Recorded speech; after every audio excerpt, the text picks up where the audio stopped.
Uchiha Future traveled to the world of Naruto and awakened the plunder system.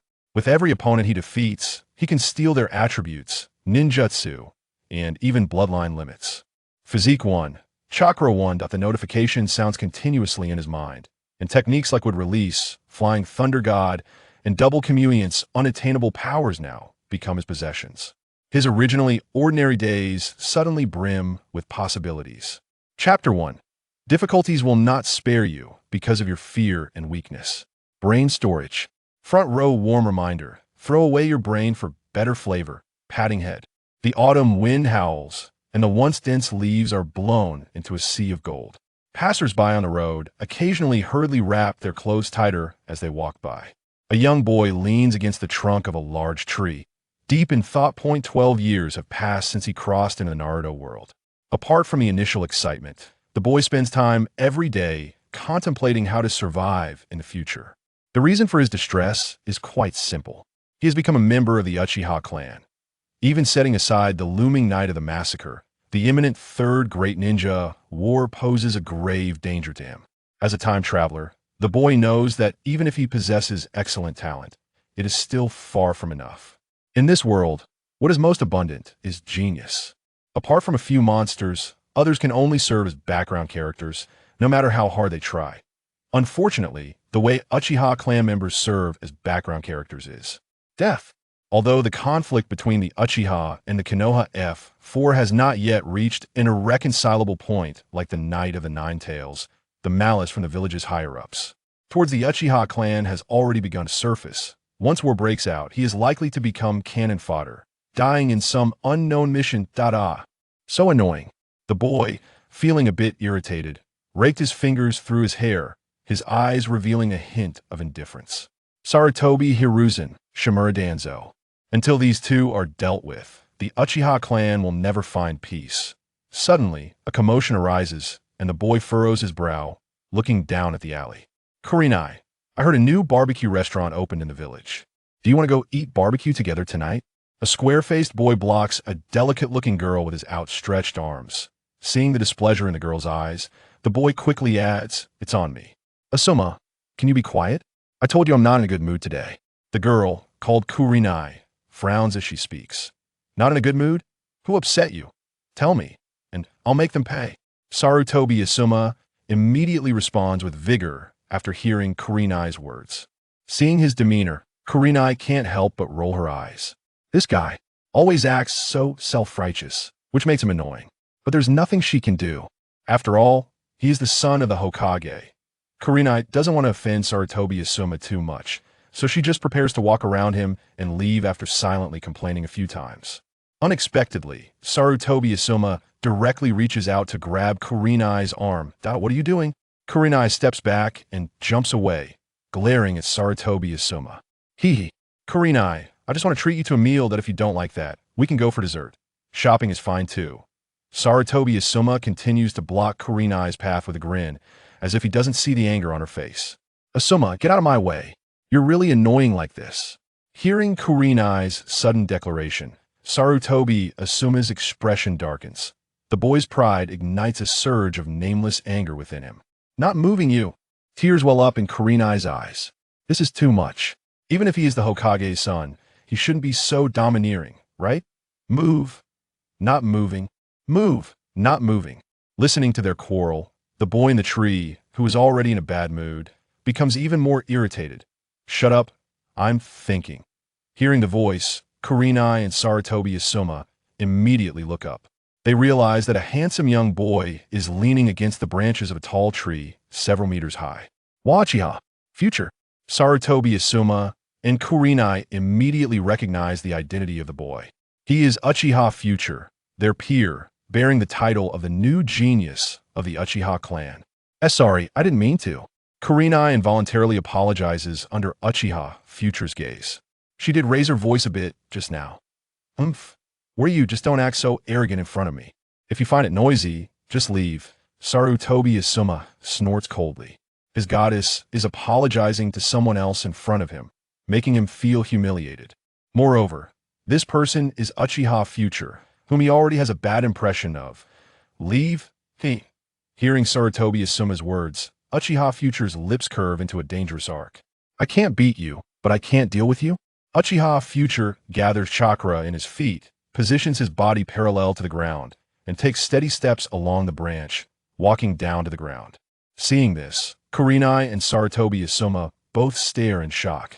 Their mouths agape that Kurenai's father is the elite Jonin Yuhi Red, and Sarutobi Asuma is the son of the third Hokage, Sarutobi Hiruzen.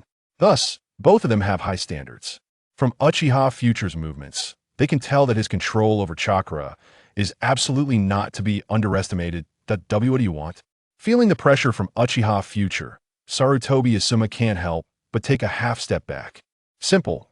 I just want you to pay the corresponding price for your previous words and actions. You dare. Seeing the disdain on Uchiha Future's face, Sarutobi Asuma becomes angry. Dare? Then tell me why I wouldn't dare. Just because you're the Hokage's son? Uchiha Future sneers. At this point, he really doesn't have to worry about anything when it comes to teaching Sarutobi Asuma a lesson. Asshole. Sarutobi Asuma's face turns red. The thing he hates most is being called the Hokage's son. Does he have nothing else to offer besides his background? Seething with anger, Sarutobi Asuma clenches his fists and lunges at Uchiha Future. But the next second, he sees Uchiha Future crouch down. Then comes a powerful sweeping kick. As Sarutobi Asuma loses his balance, his body is suspended in midair. Such speed! Sarutobi Asuma is startled, and before he can react, Uchiha Future's kick lands squarely on his chest. Bang! With a muffled sound, Sarutobi Asuma screams as he flies backward several meters, crashing heavily to the ground. Too weak. Is this the confidence behind your reckless words? Looking at Sarutobi Asuma, who is sprawled on the ground, Uchiha Future snorts lightly. After teaching Sarutobi Asuma a lesson, his mood improved significantly. He brushed off the dust on his clothes without even glancing at Asuma. Sarutobi and Uchiha Mirai walked in. Another direction. Wait a minute. What is it? Uchiha Mirai turned his gaze to the side where Hinata was calling him. Thank you. Looking at Hinata's sincere eyes, Uchiha Mirai stopped in his tracks. The people who make things difficult for you won't let you off just because of your fear and weakness. Remember, Uchiha Mirai patted Hinata's shoulder. Next time you encounter a similar situation, do it like I did. Before Uchiha Mirai could finish his sentence, a mechanical notification suddenly echoed in his mind. Congratulations, host has awakened the plunder system. Ding! Congratulations, host has successfully plundered reward. Constitution 1. Chapter 2. What the heck? What kind of treasure boy is this? Upon hearing the mechanical voice in his mind, Uchiha Mirai was stunned in place. As a traveler, he knew exactly what the voice in his mind represented. A system. It was a system. After being in this world for 10 years, the system he had been longing for finally appeared. Uchiha Mirai had no doubt that he was not hallucinating, because, in front of him, a light blue translucent panel was floating in his sight. Name, Uchiha Mirai. Constitution, 8 mental strength, 20 chakra, 7 bloodline limit, Sharingan. Ninjutsu, shadow clone jutsu, transformation jutsu, body flicker. Jutsu, shadow clone technique, earth style, heart decapitation technique, fire style, great fireball technique. Others, shuriken throwing technique, trap setting. Are you okay? Seeing Uchiha Mirai standing still and gripping her shoulder, Hinata couldn't help but voice her concern. Uchiha Mirai came back to his senses, looking at Hinata, who resembled a porcelain doll, and couldn't help but show a hint of an excited smile. With ruby-like eyes and slightly chubby cheeks. How had he not noticed how cute this little girl was before? Excited, Uchiha Mirai couldn't help but cup Hinata's head in his hands and peck her forehead. This is his lucky star. You have to know, in the Naruto world, in the early stages, it relies on talent, in the middle stages on bloodlines, and in the later stages on cheats.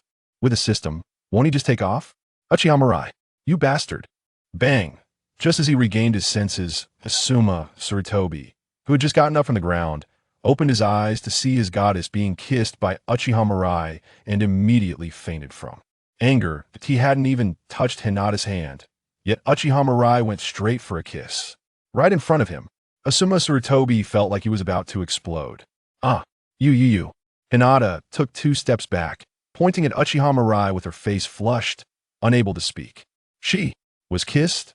I suddenly remembered that a cat is waiting for me to discuss the meaning of life. I have to go. You, big jerk. Watching Uchiha Mirai's retreating figure, Hinata trembled with anger. Discussing the meaning of life with a cat. Even if he was making an excuse, couldn't he at least come up with something decent? It's simply unreasonable, unforgivable. Glancing at the unconscious Asuma Sarutobi on the ground, Hinata stomped her foot and chased after the direction Uchiha Mirai had left. After turning left and right along the edge of the village, Uchiha Mirai stopped and turned to look behind him.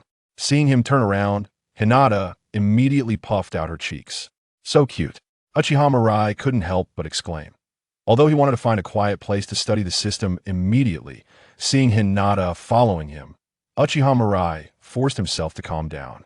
We're almost at the clan's territory. Come here. Seeing Uchiha Mirai waving at her, Hinata's little face turned red, but for some reason, she jogged over. She didn't know why she was following Uchiha Mirai. She just felt that since she had been taken advantage of, she definitely couldn't act like it hadn't happened. Along the way, feeling the gazes of the Uchiha clan members, Hinata kept her head down. People in the village said that Uchiha clan members were very exclusive and hard to get along with. If it weren't for Uchiha Mirai, Hinata would never dare to come to the Uchiha territory alone. Be careful, don't fall into a trap. In front of a courtyard, Uchiha Mirai reminded her. Do they even set traps in their own home? Hinata was somewhat surprised. She tried to widen her eyes to look for traps but couldn't detect any at all.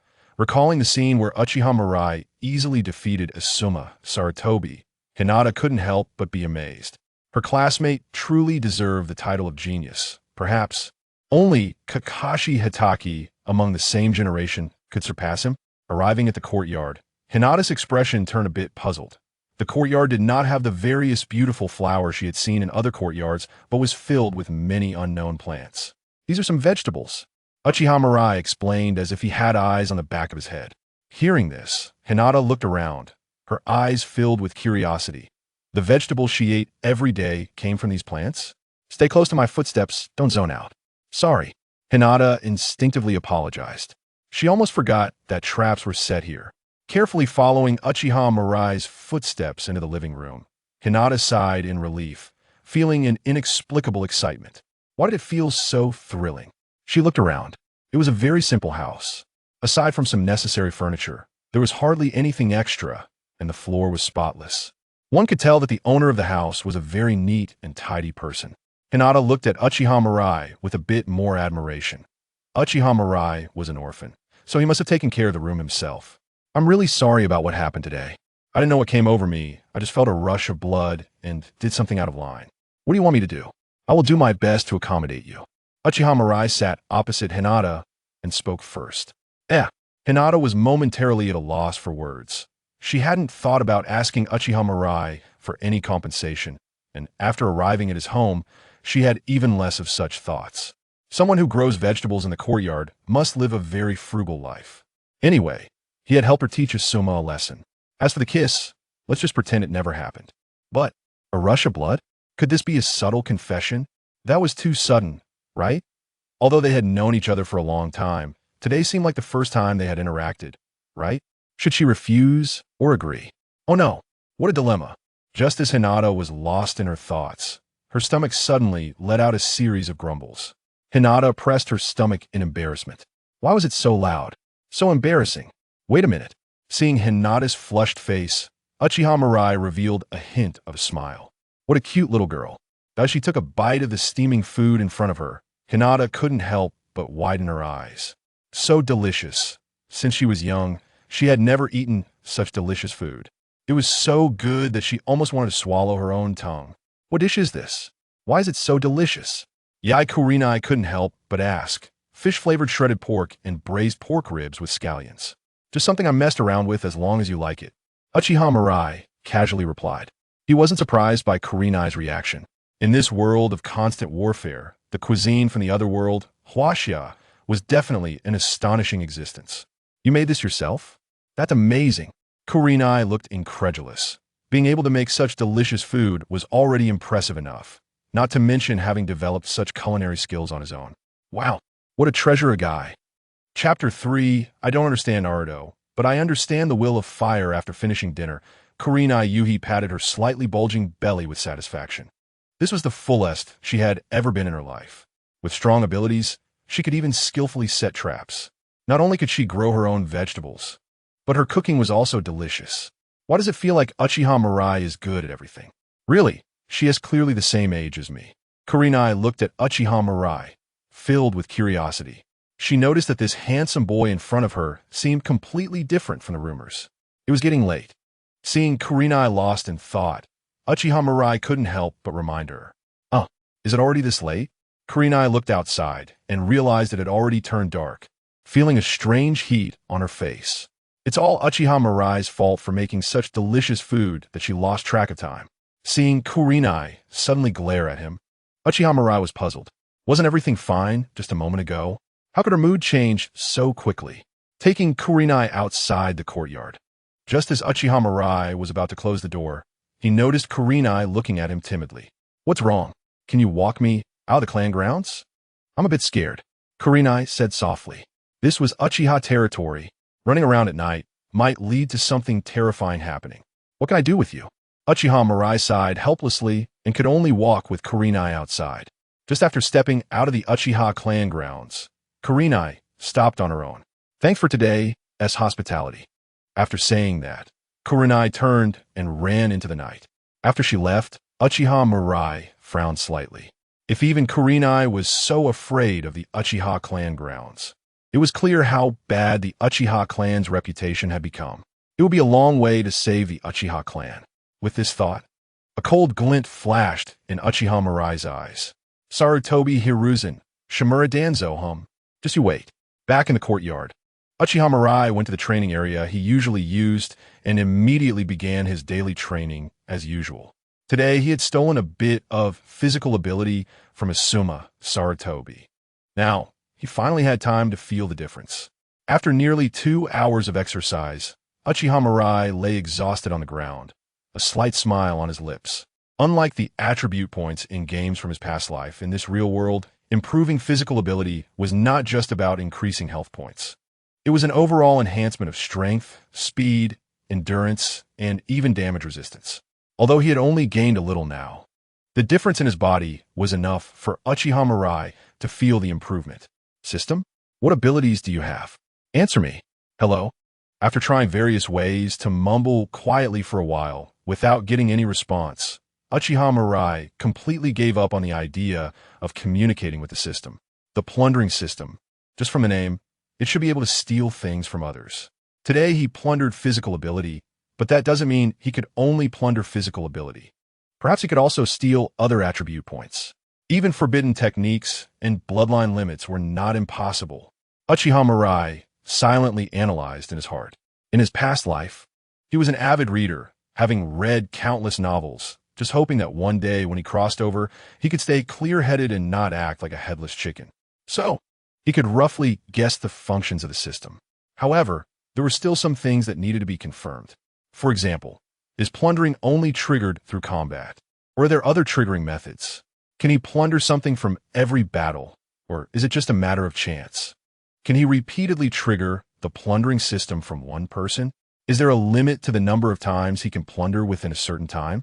Questions like these kept popping up in his mind. Uchiha Mirai noted down these questions one by one, preparing to verify them slowly. This concerned his future, and he absolutely could not be careless. Ninja school. In the back row by the window, Uchiha Mirai was quietly napping when he suddenly felt a fragrant breeze beside him. He looked up to find Kurenai Yuhi staring at him with a dazed expression, her face showing disbelief. Is there something? Hearing Uchiha Mirai's words, Kurenai snapped back to reality. You can still sleep. Aren't you afraid of the third Hokage causing trouble for you? Why would the third want to trouble me? Kurenai looked at Uchiha Mirai with a look of frustration. Of course, it's because you beat up Asuma Sarutobi yesterday. Beating up the Hokage's son and acting as if nothing happened. How big is this guy's heart? Don't worry, Uchiha Mirai waved his hand. The Hokage is first the Hokage of the village, then the father of the child. He won't cause trouble for me over something like this. How can you be so sure? Do you know the third Hokage well? No, I just understand the will of fire very well. Uchiha Mirai replied lightly. Sarutobi Hiruzen was someone who valued his reputation greatly. He only beat Asuma Sarutobi, not killed him. The other party would definitely not make trouble for him over this. Moreover, In most people's minds, Uchiha clan members were supposed to have this kind of personality. Looking at Uchiha Mirai's confident demeanor, Kurenai was a loss for words. She never expected that Uchiha Mirai's boldness stemmed from the will of fire. Well said. A loud voice suddenly rang out, attracting everyone's attention. In the front row of Uchiha Mirai's seat, a boy wearing goggles and sporting a hedgehog-like hairstyle suddenly turned around. Uchiha Mirai, even though you're annoying, what you just said is right. The third Hokage, who embodies the will of fire, would definitely not cause trouble for you just because you beat up his son. I never expected someone like you to have such awareness. Seeing Uchiha Obito's naive expression, Uchiha Mirai ignored him. He had never had a good impression of Uchiha Obito. And after coming to this world, Uchiha Obito had treated him as a hypothetical enemy, always trying to poke fun at him. TCH.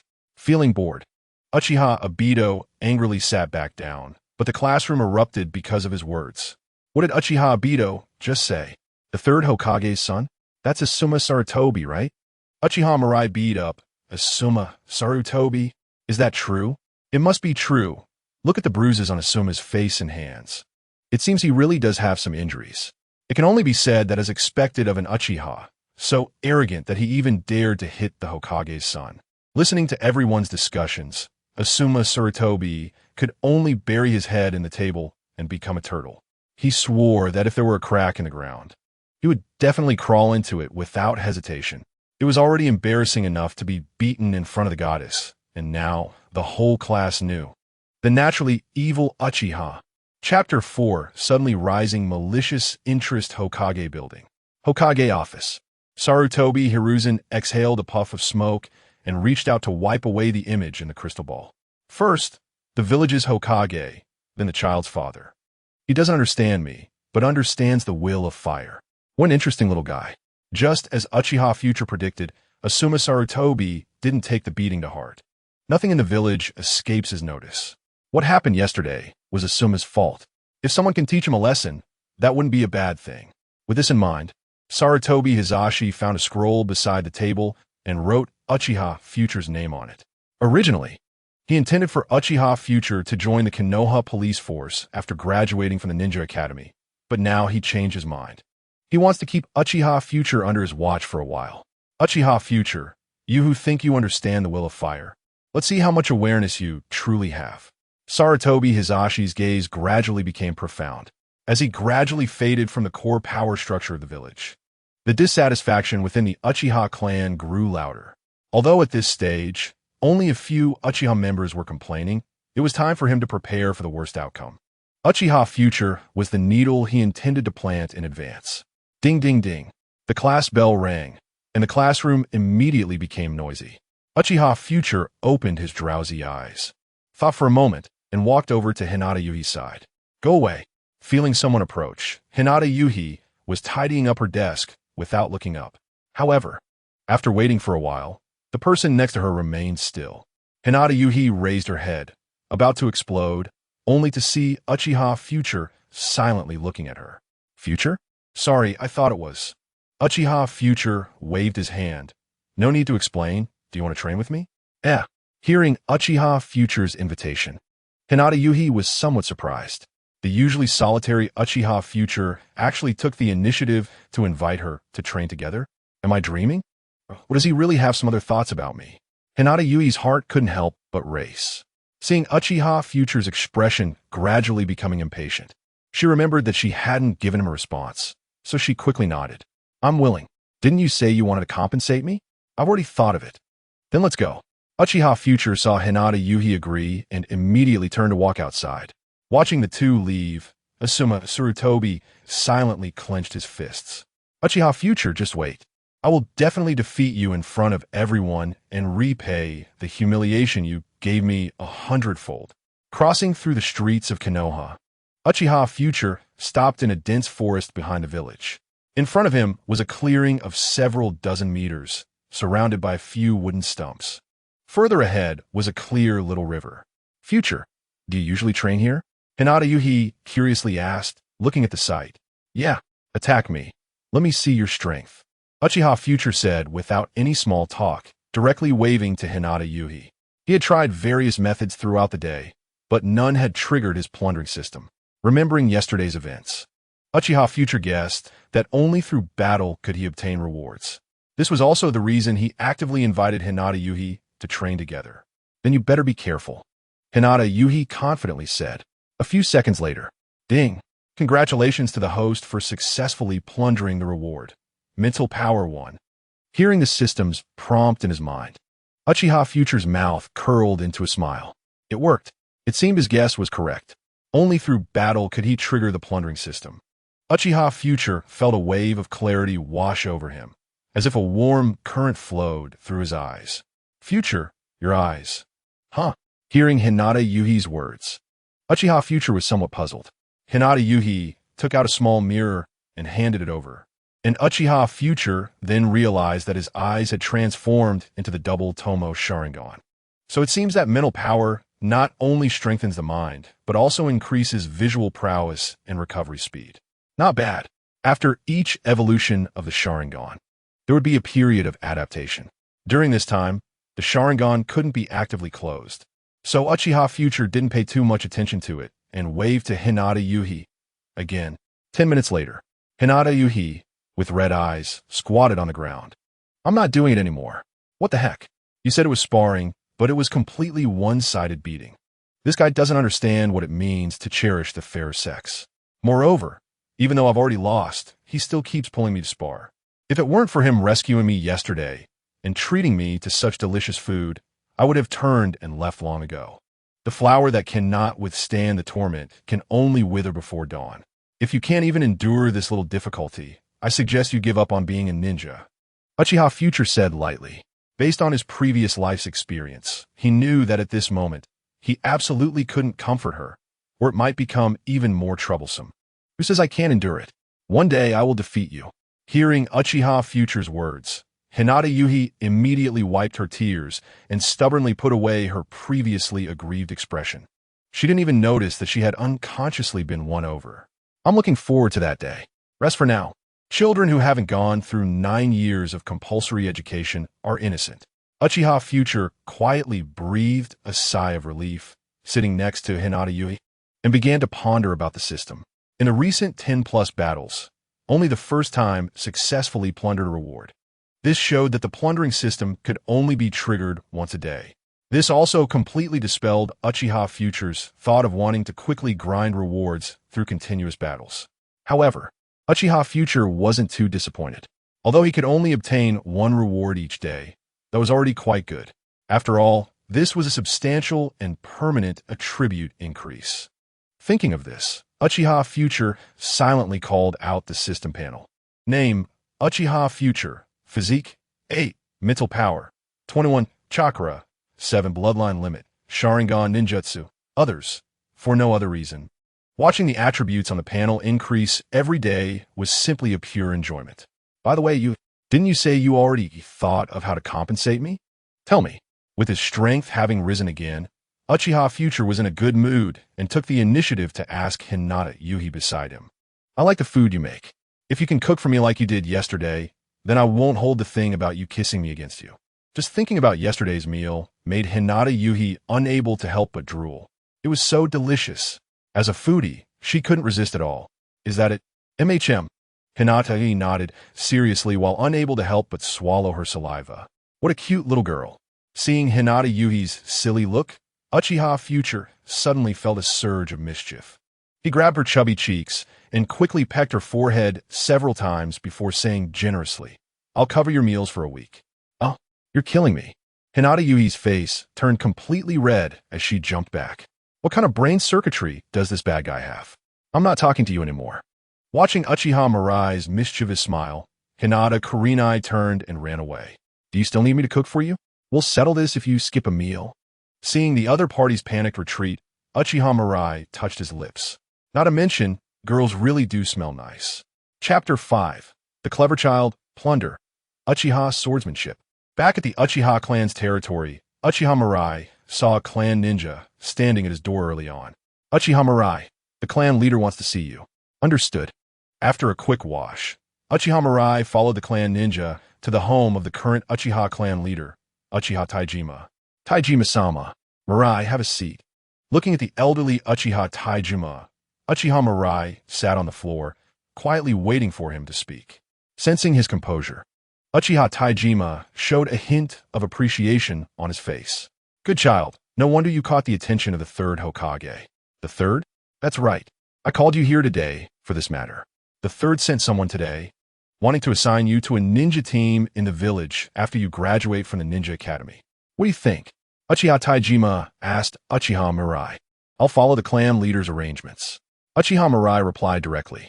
At this moment, he was still in the stage of cautious development and had no qualification to voice opposing opinions. Uchiha Taijima likely called him over more to understand him. If he really thought Uchiha Taijima was seeking his opinion, that would be a bit foolish. As for Sarutobi Hiruzen's thoughts, he could probably guess. The other party likely wanted to train him into a double agent like Uchiha Shursui or Uchiha Itachi through constant brainwashing. This was just right. At least he wouldn't easily be targeted by the village's higher-ups. Very good. Uchiha Mirai's attitude pleased Uchiha Taijima greatly. As compensation, you can make one request, and the clan will try to fulfill it. After hearing Uchiha Taijima's words, Uchiha Mirai thought seriously for a moment before slowly speaking. I want you to send a master to guide me. With the plunder system, it was naturally better for him to fight against stronger opponents, because powerful ninjas often held some strong trump cards. Well, Uchiha Taijima originally thought Uchiha Mirai would ask for some money or ninja technique scrolls as rewards, but he didn't expect the other party to make such a request. Indeed, a clever child. To know that the guidance of a strong person is not something that money or a few ninja technique scrolls can compare to. However, this request just did not make people feel excessive. Physique. After Uchiha Taijima's words, a tall, square-faced young man walked in from outside. Father, when you have time in the future, take some time to teach Mirai. Yes. The next day, after school at the Ninja Academy, Uchiha Mirai left a homemade bento for Hinata Kurenai to heat up and eat at home before heading to the place he had agreed upon with Uchiha Physique. First, let me see your strength. Upon seeing Uchiha Mirai, Uchiha Physique opened without pleasantries, his expression serious. Uchiha Mirai, hearing this, did not hold back and directly activated his double Tomo Sharingan. He didn't intend to play dumb because, with his current strength, that would only make people think he was an actual fool. Double Tomo? Uchiha Physique was slightly surprised. To activate the double Tomo Sharingan at this age without any resources is indeed worthy of the title of genius. However, looking at Uchiha Mirai taking an offensive stance, Uchiha Physique frowned. Are you planning to fight me barehanded? Then how about this? Uchiha Mirai pulled out a wooden kunai for practice from his ninja tool pouch. Ninjas have high requirements for food, and he mostly needed to save money to buy meat. Oof. I don't have time to play children's games with you. Use this.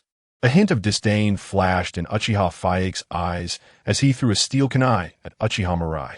Fire style, fireball jutsu. Just as Uchiha Physique made a move, Uchiha Mirai launched his attack directly. Immediately, he activated the body flicker technique and appeared behind Uchiha Physique. Bang! A whip kick aimed at Uchiha Physique's head. And just as he was about to hit, Uchiha Physique swiftly raised his arm, suddenly turning around and grabbing Uchiha Mirai's ankle. What a cunning little brat. Uchiha Physique snorted coldly, grabbing Uchiha Mirai and smashing him down toward the ground. Boom! A cloud of dust flew up, and Uchiha Mirai turned into a puff of smoke. Shadow clone? Uchiha Physique frowned. Earth-style, heart-piercing technique. The ground extended two hands, grabbing Uchiha Physique's feet and suddenly pulling down. Bang! Another puff of smoke rose, and Uchiha Physique's body turned into a piece of wood. Failed. Uchiha Mirai shook his head regretfully. Having failed his sneak attack, he began to search for Uchiha Physique's figure. Suddenly, a dozen shuriken were shot toward him. Uchiha Mirai quickly retreated, flipping backward while picking up the steel kunai that Uchiha Physique had thrown on the ground. Then, using his Sharingan, he knocked down the shuriken one by one. At that moment, Uchiha Physique appeared at his side, lifting his leg to kick at his head. Bang! Bang! Bang! Both sides engaged in close combat. Just a moment later, Uchiha Mirai began to struggle. No matter speed, strength, or technique, he could not compare to Uchiha Physique at this moment. Stop! I admit defeat. Uchiha Mirai decisively admitted defeat. He had already used all his means, and continuing would result in one-sided abuse. Not bad. Uchiha Physique couldn't help but praise. He was somewhat surprised by Uchiha Mirai. First, when he threw the kunai to the other party, he suddenly attacked, using fire style to obscure vision, then used shadow clone to lure the enemy, and finally, when the plot was revealed, tried to use earth style to control him. The key was that the timing of the other party's attack was just right. It really made him break out in a cold sweat. If it weren't for his timely reaction and the other party's slightly inferior speed, he might have really turned the tables. If that happened, he would have lost face. Through this battle, Uchiha Physique put away the trace of arrogance in his heart. Uchiha Mirai's strength wasn't very strong, but that was only because the other party was still a student who hadn't graduated from the ninja academy, and his body was far from being in peak condition. Being able to make him feel real pressure with such strength indicated that the other party's future achievements would be limitless. Uchiha Mirai was unaware of Uchiha Physique's inner thoughts. He was completely immersed in his own world. Ding! Congratulations to the host for successfully plundering the reward. Uchiha Swordsmanship. Name, Uchiha Mirai. Physique, 8. Mental power, 21. Chakra, 7. Bloodline limit. Sharingan ninjutsu. Others, shuriken throwing technique, trap setting, Uchiha swordsmanship, with the system's prompt.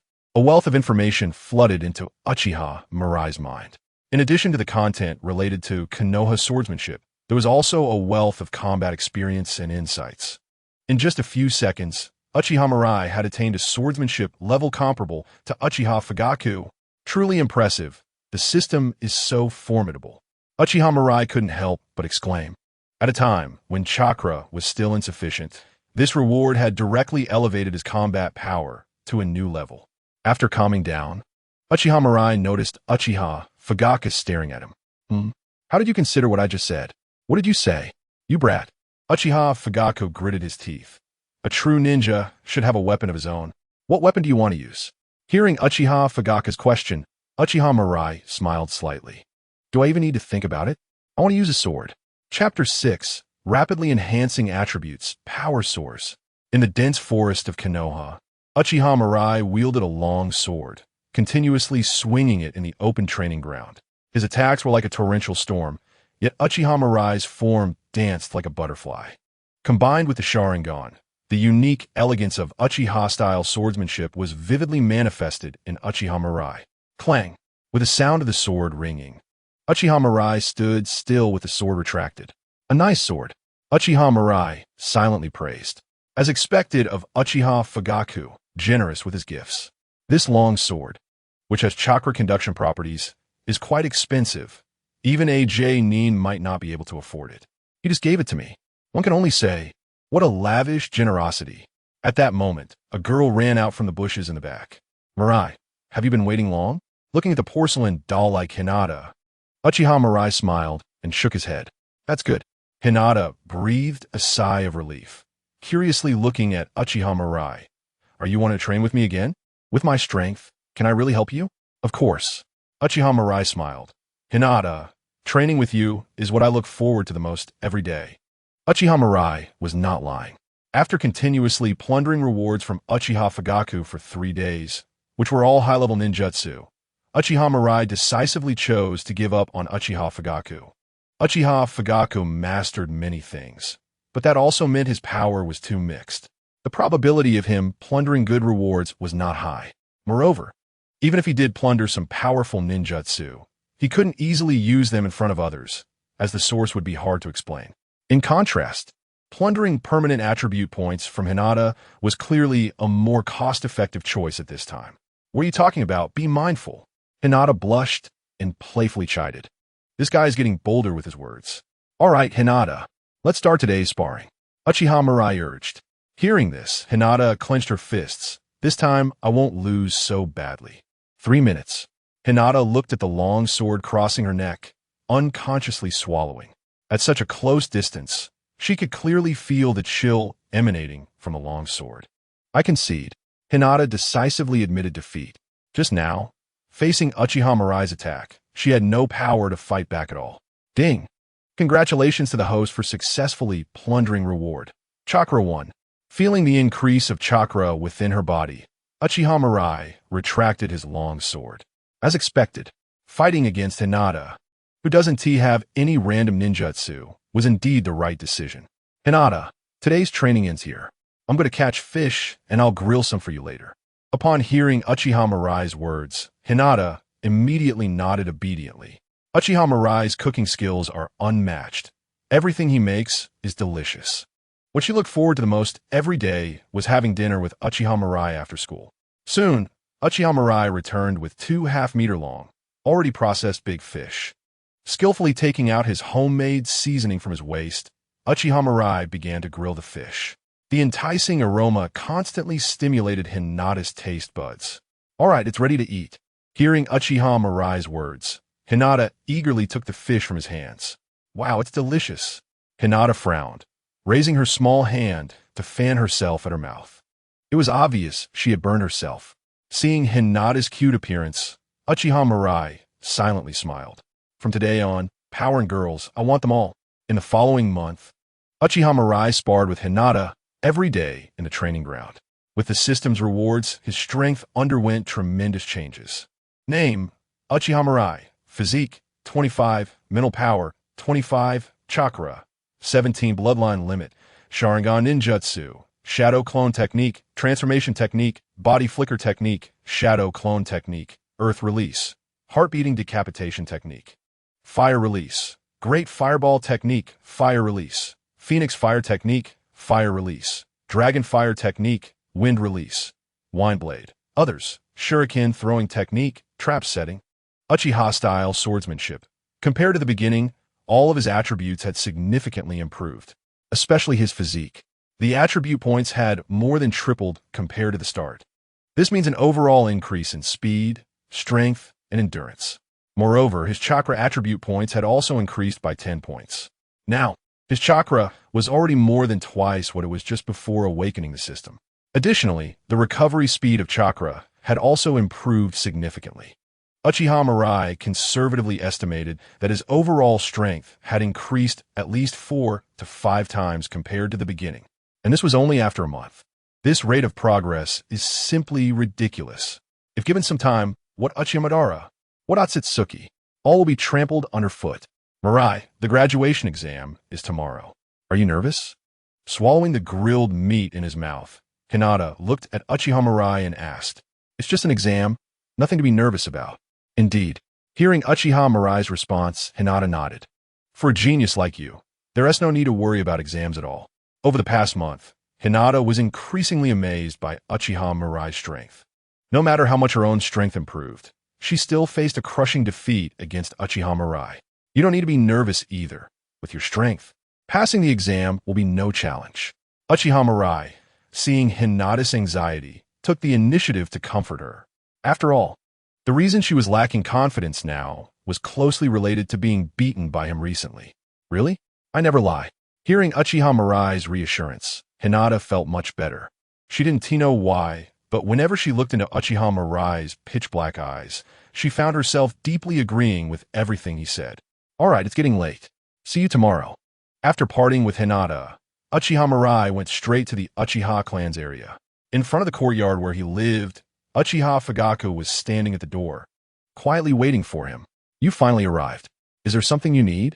Uchiha Mirai asked Uchiha Fugaku lightly. He had no extra goodwill towards this guy who would eventually lead the Uchiha clan to destruction. The only reason he had interactions with him was that he viewed him merely as a tool for obtaining rewards. Once his strength grew strong enough in the future, the first person he would eliminate would be Uchiha Fugaku. A guy who would only compromise with the higher-ups of Konoha would only add trouble to him by staying alive. Uchiha Fugaku did not pay much attention to Uchiha Mirai's indifference. He automatically attributed Mirai's attitude towards him to the arrogance of a genius. After all, such a personality was quite common in the Uchiha clan. Looking at the gaze Uchiha Mirai cast towards him, Uchiha Fugaku spoke in a deep voice. I came here just to tell you that during tomorrow's graduation assessment, you should keep a low profile. Chapter 7. The tall tree will be shaken by the wind? Ridiculous. Keep a low profile? That's right. Uchiha Fugaku nodded.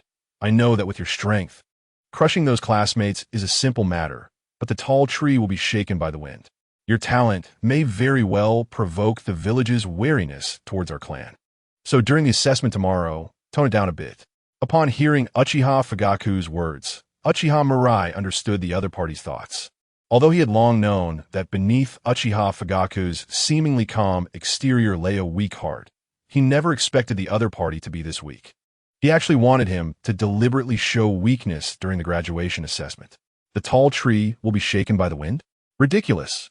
Weakness will not bring pity from the strong. It will only lead to even more severe oppression. To escape from adversity, one must never forget to strike back. Uchiha Mirai said lightly. This is the Uchiha clan's territory. He didn't need to worry about the scrutiny of the Hokage faction, so he spoke with less hesitation. He was very disdainful of Uchiha Fugaku's suggestion. If retreating were effective, the Uchiha clan would not have been exterminated in the original story. On the contrary, only by demonstrating sufficiently powerful strength would those ambitious individuals feel wary. Do you know what you're saying? Uchiha Fugaku asked in disbelief. He couldn't believe that a teenager could say such things. If these words got out, the entire Uchiha clan might be implicated. I certainly know what I'm saying. My eyes are clear enough to see the future. In the darkness, Uchiha Mirai's crimson Sharingan slowly rotated, revealing a chilling, brutal aura. The pride of the Uchiha will never be broken. After saying this, Uchiha Mirai closed the door. Constantly retreating will only bring about the other party's increased oppression, until there's nowhere left to retreat and one falls into the abyss. The fate of the Uchiha clan in the original story is a good proof of this. Looking at the closed door, Uchiha Fugaku's expression changed unpredictably. He did not expect to be taught a lesson by a young child. Ha ha ha, Fugaku. I told you this little guy is extraordinary. How about it? Do you believe me now? A hearty laugh echoed in the darkness. Father, seeing Uchiha Taijima, Uchiha Fugaku hurriedly bowed in greeting. Fugaku, you still don't see through a child. You must remember, blindly retreating is not a wise move. Upon hearing Uchiha Taijima's words, Uchiha Fugaku felt somewhat unwilling. But since the second Hokage, the village has always been very wary of our clan. Wouldn't someone like Uchiha Mirai only increase the village's wariness towards us? Oof. Uchiha Taijima put away the smile on his face. Fugaku, you must remember, we have not wronged the village. After saying this, Uchiha Taijima sighed and changed the subject. My body can no longer hold out for long. After I die, you will be the new head of the Uchiha clan. As the clan leader, your character is too weak and overly cautious. You need to be more decisive. Uchiha Mirai will be a good helper for you. You need to build a good relationship with him. Upon hearing Uchiha Taijima's admonition, Uchiha Fugaku quickly responded, Yes, father. However, a trace of disdain flashed through his heart. In Uchiha Fugaku's view, Uchiha Mirai was like a ticking time bomb, destined to bring disaster to the Uchiha clan. It would be better to distance himself from such a person as soon as possible. Ninja School. Classroom. Today is the day of the graduation exam. Upon passing, one can become a real ninja. That's right, I can also have my own ninja headband. Ha ha ha, after becoming a ninja, I can accept missions. Just thinking about it makes me excited. Just wait, it won't be long before my name spreads throughout the ninja world. Stop bragging. You should focus on passing the graduation exam first. Speaking of which, I hope I don't get grouped with Uchiha Mirai. Otherwise, it would be troublesome. Yeah, fighting that guy would just be asking for trouble. Most people's faces were filled with excitement and anticipation for the upcoming graduation exam. Becoming a ninja and inheriting the will of fire is a very honorable thing. Just then, Uchiha Mirai walked into the classroom. Upon seeing his figure, the classroom immediately fell silent. Everyone quietly watched Uchiha Mirai until he sat down in his seat, and only then did they start discussing the previous topic again. However, the voices were noticeably much lower than before.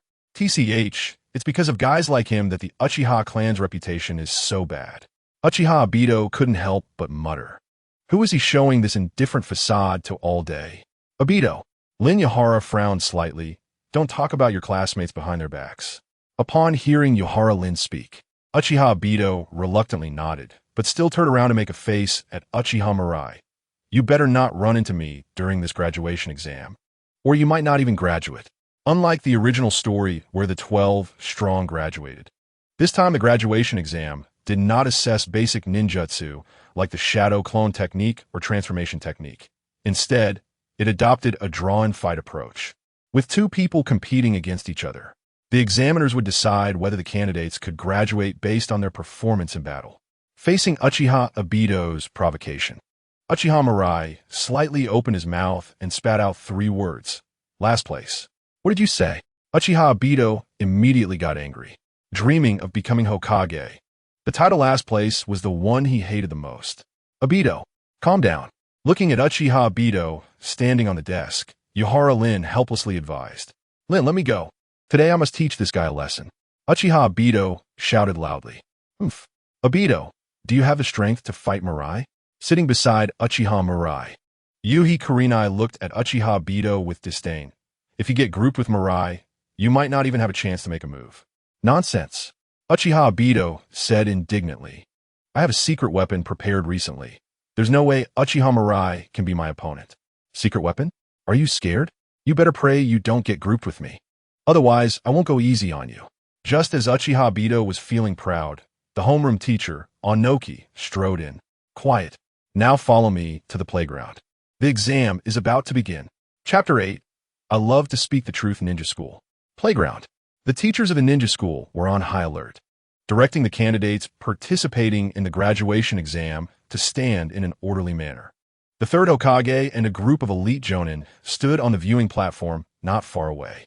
There could be no mistakes in front of these big shots. Hee. This year's little ones are quite energetic. Sarutobi Hiruzen took a puff of smoke, the wrinkles on his face twisting into a lump. Oof. Ninjas are tools. What's with this laughing and joking? A nearby Shimura Danzo frowned and snorted. Danzo, you're being a bit too harsh. Sarutobi Hiruzen glanced displeased at Shimura Danzo. Among this year's candidates, there are quite a few little ones I have high hopes for. Oh. Hearing Sarutobi Hiruzen's words, Orochimaru, who looked pale beside him, showed a hint of curiosity in his vertical pupils. Which one does the teacher favor more? Uchiha Mirai. I've heard that kid already possesses the double Tomo Sharingan and has undergone special training with Fugaku for a while. He understands the will of fire very well. And there's no flaw to be found in any aspect, Sarutobi Hiruzen said lightly. Teach. Shimura Danzo scoffed disdainfully. A Uchiha brat. What does he know about the will of fire? Orochimaru, on the other hand, looked at the playground ahead and licked his lips with his tongue. Ninja with bloodline limits are indeed inherently stronger than ordinary ninjas. His power has already reached a ceiling, and he hasn't been able to advance for a long time. If he could also possess a strong bloodline limit, would everything change? Kakashi, if nothing unexpected happens, Uchiha Mirai will be your opponent today. You must not take it lightly. Sarutobi Hiruzen said to Kakashi Hitaki, who stood at the edge, wearing a mask. Kakashi had graduated many years early, but had not encountered suitable teammates, and he had grown increasingly gloomy. So, at Minato Namake's suggestion, Sarutobi Hiruzen specially allowed Kakashi to participate in this graduation assessment. I won't fail. Kakashi Hitaki's voice was tinged with a hint of indifference. Holding the title of Konoha's #1 genius ninja, he was confident he would not lose to any peer. Ha. I look forward to the splendid showdown you will bring us, Sarutobi Hiruzen said with a smile. Then, Sarutobi Hiruzen turned his gaze to Minato Namake's, who appeared somewhat inexperienced behind him. Minato, this is your first time serving as a guiding jonin. Do you have any candidates in mind for your students? Hokage-sama. I've looked over their profiles and already have preliminary candidates in mind, Minato Namake said, scratching his head with a smile, exuding a warm, sunny aura. That's good. Sarutobi Hiruzen nodded in satisfaction. Just as the few were conversing, the graduation assessment officially began. When I call your name, step forward. This battle concerns your future, so you must give it your all and never let your guard down. The deep voice of Onoki sounded, and the atmosphere on site gradually became tense. First group, Might Guy versus Uchiha Obito. As soon as the words fell, a boy with a watermelon head and dressed in a green tight suit excitedly rushed to the center of the arena. I didn't expect to be first. Looks like I need to perform well. This is youth. Might Guy gave a thumbs up, revealing his signature front teeth, looking full of energy. Uchiha Obito. on the other hand, grumbled somewhat displeased. Seriously, my opponent is just a tail ender? He had originally thought he could teach Uchiha Mirai a lesson. Standing opposite Might Guy, under the watchful eyes of the crowd, Onoki raised his arm high. This time, no need for the hand seals of pairing and reconciliation. This is a real ninja battle. Be careful not to die. Hearing this, everyone's faces showed excitement, eagerness, and unease. The atmosphere was completely stirred up. Watermelon Head, I advise you to concede. Otherwise, I won't hold back, Uchiha Obito said arrogantly, looking at Might Guy. If there was anyone in the ninja school whose grades were worse than his, it was the Might Guy in front of him. Therefore, Uchiha Obito was very confident about the upcoming battle. Youth does not allow retreat. Might Guy clenched his fists. I will also fight with all my strength. Seeing that both were ready, Onoki waved his hand down hard. The battle begins. Go Obito! Lin Nohara's cheering voice rang out. And Uchiha Obito immediately turned back to her with a confident smile. Don't worry, Lin. I will definitely, before Uchiha Obito could finish his sentence. He was kicked hard in the face by Might Guy. Bang! With a muffled sound, Uchiha Obito flew backward and lay on the ground, unconscious. Might Guy wins. Seeing this dramatic scene, Lin Nohara helplessly covered her forehead. What is Obito doing? Ha ha ha ha. I'm dying of laughter. With this level, he still wants to challenge Mirai? He really doesn't know where his confidence comes from. Yuhi Kurenai was also amused by Uchiha Obito. Getting knocked out cold right at the start was simply ridiculous. Onoki sighed helplessly. He had specially arranged for Uchiha Obito to face Might Guy, whose results were close. But he didn't expect the latter to be taken out before he could even make a move. What a headache. But a headache or not, the exam had to continue. Onoki could only start the next battle. Next group, Yuhi Kurenai versus Ebisu. Go for it. Uchiha Mirai encouraged Yuhi Kurenai, who nodded vigorously and quickly walked to the center of the arena. Meanwhile, Ebisu lowered his head, blushing a bit, not daring to look at Yuhi Kurenai. He was indeed just as shy as in the original work. Seeing Ebisu's appearance, Uchiha Mirai already knew the outcome of this battle. Ebisu was bound to lose. As Uchiha Mirai had guessed, Yuhi Kurenai easily defeated Ebisu. This elite ninja, who was directly defeated by Naruto Uzumaki using the sexy technique in the original work, couldn't even last 10 minutes against Yuhi Kurenai. Mirai won. Yuhi Kurenai happily ran to Uchiha Mirai's side. She hadn't expected to win this battle so easily. You, who have always regarded me as your rival, have long left most people behind, Uchiha Mirai said lightly. Mirai, you really know how to pretend? Yuhi Kurenai said, blushing as she looked at Uchiha Mirai, her eyes filled with admiration. Ignoring the disdainful looks from those around, Uchiha Mirai patted Yuhi Kurenai's head. What nonsense, I'm not pretending. I love to speak the truth. The battles continued. Overall, they were quite standard. Just as Uchiha Mirai was feeling somewhat disinterested, he heard his name. Next group, Uchiha Mirai versus Sarutobi Asuma. Hearing his name, Uchiha Mirai walked to the center of the arena at a leisurely pace under the gaze of the crowd. Sarutobi Asuma, excited, directly used the body flicker technique to appear in front of Uchiha Mirai. Uchiha Mirai, this time I will defeat you in front of everyone, and let Kurenai know who the real strong one is.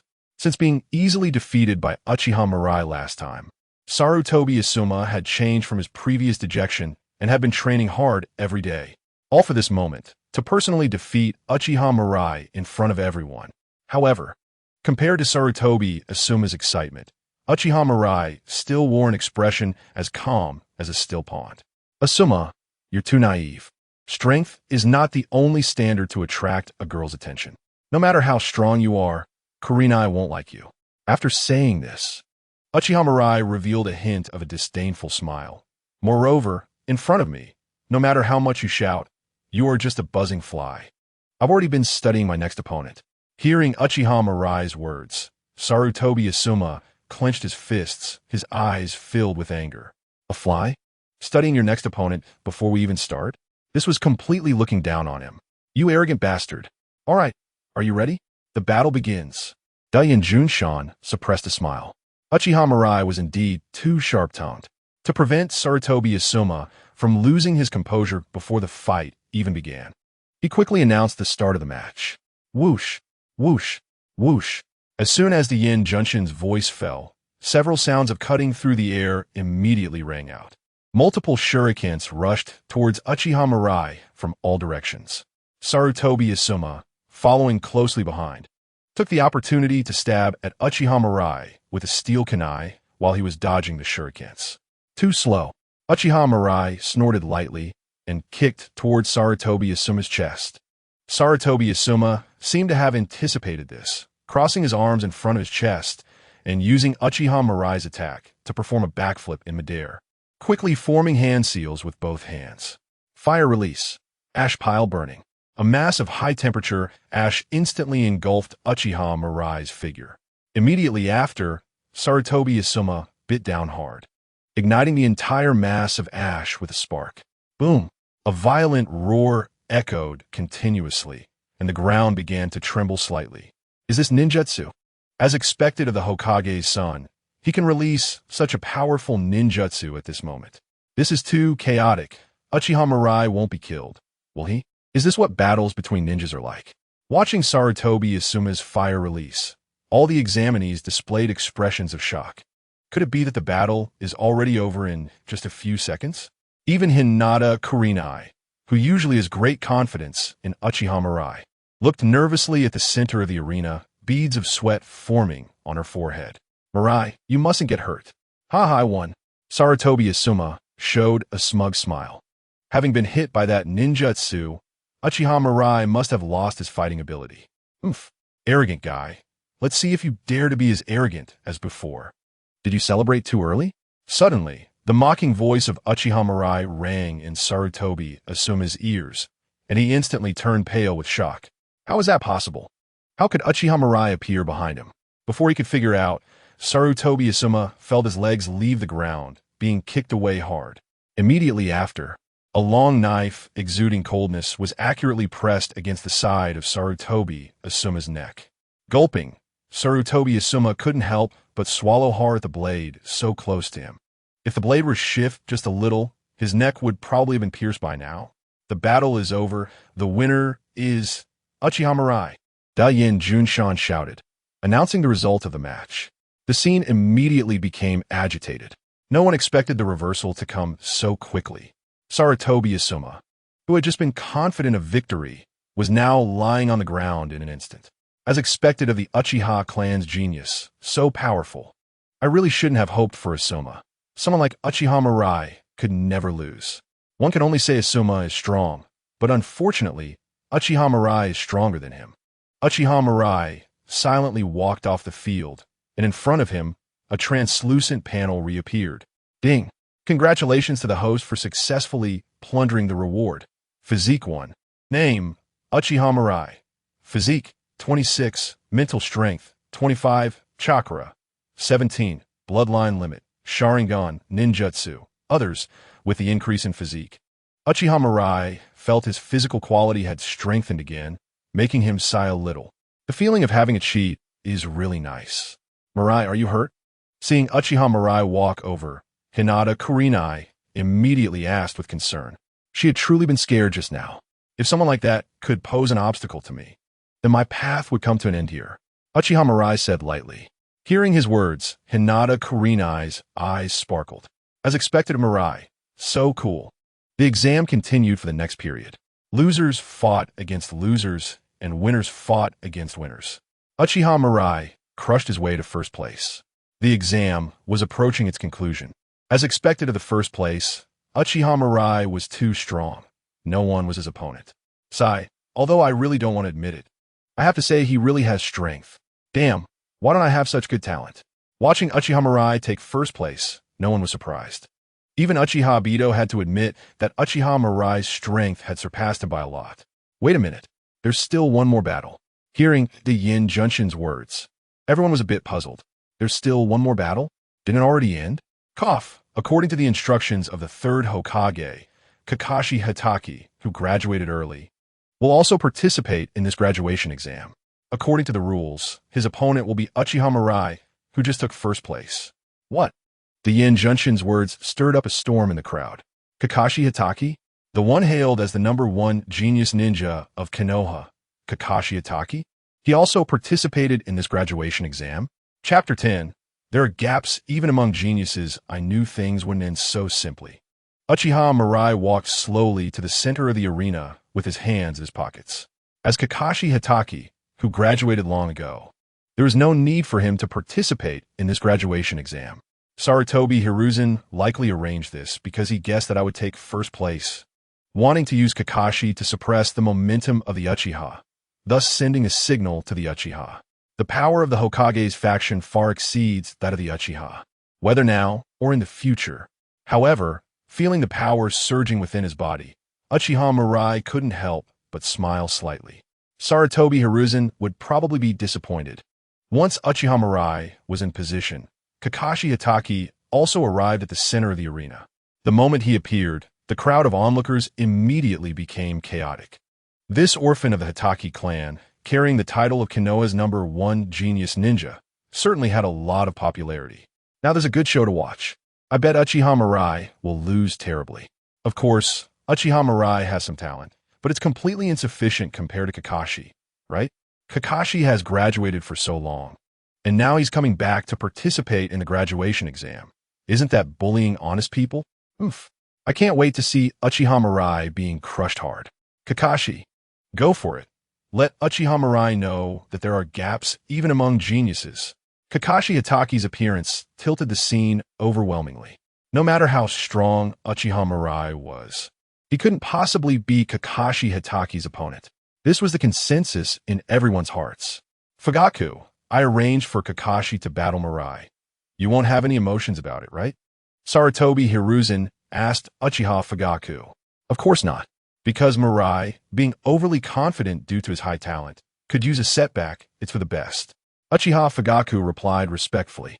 Remembering Uchiha Mirai's arrogant attitude last night, he couldn't help but want to sneer. Did he really think he could do whatever he wanted just because he had some talent? Compared to the village, the power of the Uchiha clan was simply insignificant. After being crushed by Kakashi Hatake later, Uchiha Mirai would know that the only way for the Uchiha to survive was to endure and compromise.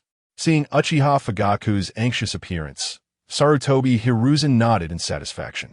Compared to Uchiha Taijima, Uchiha Fugaku was clearly easier to control. Perhaps it is time for Uchiha Taijima to step down. In the center of the arena, Kakashi Hatake's eyes were like a pool of stagnant water, devoid of any emotion. Even though Uchiha Mirai had just performed well in battle, it was merely that. Moreover, Uchiha Mirai had just gone through several battles. Although the opponents were average in strength, they would still have consumed some of his stamina and energy. This was not a fair fight to begin with. Of course, Kakashi Hatake had no intention of waiting for Uchiha Mirai to adjust to his peak state. Since the death of Tsukumo Hatake, Kakashi had realized one thing.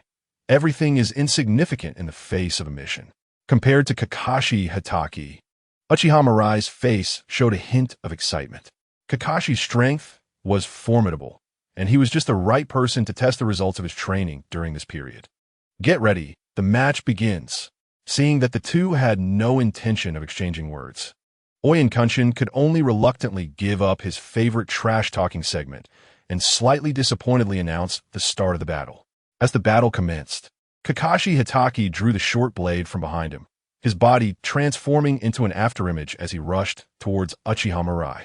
Uchiha Mirai did not hesitate and drew his long blade from his waist, engaging in a melee with Kakashi Hatake. Is this the swordsmanship of the Hatake clan? As soon as they clashed, Uchiha Mirai felt a hint of pressure. Kakashi Hatake's attacks were cunning and sharp, each strike aimed directly at his vital points. A moment of carelessness would likely lead to defeat. I told you, Uchiha Mirai is no match for Kakashi. He is completely being overwhelmed. Just wait. It won't be long before Uchiha Mirai is defeated. Kakashi is the real genius, while Uchiha Mirai is far behind. Seeing Uchiha Mirai fall into a disadvantage, the crowd erupted in a chorus of boos and laughter. What Uchiha genius! Compared to Kakashi Hatake, he falls far short. Underestimated. Listening to the discussions around him, Uchiha Mirai chuckled lightly. The reputation of the Uchiha clan is indeed poor. Almost everyone wants to see him fail. Ridiculous. As he manipulated his chakra, Uchiha Mirai's eyes instantly transformed into the Crimson Sharingan, the bloodline limit of the Uchiha clan. Upon seeing Uchiha Mirai's Sharingan, a ripple of emotion appeared for the first time in Kakashi Hitaki's otherwise calm eyes. The power of the Sharingan is formidable. A moment's inattention could result in falling victim to the opponent's Jinjutsu. Kakashi could only lower his eyelids, try not to look into Uchiha Mirai's eyes. He needed to end this swiftly. Kakashi Hitaki's rich experience allowed him to quickly assess the situation. Under the intimidation of the Sharingan, the longer he dragged it out, the more disadvantageous it would be for him. Kakashi's attacks grew increasingly fierce, and his speed quickened, yet the effect was minimal. After activating the Sharingan, Uchiha Mirai could clearly see the trajectories of Kakashi Hitaki's attacks, allowing him to devise optimal dodging methods. Coupled with the Uchiha-style swordsmanship he had previously stolen from Fugaku Uchiha, Kakashi's attacks no longer posed any threat to Uchiha Mirai. The situation became tense. Kakashi was like a merciless assassin, every attack precise and efficient. Uchiha Mirai, on the other hand, was like a dancer, gracefully evading all attacks amidst the storm of strikes, aided by the Sharingan. Huff, huff. Kakashi Hitaki breathed heavily, his chest rising and falling violently. The high-intensity attacks had significantly drained his stamina. If this continued, he would collapse from exhaustion before Uchiha Mirai even had a chance to strike. Realizing this, Kakashi retreated. Behind him, Uchiha Mirai rapidly formed hand seals, fire style, fireball jutsu. A scorching fireball several meters in diameter surged towards Kakashi Hitaki, who slammed his hands to the ground. Earth style, earth wall. A wall of earth rose up from nowhere, shielding Kakashi behind it. Boom! The fireball collided with the earth wall, producing a violent roar. Although the wall was severely damaged by the impact of the fireball, it successfully blocked the attack. After the flames subsided, Kakashi Hitaki stood up, a long blade immediately pressed against his neck. Chapter 11. Multiple Turnarounds. Is this the battle of genius ninjas? Kakashi lost? Did Uchiha Mirai really defeat Kakashi? It's over. Looking at Uchiha Mirai's long blade against Kakashi Hitaki's neck, disbelief spread across the faces of the crowd. The Kakashi they had high hopes for lost just like that. Just when everyone thought the outcome was clear, a sudden change occurred. Kakashi Hitaki's body suddenly transformed into a bolt of lightning, crashing into Uchiha Mirai. Immediately after, the ground cracked open, and Kakashi emerged from underground, holding his short blade horizontally against Uchiha Mirai's neck. You did well, but this is where it ends. Kakashi Hitaki said in a deep voice.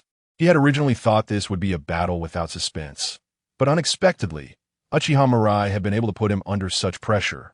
If he hadn't used the lightning clone as bait to paralyze his opponent's body, he would likely have been the one to lose. Hearing Kakashi's words, a faint smile appeared on Uchiha Mirai's face. Seeing this scene, Kakashi felt a surge of crisis in his heart.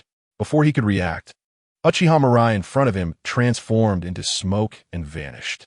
Earth-style, heart-cutting technique. With a low shout, Uchiha Mirai grabbed Kakashi's legs. The next second, Kakashi's body was pulled underground, leaving only his head exposed. Uchiha Mirai crouched in front of Kakashi Hitaki, sheathing his long blade. You did well, but this is where it ends. Listening to his own words echoed back to him, Kakashi Hitaki's face beneath the mask turned beet red. He actually lost. The most critical part was that during the previous battle, Kakashi believed he hadn't made any mistakes. Yet in the end, he still lost. Had the opponent anticipated that he would use the lightning clone as bait? Such battle intelligence is terrifying. Teacher, the battle is over. Uchiha Mirai looked at Oinkanshin, who finally snapped out of his daze and spoke with a slightly trembling voice. Winner, Uchiha Mirai. With the announcement of the results, the crowd erupted. It was truly unbelievable. Kakashi had lost. Had Uchiha Mirai's strength become this formidable? The previous battle was so spectacular. This is what a ninja duel looks like. Compared to them, our battles felt like child's play. The title of Konoha's #1 genius was about to change hands.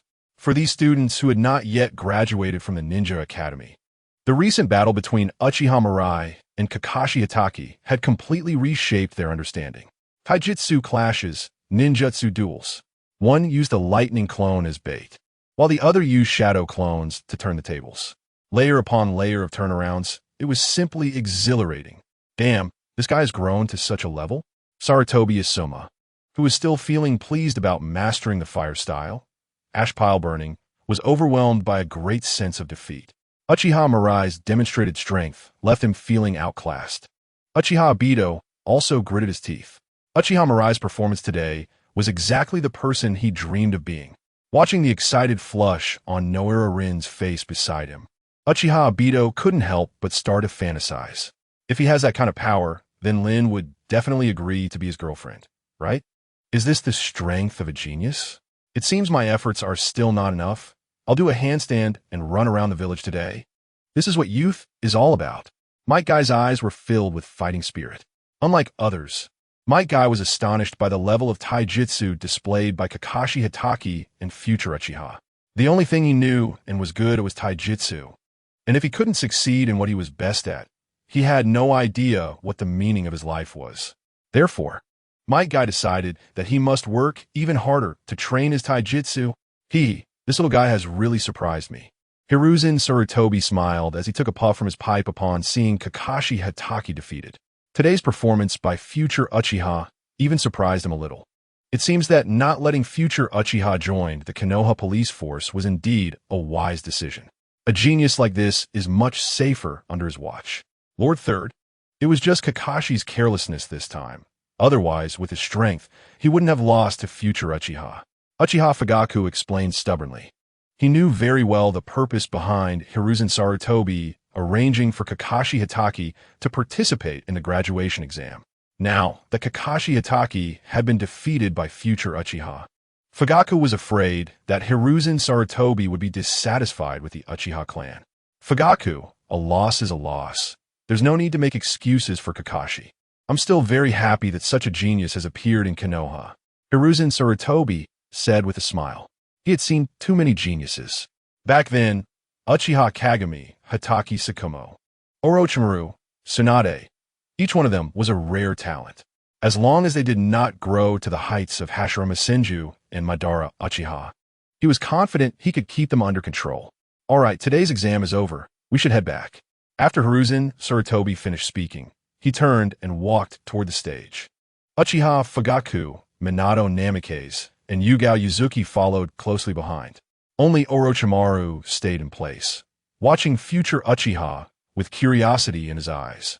It seemed that he sensed Orochimaru's gaze, as future Uchiha looked over from a distance.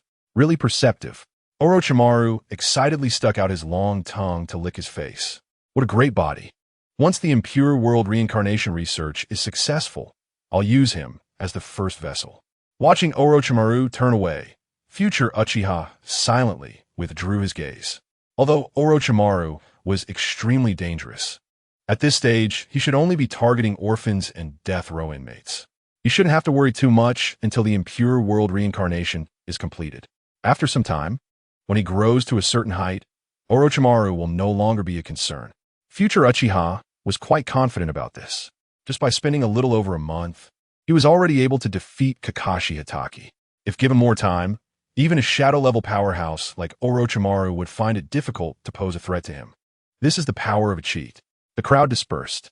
Yugao Yuzuki bounced over to future Uchiha's side. Future, you're really amazing. You even defeated Kakashi, she exclaimed excitedly. Why do you seem more excited than me? If I didn't know better, I'd think it was you who defeated Kakashi, future Uchiha teased, pinching her slightly chubby cheek. It's about the same. We're going to be divided into teams tomorrow, so remember not to be late. Chapter 12. You regret it, I'm a Hokage. Bang. Hokage's office. After confirming the ninja teams and guiding Nin, Hiruzen Sarutobi dismissed Minato Namikaze, Yugao Yuzuki, and the others. Once everyone left, Hiruzen Sarutobi pondered with his pipe in hand.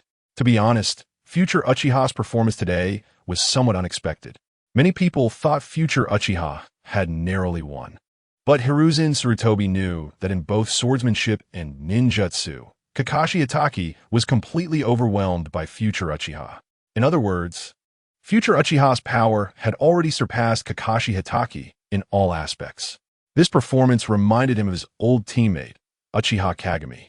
That guy was also extraordinarily talented, emerging out of nowhere and being exceptionally accepted as a member of the personal guard due to the teacher's exception. Because of this, the Uchiha clan, which had originally been increasingly dissatisfied with the Hokage faction, was stabilized for a long time. Perhaps he should cultivate future Uchiha as the future elite guard team, just like the teacher did. Of course, the premise is that the other party can withstand his tests. Hiruzen, I apply for future Uchiha to join Root. The office door was pushed open, and Danzo Shimura swaggered in. Hiruzen Sarutobi frowned in displeasure. Danzo, I've told you many times, you need to knock before coming in. In response to Hiruzen Sarutobi's reprimand, Danzo Shimura had an indifferent expression. Humph. If you could stop peeping into the women's bathhouse with your crystal ball, there would be no need to set such rules. Danzo's words made Hiruzen Sarutobi's face turn pale. Slander.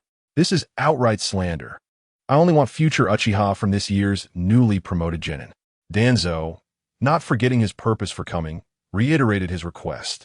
No, I have other plans for future Uchiha. Hiruzen Sarutobi decisively rejected Danzo's proposal. You saw future Uchiha's performance. Even Kakashi is not his opponent. Such a dangerous person should only be kept en route for safety. You wouldn't want another Uchiha Madara to appear in the village, would you? Danzo said coldly. Danzo, your hostility toward the Uchiha is too great. Hiruzen Sarutobi said calmly. The naturally evil Uchiha faces the rebuttal from Hiruzen Sarutobi. Danzo snorted. This is what the teacher taught us back then. Sigh, times have changed. Hiruzen Sarutobi sighed. The ninja world is very unstable now. If we target the Uchiha clan too much, it could trigger internal turmoil in the village. If other ninja villages take the opportunity to wage war against the village, Konoha could very well fall apart. The Senju clan has perished, Tsunade has left, Jiraiya is traveling, and Tsukumo Hatake committed suicide. Konoha no longer possesses absolute power to deter other ninja villages. During such times, a policy of appeasement toward the Uchiha clan is the best option, just as the teacher did back then. Hearing Hiruzen Sarutobi's explanation, Danzo Shimura remained unmoved. The village has become like this because of your incompetence. Hiruzen, you should take responsibility and voluntarily resign from your position as Hokage. Enough. Seeing Danzo Shimura turn his spear toward himself, Hiruzen Sarutobi shouted, Danzo, you just need to obey my arrangements. Humph. You will regret it. Remember, I am a Hokage. Bang. With a loud bang, the office door blocked Danzo Shimura's departing figure. That bastard. Hiruzen Sarutobi helplessly rubbed his temples. He had certainly considered what Danzo said. But any genius needs a long period of accumulation to grow into a strong person. Even Hashirama Senju and Madara Uchiha were no exception back then. With all the power of the village in his hands, he truly did not believe that just a future Uchiha could create much of a storm. If the other party shows signs of losing control, it won't be too late to take action then. The next day, ninja school. A group of newly promoted genin sat in the classroom, all wearing excited and thrilled expressions. Soon, they will be assigned to ninja teams. If nothing unexpected happens, the members of the team will be comrades fighting side by side for a long time in the future. Everyone is guessing who they will be teammates with in the same team. Obito, who do you want to be in a team with? Noera Rin asked Uchiha Obito with a smile. Of course it's you. Uchiha Obito shouted in his heart, but the words that came out were different. Anyone is fine, as long as it's not Uchiha Itachi and Hatake Kakashi. But Itachi and Kakashi are both excellent ninjas. If you can become teammates with them, it would definitely be unexpectedly reassuring. Hearing Noera Rin's words, Uchiha Obito huffed in dissatisfaction, feeling even more displeased with Uchiha Itachi and Kakashi. In the back row, Yuhi Kurenai nudged Uchiha Itachi's arm. Itachi, do you want to know who you'll be in team with? Uchiha Itachi pretended to think for a while. It should be you. How did you know? Itachi, do you really want to be comrades fighting side by side with me? Yuhi Kurenai asked excitedly. Not exactly. Uchiha Itachi stroked his chin. I heard that your father is also one of the guiding jonin this time. You should be begging your father to put me in the same team as you. Hearing Uchiha Itachi's analysis, Yuhi Kurenai's face immediately turned red. Stop being so narcissistic. I didn't do that. I just heard about the team members from my father in advance. Cooking for my father, doing laundry for him, and actively cleaning the house. I wouldn't do those messy things just for you. So even if we are in the same team later, don't think too much. I can't believe it. You are pure self-sabotage. Looking at the tsundere, Yuhi Kurenai. Uchiha Itachi showed a slight smile. Tsundere attributes at full capacity. Nice. At that moment, led by Onoki, many ninjas began to enter the classroom one after another. Among them were Yuhi Kurenai and Namikaze Minato. Everyone quiet down. The village has arranged many excellent guiding jonin for everyone. When your name is called, just follow your guiding jonin. After the words fell, the classroom fell silent. Uchiha Itachi, Yuhi Kurenai, Sarutobi Asuma, Uchiha Obito, Hatake Kakashi, Noara Rin, Narashikako Ebisu Might Guy. Chapter 13. The Formation of the Crimson Class. The misfortunate Sarutobi Asuma. In the outer area above Hokage Rock, in Konoha Village, Yuhi Kurenai, Uchiha Itachi, Sarutobi Asuma, and Yuhi Kurenai sat cross-legged on the ground. A gentle breeze blew, and Yuhi Kurenai slowly spoke. I am your guiding jonin, Yuhi Kurenai. A skilled jonin, good at ninjutsu. Please take care of me in the future. After Yuhi Kurenai finished speaking, she extended her hand towards Uchiha Itachi and the others. Why don't you introduce yourselves? Ahem. My name is Sarutobi Asuma, proficient in fire release and wind release. My favorite food is sausage and yam cold noodles, and I am very interested in shogi. What I dislike the most is being called the son of the Hokage, and my goal is to surpass my father and make a name for myself. I also hope to spend every day with the girl I like. Sarutobi Asuma introduced himself seriously. In front of Yuhi Kurenai, he had to make a good impression. Good introduction. Yuhi Kurenai clapped her hands and smiled. Asuma, you're still young. Try to smoke less, or it's bad for your health. Hearing Yuhi Kurenai's advice, Sarutobi Asuma nodded in a bit of panic. Oh no, these jonin are really perceptive. I even took a shower on purpose, yet they still noticed I smoke. I hope it won't affect my impression points. My name is Yuhi Kurenai. I am good at ninjutsu. What I like the most is training with a certain annoying guy. And my favorite food is the dishes made by that annoying guy. What I dislike the most is being pestered. My goal is to become an excellent ninja like my father. Hearing Yuhi Kurenai's introduction, Yuhi Kurenai's eyes twitched. Why does it feel like Sarutobi Asuma is about to become depressed? Uchiha Itachi, there are many things I like and many things I dislike as well. I am good at swordsmanship and ninjutsu, and my goal is to protect everything I cherish. Quite brief. Yuhi Kurenai silently complained in her heart. But it wasn't too surprising. If Uchiha were to give a lengthy speech at this point, that would truly be bizarre. I have already observed your general strength during the graduation exam. So for now, Uchiha Itachi will temporarily take on the role of team captain.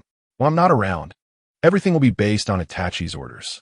After hearing Yuhi Kurenai's arrangement, Sarutobi Asuma reluctantly nodded.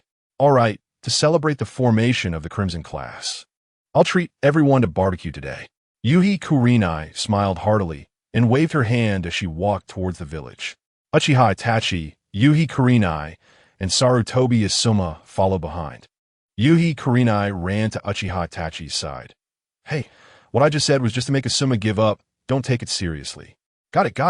Uchiha Itachi waved his hand. It's just under a standard, I understand. Oof. Seeing Uchiha Itachi's indifferent look, Yuhi Kurenai pouted in anger and slapped Uchiha Itachi's arm. Watching the two playfully banter in front, Sarutobi Asuma felt his heart break into pieces. Seriously, why is that bastard Uchiha Itachi in the team? 50 meters ahead, target spotted. Received. Number 2 is in position. Number 3 is in position. Go. With a command, 3 shadows sprang from the shadows. The orange cat lying in the sun let out a sharp scream. Scared, huh? Don't worry, we won't hurt you. Yuhi Kurenai cradled the orange cat in her arms, stroking its fur to soothe it. Uchiha Itachi and Sarutobi Asuma stood on either side, as if it were routine. Yuhi Kurenai walked over with a smile. Very good. Everyone is getting more and more skilled at cooperating. After we submit the task, I'll treat everyone to barbecue. Father, can we take on some slightly more challenging tasks? Yuhi Kurenai's tone had some complaints. It has been a month since they graduated from the ninja school.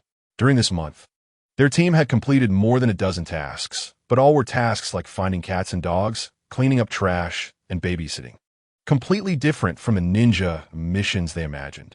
Yes, Kurenai-sensei, with our strength, doing such tasks every day is simply a waste of time. After hearing Yuhi Kurenai's words, Sarutobi Asuma immediately said, Itachi, what do you think? Yuhi Kurenai didn't answer immediately, but looked at Uchiha Itachi. No matter what task it is, it must be taken seriously. Simply pursuing high-difficulty tasks is not wise. Accumulating experience from tasks is the most important. Uchiha Itachi said lightly. He didn't feel any annoyance. After all, with the system in place, his strength was constantly growing every day. Doing some low-level tasks was just right to allow him to smoothly go through the early development phase. With that in mind, Uchiha Itachi focused his thoughts. And a translucent panel that only he could see appeared before his eyes. Name, Uchiha Mirai, Physique, 37, Mental Strength, 33, Chakra, 26, Bloodline Limit, Sharingan Ninjutsu, Magical Tree Binding Kill, Earth Release, Earth Flow Wall. Others, after a month. His attributes have changed significantly. His physical quality has increased by 11 points, with noticeable improvements in strength, speed, and endurance. His mental strength has increased by 8 points, further enhancing the power of the Sharingan. His chakra has increased by 9 points, and, according to his estimates, he is already close to the level of an average elite Chunin. In just 1 month, his strength has received an all-around boost, and such a growth rate is quite abnormal. Therefore, Uchiha Mirai has maintained a very calm mindset. Mirai, your thinking is correct. With such a mindset, I believe you will definitely become an excellent ninja in the future. Waihi Kurenai couldn't help but praise Uchiha Mirai. She originally thought that facing these simple and tedious tasks, Uchiha Mirai, as a member of the Uchiha clan, would be the first to lose patience. But unexpectedly, the reality was just the opposite. It seems that Kurenai's fondness for Mirai is not merely because of his looks. Damn it, seeing Uchiha Mirai being praised. Asuma Sarutobi clenched his fists. Damn it, I've been outdone again. Why can't I think of such an excellent response? Since becoming teammates with Uchiha Mirai, Asuma has felt battered every day. When will this kind of life end? Chapter 14. This task is too deep, you can't handle it, sigh. There's really nothing we can do. Looking at the listless Kurenai and Asuma, Waihi Kurenai sighed helplessly. Today, let's go to the mission hall and see if there are any suitable A-rank missions. Really? Upon hearing Kurenai's words, Asuma and Kurenai immediately displayed looks of surprise.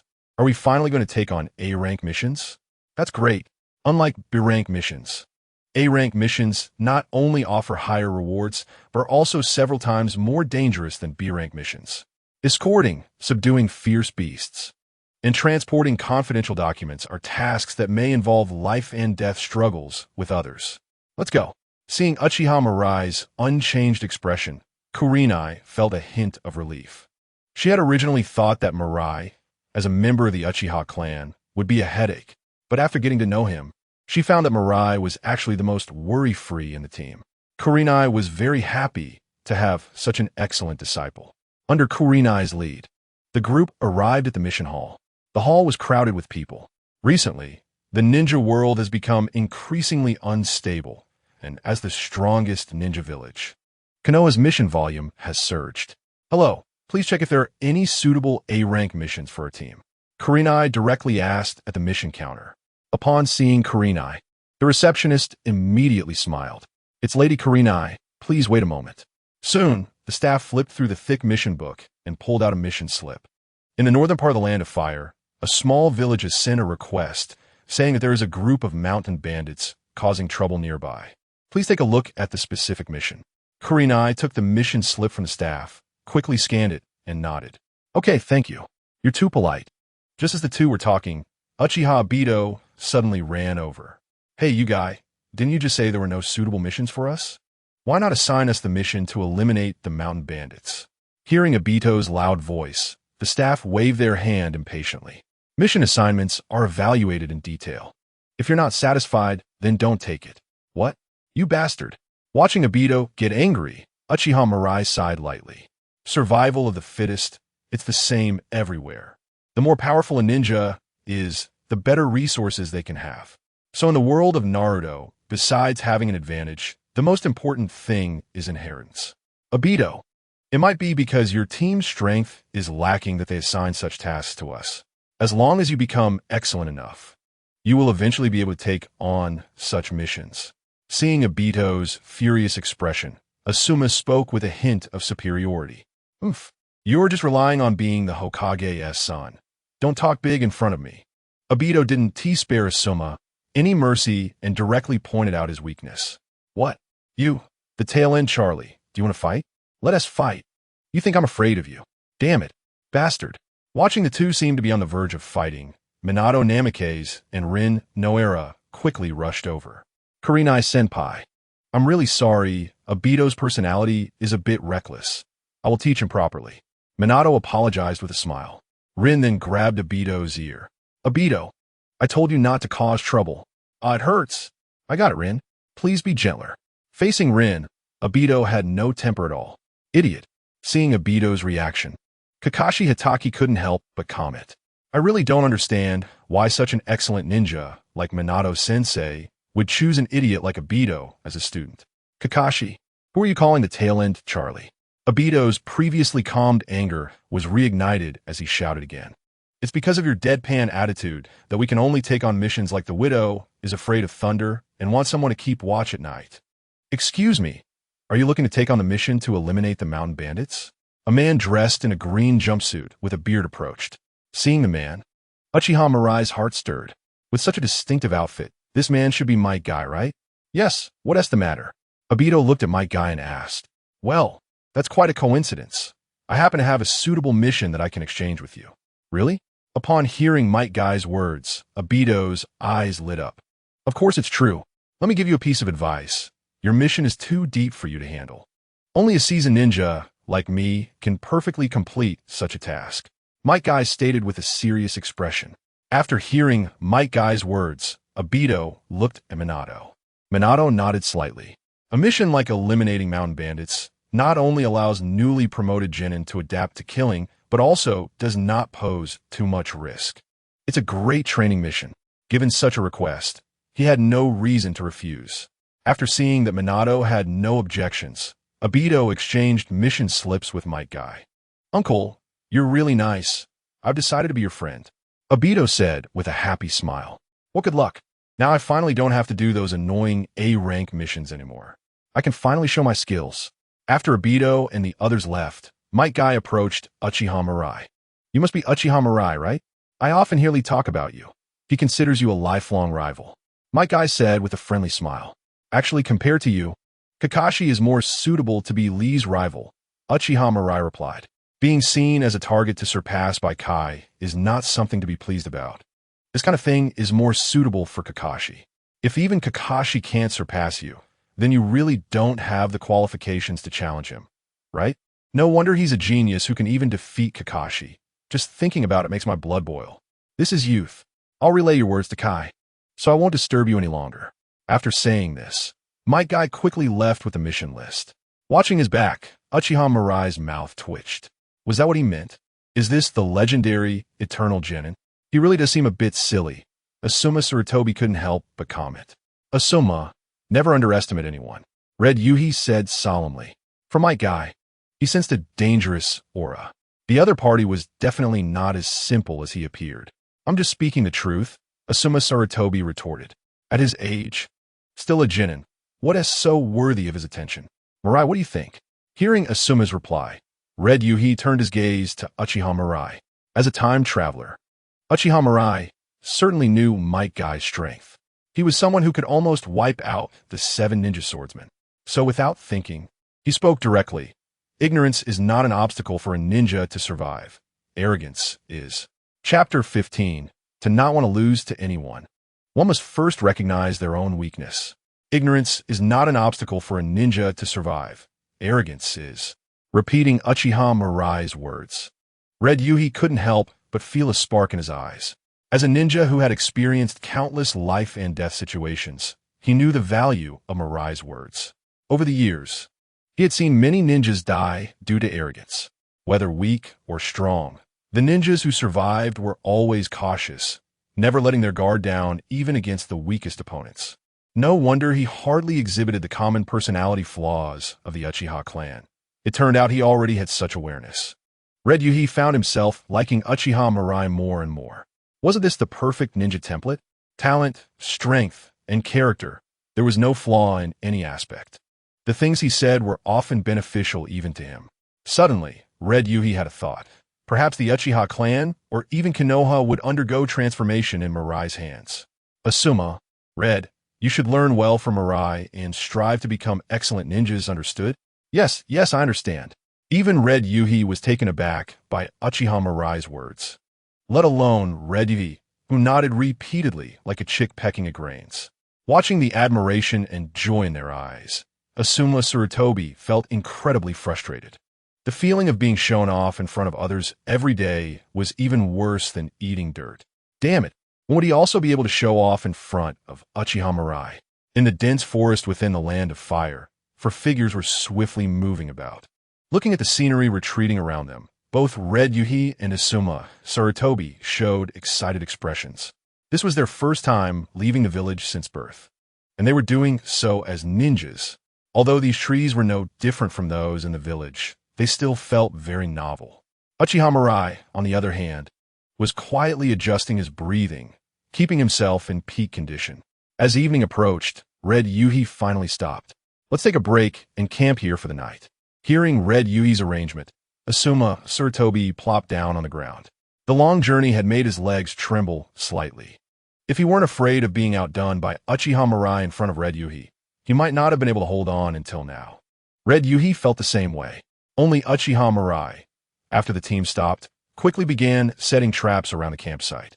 With his enhanced physique, his physical abilities were completely incomparable to those of Asuma Sarutobi and Red Yuhi. Soon, Uchiha Mirai had set up the traps. Red Yuhi watched and couldn't help but feel a bit embarrassed. When he first went out to complete a mission, he was far from being as capable as his disciple. Mirai, your traps are well set up. Seeing Uchiha Mirai return, Red Yuhi took the initiative to speak. Dad, you may not know this, but Mirai often sets traps at home. Red Yuhi explained proudly. Looking at Red Yuhi's demeanor, Red Yuhi felt slightly depressed. He felt his daughter was slowly drifting away from him. Taking out a few soldier pills, Red Yuhi popped them into his mouth. The sour and bitter taste made him frown slightly. It really was as unpleasant as ever. Dad, Mariah's cooking is very delicious. After the mission, you should find a chance to try it. It will definitely surprise you. Seeing Red Yuhi's expression, Red Yuhi immediately said, Got it. Red Yuhi helplessly patted Red Yuhi's head. Once the topic turned to Uchiha Mirai, the child just wouldn't stop talking. Mirai, tonight we'll take turns keeping watch. Is that okay? Red Yuhi, not wanting to listen to Red Yuhi's chatter, took the initiative to change the subject. Sure, I'll take the first half of the night.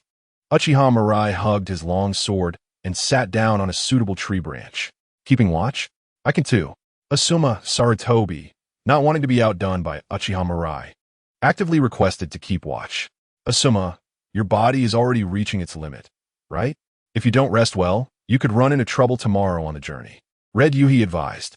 He knew that Asuma wanted to show off in front of him and his daughter, but it really wasn't necessary. Competing with someone like Uchiha Mirai was just asking for trouble. What if they encountered an unexpected situation tomorrow and didn't have enough stamina and energy? It could lead to the worst possible outcome. Teacher Red, if Uchiha Mirai can do it, I can too. Asuma Sarutobi insisted. Red Yuhi frowned, about to say something, when Uchiha Mirai's voice rang out. If you don't want to lose to anyone, you must first recognize your own weakness. Hearing this, Asuma clenched his fists. What do you mean? We are on a mission, not playing a ninja game. Uchiha Mirai snorted coldly. Your boring pride will make you a burden to your teammates. Do you want to endanger us all? Aye. Upon hearing Uchiha Mirai's question, Asuma Sarutobi's face turned red, but he couldn't find any reason to refute. If you continue to treat the mission as a joke, then, after this mission, you can voluntarily leave the team. In the absence of an opinion from the guiding Jonin, as the team leader, he had absolute authority. Not following orders as a ninja is a serious matter. Looking at Uchiha Mirai's cold gaze, Asuma Sarutobi lowered his head. As the son of the Hokage, he naturally knew what could happen if he disobeyed orders during a mission. Moreover, continuing to argue would only make everyone think he was even worse. Sorry. I was wrong. Rest. Uchiha Mirai turned his gaze back to the distant forest, and the campsite fell silent again. Red Yui secretly glanced at Uchiha Mirai sitting in the tree, her eyes filled with stars. It's really cool that someone like Asuma Sarutobi can be so obedient. I really like it. Hinata Kagura has also given up on the idea of secretly keeping watch with Uchiha Mirai and has peacefully fallen asleep. Although Mirai is still young, he gives off an unexpectedly reliable vibe. Chapter 16. Can killing also plunder rewards? It took 3 days to reach the destination. Although Hinata Kagura could already control the speed of their journey, both Asuma Sarutobi and Hinata Kagura looked pale and exhausted upon arriving. At the entrance of the village, 2 men holding farming tools immediately took a defensive stance. Who are you? We are ninjas from Konoha, here to accept a mission from your village, Hinata Kagura explained.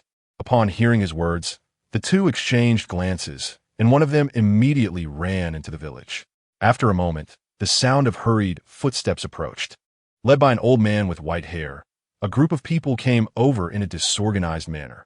Are you the ninjas from Konoha? That's right. Asuma Sarutobi stepped forward and pointed to the ninja headband on his arm. Leave the task of eliminating the bandits to us. Upon hearing this, the villagers immediately frowned.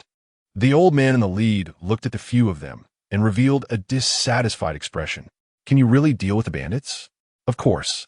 Asuma Sarutobi confidently raised his head. I am an excellent ninja. Just as the old man hesitated, someone suddenly yelled, we spent so much money, and in the end, we hired 3 kids? Refund. As soon as the words fell, the crowd immediately became chaotic. Seeing this, Asuma Sarutobi felt a bit flustered and quickly explained, please trust us.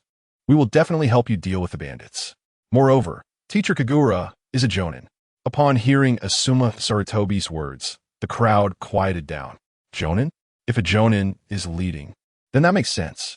Well, don't misunderstand. Your commission is only enough to hire a few chunin. I won't take action, Hinata Kagura said with a shrug. Teacher Kagura? Asuma Sarutobi was stunned. You didn't have to explain that you won't take action. Isn't that just adding fuel to the fire? Did everyone hear that? These Konoha ninjas are just playing us. If they can't deal with the bandits will definitely retaliate against us. Get them out of here. We don't need guys like this to cause trouble. The voices rose again, and the expressions on the villagers' faces became agitated once more. Just as the situation was about to spiral out of control, a figure rushed into the crowd. In the next moment, Uchiha Mirai had grabbed a man's neck. What are you doing? The crowd questioned upon seeing Mirai's actions. Mirai snorted lightly, and her black eyes turned into crimson Sharingan. A cold, brutal aura spread, causing the villagers to take a few steps back in fear. I am the insider for the bandits in the village, responsible for inciting everyone's hostility towards outsiders and reporting information from the village to the bandits. Under the illusion of the Sharingan, the man grabbed by Uchiha Mirai spoke with a vacant expression. Cunning bandits. The villagers now understood. It was this guy who had been shouting just now. Name your accomplices. Uchiha Mirai said coldly. There are 2 insiders in the village. Besides me, the other one's name is. Before the man could finish, Uchiha Mirai suddenly shot the long knife in her hand backward. Buffed. A middle-aged man who tried to escape amidst the chaos was pierced through the heart by the long knife, convulsed a few times on the ground, and lost consciousness. Ding. Congratulations to the host for successfully plundering reward. Physique 0. 5. Hearing the system's prompt in his mind, Uchiha Mirai was taken aback. He had already triggered the daily combat reward. Why was it triggered again now? Could it be that killing also triggers the plunder system? Thinking of this, Uchiha Mirai slightly exerted force with his right hand. Crack. Ding. Congratulations to the host for successfully plundering reward. Physique 0. 5. The system's prompt rang in his mind again, and Uchiha Mirai's heart surged with excitement. He could confirm now, in addition to the daily combat reward, the system could also plunder rewards through killing. The most crucial part was that the killing plunder reward had actually triggered twice. Was there no limit to the number of times the killing plunder reward could be triggered? No. He needed to validate this properly. Mirai? Hinata Kagura's voice pulled Uchiha Mirai back to reality. Looking at everyone's gazes, Uchiha Mirai threw the corpse on the ground. The insider for the bandits has been dealt with. Tonight, we will wipe out the bandits. From now on, no one is allowed to leave the village. Seeing Uchiha Mirai easily kill 2 adult men, the villagers no longer dared to say much. With the persuasion of the old man, they all obediently returned to the village. Dear sirs, I am Fuji Man from the small village, the village chief. Please don't mind what just happened. Fuji Man said with a smile. Uchiha Mirai waved his hand. It's fine. Prepare some food for us. We need to rest for a bit. Understood, please follow me. After arranging everything, Fuji Man left tactfully. Once he left, Hinata Kagura shot a glance at Hinata Kagura and said, Father, you were really terrible today. How could you say you wouldn't take action at that moment? If Mirai hadn't managed to control the situation in time, we would have been driven away by the employers. In that case, we would definitely become a laughingstock in the village. After hearing Hinata Kagura's words, Asuma Sarutobi also turned his gaze to Hinata Kagura. He too did not understand why Hinata Kagura would say something so inappropriate at that moment. Facing the questions from the two, Hinata Kagura smiled and said, Mirai, you explain it to them. According to common sense, it should be the village chief who is responsible for communicating with us. However, during our conversation, someone in the crowd was continuously inciting the villagers' hostility toward us. This is quite unusual. Teacher Kagura said that to confirm whether her judgment was incorrect. Uchiha Mirai explained calmly. I see now.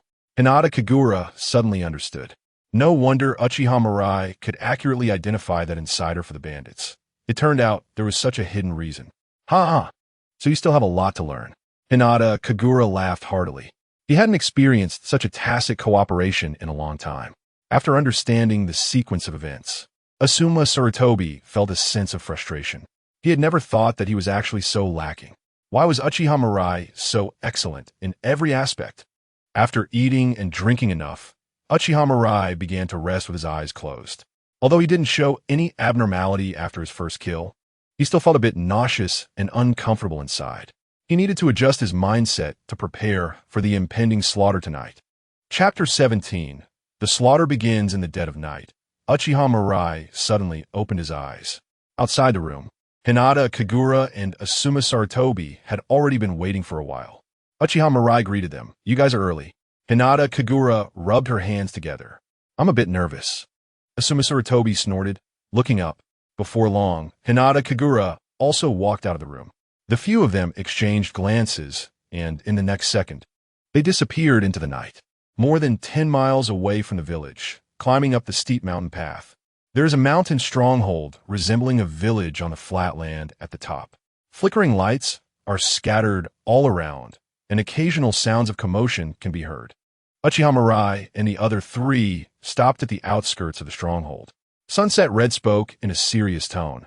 A-rank missions are different from B-rank missions. One careless mistake could really cost you your life. I want to intervene, so you must pay attention to your safety. I have only one request. Don't show mercy. Seeing Sunset Red's serious expression, both Sunset Hong and Sarutobi Asuma nodded solemnly. The mission begins. With a command, Uchiha Mirai and the other 3 instantly vanished from their spot. Just like in their usual practice, the 3 split into 3 directions and stealthily approached the stronghold. With the enhancement of a Sharingan, even in the thickening night, Uchiha Mirai could still clearly see the surrounding scenery. 1, 2, 3. After confirming the distribution of the mountain bandits, Uchiha Mirai swaggered over. The bandit on watch, seeing Uchiha Mirai suddenly appear, was about to shout, but the next second lost consciousness in a genjutsu. Ding! Congratulations to the host for successfully stealing rewards. Physique 0. 5. There really are no limits. After receiving the reward again, a smile couldn't help but curl at the corner of Uchiha Mirai's mouth. Death is like the wind. Always with me. The slaughter began. Ding! Congratulations to the host for successfully stealing rewards. Physique 0. 5. Ding! Congratulations to the host for successfully stealing rewards. Mental power 0. 5. The system's notification continued to ring, and Uchiha Mirai's attribute points began to change rapidly. Since Uchiha Mirai didn't deliberately hide his presence, the stronghold was already thrown into chaos. After the initial panic, the mountain bandits all surged towards the direction of Uchiha Mirai. It's this guy. Let us all go together and kill him. Watching the swarm of bandits rushing in, Uchiha Mirai laughed heartily. Do you all want to dance? Uchiha Mirai charged into the encirclement of the bandits, striking left and right. He was like an incredibly elegant dancer, each attack accurately claiming a fresh life. In just a moment, the bandits suffered heavy casualties, and they didn't even touch the hem of Uchiha Mirai's clothes. Damn, this guy's a monster. A monster. We'll all be killed by him. Hurry and run. It's a ninja from Konoha. Those two bastards didn't pass on the information to us. Get out of the way. Don't block me. Hurry and escape. Under Uchiha Mirai's massacre, the bandits began to flee in disarray. This one do. These are all experience points for him to gain power. Uchiha Mirai wasn't planning to let any of them go. Fire style, great fireball technique. Fire style, phoenix fire technique. Uchiha Mirai quickly formed hand seals with both hands, rapidly claiming the lives of the bandits. After a while, the screams disappeared. The bandits were nearly wiped out by Uchiha Mirai. It was truly unexpected. In the distance, Sunset Red, who was silently watching the stronghold, couldn't help but shake his head. He originally thought that Uchiha Mirai would take a stealthy approach, eliminating the bandits one by one. But unexpectedly, this guy chose to confront them head-on. As expected of a ninja from the Uchiha clan, their actions are always so unpredictable.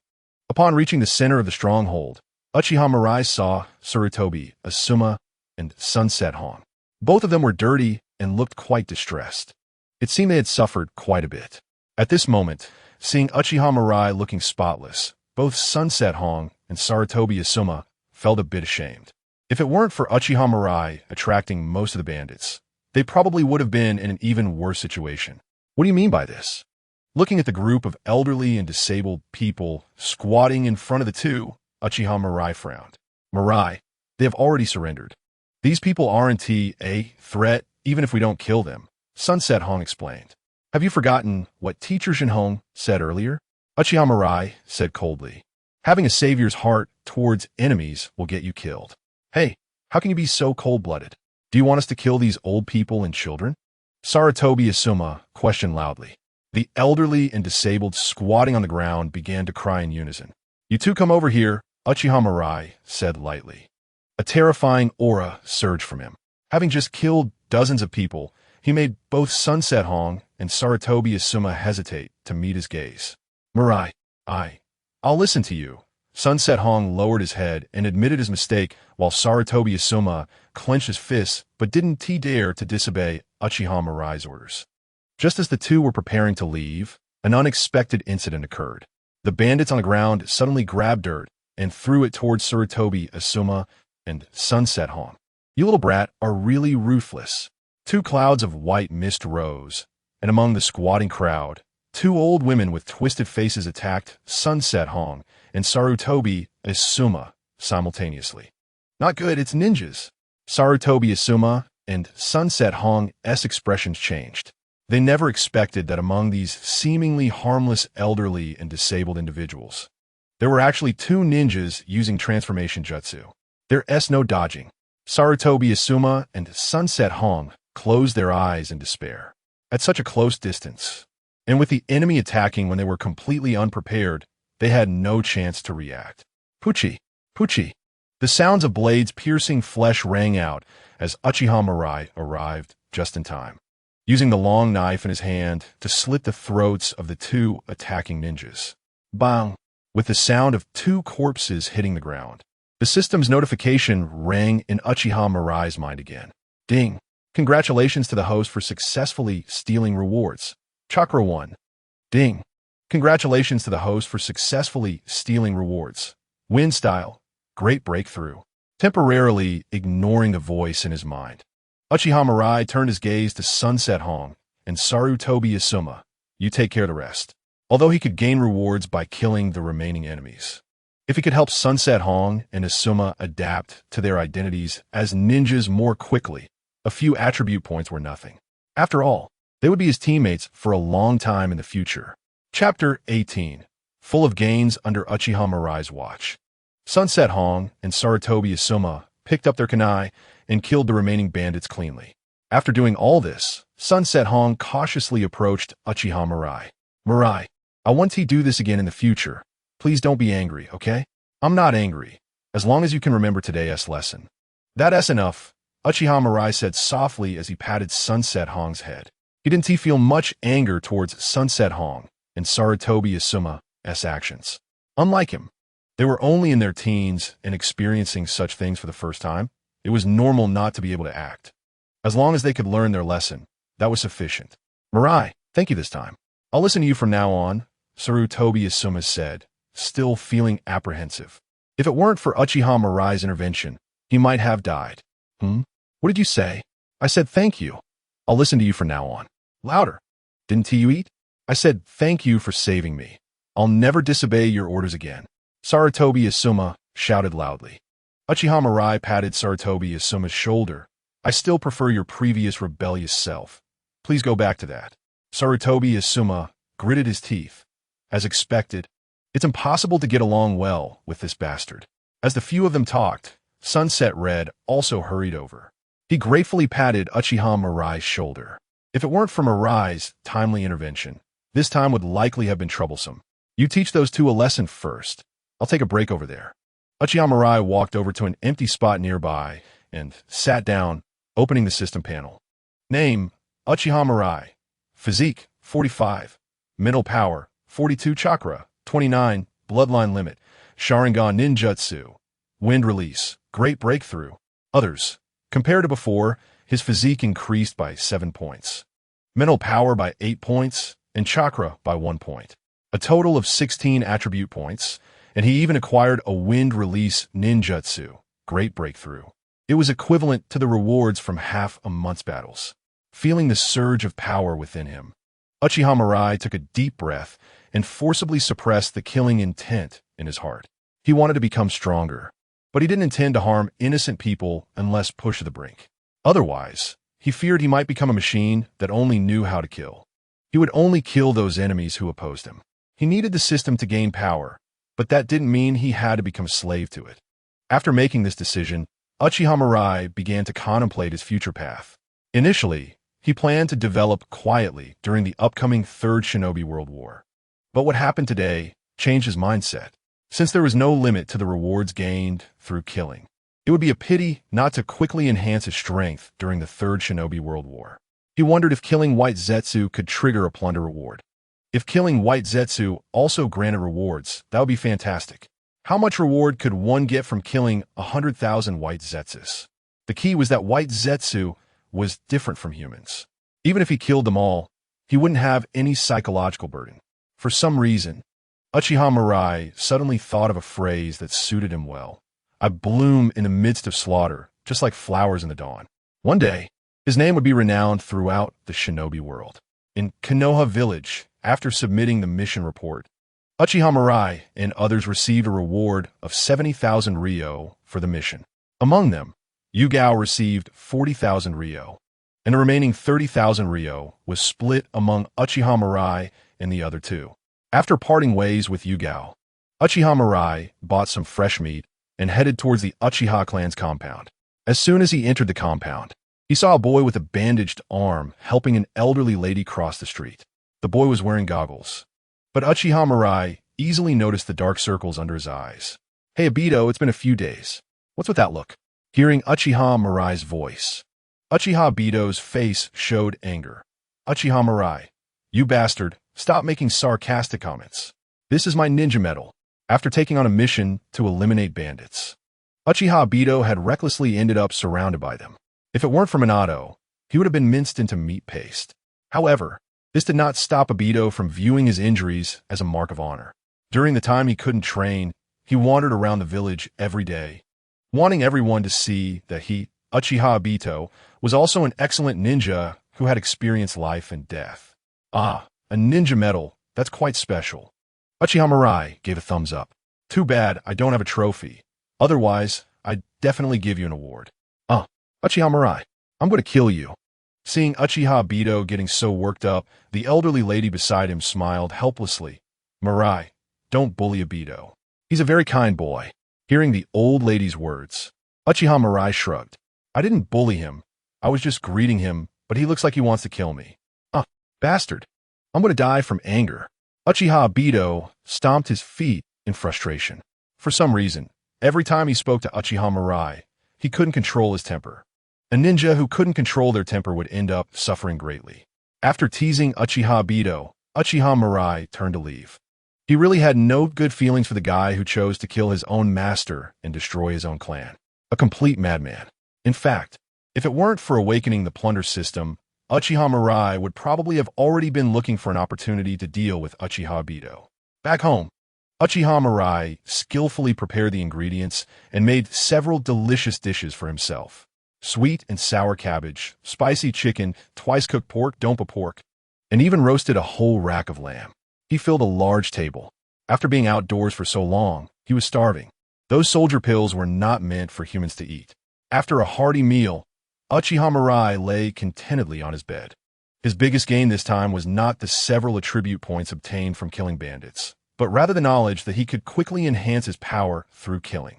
The shinobi world felt like a storm was brewing. Before chaos returned to the shinobi world, he needed to make good use of this time to increase his strength. The missions couldn't stop. Chapter 19. Strength Improvement. Kakashi leads guy to visit. Time flew by. Another 2 months passed in the blink of an eye. During these 2 months, Uchiha Mirai didn't take a single day off. Accepting and executing missions, he was like an unwearied machine. His reputation gradually spread throughout the village. Almost all the Konoha ninjas knew that a mission fanatic had emerged among the newly promoted genin. During the mission period, Yugao had several times hinted to Uchiha Mirai, asking if he was short on money and if she could ask her father to lend him some. After several unsuccessful attempts, Yugao had no choice but to give up and could only remind Uchiha Mirai to be careful during missions. Despite the high-intensity missions making Uchiha Mirai very tired, he also reaped substantial rewards. In 2 months, aside from the rewards triggered by daily battles, he gained a total of 140 attribute points. Thanks to his efforts, the bandit problems in a land of fire had noticeably decreased. Name: Uchiha Mirai. Physique: 105. Mental power: 92. Chakra: 59. Bloodline limit: Sharingan ninjutsu. Others. Looking at his attribute panel, Uchiha Mirai wore a satisfied smile. After this period of accumulation, his physical fitness had increased several times. Although he still looked like a teenager, in terms of strength, speed, and endurance, he was no less than a jounin. As for mental power, Uchiha Mirai could feel that his Sharingan was subtly trending towards another evolution. It wouldn't be long before he could evolve into the 3-Tomo Sharingan. Relatively speaking, the growth in Chakra wasn't too significant. However, this was unavoidable, as most of his attribute points came from killing bandits, most of whom were ordinary people, and the plundered attributes were mainly in physique and mental power. With my current strength, I should be able to directly crush Kakashi if I face him again. Uchiha Mirai thought to himself. In the early days, Kakashi was considered one of the most talented ninjas, but compared to him, he was still far from enough. The most critical point is that even the most talented individuals will enter a stable phase after experiencing a rapid growth period in strength. Aside from Hashirama Senju and Madara Uchiha, others like Kakashi, Obito Uchiha, and Nagato are no exception. To advance further can be said to be as difficult as climbing a mountain. However, he has no such concerns.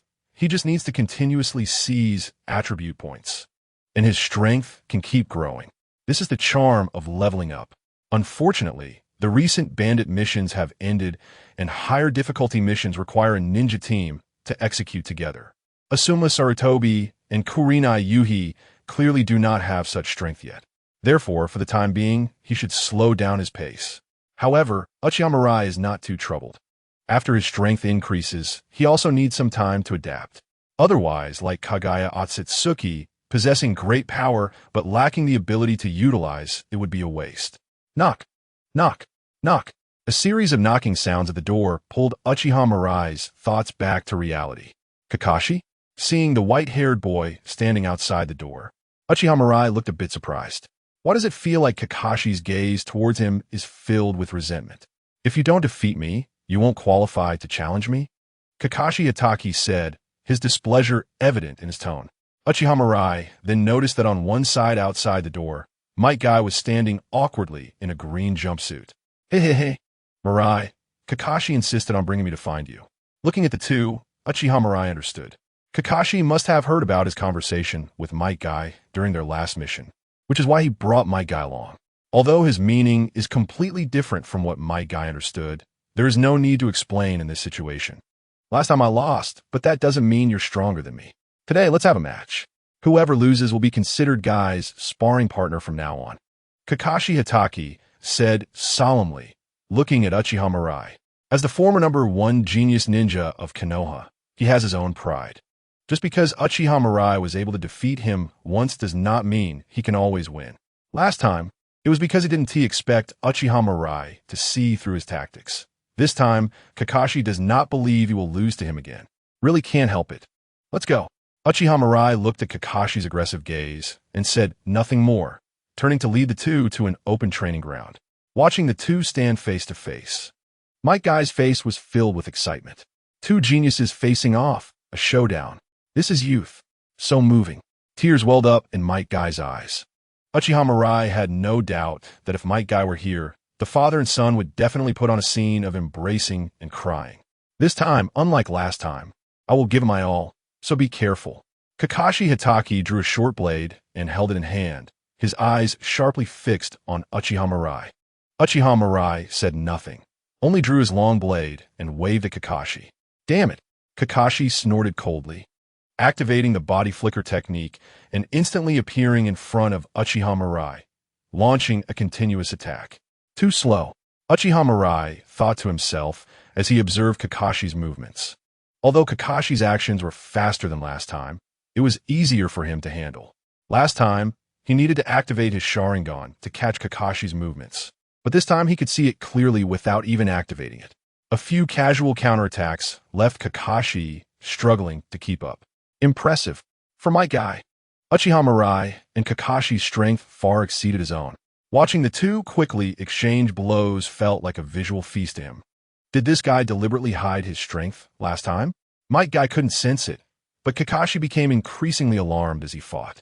Uchiha Mirai not only didn't activate his Sharingan, but even casual counterattacks made him flustered. It felt as if the two were on completely different levels of power. Kakashi admit defeat. No way. Kakashi Hatake pushed Uchiha Mirai back with a blade, quickly creating distance between them. Chidori. Kakashi's right hand was enveloped in an electric arc, emitting a sound like 1,000 birds chirping. Chidori. With a low shout, Kakashi's body shot forward like a released arrow, charging at Uchiha Mirai. The speed shocked Might Guy, leaving him with his mouth agape. Mirai, be careful. Might Guy urgently warned. Smack. A crisp sound rang out. Time seemed to freeze as Uchiha Mirai caught Kakashi's right hand with one hand, his crimson Sharingan slowly turning. Kakashi, it's better to be cautious when using such dangerous ninjutsu. Chapter 20. Unexpected Harvest. It's coming. Watching the scene unfold, Might Guy was astonished, his mouth agape. To him, Kakashi's speed had already reached its peak. That Chidori attack seemed capable of penetrating everything. Originally thinking Uchiha Mirai would be in danger, he did not expect him to block it. No, if it had just been blocked, he wouldn't be so surprised. Uchiha Mirai actually stood there, empty-handed, catching Kakashi's wrist and neutralizing Chidori.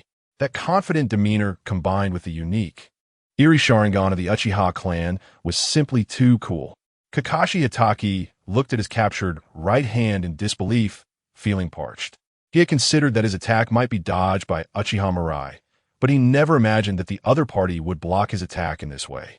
Achieving that requires not only strength far beyond his own, but also absolute confidence. This guy, looking into those confident eyes, Kakashi Hatake felt a sense of powerless defeat for the first time against someone his age. Uchiha Mirai, why are you so strong? Let's end the battle here. Uchiha Mirai released Kakashi's wrist. Guy, I happen to have some time recently. We can train together during the day. Uchiha Mirai focused his gaze on Might Guy, making no comments about the recent battle. This attitude made Kakashi feel that the other party completely disregarded him. The recent battle was merely a child's play to satisfy his desire for sparring. Unlike Kakashi's silence, Might Guy's face was filled with excitement. Mirai, are you really willing to train with me? Uchiha Mirai nodded noncommittally.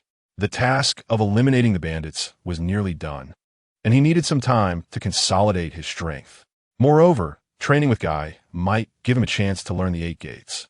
That way, he would have another powerful trump card. Woo Mirai, you are so kind. Youth cannot be neglected. I will come to invite you to train together tomorrow. Might Guy wiped his nose with his arm, tears in his eyes. Got it.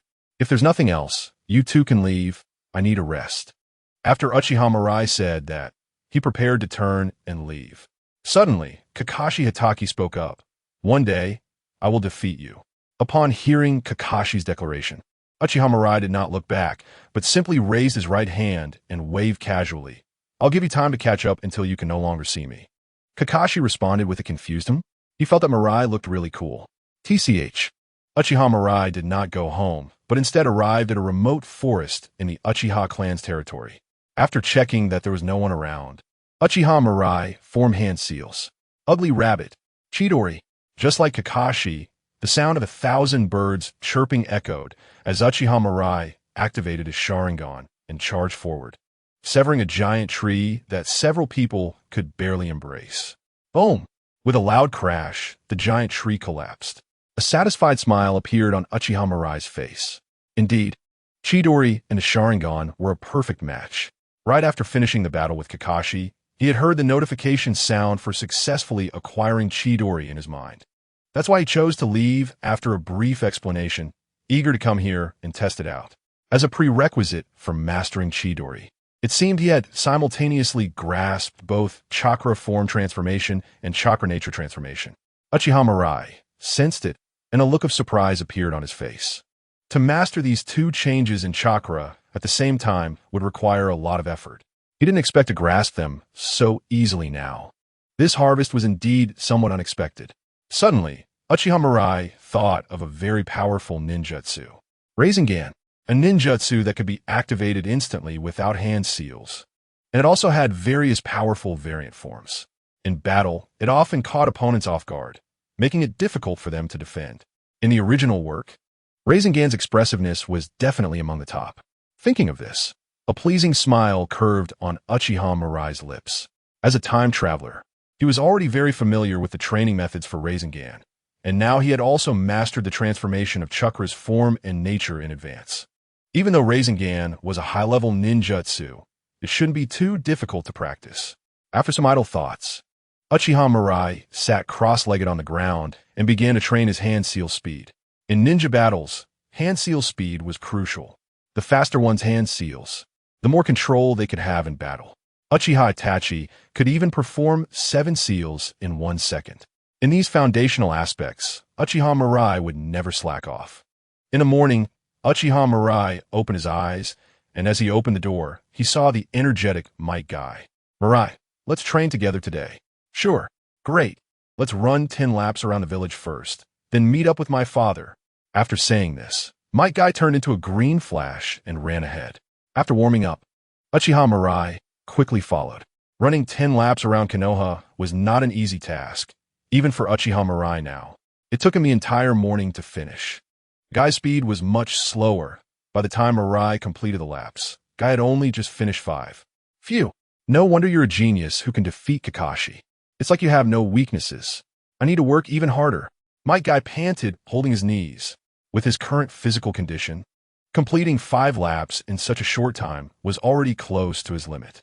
Saying he wanted to run 10 laps was just a habitual way of giving himself an impossible goal.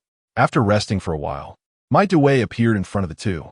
Seeing Uchiha Mirai, a look of surprise appeared on Might Dewey's face. Father, Mirai wants to train with us for a while. Is that okay? Might Guy asked eagerly. Might Dewey nodded. Of course. Guy, if you can train with the goal you're pursuing, you must work even harder. Yes, I will. Great. This is youth. Watching the father and son embrace and cry, Uchiha Mirai's mouth twitched. He was starting to regret it. Was training with these two really a wise decision? Chapter 21. The hardworking genius. I acknowledge you. 431, 432, 433. Bang! Might Guy collapsed weakly on the ground. The ground beneath him was already soaked with sweat. All right, Guy. Uchiha Mirai tossed a bottle of water to Might Guy. Let's call it a day for now. Mirai, I really envy you. I feel like I've been working so hard, but it seems like you're still out of reach. Might Guy looked at Uchiha Mirai with some envy. His mindset was already quite good, but during this training period with Uchiha Mirai, he still felt somewhat discouraged. The goals he struggled to achieve were easily accomplished by the other party. This gap made him doubt his father's words for the first time. Could he really catch up to these geniuses? Guy, as long as you persist in anything, you'll always reap rewards. Uchiha Mirai comforted him. Haha, I definitely will. Might Guy scratched his head foolishly. Besides constantly training my body, I have nothing else to do. He hadn't even mastered the most basic body flicker technique, let alone other ninjutsu. By the way, I just remember, Mirai. Today, my father seems to want to pass on a very powerful secret technique to you, the 8 gates. Might Guy suddenly said, Huh? Uchiha Mirai was a bit surprised. The power of the 8 gates goes without saying. No matter who wields it, it's a top-tier secret technique. Such a precious ninjutsu, in a world that values inheritance like in Naruto, is usually taught only between fathers and sons or between master and disciple. He had been training with Might Guy, just hoping to get the 8 gates through the system during their sparring sessions. But he never expected Might Due would actively pass it on to him. Mirai, even though my father is just a genin, the 8 gates is very powerful. So don't look down on it. Seeing the surprised expression on Uchiha Mirai's face, Might Guy quickly explained. Because his body wasn't up to standard, he hadn't even been able to learn it from his father. What can I do with you guys? Uchiha Mirai rubbed his nose, feeling a warmth in his heart. Not saying much. Noticing Guy's mood was a bit low, Uchiha Mirai waved to Might Guy. Get up. Let me give you a good beating. Huh? 10 minutes later, Might Guy, with a bruised face, sat on the ground. As expected, it's still not enough. Ding! Congratulations to the host for successfully acquiring a reward. Physical Fitness 1. Ignoring the system's notification in his mind, Uchiha Mirai looked at the still downcast Might Guy with some surprise. In the past, after every battle, Guy would always say he wanted to catch up. Why was this time different? Had he really been discouraged by his defeat? Just then, Might Due suddenly appeared in front of the two. Seeing Kai's expression, Might Due frowned. Kai, what's wrong? You shouldn't allow such despair. Might Guy raised his head and pouted. Father, can I really become an excellent ninja? Compared to the future, I feel utterly worthless. Hearing Kai's words, Might Due was momentarily at a loss for words. During this time, he too had been shocked by Uchiha Future's talent. In the face of reality, anything he said seemed so pale and powerless. Noticing the atmosphere had turned a bit silent, Uchiha Future sighed and decided to do something.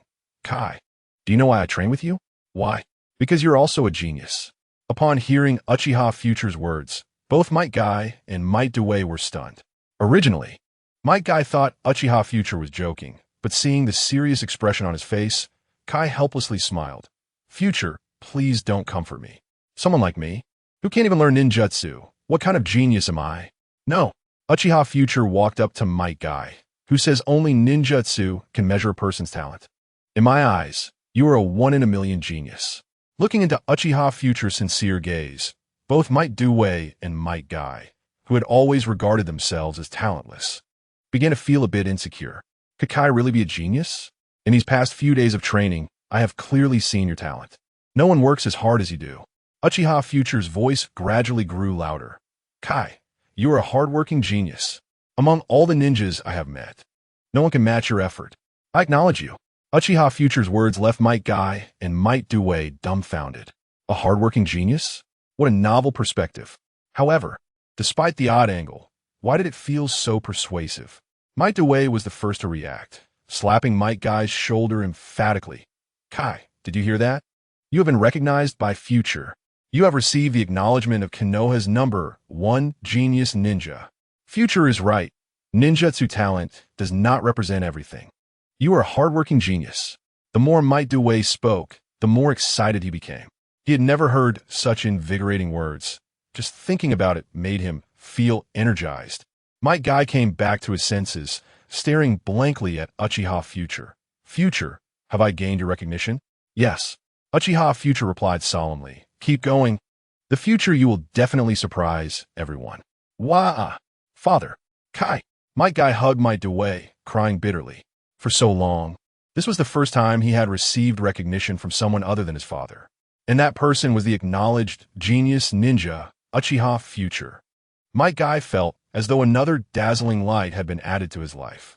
So, to repay this recognition, Kai, work hard to become stronger. Don't slack off for a moment. I will. This is youth. Watching the two embrace and cry without any sign of stopping, Uchiha Future frowned and stepped aside. He really couldn't fit into this atmosphere. After a while, Might Dway walked over to Uchiha Future, his eyes filled with gratitude. Future, thank you for comforting Kai. Without your comfort, Kai might have been completely demoralized. In other words, it wouldn't be an exaggeration to say that Uchiha Future saved Kai's life. I just spoke what was in my heart, Uchiha Future said lightly. He wasn't exaggerating. Later on, Kai almost kicked his way to the grand finale and was hailed by countless people as the Kai Emperor. What kind of person isn't a genius? Chapter 22. The Disappearance of the Wind Shadow, Seeing Might Guy, who had become invigorated again, shouting and running away upside down. Might Dway looked seriously at Uchiha Future. Future, your talent is very high. So I am prepared to pass on the secret technique, the 8 gates, to you. Before Uchiha Future could respond, Might Dway continued. Although I'm currently just an ordinary genin, the 8 gates is a very powerful secret technique. Future, let me show you right now. Worried that Uchiha Future might look down on the 8 gates due to his strength, Might Dway decided to demonstrate himself. Future, watch closely. First gate, open. With a low shout from Might Dway, Uchiha Future could feel the chakra within him starting to surge wildly. Might Dewey's skin also became much more flushed. Second gate, rest gate, open. Third gate, life gate, open. After opening the third gate, Might Dewey's body became engorged and red, and green energy began to emanate from his surface. Fourth gate, injury gate, open. Fifth gate, days gate, open. Sixth gate, view gate, open. After opening the 6th gate, the veins on Might Dewey's skin bulged, and he looked like a fully cooked shrimp. However, the violent aura emanating from him made Uchiha Future's heart race. He felt that standing in front of him was not a person, but a beast, one that could devour him at any moment. Just as Uchiha Future was carefully sensing Might Dewey's transformation, Might Dway clenched his fists and shouted again. 7th gate, shock gate, open. A chakra explosion several times stronger than before erupted, and the green energy covering his body transformed into blue steam. Uchiha Future couldn't help but take a few steps back. Only after creating some distance did he feel a bit more at ease.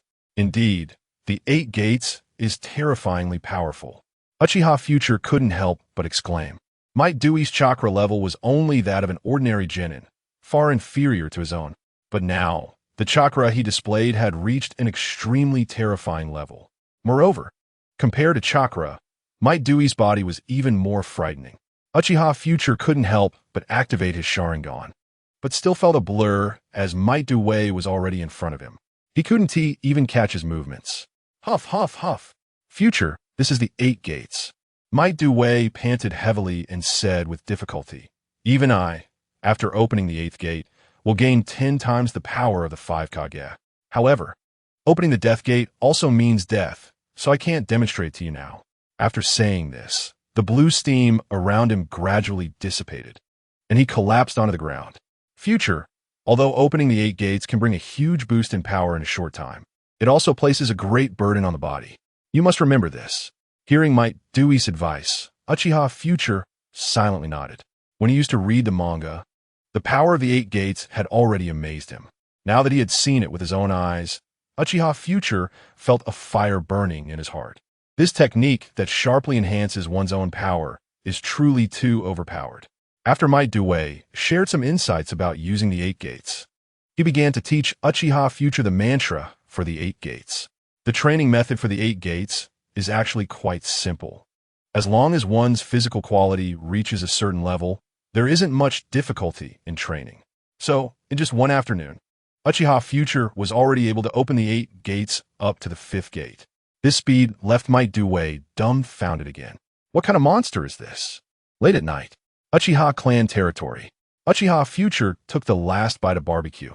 a satisfied smile on his face. Although his body could only open the 8 gates to the 5th gate for now, it was enough to serve as a surprise trump card. Moreover, he had the plunder system to steal attribute points. Opening the later gates of the 8 gates was just a matter of time. The key point was that the 8 gates were actively taught to him by Might Guy. This meant he could use them freely in battle without worrying about raising suspicions from others. Time flew by. A month passed in the blink of an eye. During this month, Uchiha Future chose not to go out on missions. One reason was that he needed time to familiarize himself with his rapidly growing power, and the other was that the mountain bandits had been relatively quiet during this time, leaving no suitable missions. Even so, the basic rewards he gained from daily battles still significantly increased his power. The greatest gain was in his eyes. He had now evolved his Sharingan into the 3-Tomo Sharingan. Panel. As Uchiha Future quietly called out, a sky-blue translucent panel appeared before his eyes. Name: Uchiha Future. Physique: 117. Mental power: 102. Chakra: 68. Bloodline limit: Sharingan ninjutsu. Others. Looking at the numbers on the panel, Uchiha Future's mouth curled up slightly. When his mental power reached 100, his Sharingan successfully evolved from 2-Tomo to 3-Tomo. Unlike other Uchiha clan members, Uchiha Future's eyes evolved to 3-Tomo without any external stimulation, as naturally as eating and drinking. This made Uchiha Future realize that as long as his mental power was strong enough, his eyes might evolve into the Mangekyō Sharingan, just like they did in a 3-Tomo. The thought of the powerful and mysterious ocular techniques of the Mangekyō Sharingan made him feel a little excited. As a fan of Hokage, who wouldn't be intrigued by the Mangekyō Sharingan? The next day, morning, Uchiha Future, as usual, walked out of the clan grounds, preparing to find a breakfast shop and then continue his training after a full meal. However, the noisy discussions on the road made him frown slightly. Have you heard? The 3rd Kazekage of Sangekyō seems to be missing. Is that true? That's a Kage, a powerful figure like Lord Hokage. How could such a person go missing? Of course it's true. The news has spread. I've heard that Kamui even tried to take advantage of the situation to launch a sneak attack on Sangekyō, but they were repelled. Hiss. It seems the ninja world is going to be turbulent again. While eating breakfast and listening to everyone's discussions, Uchiha Future figured out what was happening. The disappearance of the 3rd Kazekage meant that the 3rd Great Ninja War was about to break out. Chapter 23. Escort mission to the front line after hearing the news of the 3rd Kazekage's disappearance. Uchiha Future felt a surge of excitement. In the original story, Sasori of the Red Sand turned the 3rd Kazekage into a puppet and chose to defect, while Sangekyō was completely unaware. After repelling the attack from Kamui, Sangekyō declared war on Konohagakure under the pretext of searching for the Kazekage. If it were before, Uchiha Future would have avoided the 3rd Great Ninja War at all costs. After all, the brutal battlefield was filled with danger at every moment. A moment of carelessness could cost him his life. But now, Uchiha Future's thoughts were completely different. With the plunder system, he needed a place like the 3rd Great Ninja War where he could constantly kill. As long as he killed enough enemies, his power would grow stronger. Once his strength accumulated to a certain level, he could begin to settle accounts with the Hokage faction. The Uchiha clan would undoubtedly become the new nobility of the ninja world in his hands. Sangekyō. Kazekage Tower. Kazekage's office. An elderly woman with short silver hair stood with her hands behind her back, looking out the window, her gaze gradually becoming resolute. Sister, are we really going to wage war against Konohagakure? Behind Chiyo, an old man with long white eyebrows asked with concern. Hiriko, this hatred has been suppressed in my heart for too long. This might be my only opportunity for revenge for my son and daughter-in-law. Chiyo turned her head, her eyes filled with hatred. Konohagakure is no longer as strong as it used to be. We even defeated Kamui, so what is there to worry about? Hearing Chiyo's words, Hiriko's lips moved. But White Fang is already dead. Oof. Even if he's dead, I want Konohagakure to pay the price. Chiyo said coldly. After my son and daughter-in-law died, Sasori became withdrawn and eccentric. Now he has even killed the village's guards and secretly escaped from the village to become a rogue ninja. All of this is thanks to Konohagakure. So no matter what, I want Konohagakure to pay the price. But you don't need to persuade me. Seeing Hiriko wanting to say something else, Chiyo waved her hand. This is also the will of the daimyo. After defeating Kumogakure's sneak attack, the daimyo of the Land of Wind has set his sights on the more fertile lands within the Land of Fire. If we can defeat Konohagakure, the benefits for the Land of Wind will be immeasurable. Therefore, the daimyo of the Land of Wind fully supported Chiyo's proposal and even allocated a considerable military budget in advance. Hearing Chiyo mention the daimyo, Hiriko no longer spoke, silently exiting the room. After he left, Chiyo took a deep breath. This time, she would make the ninjas of Konohagakure suffer great losses. Konohagakure. Following the Umbu, Uchiha Future arrived at the Hokage's office. As soon as he entered, he saw Namikaze Minato, Uchiha Bito, Noara Rin, Hatake Kakashi, Yuhi Kurina, Sarutobi Asuma, and Yuhi Kurinai standing to the side. All right, everyone is here. Seeing Uchiha Future stand still, Sarutobi Hiruzen took a puff of smoke and spoke in a deep voice. Recently, there have been constant border skirmishes, especially with the ninjas from Sunagakure being very active. The village has decided to send a batch of supplies to the front line and support the ninjas there. Kurina, Minato, you two are responsible for this. Yes. Upon hearing Sarutobi Hiruzen's order, Namikaze Minato and Yuhi Kurina immediately nodded. After handing over 2 mission scrolls to them, Sarutobi Hiruzen turned his gaze to Uchiha Future. Future. This mission is very dangerous, and you are a ninja of the Uchiha clan. If you don't want to go, I can transfer you back to the police force. Hearing Sarutobi Hiruzen's words, Uchiha Future snorted coldly in his heart. Old man, he really didn't trust him. Lord Third, I don't want to go back to the police force. No matter how dangerous the battlefield is, I won't back down. Uchiha Future said firmly. Don't joke. He was counting on going to the battlefield to quickly improve his strength. If he went back to the police force in Konohagakure, how could he improve at all? All right, then this matter will be entrusted to you. Sarutobi Hiruzen waved his hand with a smile. You all go down and prepare. We leave tomorrow. Yes. After everyone left, an Umbu emerged from the shadows. How is it?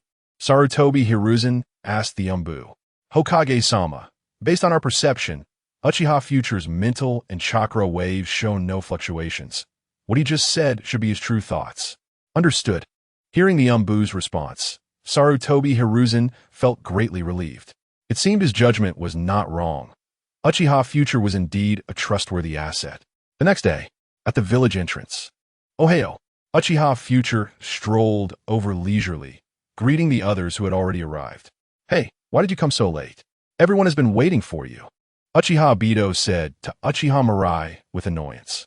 Huh, am I late? Uchiha Mirai asked Uchiha Bito in confusion. Uchiha Bito was momentarily at a loss for words. There were still less than 2 minutes until the meeting time, and Uchiha Mirai was not late. They had just arrived too early. Even if I'm not late, if you keep nagging, I'll kill you. Feeling the killing intent from Uchiha Mirai, Uchiha Bito immediately felt all the hair on his body stand on end. A sense of oppression made it feel like his breathing was becoming a bit difficult. Mirai, I apologize on behalf of Bito. Minato Namikaze stepped forward and smiled at Uchiha Mirai. This guy just wanted to kill me. Uchiha Bito regained his senses and mumbled to Uchiha Mirai. I was just joking. Uchiha Mirai shrugged. Who knew you were so easily scared? Damn it. Uchiha Bito clenched his fists. Being scared by Uchiha Mirai in front of Rin Noara made him feel like he was losing face. Clearly, they were both ninjas. How could this guy's aura be so intimidating? Kakashi Hatake was also somewhat surprised. The aura that Uchiha Mirai had just displayed really didn't seem like that of someone who had just graduated from the Ninja Academy less than half a year ago. Kurinai Yuhi and Asuma Sarutobi looked as if they were used to it. Especially Asuma Sarutobi. Seeing Uchiha Bito's expression, he couldn't help but feel a strange sense of sympathy. We are all fallen people at the same end of the world. How many times had he felt this embarrassed in front of Uchiha Mirai in the past? If it weren't for the need to hurry, Asuma Sarutobi would have wanted to pull Uchiha Bito aside to share some insights. Chapter 24. Are you joking? This is the 3-Tomo Sharingan. A group of 6 guarded the convoy as they headed toward the border. Once they were 30 miles away from the village, everyone became extra cautious. Although they were still within the land of fire, the ninja world had begun to become chaotic, and even in their own country, they could very likely encounter attacks from hostile ninjas. It wasn't until evening that the group had traveled less than 1/5 of the distance. Doing the math, it would take at least 5 days to reach their destination. After stopping to rest, Uchiha Mirai skillfully set up traps around. Asuma Sarutobi and Kurenai Yuhi also busied themselves. Under Uchiha Mirai's influence, they had both become very proficient in these basic ninja skills. Seeing the group busy at work, Minato Namikaze showed an envious expression. Jinchuriki. Mirai seems like a really great ninja.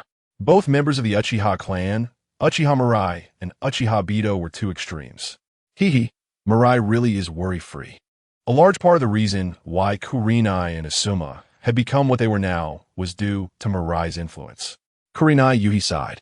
If it weren't for Mirai, with Kurenai's stubborn personality and Asuma's rebellious nature, I can't imagine how much effort it would take to teach them. If possible, I'd like Mirai to have more contact with Kakashi. No problem. After receiving Kurenai Yui's affirmative answer, Minato Namikaze showed a warm smile. When he was in Umbu, Kakashi had once been his subordinate. But ever since Tsukumo Hatake committed suicide, Kakashi had become closed off. Therefore, he specifically requested the third Hokage to assign Kakashi to his team and chose Uchiha Bito and Rin Noara as Kakashi's teammates, hoping to help Kakashi open up his closed heart. However, after some time, Minato Namikaze found that Uchiha Mirai also seemed like a very good candidate. So, he wanted Kakashi to have more contact with him, as it might yield some unexpected results. While the two were talking, Uchiha Mirai and the others had also set up the traps and returned to the camp. Minato Namikaze immediately approached Uchiha Mirai. Let me introduce myself. I'm Minato Namikaze, a jonin of Konoha. Uchiha Mirai looked at Minato Namikaze. His heart stirred. I am Uchiha Mirai. Originally, he was thinking about how to approach Minato Namikaze, but he didn't expect the other party to take the initiative to greet him. Mirai, I heard you defeated Kakashi and single-handedly cracked Chidori. That's really impressive. When I was your age, I certainly didn't have such strength. Minato Namikaze's voice was gentle, making it feel like a breath of spring air. This must be what they call charisma. Chidori is a very strong ninjutsu. It's just that Kakashi's speed was a bit slow, which is why I defeated him. Uchiha Mirai said softly. Mirai, do you want to learn Chidori? Minato Namikaze suddenly asked. I can teach you Chidori.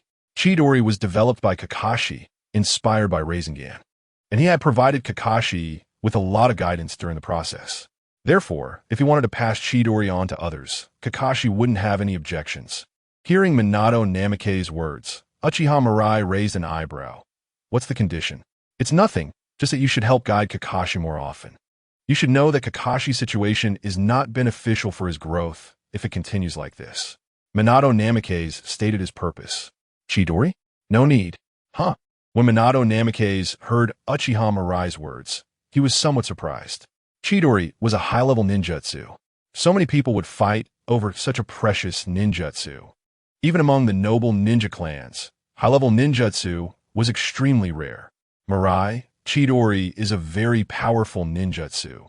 When combined with your Sharingan, it would complement each other perfectly. Minato Namikaze thought Uchiha Mirai didn't understand the value of Chidori, so he patiently explained. However, before he could finish, Uchiha Mirai interrupted him. I'm not saying Chidori is weak. I just don't need it. After Uchiha Mirai finished speaking, he quickly formed hand seals. In the next second, the sound of multiple Chidoris ringing out echoed. I've already mastered Chidori.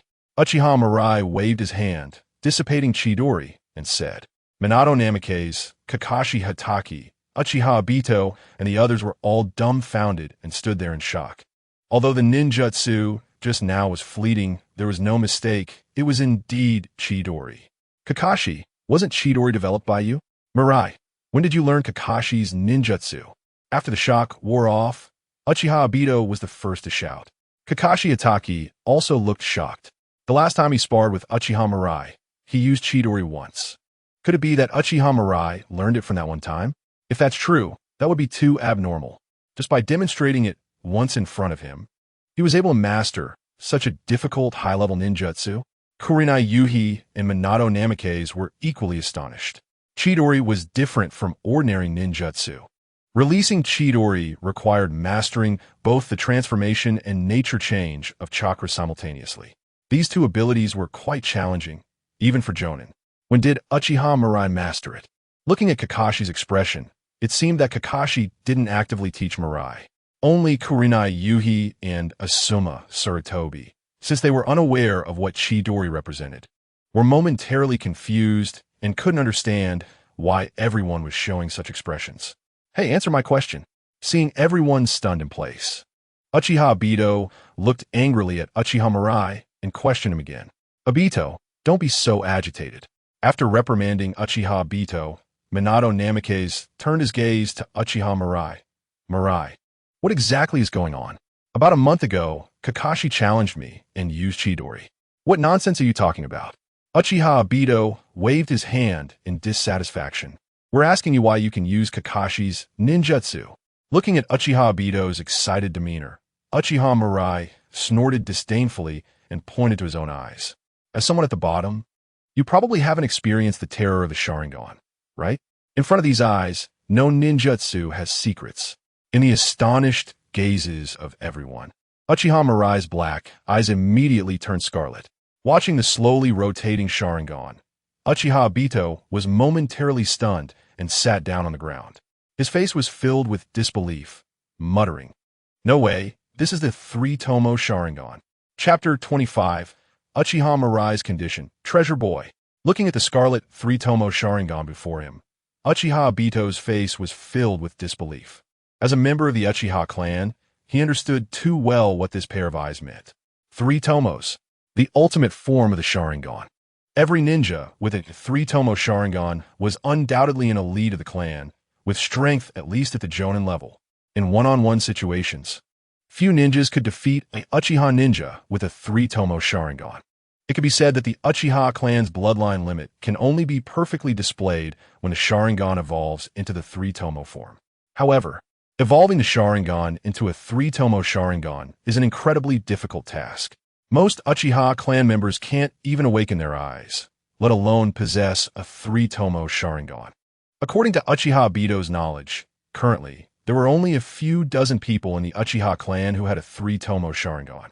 But now, his contemporary, Uchiha Mirai, actually possessed three-tomo Sharingan, and he hadn't even awakened his eyes. In contrast, a sense of powerlessness surged in Uchiha Obito's heart. This time, he, who was usually very confident, was truly a bit hit. A three-tomo Sharingan. Mirai Yuyu, Kurenai Yuhi, and Minato Namikaze looked at Uchiha Mirai, feeling emotional for a moment. They had long known that Uchiha Mirai was a rare genius ninja, but they were still shocked. Obito, do you need me to explain further? Looking at Uchiha Obito squatting on the ground, Uchiha Mirai asked lightly. No need. Minato Namikaze calmed himself and put a warm smile back on his face, actively speaking up to ease the silence of Uchiha Obito. Just as Uchiha Mirai said, the three-tomo Sharingan can see through the chakra flow when ninjutsu is released and can cast and see through illusions, replicate body techniques, and non-bloodline limit ninjutsu. Chidori is difficult in chakra nature change and form change. As long as you master these two powers, replicating Chidori is completely not a problem for the three-tomo Sharingan. Mirai, you've become even more powerful, Kurenai Yuhi said, looking at Uchiha Mirai. Although she didn't quite understand what the three-tomo Sharingan meant, she could guess something from her father's and Minato Namikaze's surprised expressions. Will you still cook for me in the future? Kurenai Yuhi asked worriedly. As Uchiha Mirai became more outstanding, she felt their gap was widening. Kurenai Yuhi was afraid that one day, Uchiha Mirai would suddenly disappear from her world. Don't worry. In the future, I'll cook for you every day. Uchiha Mirai patted Kurenai Yuhi's head and smiled. Kurenai Yuhi nodded vigorously. It's a promise. On the side, Kakashi Hitaki looked at Uchiha Mirai, and the fighting spirit in his eyes gradually reignited. For the first time, he felt unprecedented pressure from a peer. It seemed he had to work harder to train. Otherwise, if the former #1 genius of Konoha was left far behind, he would become a joke.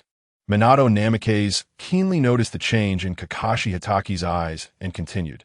Mirai, please help me enlighten Kakashi. If it's you, You can definitely help him open up his closed heart. I'm not good at lecturing, Uchiha Mirai frowned. I could try to meet your request. But speaking of which, looking at Uchiha Mirai's sudden change of expression, Minato Namikaze's mouth twitched slightly. No wonder Obito always became irritable when he saw Mirai. This guy really makes people want to go crazy. Boom! With the explosion of the explosive tag, Uchiha Mirai suddenly opened his eyes, and his figure instantly disappeared from the spot. The next second, several screams rang out, and the system's prompt voice echoed in Uchiha Mirai's mind. Ding! Congratulations to the host for successfully plundering reward. Chakra 1. Ding! Congratulations to the host for successfully plundering reward. Mental Power 1. Ding! Congratulations to the host for successfully plundering reward. Wind Release. Vacuum Sphere. Looking at the 3-sand village Chunin before him, Uchiha Mirai sheathed his long knife. Just by killing 3 Chunin, he received 3 rewards in succession. As expected, the battlefield was the most suitable place for him. Facing his 3-tomo Sharingan, ordinary Chunin and Genin could only be instantly killed. And on the battlefield, 90% were Chunin and Genin, plus the 8 gates as a trump card. As long as he didn't encounter shadow-level strong opponents or get surrounded, Uchiha Mirai would hardly encounter life-threatening danger. Mirai, can you not rush so fast every time? At least give us a chance. Asuma Sarutobi, who had barely arrived, couldn't help but complain upon finding the enemies already dead. War is not a game. Asuma, you handle the bodies. Uchiha Mirai turned and left. Every kill represented a reward. How could he let such opportunities to become stronger slip away to others? Asuma Sarutobi snorted unhappily, but still obediently began to clean up the battlefield according to Uchiha Mirai's orders. In recent days, Uchiha Mirai's ruthlessness had been fully displayed. He had never left any survivors. With accumulated prestige, even he didn't dare to easily provoke Uchiha Mirai. 5 days passed in the blink of an eye. Along the way, they encountered 5 waves of enemy ninja team attacks, all from the Sand Village. However, these ninja teams were all reconnaissance teams composed of Genin and Chunin, so there was no need for Minato Namikaze and Kurenai Yuhi to intervene. Uchiha Mirai and Kakashi Hitaki could easily deal with them. Upon arriving at the frontline headquarters and handing over supplies to the frontline leader Nara Shikaku, Uchiha Mirai and the others stayed at the front. Recently, the border friction had become increasingly intense, and they mainly needed to eliminate sand ninja teams that had infiltrated the Land of Fire. After simply arranging accommodation and tasks, Uchiha Mirai took Minato Namikaze to the training ground. He agreed to Minato Namikaze's request to enlighten Kakashi, and in exchange, Minato Namikaze needed to spar with him every day. Mirai, you're really impatient. Looking at Uchiha Mirai's eager appearance, Minato Namikaze showed a helpless smile. After traveling for so long, you should at least be allowed to eat something and rest a bit before discussing the sparring, right? Enough small talk. During the escort mission earlier, there was no chance to fight, but now it's time to fulfill your promise. Uchiha Future said matter-of-factly. In his eyes, with the plunder system, Minato Namikaze was a treasure trove, and Uchiha Future couldn't wait any longer. Hearing Uchiha Future's words, Minato Namikaze had to put away his own thoughts, and his expression became serious. Future, you better be careful. He was also eager to see just how strong this unprecedented genius ninja really was. Chapter 26. Plunder. Flying Thunder God Technique. Looking at Minato Namikaze, Uchiha Future was also a bit excited. Not everyone gets the chance to spar with a powerhouse of this level. Moreover, he had the plunder system. Perhaps he could gain some unexpected rewards. Wind Release. Wind Blade. Uchiha Future formed hand seals and unleashed several sharp wind blades at Minato Namikaze.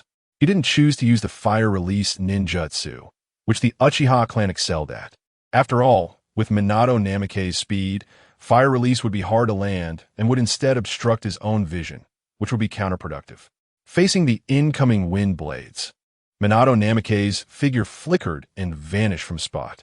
The next moment, a specially made kunai was aimed at Uchiha Future's neck. Clang! A crisp sound of metal clashing rang out as Uchiha Future drew his long sword from his waist to block Minato Namikaze's attack, while his 3-tomo Sharingan began to spin rapidly. The two engaged in a rapid exchange, Minato Namikaze's speed was incredibly fast, but Uchiha Future, with the enhancement of the Sharingan, was able to block all of his attacks. Is this the strength of a Kaga-level powerhouse? Feeling a pressure he hadn't experienced in a long time, Uchiha Future went all out, the three tomo in his eyes spinning rapidly. Jinjutsu, binding kill. Before the words even left his mouth, Minato Namikaze's figure had vanished again. Isn't that reaction speed a bit unfair? Watching Minato Namikaze react almost instantaneously, Uchiha Future couldn't help but mutter. The Sharingan's Jinjutsu is instantaneous. After all this preparation, he didn't expect to be so easily countered. One could only say, as expected of the fastest man among the Hokage. What Uchiha Future didn't know was that Minato Namikaze was also experiencing a storm of emotions at that moment. Despite having mentally prepared himself, Uchiha Future's performance still surprised him greatly. The strength displayed by the other party was already stronger than that of an average jonin, especially that exquisite swordsmanship. It seemed as if he had undergone countless refinements, completely unlike what a genin who had just graduated from the Ninja Academy less than a year ago could show. Coupled with the Jinjutsu from the three-tomo Sharingan, his insight was simply astounding. The most crucial point was that Uchiha Future was not even 13 years old. A boy under 13 actually possessed strength surpassing that of an average jonin. If this got out, the entire ninja world would be shocked. He had also been called a genius since childhood, but in front of Uchiha Future, he suddenly felt a bit embarrassed. Compared to the other party, what kind of genius was he? Hey, getting distracted during a fight is not a good habit. Uchiha Future launched an all-out attack on Minato Namikaze. He was really excited now. Since acquiring the system, it was the first time he fought at full strength like this. He could feel the power hidden within him becoming more and more controllable. Chidori, Uchiha Future's figure transformed into a blue lightning bolt, charging towards Minato Namikaze. Wait. Watching the trees collapse with a crash, Minato Namikaze revealed a wry smile. Future, we're just sparring. There's no need to be so serious, right? You won't get hurt anyway. Uchiha Future grumbled and abandoned the idea of continuing the fight. Without opening the 8 gates, it was hard for him to pose a threat to Minato Namikaze. On the contrary, if Minato Namikaze went all out, he would probably be defeated in no time. To be able to face someone who could unconditionally abandon a mission upon encountering a yellow flash, he was indeed extraordinarily strong. Ding! Congratulations to the host for successfully plundering the reward. Shuriken Shadow Clone Technique. Hearing the system's prompt, Uchiha Future sighed in disappointment. Although it was a good ninjutsu, it was far from what he aimed for. Minato, let's continue tomorrow. Got it. After agreeing with Minato Namikaze, Uchiha Future waved to Kakashi Hatake, who was watching in shock nearby. Huh, come here, I'll give you a beating. For 5 consecutive days, Uchiha Future diligently sparred with Minato Namikaze every day. The rewards he received each day were different. On the first day, he received the Shuriken Shadow Clone Technique. The second day, he got the 4-symbol seal. On the third day, he gained a bit of physical enhancement. On the fourth day, he received the reward Rasengan. Although these were all great rewards, they were far from Uchiha Future's expectations. What he wanted were rewards like the Flying Thunder God technique. I don't believe it will never drop. A new day began, and Uchiha Future charged at Minato Namikaze once again. After these days of practice with Minato, Uchiha Future had made significant progress. It wasn't that his strength had increased much, but his control over his own power had become much more proficient. After sparring for more than 10 minutes, Minato Namikaze, as usual, used the body flicker technique to leave the battlefield. Future, your progress is truly astonishing. You will definitely become an exceptionally outstanding ninja in the future. Minato Namikaze said to Uchiha Future. The power displayed by the other party was already enough to be a ninja capable of standing on their own. Minato Namikaze was very pleased. The village now had so many outstanding juniors. Once they grew up, those ambitious figures from other countries should be able to settle down.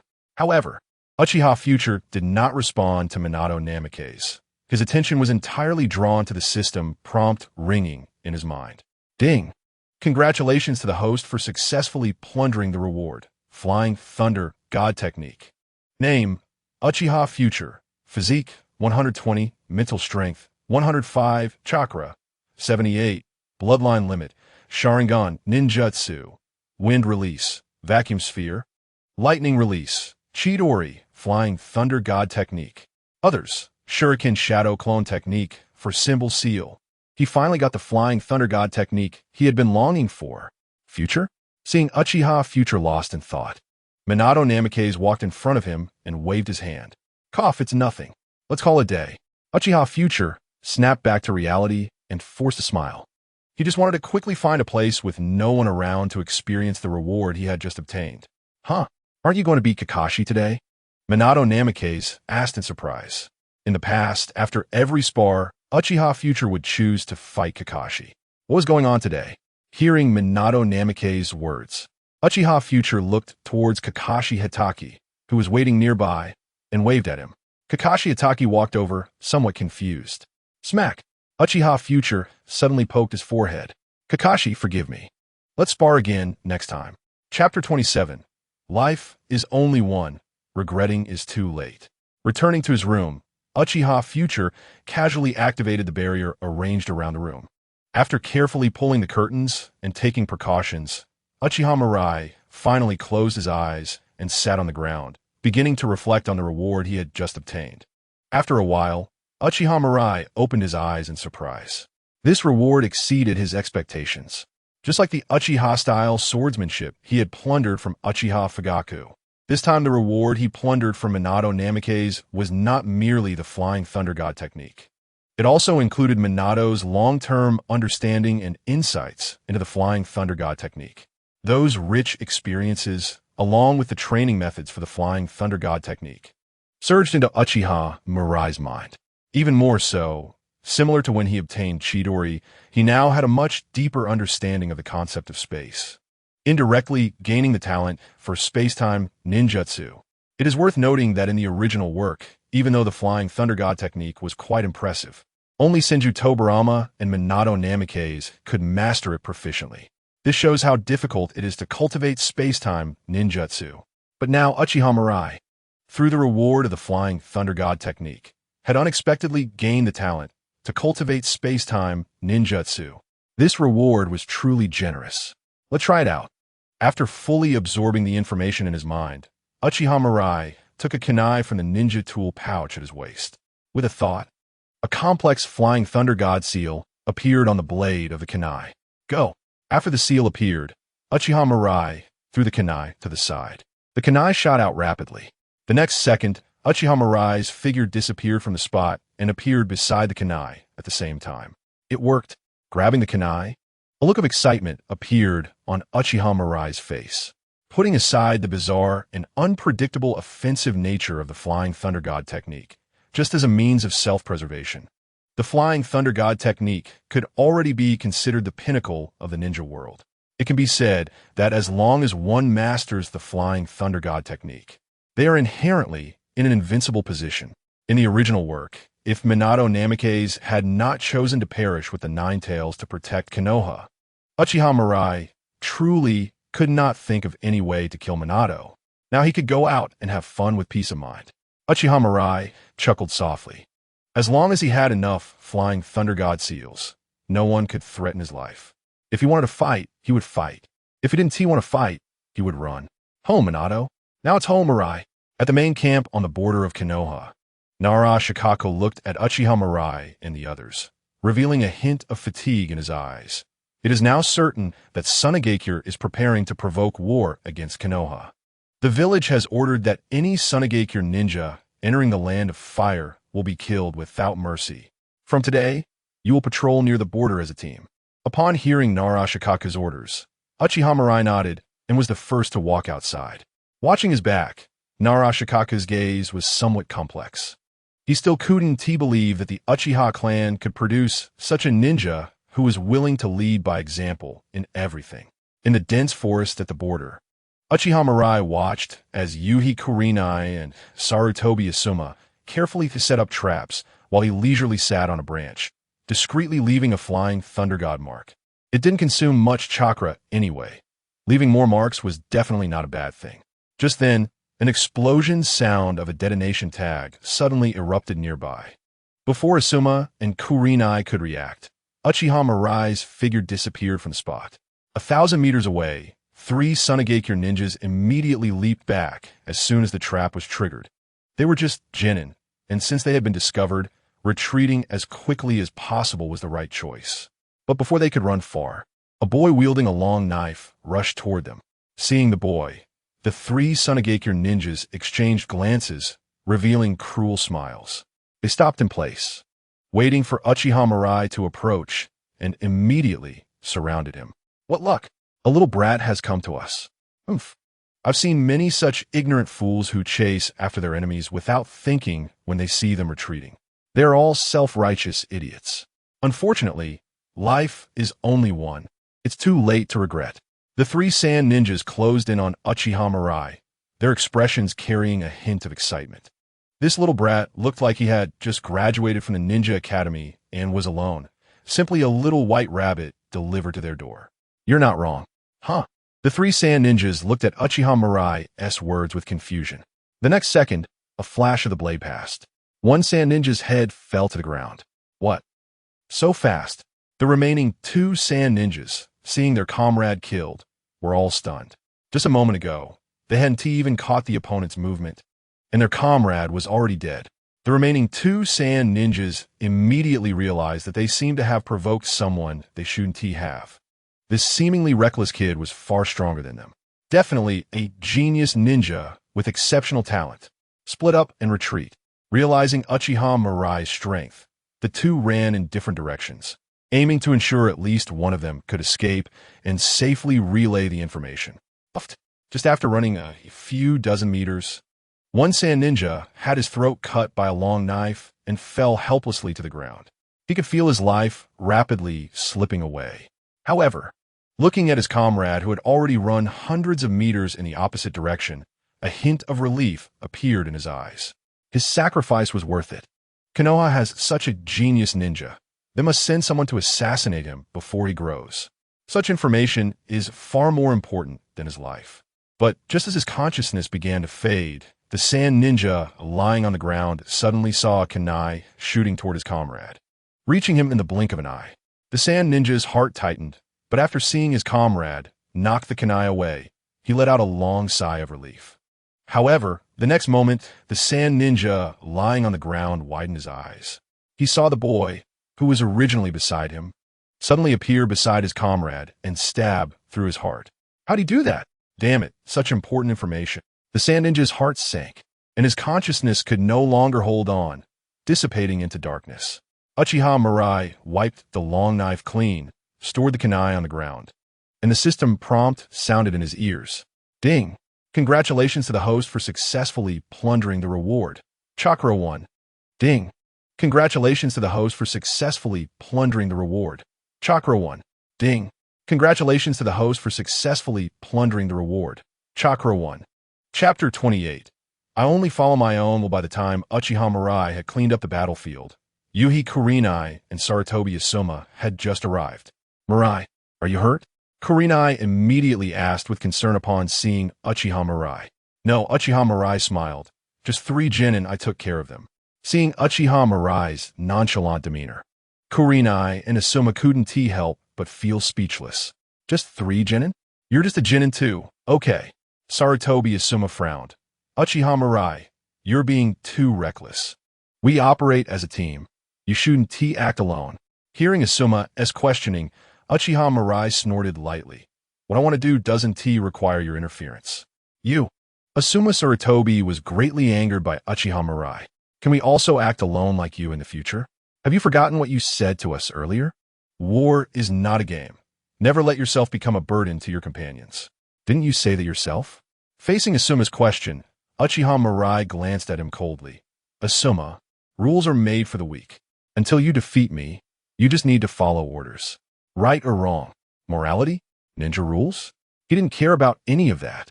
Uchiha Mirai only wanted to act according to his own will, and trying to restrain him with other things was just a delusion. Bastard! Asuma clenched his fists, his face turning red. As the son of the Hokage, he had never been humiliated like this. Asuma swore that if he weren't outmatched, he would have rushed up and beaten this annoying guy to a pulp. In the following period, Uchiha Mirai led Asuma and Kurenai Yuhi in a ruthless sweep against the ninjas of Sunagakure. Anyone they encountered from the Sand Village had no chance of escape. Even some nin were no match for Uchiha Mirai. In just 10 days, Uchiha Mirai had already eliminated 10 Sand Ninja squads, with 25 of them killed by his own hand. Along with the rewards gained from daily training during this time, Uchiha Mirai's attribute panel showed significant growth.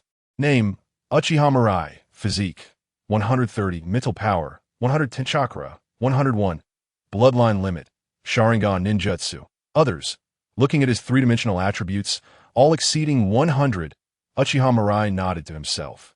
Based on the attribute points, he had reached the level of a Jonin in all aspects. Moreover, due to the enhancement of his 3-Tomo Sharingan, ordinary Jonin were no longer his opponents. Only elite Jonin could match him. If he added the explosive power of the 8 gates, the Flying Thunder God technique, and the Rasengan, he even had confidence to take on shadow-level powerhouses. In just a few months, he had grown from a genin to this level. Indeed, only cheating was the correct way to open up. This guy really is laid back. Asuma Sarutobi looked at Uchiha Mirai, who was resting with his eyes closed on a tree trunk, and snorted softly. In the recent encounters with the Sand Ninjas, he had hardly been of any help. Most of the time, it was Uchiha Mirai who single-handedly dealt with all the enemies.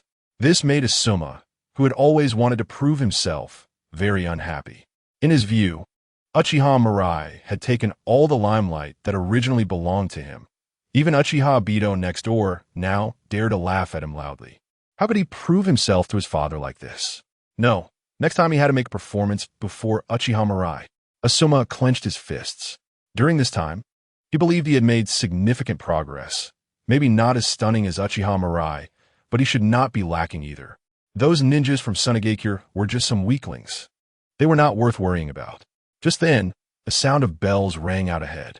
Asuma raised his eyes and saw a dozen shuriken rapidly flying towards him. Enemies. Asuma took out his specially made chakra blade, raised his hand to deflect the incoming shuriken, and immediately saw a ninja rushing towards him at high speed without a care. Come on. Asuma sneered and charged towards the Sand Ninja. Fire style. Ash pile burning. A wave of high-temperature ash engulfed the Sand Ninja and immediately exploded. Asuma took up a fighting stance, staring intently ahead. In the next moment, several high-speed spinning shuriken shot out from the smoke. Clang, clang, clang. Asuma blocked several shuriken in front of him, but before he could catch his breath, a figure appeared at his side. Bang! A whip kick struck Asuma, and he felt everything go dark as his body flew out like a kite with a broken string. Too fast. The opponent's speed and power left him no time to react. His earlier ninjutsu seemed to have had no effect on the other party at all. Before he could stabilize his form, the Sand Ninja was already in front of him. The opponent had a grotesque scar running from his brow to the corner of his mouth and emanated an astonishing killing intent. Looking into those cold eyes, Asuma felt as if his blood had frozen. The opponent had not said a word the entire time, nor did he make any unnecessary movements. Yet he was about to take his life. Jonin. This is definitely a Jonin. Asuma shouted internally, but it was already too late to say anything. In the face of such overwhelming power, he could not react at all. Just as Asuma was in despair, the Sand Ninja, who had aimed to kill him, suddenly halted, turned in midair, and quickly formed hand signs. Wind style, pressure damage. Boom! Everything within a few meters ahead was sliced into pieces by sharp wind blades, scattering and creating a vacuum zone. In that instant, Asuma felt his body lighten, and he quickly retreated over 10 meters. Looking at Uchiha Mirai standing straight beside him, Asuma couldn't help but feel a surge of fear. He had almost just died. It was the first time he felt the terror of the battlefield. That Jonin had attacked him without even wanting to waste a single bit of chakra. Asuma, stay with Kurenai. Uchiha Mirai slowly drew his long knife from his waist. Hearing the voice, Asuma came back to his senses and quickly shouted, Mirai, be careful. He's very strong. Ha ha ha, Asuma. Looking at Asuma's confused expression, Uchiha Mirai calmly replied, Don't use your feelings to judge the opponents in my eyes. Chapter 29. Genius is just the threshold to meet me, an interesting little brat. Seeing Uchiha Mirai's demeanor, the Sand Ninja Jonin revealed a slight smile, looking with interest at this little brat who had just forced him to change tactics. The other party looked to be only of the age, just graduated from the Ninja Academy, but the timing of his attacks was remarkably precise. Moreover, the earlier arrogant words he spoke seemed to completely disregard him. If he could make such a little brat show a look of despair, that would definitely be a very interesting thing.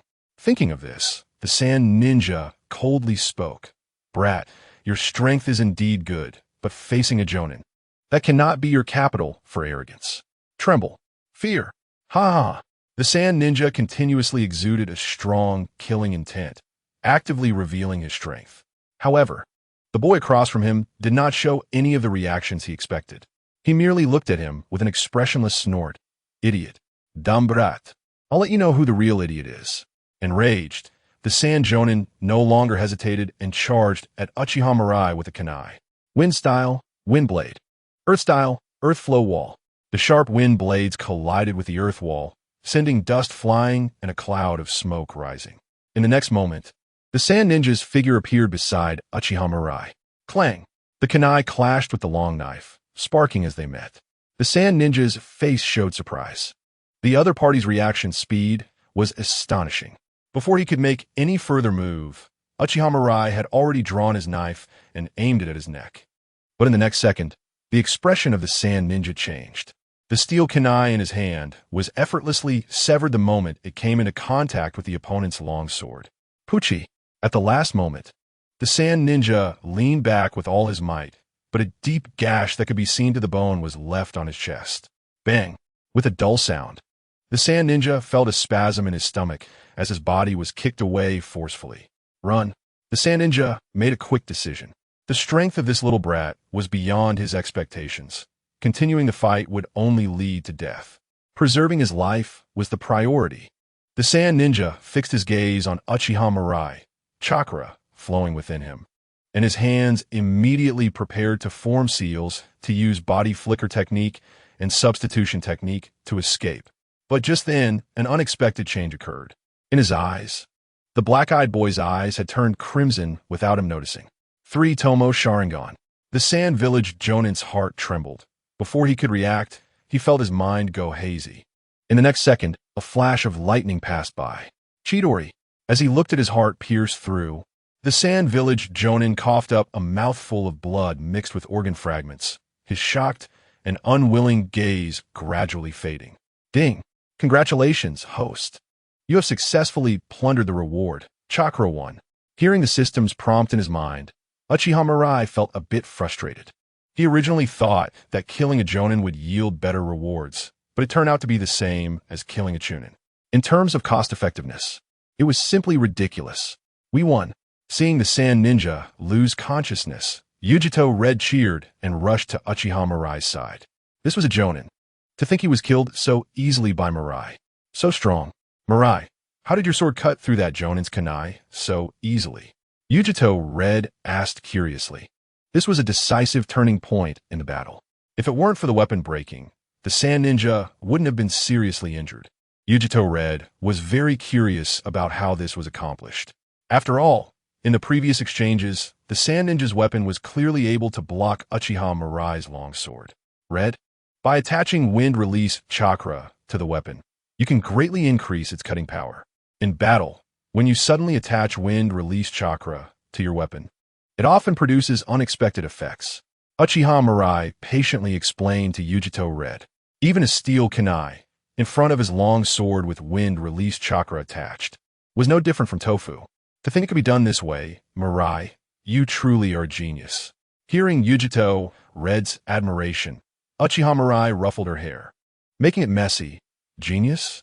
Genius is just the threshold to see me. Yujito Red's eyes lit up. She liked this feeling of being praised. As expected of Mirai, the way he shows off is always so smooth. Once you master the nature and form changes of chakra, you will be able to do it too. Alright, let's clean up the battlefield. Uchiha Mirai glanced at the lifeless Sand Ninja and reminded to be cautious of any traps on him. Understood. Watching Yujito Red and Uchiha Mirai's backs, Sarutobi Asuma felt a wave of dizziness. The jonin that had left him in despair was so easily dealt with in front of Uchiha Mirai. Don't use your feelings to judge the opponents in my eyes. The words of Uchiha Mirai resurfaced in Sarutobi Asuma's mind, filling him with bitterness. Perhaps Red's choice was not wrong. Compared to Uchiha Mirai, he indeed fell far behind. Sand Village, frontline headquarters. Inside the tent, Granny Chiyo looked at the intelligence scroll in her hand with a grim expression, while the Sand Village ninjas remained silent. The atmosphere heavy. The recent attacks on Konoha had not gone smoothly. They not only failed to gather any useful intelligence, but also suffered heavy losses. Initially, it was just some Genin and Shunin teams that sustained casualties, but now even Jonin were starting to go missing. Every Jonin was crucial to the village's combat strength, and such losses were unbearable. Raza, yes, take 2 Jonin, form an assassination team, and teach Konoha a lesson. Understood? Seeing Raza's nervous expression, Chiyo's tone softened. Now that the 3rd Kazekage is missing, the village needs to choose someone with prestige who can command respect to become the 4th. You are the successor of Magnet Release. Don't disappoint me. Hearing Chiyo's words, Raza felt his heart leap to his throat. Becoming Kazekage had always been his dream. Originally, he had no hope for it, but with the sudden disappearance of the 3rd Kazekage in the prime of his life, he saw an opportunity. However, due to his lack of background, Raza had always been inconspicuous. But now, Granny Chiyo, who held absolute power in the village, had openly expressed her support for him. Stepping out of the tent, Raza felt as if he were dreaming. Recalling the conversation just now, Raza's eyes were filled with fighting spirit. This battle against Konoha was the best opportunity. As long as he could accumulate enough military merit, combined with Granny Chiyo's support, his days of becoming the 4th Kazekage were just around the corner. With that in mind, Raza selected 2 Jonin and rushed towards Konoha. Chapter 30, Magnet Release Ninja, Raza, Land of Fire. In the dense forest at the border, Uchiha Mirai led Sarutobi Asuma and Yujito Red through the towering trees. In recent days, Konoha's ninja casualties had gradually increased, with many patrol teams mysteriously disappearing. According to intelligence, a Chunin team had encountered an ambush in the northwest direction of the camp, and they were heading towards the location of that team to provide support. There was silence all the way. When they reached the vicinity of the intelligence point, Uchiha Mirai silently raised his arm. Yujito Red and Sarutobi Asuma immediately stopped without a sound. Mirai, what's wrong?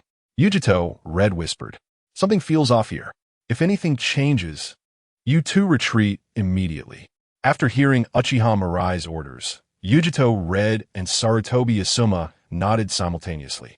Since their last encounter with the Sand Village Jonin, Sarutobi Asuma had been much more subdued and no longer thought about trying to show off. The 3 of them cautiously advanced, suddenly hearing faint groans reach their ears.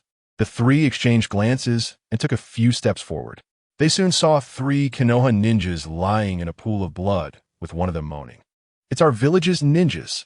Seeing the severely injured ninjas, Sarutobi Asuma gasped and immediately wanted to rush forward to aid his comrades. But just as he made a move to get up, he was held back by Uchiha Mirai gripping his shoulder. Asuma, after you defeat an enemy, what is the first thing you do? Hearing Uchiha Mirai's words, Sarutobi Asuma's heart sank. In battle, finishing off an enemy was the most important thing. Ninjas were often very cunning, and pretending to be dead to launch a surprise attack was common. So unless faced with a very urgent situation, the first thing to do after defeating an enemy was to ensure they were dead. Yet now, there were no signs of any enemies on the ground, and it was clear that the enemy had not been harmed at all. In such circumstances, it was fortunate that one ninja had survived. Only a rookie who had just become a ninja would make such a mistake. But the probability of having 3 rookies in one team was almost negligible. Moreover, if they were truly 3 rookies, the other side wouldn't have been able to turn the village's CH Nin team into what it is now. Based on various analyses, there is only one possibility for the current situation. This is a trap set by the enemy. After reaching this conclusion, Sarutobi Asuma looked in surprise at Uchiha Mirai beside him. This guy, did he analyze the truth of the situation right away? Not only is he strong, but his mind is also so clear, He really is a monster.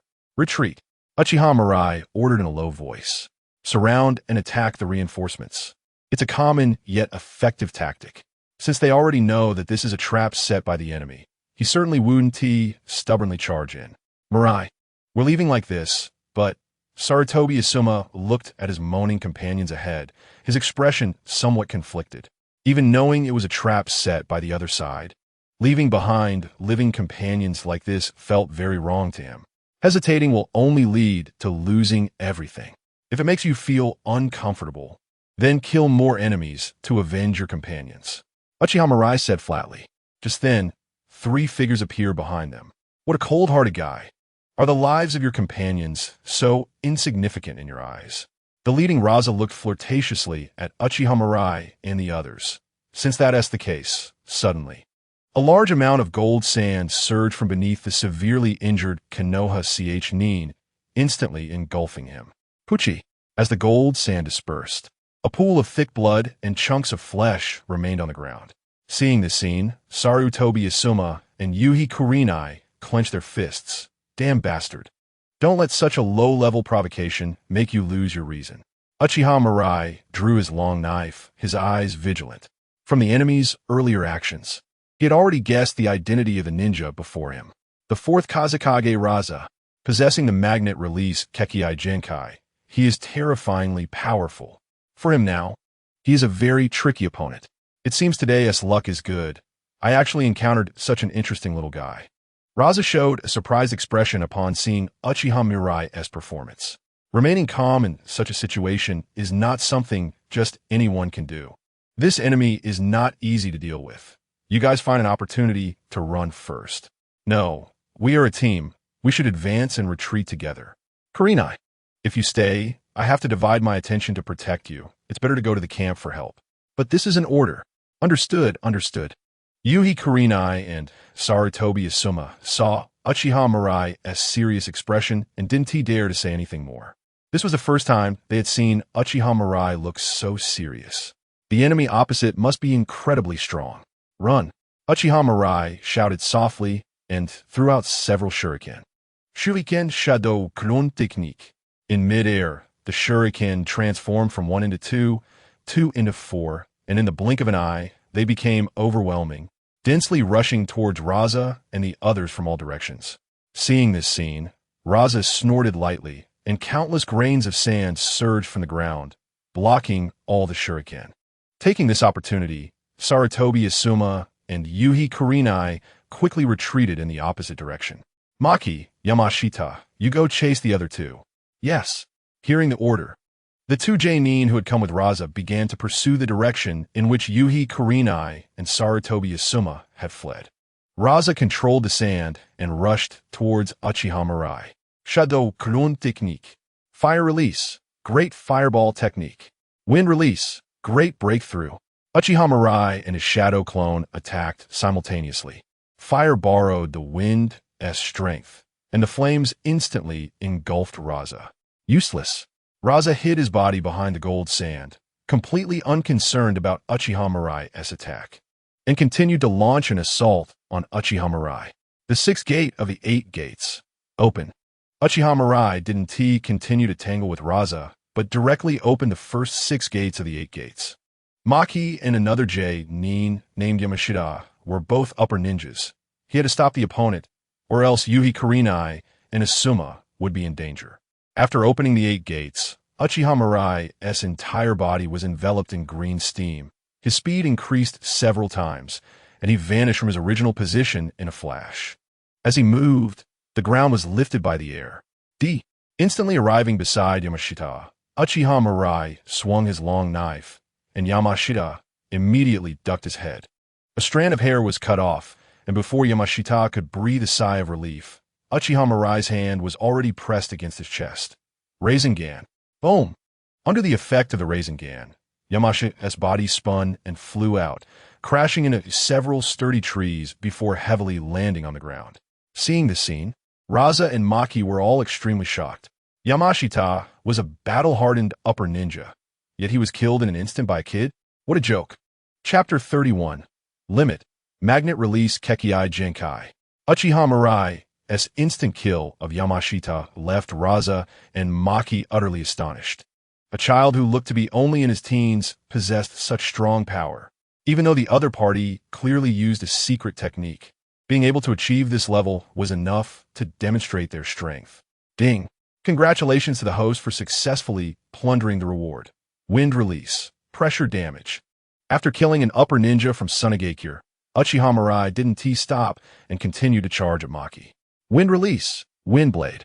Facing Maki's counterattack, Uchiha Mirai quickly formed hand seals. Wind release. Pressure damage. Countless wind blades collided together, and the powerful cutting ability shattered everything within the range. Maki comeback. Raza had already caught up. He wasn't afraid of the guy in front of him confronting him head-on, but after the other party used a secret technique. Their speed was simply too fast. If Maki chose to continue pursuing the two Konoha ninjas who had just escaped, his fate would probably not be much better than Yamashita's. Techniques that can enhance one's power in a short time won't last long. As long as they can hold on until the other party can no longer maintain the secret technique, things will become simple. Fire release. Ash pile burn. Seeing Raza approach, Uchiha Mirai formed hand seals again. A large amount of high-temperature smoke spewed from Uchiha Mirai's mouth, instantly obscuring all sight ahead. Wind release. Typhoon. Facing the overwhelming high-temperature smoke, Maki and Raza were temporarily isolated. He formed hand seals, trying to blow away the smoke with wind release. As long as he could reunite with Raza, he wouldn't have to worry about his safety. Just then, a kunai shot out from the smoke. Maki quickly moved, just slightly tilting his head. As an upper ninja, if he couldn't even dodge this kind of attack, he might as well just kill himself. Pucci. Feeling a sharp pain in his chest, Maki looked down in disbelief and saw a long knife emitting a cold gleam piercing through the location of his heart. How is this possible? Maki's eyes widened in horror. That brat was supposed to be dozens of meters away from him. Why did he suddenly appear behind him? Bang! With a strong sense of unwillingness and confusion, Maki's body fell heavily to the ground. Ding! Congratulations to the host for successfully plundering the reward. Typhoon. Uchiha Mirai silently stored away the kunai marked with the Flying Thunder God seal. This was his trump card, and it was better not to reveal it at this stage. A gust of strong wind blew, and the high-temperature smoke dissipated. Looking at Maki lying on the ground, having lost all signs of life, Raza was both shocked and angry.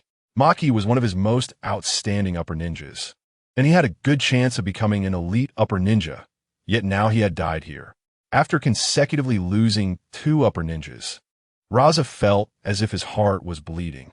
But at the same time as he was angry, Luo Sha's heart was also stirred up like a turbulent wave. In such a short time, easily killing two jonin, could it be that this little brat in front of him already possessed the strength of a Kaga-level ninja? Chidori. A flash of lightning passed by, and Uchiha Mirai appeared in front of Luo Sha in the blink of an eye. Bang! The Chidori left a hole in the heavy sand gold, but it posed no threat to Luo Sha.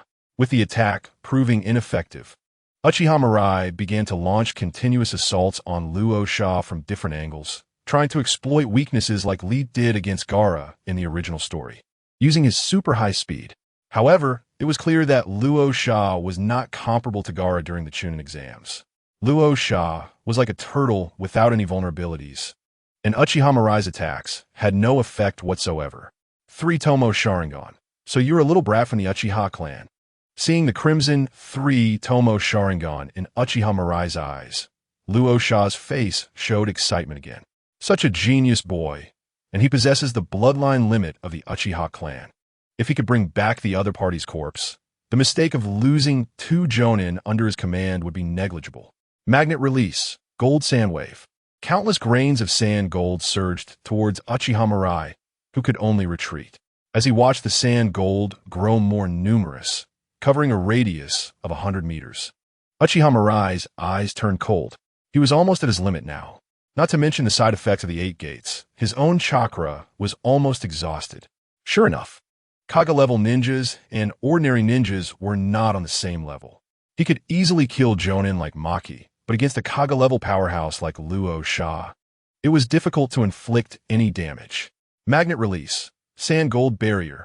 The sand gold within 100 meters formed a massive barrier, with countless sharp sand gold spears taking shape within it. Seeing the shrinking space to evade, Uchiha Mirai sighed. To avoid such a dense barrier attack, he would have to use the Flying Thunder God technique. Just as he was preparing to move, a three-pronged kunai flew to his feet, and then a golden figure appeared beside him out of thin air. Mirai, I'm a bit late. A gentle voice rang out, and Minato Namikaze grabbed Uchiha Mirai, using the Flying Thunder God technique to leave the attack range of Luo Sha. Seeing Minato beside him, as well as Hinata and others, Uchiha Mirai relaxed his brows. Ding! Congratulations to the host for successfully plundering the reward. Magnet release. Sand Gold Bloodline Limit. Feeling the influx of information in his mind, Uchiha Mirai knew he was safe and no longer held on, closing his eyes and passing out. Hiss! Uchiha Mirai opened his eyes, and the pain in his body made him grimace. The after effects of the 8 gates were worse than he had imagined. He felt like his body was about to fall apart. Mirai, you're awake. Hearing the voice, Hinata's face immediately broke into a happy smile. Red? How long was I unconscious? About a day, I think. Hinata's eyes were slightly red. Mirai, are you okay? Feeling her concern, Uchiha Mirai smiled. I'm fine. Just a bit thirsty. I'll get you some water. Hinata hurriedly went to the table to pour a glass of warm water, carefully helping Uchiha Mirai sit up, and then personally fed him water. Mirai, you really scared me. I thought I would never see you again, Hinata said, a bit frightened. That day, he and Asuma Sarutobi went to the camp for help, and after briefly describing his encounter, he saw that Naruto, Minato Namikaze, and Hinata's expressions all turned tense. On the way, they learned that Luo Sha was the strongest of the younger generation from the Sand Village, not only reaching Kaga-level strength, but also possessing the Magnet Release Bloodline Limit. He was on par with the Kage of other villages. Not to mention, he was accompanied by 2 Jonin from the Sand Village.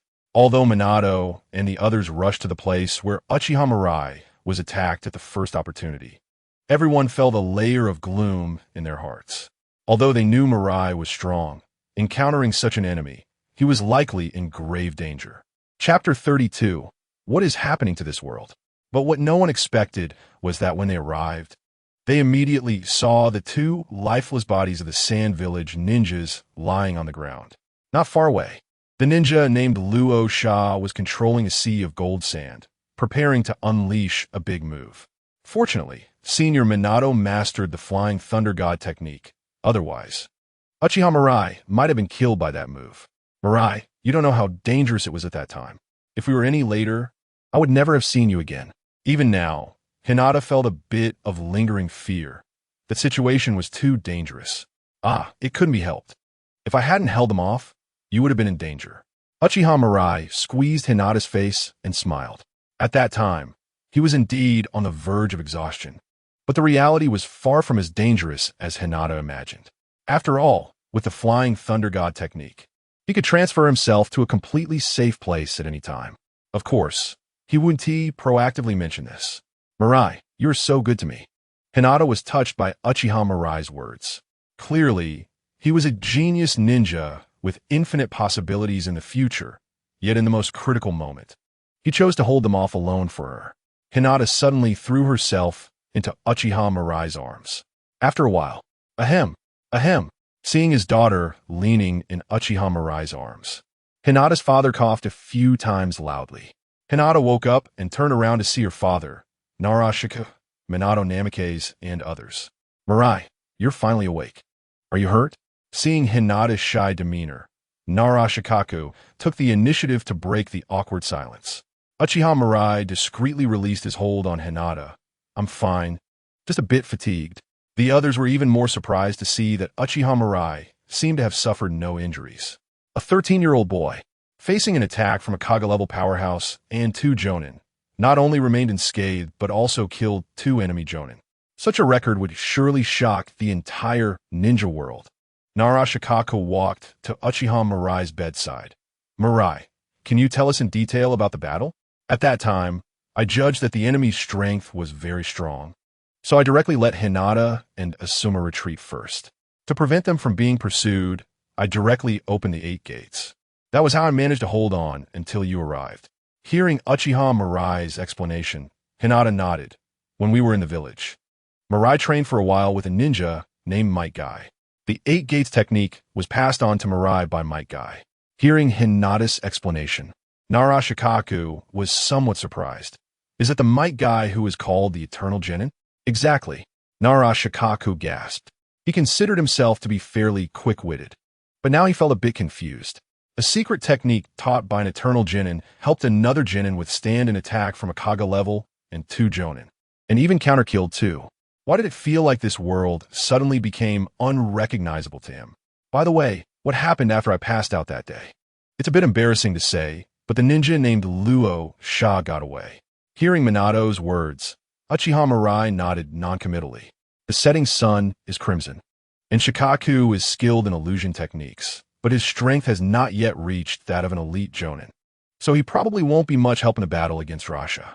On the other hand, Minato Namike's fighting style is particularly ill-suited to deal with Rasha, a ninja proficient in large-scale Kekkei Genkai and defense, especially since Rasha can fly at high altitudes using magnet release.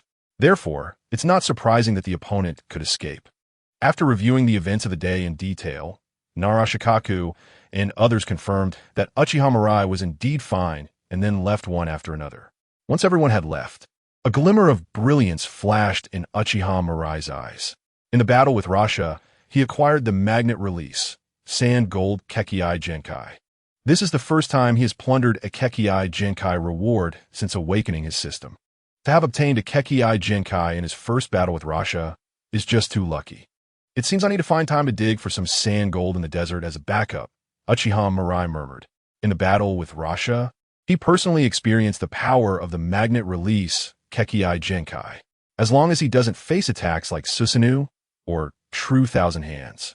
The magnet release Kekkei Genkai truly qualifies as an absolute defense during this period. Those ninjas without strong offensive power would probably feel a deep sense of helplessness when facing the magnet release Kekkei Genkai. Such a powerful Kekkei Genkai.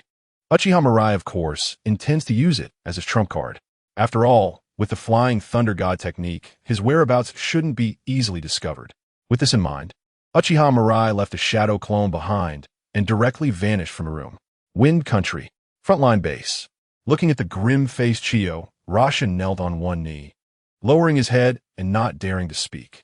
A decapitation squad, led by a shadow-level powerhouse, failed to kill any strong enemies and instead lost 2 Jonin. If it were ordinary ninjas, it wouldn't be surprising if they were executed on the spot.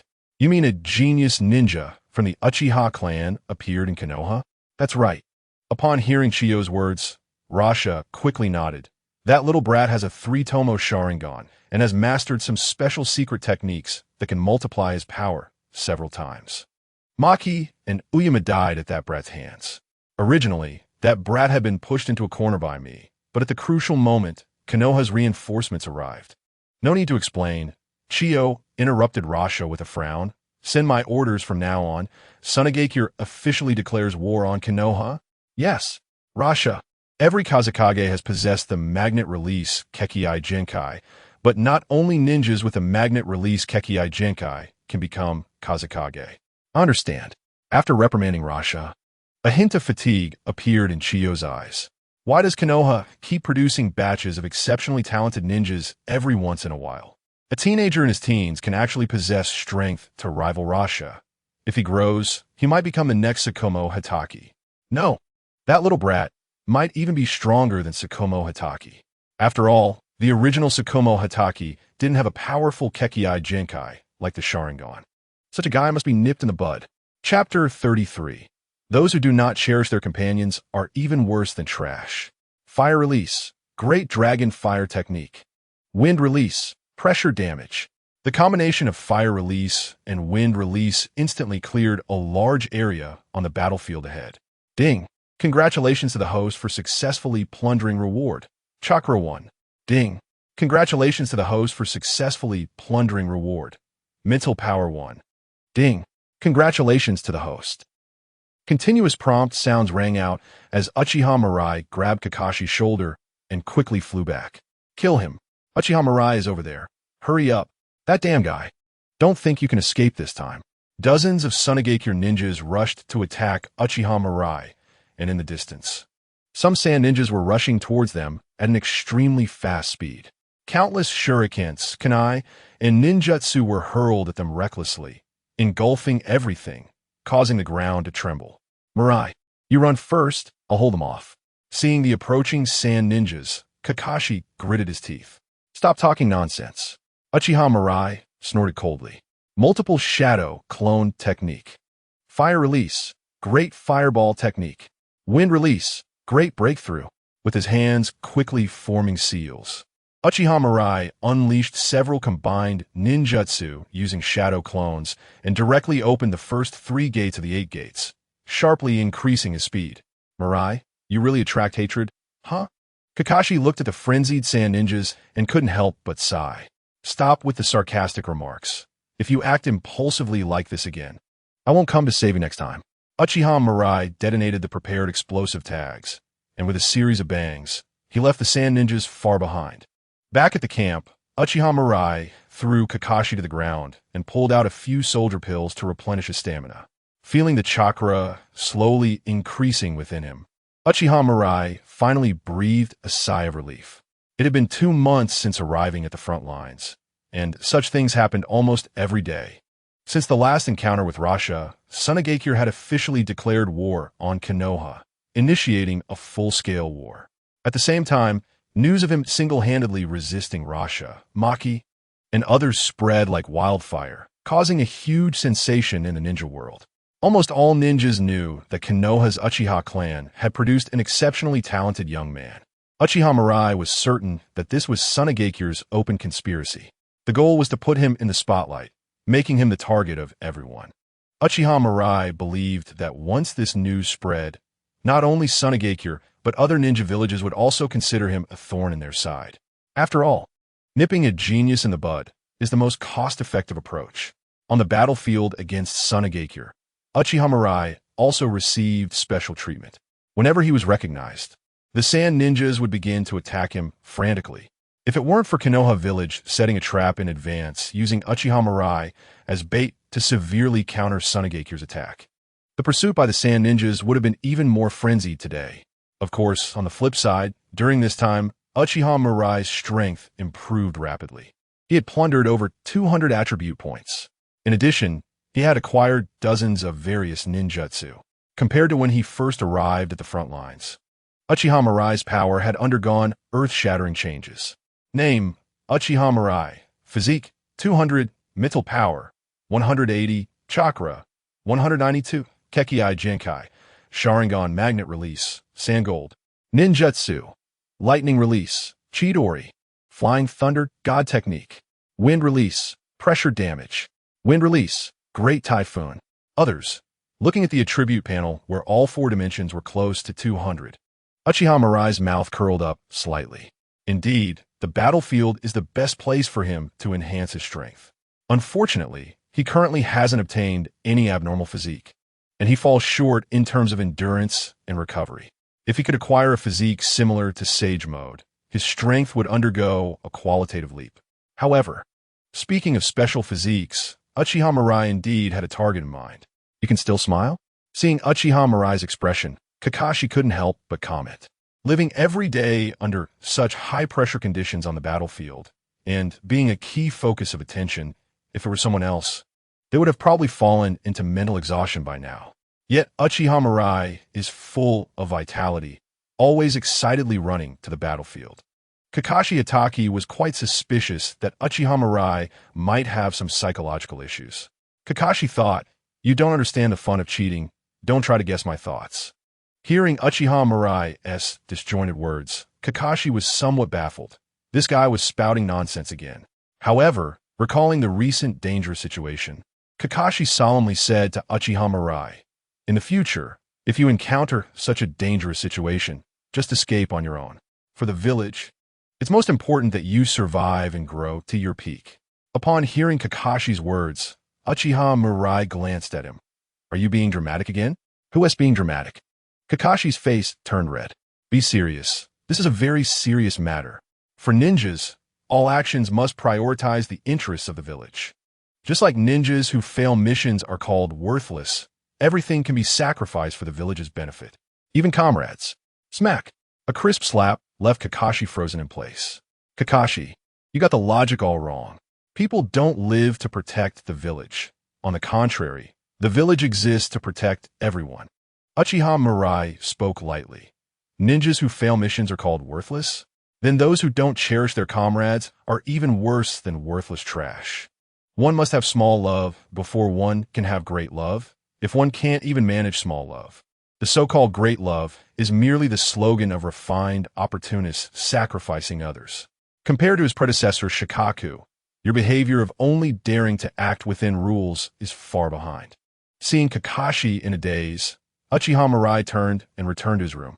Since he promised Minato to guide Kakashi, he didn't mind giving him a dose of ideological education at the right time. Once Kakashi understands, his promise would be fulfilled. After a long time, Kakashi finally regained his senses, his eyes filled with tears he didn't notice had formed. He clenched his fists tightly, silently opening his mouth. For so many years, he had been haunted by the incident with Tsukumo Hatake. Deep down, he leaned toward his father, but he didn't have the courage to express it. He could only desperately remind himself that everything must come first to the mission. He had even abandoned his comrades' lives for the sake of goals during missions countless times, waking up in nightmares over it. But now, finally, someone told him, his father's choice back then was not wrong. Ninjas who fail missions are called worthless? Then those who don't cherish their comrades are even worse than worthless trash. Uchiha Mirai's words echoed in his mind, and Kakashi's gaze gradually softened. Father, you taught me from a young age to find a goal worth pursuing for a lifetime. Now it seems I've found it. Chapter 34. Returning to the village. The garlic-nosed boy. At dawn, on the border of the land of fire, Uchiha Mirai quickly flew from afar, stepping on sand gold. When he reached the air above the Konoha headquarters, he dispersed the sand gold beneath his feet and began to fall from the sky. Flying thunder god technique. With a low shout, Uchiha Mirai's figure vanished in a thin air and appeared in his room. After dispelling the shadow clone technique and finding nothing unusual in the memories, Uchiha Mirai then lifted the barrier he had set around the room. Currently, the sand gold was basically sufficient, and he could temporarily pause collecting it. Uchiha Mirai tucked the sealed storage scroll containing sand gold into his pocket, revealing a satisfied expression.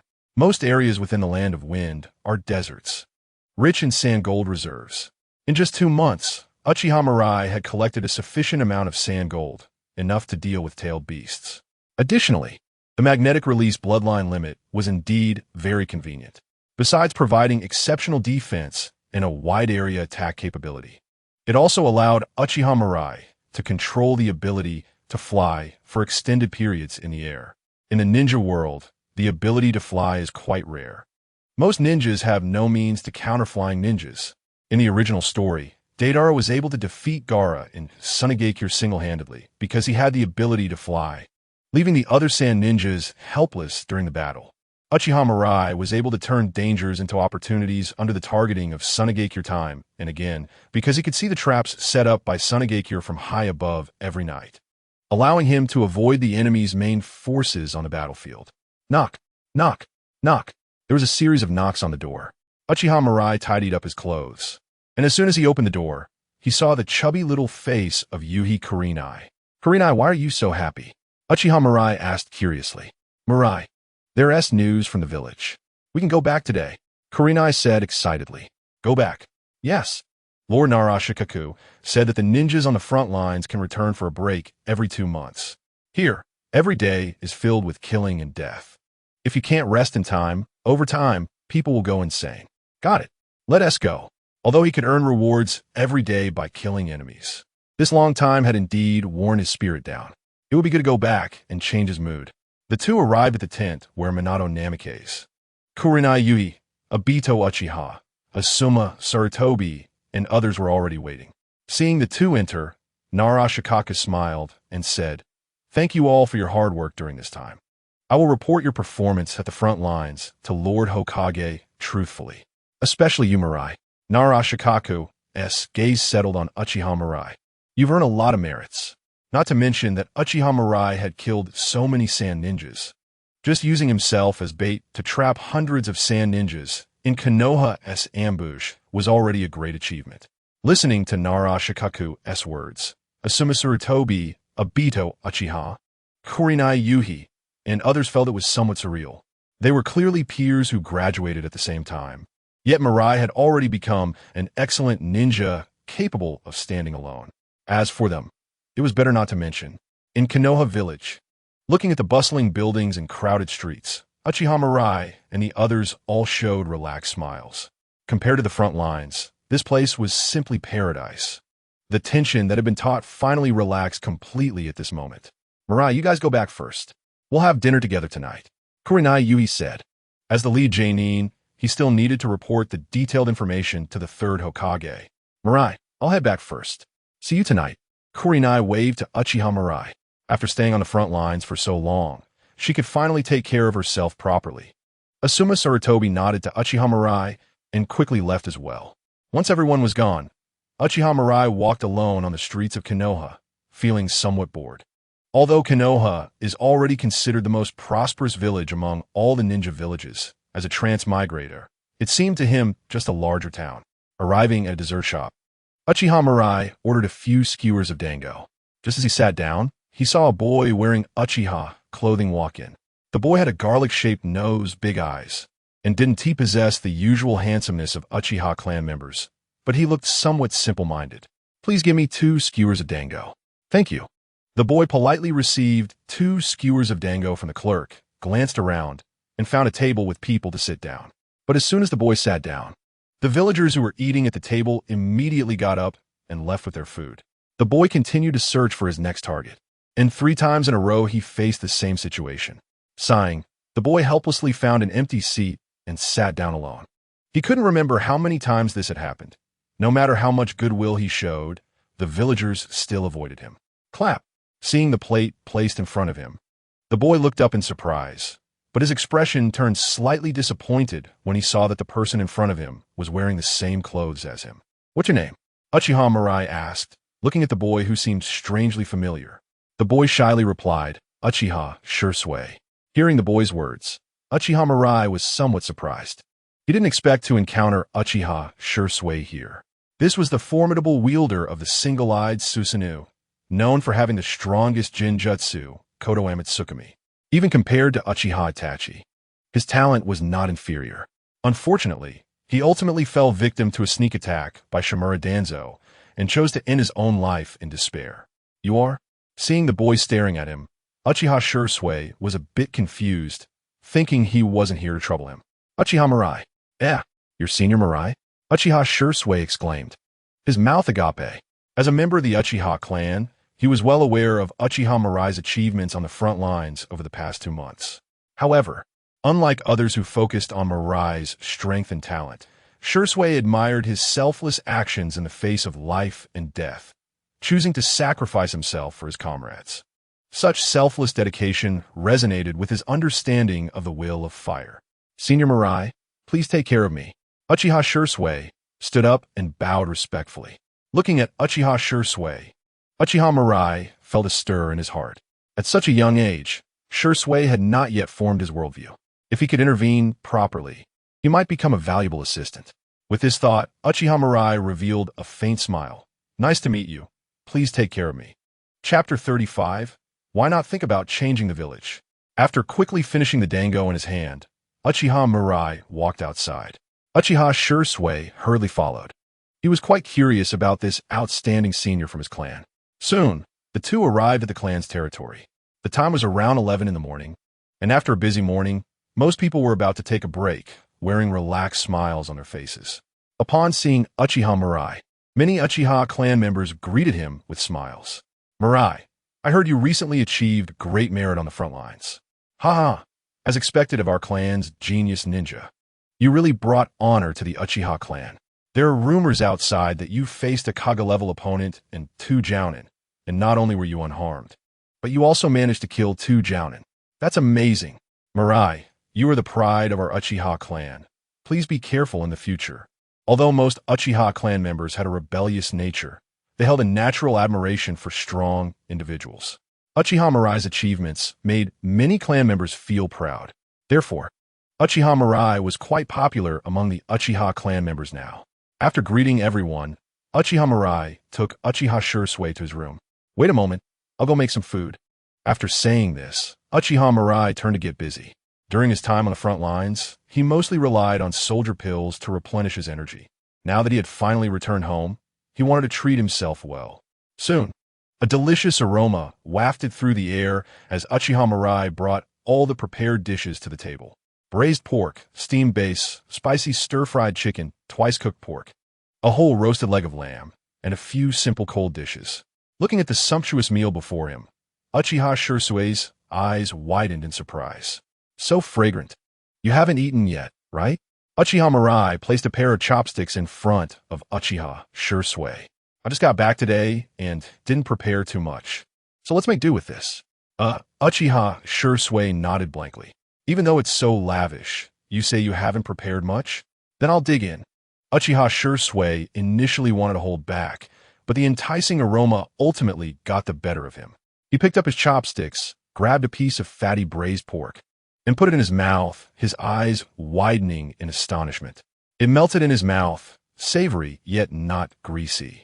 The texture and flavor were just amazing.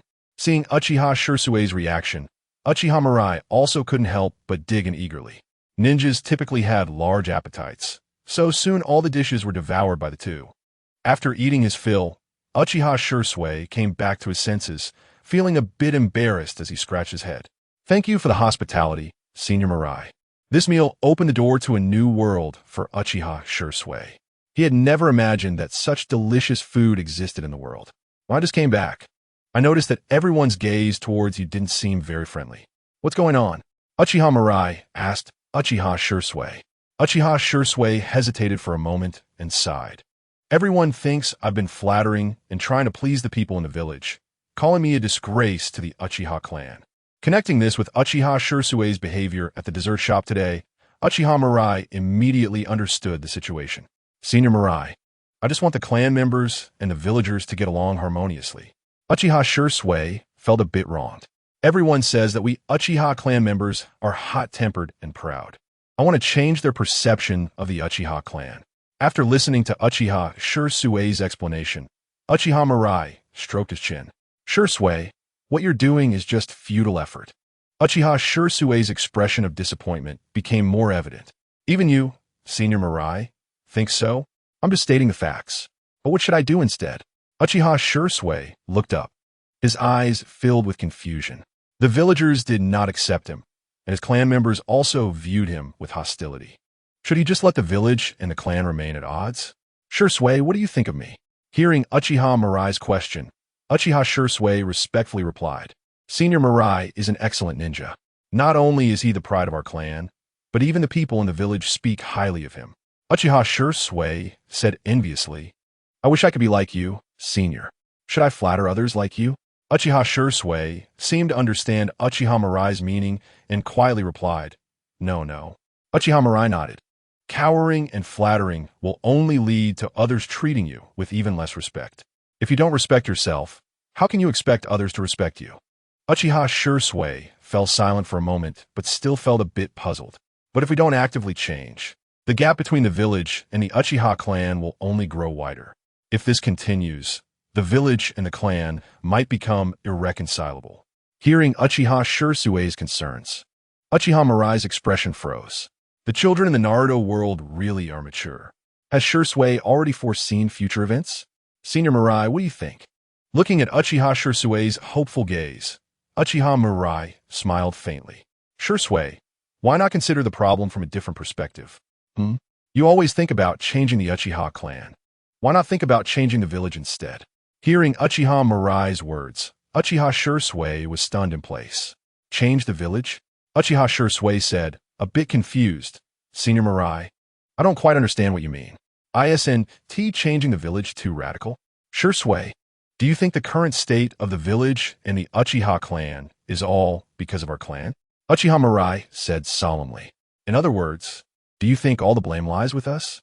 Upon hearing Uchiha Mirai's question, Uchiha Shursui pondered for a moment before slowly shaking his head. I don't know, but it shouldn't be like that. Many ninjas in the clan may seem proud, but they are actually very kind and excellent ninjas. Uchiha Mirai nodded in satisfaction and said lightly, That's right. You're still young, and there are many things you don't understand.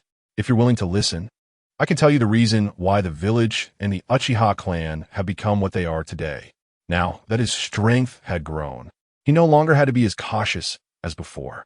Since he had decided to take Uchiha Shursui as his subordinate, he needed to completely change the perception in Shursui's mind. In Uchiha Mirai's gaze, Uchiha Shursui's face showed excitement and anticipation. Perhaps he could hear answers completely different from the past from this talented ninja of the clan. Senior Mirai, I want to listen. Please tell me everything you know. Chapter 36. The true reason behind all this, since that's the case, I will tell you, Uchiha Mirai said. But remember, this matter must remain buried in your heart and must never be told to anyone. Uchiha Mirai warned as he looked at Uchiha Shursui's serious expression. Uchiha Shursui felt his expression tense up involuntarily. Rest assured, even if it costs me my life, I will keep the secret. The story begins in the Warring States period. Watching Uchiha Shursui's focused demeanor, Uchiha Mirai organized his words. Before the establishment of Konoha during the Warring States period, ninjas existed in the form of clans and attacked each other for hired missions. The Hyuga clan, the Sarutobi clan, the Shimura clan, the Kirigakure clan, the Uzumaki clan. Among them, the two most powerful clans were the Senju clan and the Uchiha clan. Once someone hired a ninja from one clan, the opposing side would definitely hire a ninja from the other clan to counter them. Over time, the two clans became sworn enemies, each wanting to eliminate the other. This situation continued until Senju Hashirama and Uchiha Madara became clan leaders, at which point things started to improve. To prevent children from killing and dying at such a young age, the two united to sweep through the warring states and established a system of one country and one village. Thus, Konoha was born. Uchiha Shursui listened intently to Uchiha Mirai's narration, his eyes filled with surprise.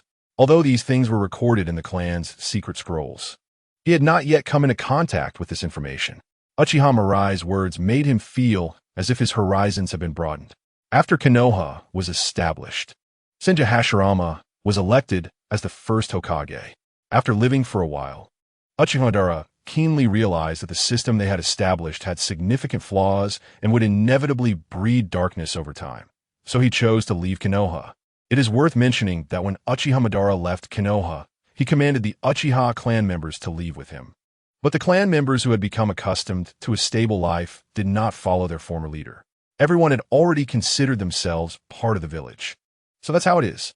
Uchiha Shursui felt a bit confused, since all the clansmen at that time were willing to abandon Uchiha Madara to stay in the village.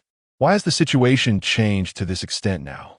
Seemingly sensing Uchiha Shursui's confusion, Uchiha Mirai continued. Later, after Senju Hashirama's death, the one with the loudest voice, Senju Tobarama, became his second Hokage. Unlike Senju Hashirama, Senju Tobarama was very hostile towards the Uchiha clan. The phrase evil Uchiha was often on Senju Tobarama's lips. Under Senju Tobarama's policies, the Uchiha clan was gradually pushed out of the core power of the village, and their territory was planned to the outskirts of Konoha. To prevent future generations of the Uchiha clan from touching the position of Hokage, Senju Tobarama established the Konoha police force and entrusted the security of the village to the Uchiha clan. Upon hearing this, Uchiha Shursui raised his right hand. Senior Mirai, isn't it a sign of trust in our clan to let the Uchiha clan handle the village's security issues? Uchiha Mirai shook his head. Shursui, you're too naive. Most of our clan's ninjas are not good with words, and their thoughts often turn into completely opposite meanings when expressed.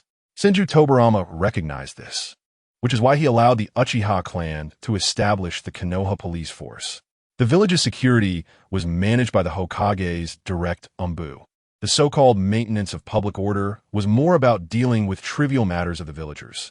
Regardless of whether the handling was fair or not, it would attract hostility from some villagers. Over time, The relationship between the Uchiha clan and ordinary villagers worsened. Senju Tobarama handed the Uchiha clan a knife, but the blade was facing us. Upon hearing Uchiha Mirai's explanation, Uchiha Shursui felt a sense of realization. His mind became much clearer in an instant. No wonder the relationship between the Uchiha clan and the villagers was getting worse, and no matter how hard they tried, it was of little effect. The root cause was here. If the truth of the matter was like this, then everything was the second Hokage's conspiracy.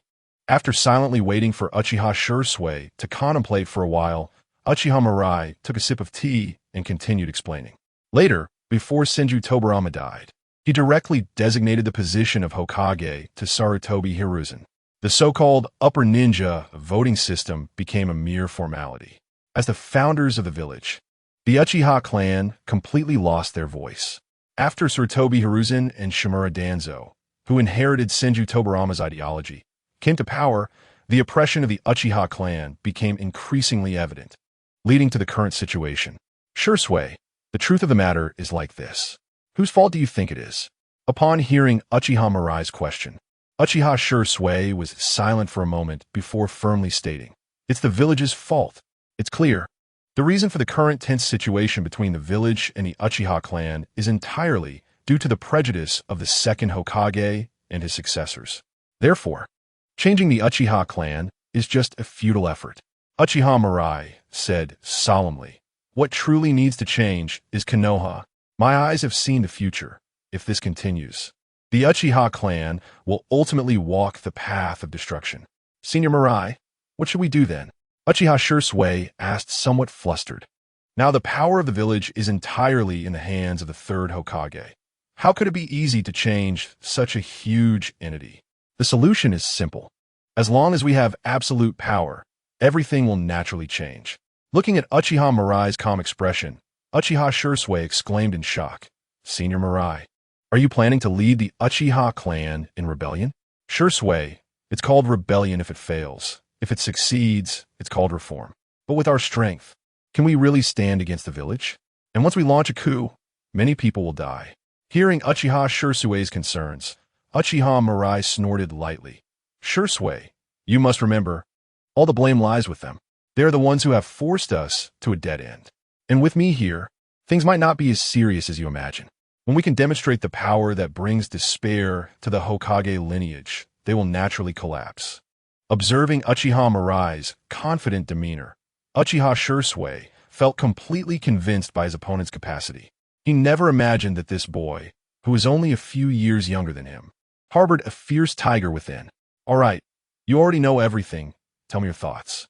Uchiha Mirai looked at Uchiha Shursui and asked with a smile, "Senior Mirai, I will strive to become stronger, so that the chips in your hands can become even greater." Uchiha Shursui lowered his head to the ground and performed a formal bow to Uchiha Mirai. Seeing his demeanor, Uchiha Mirai quietly withdrew his hand from his waist. Uchiha Shursui was just the beginning. Sooner or later, the entire Uchiha clan would, under his leadership, become a prestigious ninja clan that the entire ninja world would look up to. Chapter 37. Ambush, Root Ninjas. Konoha Village. Hokage's office. Sarutobi Hiruzen stood alone by the window, puffing on his pipe, his expression somewhat complex. Not long ago, Akimichi CHJ had reported to him in detail about the recent mission logs. Combining the intelligence sent back by Nara Shikaku, he had a rough understanding of what had happened on the front lines. Sarutobi Hiruzen did not expect Uchiha Mirai's talent to be so high. After graduating from a ninja academy for just a year, he already possessed the strength to face a Kage-level opponent.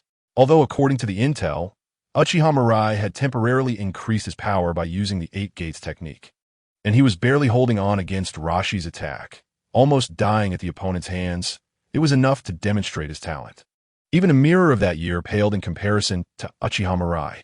However, unlike his previous vigilance towards Uchiha clan ninjas, this time Sarutobi Hiruzen did not have any special thoughts about Uchiha Mirai. The fact that he chose to sacrifice himself in a moment of crisis to ensure his teammates' safe escape brought Sarutobi Hiruzen great comfort. In his eyes, Uchiha Mirai had fully inherited the will of fire. Such a ninja regardless of how strong he was, he had confidence in being able to control him. At that moment, the door to the office was suddenly pushed open. Hearing the hurried footsteps, Sarutobi Hiruzen knew without looking back that it was his old friend. Only he would dare to barge into the Hokage's office so recklessly.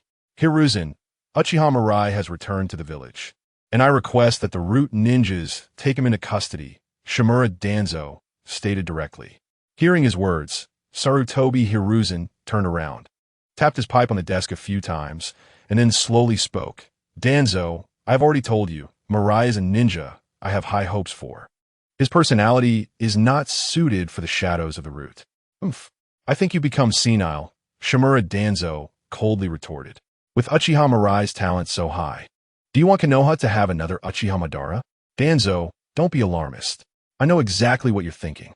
No matter how talented Uchiha Mirai is, before he awakens the Mangekyō Sharingan, he is not to be feared."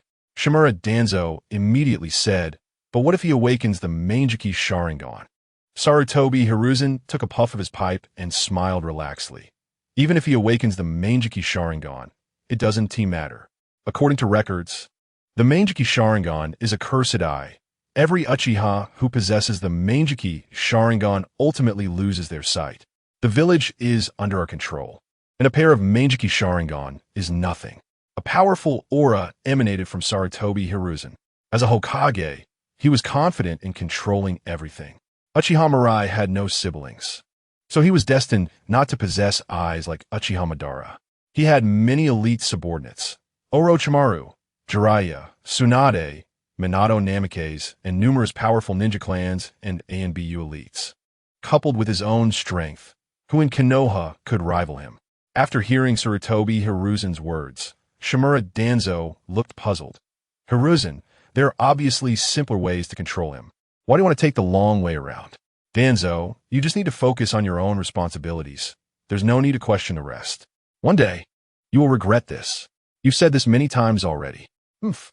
Shimura Danzo angrily left, while Sarutobi Hiruzen squinted his eyes and took a sip from the teacup on the desk. His old friend was still too naive. It was fine if the Uchiha clan obediently complied, but if one day they no longer wished to be used, the village would inevitably have to take action against them. After all, the Uchiha clan was the founding ninja clan of Konoha. If he took action against them, he would bear the blame. However, if the ninjas of the Uchiha clan acted on their own, that would be a different story. Uchiha Mirai, who had a high talent and inherited the will of fire, was the best candidate in the plan. After the war ended, he would let Uchiha Mirai join the ANBU. Late at night, outside a barbecue shop, Akimichi CHJR waved to Uchiha Mirai and the others. "Everyone, take some time to relax, but don't neglect your training." "Got it. Then see you." Akimichi CHJR burped and disappeared into the night with a reluctant Yuhi Hinata. Once the two figures were gone, Sarutobi Isuma retracted his gaze. "I'm leaving too." After speaking, he immediately activated the body flicker technique and vanished from the spot, seemingly not wanting to stay even a second longer with Uchiha Mirai. Seeing this scene, Uchiha Mirai shook his head, not paying too much attention. This was fine. He was destined to take action against the Sarutobi clan, and he might even end up killing Sarutobi Isuma himself. Having a more distant relationship with him now wasn't a bad thing. Walking towards the clan area, the streets became increasingly empty. As he passed a dark and deep alley, Uchiha Mirai suddenly stopped. In front and behind him, two masked ninjas surrounded him. "Uchiha Mirai, Lord Shimura Danzo has ordered you to come with us." Uchiha Mirai shook his head. "Shimura Danzo? I've never heard of him." "Lord Danzo is a Hokage advisor. All Konoha ninjas must obey his orders." The root ninja said coldly. "Do you want to betray the village and become a rogue ninja? What a convenient label." Uchiha Mirai scoffed disdainfully. The next second, a pair of scarlet eyes lit up in the darkness. "Not good, he's about to attack." The two root ninjas were startled to see Uchiha Mirai's Sharingan. They never expected that the opponent would attack without hesitation. By the time they realized something was wrong, it was already too late. The Jinjutsu from the Sharingan momentarily disoriented them, and when they came to their senses, a long blade had already pierced through their chests. The root ninjas widened their eyes in disbelief.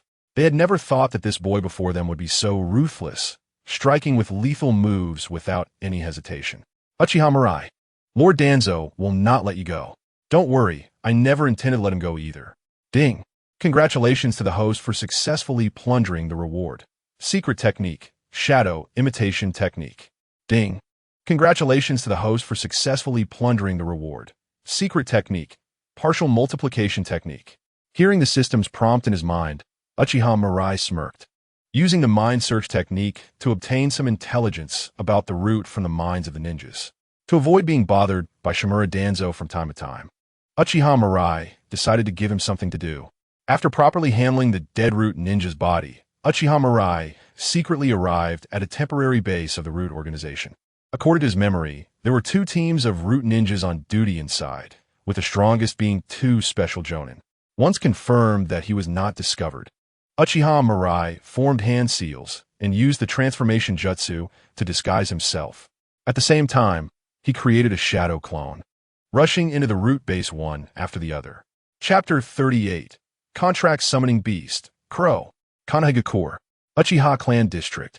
2 boys, one big and one small, walked down the street, surrounded by noisy discussions, with many faces showing a gleeful expression.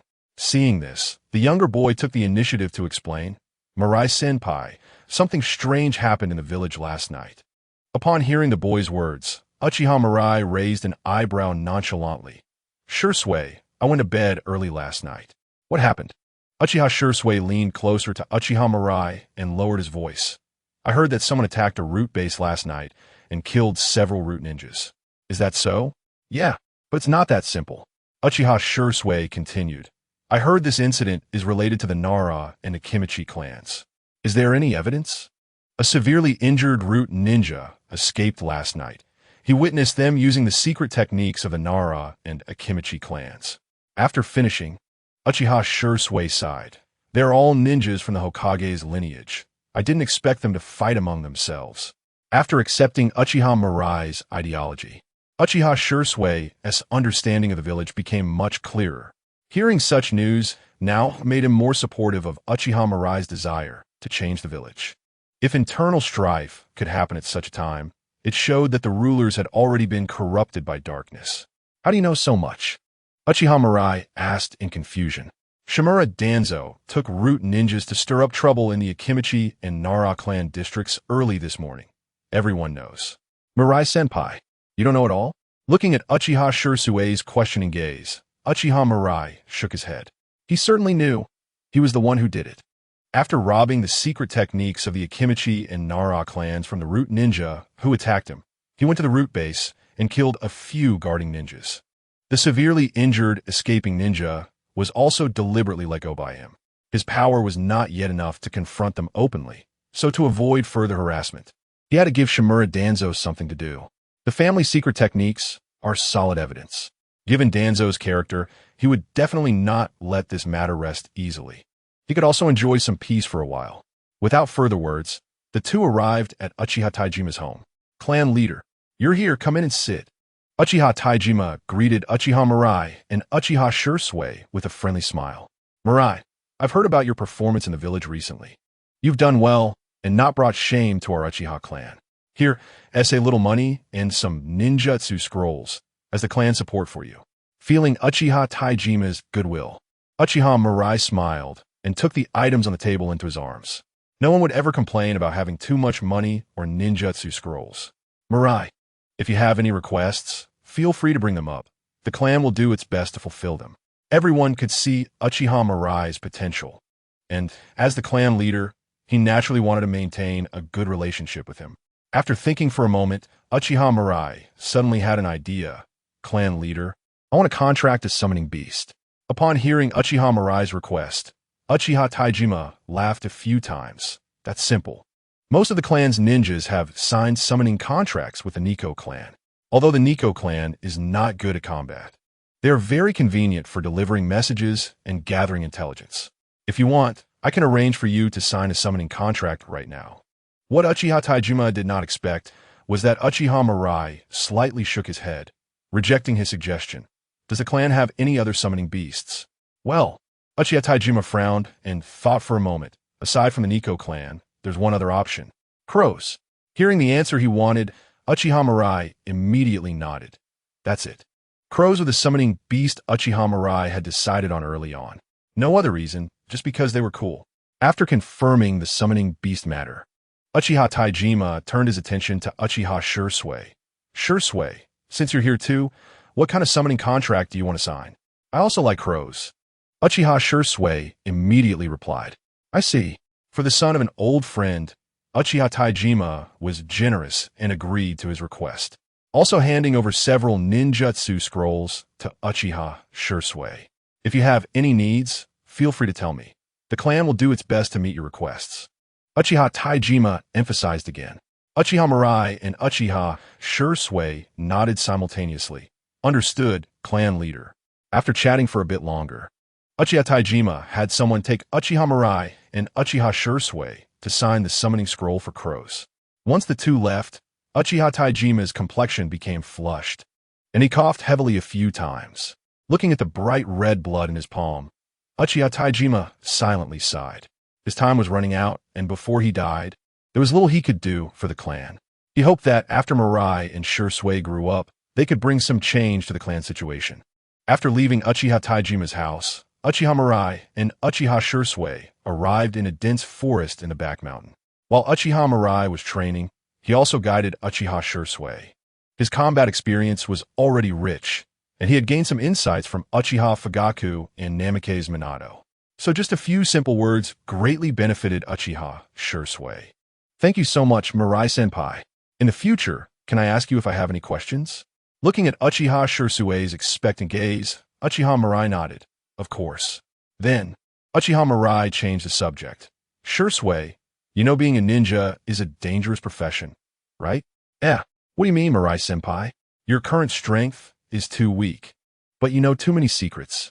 Uchiha Shursui immediately understood what Uchiha Mirai meant.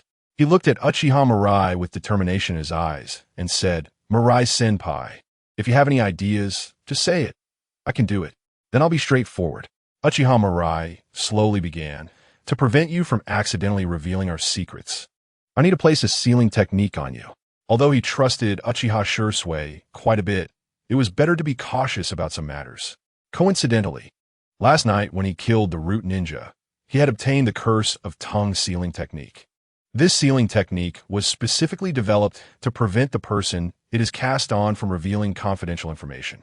As soon as the person intended to speak about specific matters, they would become paralyzed, unable to speak or move. It was perfect for keeping secrets. After briefly explaining the effects of the curse of tongue sealing technique to Uchiha Shursui, an expression of admiration appeared on Uchiha Shursui's face. As expected of you, Mirai-senpai, you can think of these things. Please proceed. Uchiha Shursui had no objections to this. After all, the secrets he knew were related to the future direction of the Uchiha clan and even the entire village. If being branded with the seal of the tongue can completely eliminate the risk of him leaking secrets, then he would be more than happy about it. Chapter 39. A Shipment. The Vortex Sage Body. Future Senior, be careful. Uchiha Shursui threw several shuriken, which collided midair and flew towards Uchiha Mirai from various angles. Immediately after, Uchiha Shursui formed hand seals, and his chest rapidly swelled. Fire style. Great Fireball Jutsu. The scorching fireball followed, engulfing Uchiha Mirai's figure. Boom! A loud explosion resonated, and dust flew everywhere. At that moment, a kunai shot out from the flames, aiming for Uchiha Shursui's throat. Uchiha Shursui drew his short sword and swiftly scattered the kunai. Body flicker technique. Uchiha Shursui's figure vanished from the spot and appeared beside Uchiha Mirai. Puffed. The sharp blade pierced through Uchiha Mirai's body. Quack, quack, quack. Uchiha Mirai's body suddenly transformed into countless crows, flying in all directions. Just then, Uchiha Shursui felt his body sink, and he was buried in the ground, leaving only his neck and above exposed. Future Senior, I lost. Ding. Congratulations to the host for successfully plundering rewards. Mental Power 1. Alright, let's end today's training here. Uchiha Mirai released Uchiha Shursui, feeling a bit envious. This is a true genius. In just a few days, his strength has undergone earth-shattering changes. Unlike him, who can only rely on cheats to increase his power. Future senior, let's have dinner together tomorrow. It's my treat. Forget it. I have something to do tomorrow. Oh. Uchiha Shirsui nodded obediently, but there was still a hint of disappointment in his eyes. It seems he won't get to enjoy the delicious food made by future senior tomorrow. Here, looking at the suddenly appeared bento box, Uchiha Shirsui's eyes lit up. Future senior, you are such a great person. In Konoha village, on the second floor of an apartment building, Uchiha Mirai knocked on the door. Coming. A crisp voice came from inside, and the door opened. A red-haired woman wearing an apron came into view. What are you looking for? I'm looking for Minato Namikaze. Ah, you must be Uchiha Mirai. The woman showed a look of realization and stepped aside to let him in. I often hear Minato mention you, saying you're an extraordinary genius. You're overpraising me. Uchiha Mirai smiled. Kushina, this is a gift for you. You should call me sister. Okay, Kushina. Walking into the room, Uchiha Obito, Kakashi Hitaki, and Rin Noara were sitting on the sofa chatting, while Minato Namikaze was busy in the kitchen. Seeing Uchiha Mirai walk in, except for Uchiha Obito, Rin and Kakashi all came over to greet him enthusiastically. Is it Mirai who has arrived? Minato's voice came from the kitchen. Just wait a moment. The food will be ready soon. Okay, Uchiha Mirai replied. Today was a gathering for Minato's team, and because of Kakashi, Minato also invited him to join for dinner. He wouldn't miss this opportunity to get closer to Uzumaki Kushina. After spending 2 months on a frontline battlefield, Uchiha Mirai realized that his endurance was still a bit lacking. After using the 8 gates, his body would enter a period of fatigue. Ultimately, it was because his physique was too ordinary. If he could take the opportunity to plunder the Vortex Sage body from Uzumaki Kushina, that would be perfect. Thinking of this, Uchiha Mirai showed an innocent smile to Uzumaki Kushina. Kushina, could you please pour me a glass of water? I can, but shouldn't you show some respect to your senior? Uzumaki Kushina said, somewhat displeased. Oh, then can I ask you to help me pour a glass of water, Aunt Kushina? After Uchiha Mirai finished speaking, the air in the room froze. Uzumaki Kushina widened her eyes, staring at Uchiha Mirai. What did you just call me, you little brat? Aunt, is there a problem? You should call me sister, you brat. Uzumaki Kushina clenched her fists, her red hair billowing behind her. It was the first time she had ever been called aunt since she was little. Does she look so old? Sister Kushina, I was just joking. Uchiha Mirai's words calmed Uzumaki Kushina down a bit, but the next second, Uchiha Mirai spoke again. I heard everyone say that when you get angry, your hair moves like an octopus.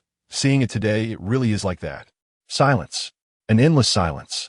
An incredible killing intent spread throughout the room. I'll kill you. Uzumaki Kushina picked up a frying pan and swung it at Uchiha Mirai. Uchiha Mirai quickly dodged. Crash! The room immediately descended into chaos. Ding! Congratulations to the host for successfully plundering rewards. Vortex Sage Body. Hearing the system's prompt in his mind, Uchiha Mirai's face revealed an excited expression. That's incredible. He got the Vortex Sage Body on the first try, simply too lucky. A warm current surged into his body, and the chakra within Uchiha Mirai began to grow rapidly. In just a short moment, it increased several dozen times. Moreover, Uchiha Mirai could clearly feel that not only chakra, but also his physique, mental power, and other aspects underwent a qualitative leap in an instant. No wonder it's the Vortex Sage Body. It's so overpowered. You little brat dare to laugh.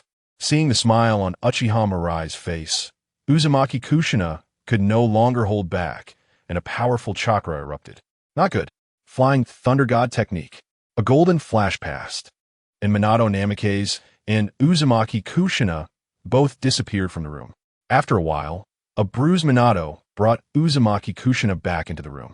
Seeing his appearance, Uchiha Mirai silently mourned for him for a few minutes. Minato, everything is for the future of Konoha. You little brat, I'll let you off this time. Just be more careful with your words in the future. Uzumaki Kushina glared at Uchiha Mirai.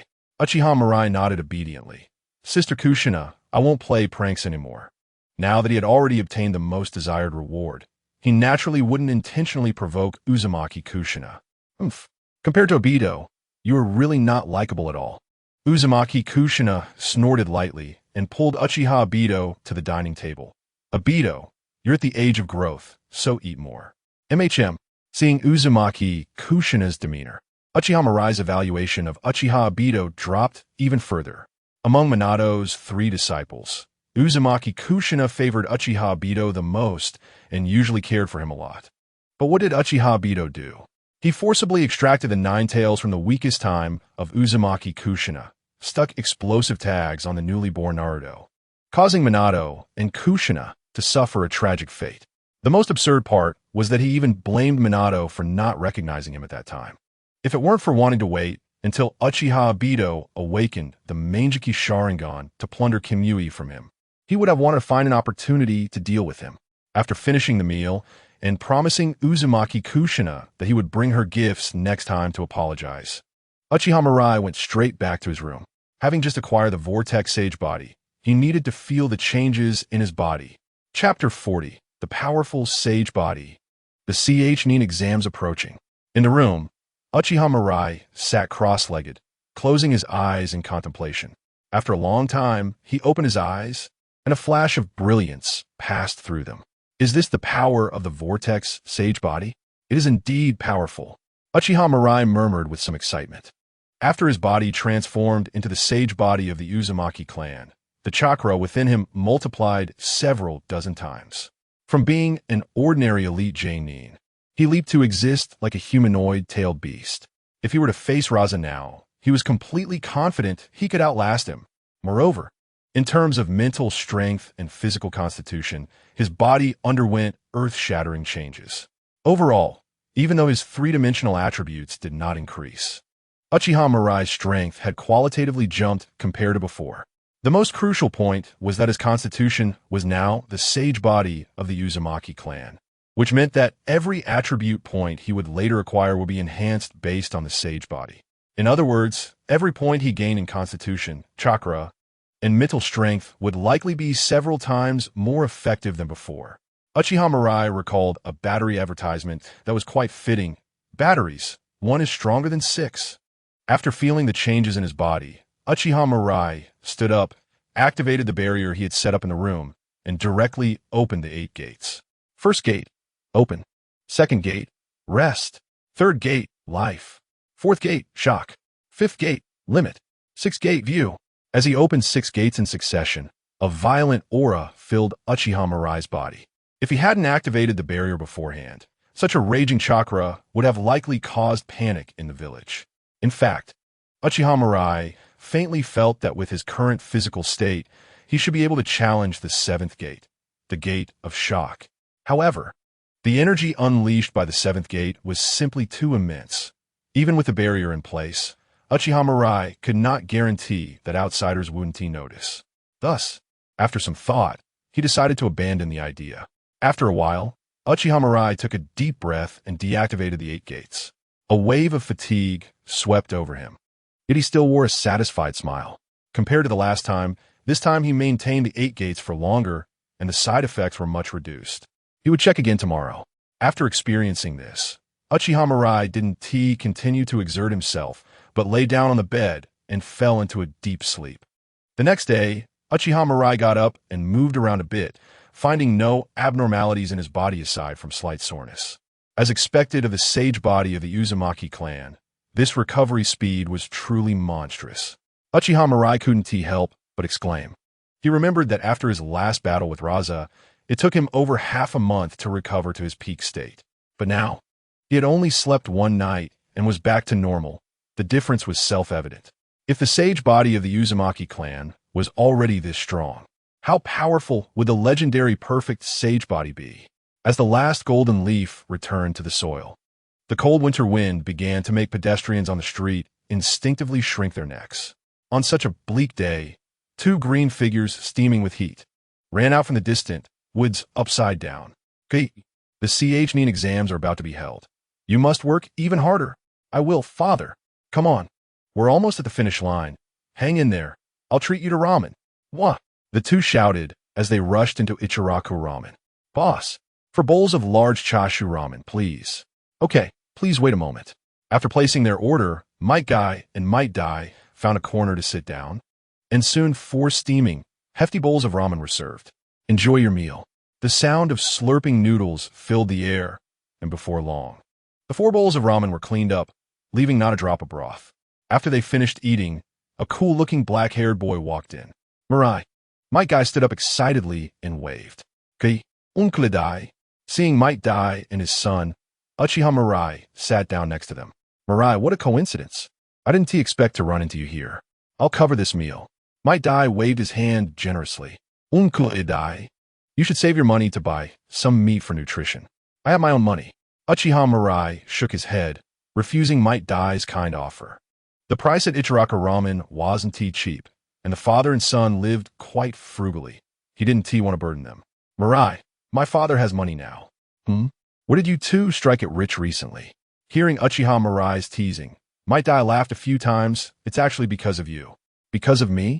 Seeing Uchiha Mirai's confusion, Might Guy quickly explained, that's right.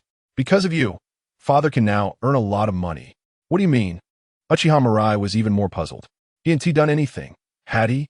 Mirai, a month ago, when you returned from the front lines, you successfully stopped Raza and 2 Nin from Sunagakure using the 8 gates. Once the news reached the village, my father was personally summoned by the 3rd Hokage. After a thorough assessment, the Hokage promoted my father to Special Nin. Now his income is much higher than before. And after my father submitted the training method for the 8 gates to the village, he received a hefty reward. Might Guy looked gratefully at Uchiha Mirai. Not only did Mirai encourage him as a hardworking genius, giving him confidence, but he also helped his father shake off the title of a lowly Nin. He was practically a benefactor to their family. So that is how it is. Then I want to hold back today. Understanding the context, Uchiha Mirai didn't continue to decline and directly ordered a luxurious ramen. Since they weren't short on money, it would be a bit pretentious to refuse further. Mirai, we haven't seen you lately. What have you been busy with? During the wait, Might Guy curiously asked. Uchiha Mirai hadn't trained with him for the past month, which made Might Guy feel a bit down. The Nin exams are coming up. I've been training with Hong and the others. Uchiha Mirai explained. Upon hearing his answer, Might Guy felt much better and smiled. I see. I really envy Hong and Asuma for being able to team up with you. At that moment, a little girl carrying a large bowl of ramen walked over. Your ramen. Please enjoy. Looking at the 6 or 7-year-old Uchiha Mirai couldn't help but ruffle her hair. Thank you, little sister. Hey, my hair. Bad big brother. Pouted and ran away angrily. After teasing Uchiha Mirai smiled and took a bite of the steaming ramen, continuing the conversation. Kai, how are you preparing for the Nin exams? I can't wait. Might Guy waved his fist, full of fighting spirit. Everyone had worked hard for this Nin exam. Mirai, you can't be careless. Be careful of falling into a trap. Hearing Might Guy's words, Uchiha Mirai silently summoned the system panel and took a look. Name, Uchiha Mirai. Constitution, 213. Mental strength, 207. Chakra, 209. Bloodline limit. Sharingan, magnet release. Sand gold. Ninjutsu. Others. Partial multiplication technique, shadow imitation technique, sage body of the Uzumaki clan. Looking at his 3-dimensional attributes, all having broken the 200 mark, along with various ninjutsu, secret techniques, and bloodline limits, Uchiha Mirai smiled silently. To make him fail in the Nin exams, it would probably require the 3rd Hokage, Sarutobi Hiruzen, to personally step in. Chapter 41. Goddess Perspective. Kagura's Heart Eye. Kanahigakure. 2nd floor of the apartment building. Uchiha Mirai was holding 2 exquisite cakes and knocked on the door. Kushina. A few seconds later, the door opened, and Uzumaki Kushina stood with her hands on her hips. You brat, can't you just call me sister obediently? This is a gift for you. Uchiha Mirai ignored her and handed the cakes forward. Kushina's face immediately brightened, revealing a smile. Mirai, what brings you here this time? Uchiha Mirai replied immediately. I accidentally upset you during my last visit, so I came to apologize. Oh, you actually have such a good heart? Kushina was somewhat skeptical, especially since it had been almost a month since the last time. Hearing his words, Uchiha Mirai showed an innocent smile. I've been busy with the upcoming Chunin exam lately. Also, I wanted to ask you for some guidance. Uchiha Mirai stated his purpose. You want me to guide you? Kushina was a bit surprised. Shouldn't Minato be better at this? Uchiha Mirai shook his head, smiling. He's already guided me many times. I want someone else to point out my shortcomings. Maybe I'll gain unexpected insights. As for why I chose you, it's because everyone says you're also an excellent ninja. Uchiha Mirai said seriously. You have a good eye, kid. Hearing the compliment from Uchiha Mirai, Kushina proudly snorted, I'll accept your request. She couldn't go out of the village to perform missions, and, as a ninja, she was either shopping or staying at home every day, almost bored to death. So, hearing that Uchiha Mirai wanted her to guide him, Kushina agreed without hesitation. After closing the door, the two walked towards Hokage Rock. Once they reached the back mountain, Kushina waved at Uchiha Mirai. Kid, let me see your strength first. Kushina, you better be careful. This should be something I say, go all out and attack me. Kushina huffed. Uchiha Mirai threw several shurikens while quickly forming hand seals. Shuriken Shadow, Clone Technique. Fire Release, Phoenix Fire Technique. Instantly, hundreds of shurikens wrapped in flames attacked Kushina from all directions. Kid, you have some skills. Kushina laughed a few times, her chakra erupting astonishingly. Wind Release, Great Breakthrough. Although it was just a basic ninjutsu, under Kushina's chakra enhancement, its power was outrageous. It blew away all the flame-wrapped shurikens in the sky. Uchiha Mirai's figure appeared beside Kushina, raising his leg to kick at her. Kushina raised her arm to block. Bang, bang, bang. Uchiha Mirai and Kushina engaged in close combat, producing a series of muffled sounds. This guy's physical quality is really abnormal. Uchiha Mirai couldn't help but complain.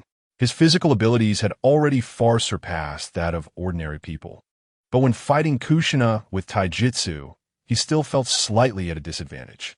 Unknown to him, Kushina was also experiencing a storm of emotions. A kid in his teens could actually match her in taijutsu. Minato was right. Uchiha Mirai was indeed a monster. Moments later, Uchiha Mirai pretended to be at a disadvantage and voluntarily ended the battle. Kushina, that battle was enough, right? Do you have anything to say to me? Hearing his question, Kushina rolled her eyes. I have nothing to say. With your strength, you shouldn't be taking the Chunin exam. You should be taking the Jonin assessment instead. Ding! Congratulations to the host for successfully acquiring the reward. Kagura's hard eye. Hearing the system's prompt in his mind, Uchiha Mirai felt a sudden clarity wash over him. The sound of the wind rustling leaves, birds chirping, and insects buzzing. All the sounds and images became clearer than ever before. Uchiha Mirai understood that this was a sign of a significant increase in his perception. With this in mind, he closed his eyes and activated Kagura's heart eye according to the information in his mind. The next second, Uchiha Mirai sensed 6 chakra sources hidden nearby. Moreover, countless chakra sources farther away also clearly appeared in his perception. It was like a pitch-black map covered in dense red dots. The nearby ones should be the Umbu and Root members monitoring Kushina.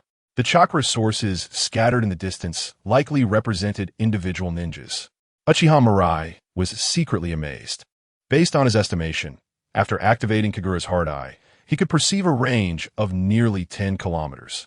This was 10 times the observation range of the Hyuga clan's Byakugan. Furthermore, he could also distinguish the strength of each chakra source. It could be said that with Kagura's hard eye, he had essentially opened a god-esque perspective, completely free from worries about ambushes and surprise attacks. This was incredibly overpowered. Kid, what's wrong? Hearing Kushina's puzzled voice, Uchiha Mirai came back to his senses, showing a sincere smile. Kushina, thank you so much today. If there's a chance in the future, I'll treat you to a meal. After 2 sparring sessions with Kushina, he had gained the Uzumaki Sage Body once and the Kagura's Hard Eye once. His rewards were so bountiful that he was quite excited. However, it would be better to go back and familiarize himself with Kagura's Heart Eye first. Well, see you. Mysteriously, even though he hadn't said much, Kushina couldn't help but mutter a few words while watching Uchiha Mirai's retreating figure. This kid truly was hard to read. Kushina. Uchiha Mirai is a ninja from the Uchiha clan. Lord Hokage doesn't want you to get too close to him. After Uchiha Mirai left, a masked Umbu appeared before her and said in a deep voice, "Oomph, tell that old man to mind his own business, or I'll dismantle his office." Kushina snorted coldly. Being monitored every day, unable to leave the village was one thing. Now even her interactions with others had to be interfered with. Did they really think she had no temper? If it weren't for not wanting to trouble Minato, she would have gone to reason with that old man, Sarutobi, Hiruzen long ago. Chapter 42. Ordinary Uchiha Creak, Creak. The sound of stepping on snow echoed, and Yuhi Kyurin raised her head, immediately breaking into a smile on her somewhat baby-faced visage. She exhaled a puff of white air and waved her right hand. Mirai. Over here. Kurenai. Have you been waiting long? No, I just arrived. As Uchiha Mirai approached, Yuhi Kurenai suddenly became a bit shy, her hands behind her back swaying back and forth. Did you get hemorrhoids? Uffed. You're the one with hemorrhoids. Uchiha Mirai shook his head in confusion. Then what are you being so coy about? Yuhi Kurenai glared at Uchiha Mirai in embarrassment and anger, shoving a red scarf into his hands. A scarf? Looking at the inquiring gaze from Uchiha Mirai, Yuhi Kurenai lifted her chin and huffed. I just thought you were dressed too lightly and might catch a cold affecting the upcoming Chunin exam. So don't think too much about it. This overwhelming air of tsundere made Uchiha Mirai unable to suppress a smile. He wrapped the scarf around his neck, revealing a surprised expression. So warm. Yuhi Kurenai's lips curled slightly, and before she could say anything, Uchiha Mirai spoke again. Kurenai, where did you buy this? I want to get a few dozen to keep. Mirai, you big fool. Ha ha ha. I was just teasing you. Uchiha Mirai looked at Yuhi Kurenai sincerely and said, Kurenai, thank you, I really like it. Why do you have to tell me whether you like it or not? Hey, it's almost time. Let's head to the exam venue. Upon hearing the voice nearby, Uchiha Mirai looked surprised. Asuma? When did you get here? That guy was clearly the first to arrive. Why act like this was the first time you saw him? Sarutobi Asuma clenched his fist. A big man wearing a scarf, and a red one at that. Totally lacks masculinity. Uchiha Mirai walked past him without looking sideways and turned to Yuhi Kurenai. Strange, why does it smell so much like vinegar this early in the morning? Oh. Watching the two leave, Sarutobi Asuma stamped his foot in anger. He really wanted to give that guy a good beating. Uchiha Mirai stepped into the ninja school and ran into Hatake Kakashi, Noara Rin, and Uchiha Obito along the way. Mirai, good morning. Huh? How did you know this scarf was knitted by Kurenai? The three had black lines on their faces. Who just asked you about your scarf? After Uchiha Mirai left, Uchiha Obito looked expectantly at Noara Rin beside him. Ving. Dame. Entering the teaching building, they found a crowd gathered at the corner of the stairs, seemingly arguing about something. Why can't we go in? Yeah, we're all ninjas here for the exam. What's the deal with blocking the entrance? The exam is about to start. Let us through. Uchiha Mirai and the others looked ahead and saw two people blocking the door to classroom 501, easily knocking anyone who tried to enter to the ground. These guys are too much, Sarutobi Asuma said angrily. How can they block the exam door like this? Mirai, should we go take a look? Yuhi Kurenai asked Uchiha Mirai. No need to bother with them. Uchiha Mirai shook his head. The people gathered here were destined to be eliminated. Hearing Uchiha Mirai's words, Sarutobi Asuma huffed in displeasure. Do you think the same way as those two blocking the door? Planning to eliminate your competitors with such despicable methods? This isn't a mission, so I won't just stand by and watch whatever you decide. Upon hearing Sarutobi Asuma's words, Uchiha Mirai shrugged. Do as you wish. After saying that, Uchiha Mirai turned to Yuhi Kurenai and said, Kurenai, let's go upstairs first. Hearing Uchiha Mirai's words, Yuhi Kurenai was surprised. Mirai, isn't the exam venue here? Kurenai, take a closer look. Is this really our exam venue? Yuhi Kurenai was taken aback, then quickly realized something was off. She was very talented in Jinjutsu, and after Uchiha Mirai's reminder, she easily realized she had been caught in a Jinjutsu. Release. As the Jinjutsu broke, the sign for 501 began to distort and change into 401. Mirai, you noticed it long ago? Yuhi Kurenai looked at Uchiha Mirai with admiration. Although this Jinjutsu wasn't very difficult to break, noticing the anomaly at the first moment was not a simple task. Kurenai, remember, the Chunin exam does not necessarily have to take place in the exam hall. Once you limit your thinking with inherent perceptions, you may fall into traps carefully designed by others. Mirai, I understand. Watching the two head up to the next floor, Sarutobi Asuma's face turned pale. Just thinking about his previous high-spirited speech made him feel like a clown. Damn, why is it that he works so hard but still gets overshadowed by Uchiha Mirai every time? After standing there dazed for a while, Sarutobi Asuma gritted his teeth and followed Uchiha Mirai up the stairs. If he stopped here, he would have even less chance of escaping the shadow of the Hokage's son. Upon arriving at the real exam venue, Uchiha Mirai and the others pushed the door open. Inside the classroom, it could simply be described as a sea of people. The seats were already filled, and many more stood in the corridors, corners, and against the walls. How are we supposed to take the exam like this? Is there a problem with the arrangement? Seeing the scene before her, Yuhi Kurenai asked in surprise. Sarutobi Asuma also frowned. This is too chaotic. How can an exam venue accommodate so many candidates? If there is no room to sit, how can we take the exam? Sarutobi Asuma wanted to find the relevant person in charge to report the situation, but seeing Uchiha Mirai still looking calm, he felt something was off. Forget it. Let's see what Uchiha Mirai thinks first. This thought made Sarutobi Asuma feel a sense of shame rising in his heart. But thinking of the awkwardness from being slapped in the face in the past, he ultimately did not take any extra actions. Look, that guy is Uchiha Mirai, the genius of the Uchiha clan. He looks pretty ordinary. If it weren't for Lord Hokage personally acknowledging him, I really wouldn't believe that such a kid could take down 2 jonin. Hey, letting such a monster participate in the Chunin exam. ISNT that bullying honest people? Amidst the discussions of the crowd, Uchiha Mirai walked to a window-side seat. You guys move aside, I'll take this seat. Chapter 43. Keen insight. Turns out we are the clowns. This seat is mine. Hearing Uchiha Mirai's domineering declaration, the classroom immediately fell silent. His name was already quite eye-catching here, and now, with such a statement, it attracted everyone's attention instantly. What did you say? We got here first. If you want to sit and take the exam, come earlier next time. The 3 ninjas from the team, pointed out by Uchiha Mirai, retorted coldly. They knew Uchiha Mirai was strong, but that didn't mean they would obey his commands. I'll give you one last chance. Leave on your own, or I'll help you leave. Uchiha Mirai said calmly. Stop being arrogant here. Do you want to disturb the order of the exam? Be careful, or you'll be disqualified. Seeing that the 3 still had no intention of leaving, Uchiha Mirai snorted lightly. Bang, bang, bang. With 3 muffled sounds, the 3 sitting genin were thrown into the crowd.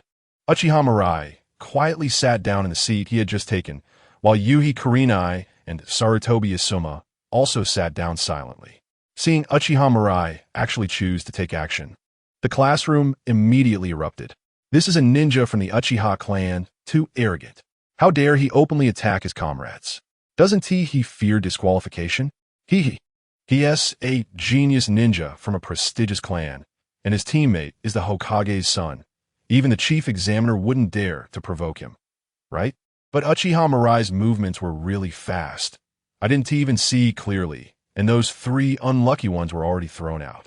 Hearing the whispers around him, Sarutobi Asuma felt like he was sitting on pins and needles.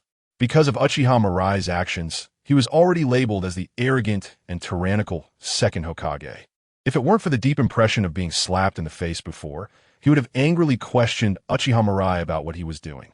Although Yuhi Kurenai also didn't understand Uchiha Mirai's intentions, she sat calmly in her seat, trusting him. She knew Uchiha Mirai's usual character was definitely not like this, so there must be deeper meaning behind his actions. After Uchiha Mirai grabbed a seat and did not continue to act, the gazes of the crowd gradually shifted away. Among them, some candidates showed thoughtful expressions. For a moment, the atmosphere in the classroom became somewhat strange. After a while, the classroom suddenly began to grow chaotic. Many small teams without seats started to imitate Uchiha Mirai's actions and forcefully grab seats.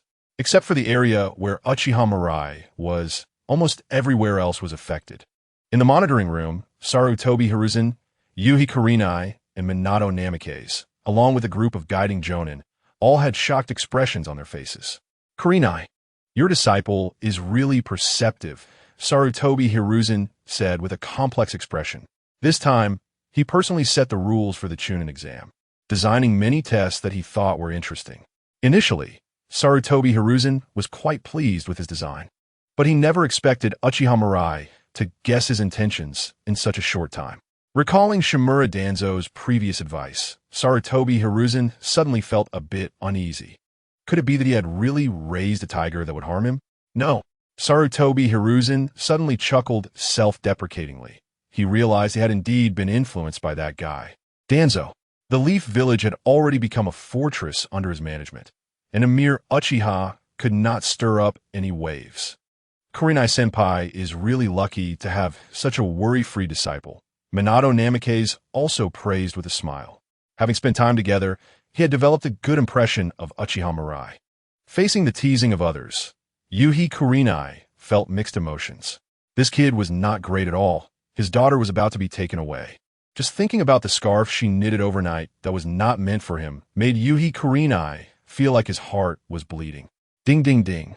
A series of urgent bells rang out, and several masked Umbu ninjas entered the classroom.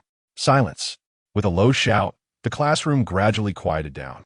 Now, those without seats immediately left the classroom. What? Hearing the Umbu's request, the standing ninjas couldn't help but exclaim. Leave the classroom? Were they saying they had been disqualified from the exam? Why should we leave the classroom? We clearly had seats. They were just taken away. The lack of seats. Isn't that due to your unreasonable arrangements? Why should we bear the consequences? Faced with the questioning of the ninjas, several Umbu revealed undisguised killing intent. This is the rule. If you don't want to be permanently disqualified, hurry up and leave. The cold tone quelled the indignation of the lower ninjas. They knew that these Umbu ninjas, directly under the third Hokage, would not be joking with them. Everyone turned their gaze to the back row by the window. There Uchiha Mirai sat with his arms crossed, a calm expression on his face, seemingly having anticipated all of this. Did this guy think of this beforehand, which is why he acted to grab a seat? The crowd looked at Uchiha Mirai with a mix of fear. To be able to perceive this hidden rule at the very moment of entering the exam room was a terrifyingly sharp insight. Some ninjas who were seated showed expressions of relief. If they hadn't figured it out in advance, they would have been the ones disqualified. Others who lost their qualifications showed regretful expressions. Just a moment ago, they were criticizing Uchiha Mirai's arrogant behavior, but they didn't expect to be the clowns themselves. The other party had clearly submitted their solution approach at the first opportunity, yet they chose to ignore it out of ignorance and arrogance. If they had figured it out sooner, they wouldn't have fallen to this point. Unfortunately, it was too late to say anything now. Yuhi Kurenai looked at Uchiha Mirai with sparkling eyes. She knew that his actions must have special meaning. Now, indeed, it was the case. Sarutobi Isuma lowered his head in disappointment. Although he did not embarrass himself this time, due to impulse, he felt a deep sense of helplessness. He felt that every day he spent in the Leaf was frustrating. Perhaps leaving the Leaf would be a good choice. Once the examination room quieted down, the Umbu ninjas stood in the four corners. The Umbu on the podium waved his hand. All right, the first exam of the Chunin exam officially begins. Chapter 44, An Unheard Method of Passing. After briefly introducing the rules, the Umbu distributed the pre-printed exam papers. The rules were simple. As long as one could achieve a passing score, they could advance to the next assessment. Uchiha Mirai picked up the exam paper and glanced at it, finding that it was filled with very simple basic questions. For example, the essence of chakra, the body's meridian systems, how to activate ninjutsu, etc. Only the last two key questions were about bloodline limits and bloodline elimination, which required a certain level of knowledge to answer. Compared to the Chunin exam hosted by Marino Abiki that the 12 small strong participated in, this was simply too easy.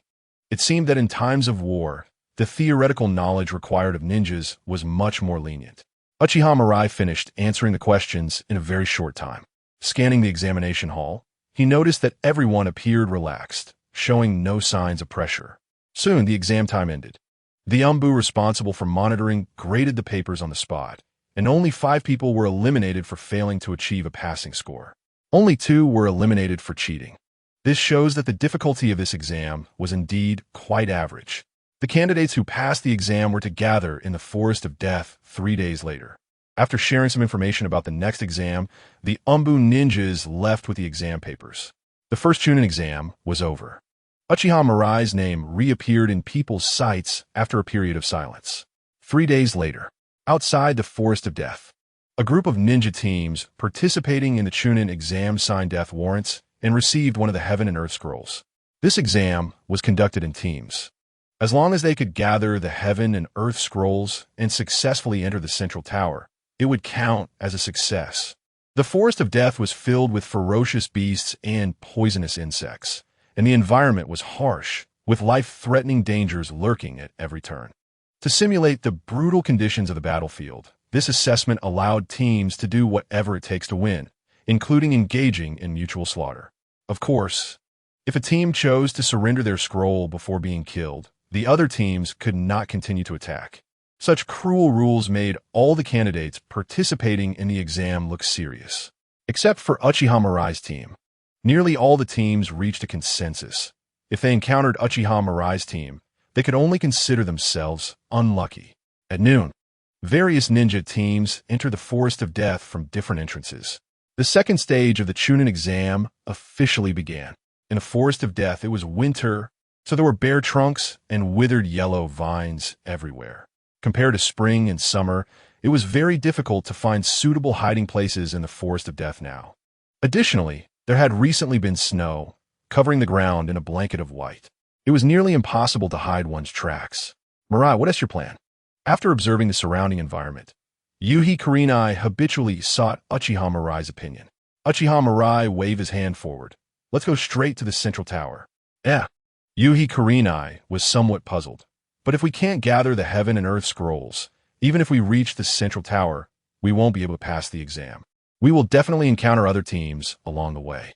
Uchiha Mirai patiently explained that if they didn't encounter anyone, they could wait at the entrance of the Central Tower. The teams arriving at the Central Tower would definitely have gathered the Heaven and Earth Scrolls, and if they took them, they could pass the exam. Hearing Uchiha Mirai's words, Yuhi Kurenai was shocked and opened her mouth wide. Can it really be played this way? After thinking carefully, she realized it seemed quite reasonable. However, if it were another team, this method would probably be unrealistic. After all, waiting at the entrance of the Central Tower could easily make them targets. But their team was different. With Mirai's strength, there was no need to worry about such things. Asuma, do you have any opinions? Uchiha Mirai looked at Sarutobi Asuma. I'm fine with anything, you decide. Seeing the silent Sarutobi Asuma, Uchiha Mirai was somewhat puzzled. Was it just his illusion? Or had Asuma become a bit depressed since the first Chunin exam? However, he wasn't interested in exploring too much about this second-generation rebellious figure. After confirming the direction, he waved his hand. Let's go. Perhaps they were moving too quickly. In just 1 hour, Uchiha Mirai and the others arrived at the entrance of the Central Tower. According to the plan, they quietly waited at the entrance for other ninja teams to arrive. As time passed, more and more ninja teams arrived at the Central Tower. However, because they saw Uchiha Mirai and his team waiting at the entrance, each team chose to stay at a distance and observe. Then a miraculous scene occurred. 3 days later, more than a dozen ninja teams stood not far from the Central Tower. In the cold wind, everyone squatted on the ground, looking at each other, feeling a bit helpless. What was Uchiha Mirai up to? He couldn't possibly want to eliminate everyone, could he? That shouldn't be the case. The examiners would definitely come out to stop that. Could it be that they hadn't gathered the Heaven and Earth Scrolls, so they wanted to snatch them from the teams that arrived at the Central Tower? It was very possible. Damn it, that arrogant Uchiha kid. Hearing the discussions, Uchiha Obito couldn't help but stand up and coldly snort. Kakashi, are we just going to wait here? Your strength isn't bad. You should be able to hold off Uchiha Mirai, right? Hearing Uchiha Obito's words, Hatake Kakashi shook his head. You think too highly of me. As long as Mirai is here, no one can enter the Central Tower. Seeing that Hatake Kakashi was so lacking in confidence, the others were even less likely to say anything. After a moment of silence, someone suggested, if we attack together, Uchiha Mirai might not be able to stop all of us. No one agreed. Uchiha Mirai was a powerful figure capable of killing Jonin. Who would dare to be the first to stick their neck out? This scene made Might Guy's blood boil. How cool. If only his youth could shine like Mirai's. Mirai, they seem to be too afraid to come over. Can this really go on?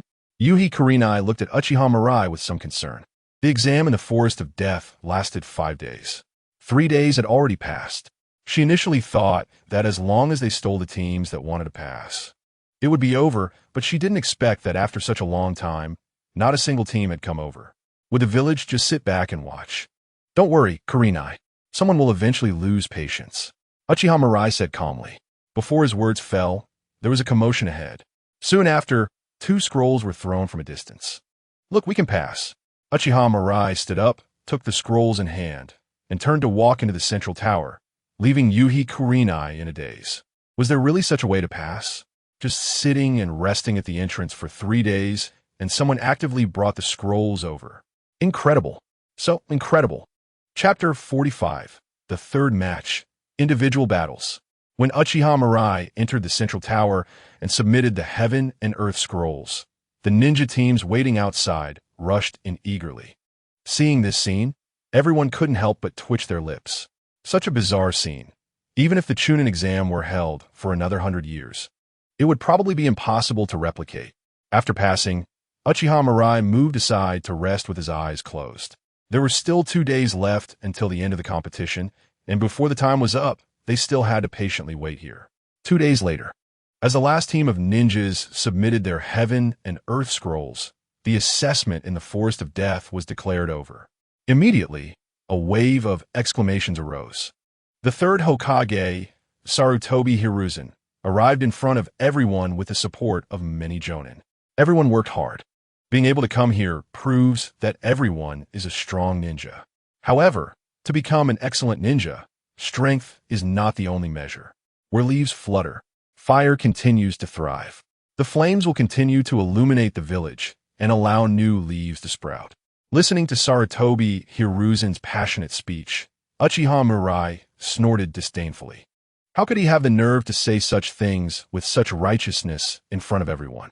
Just as Uchiha Mirai was about to fall asleep, Sarutobi Hiruzen finally stopped. He took a puff from his pipe and smiled kindly. The last match of this exam is individual battles. Candidates will randomly draw lots through a computer to determine their opponents. Regardless of win or lose, each person has 3 chances. Finally, the judges will decide whether the candidates can be promoted to Chunin based on everyone's performance. After announcing the exam rules, the names on the central big screen began to change rapidly.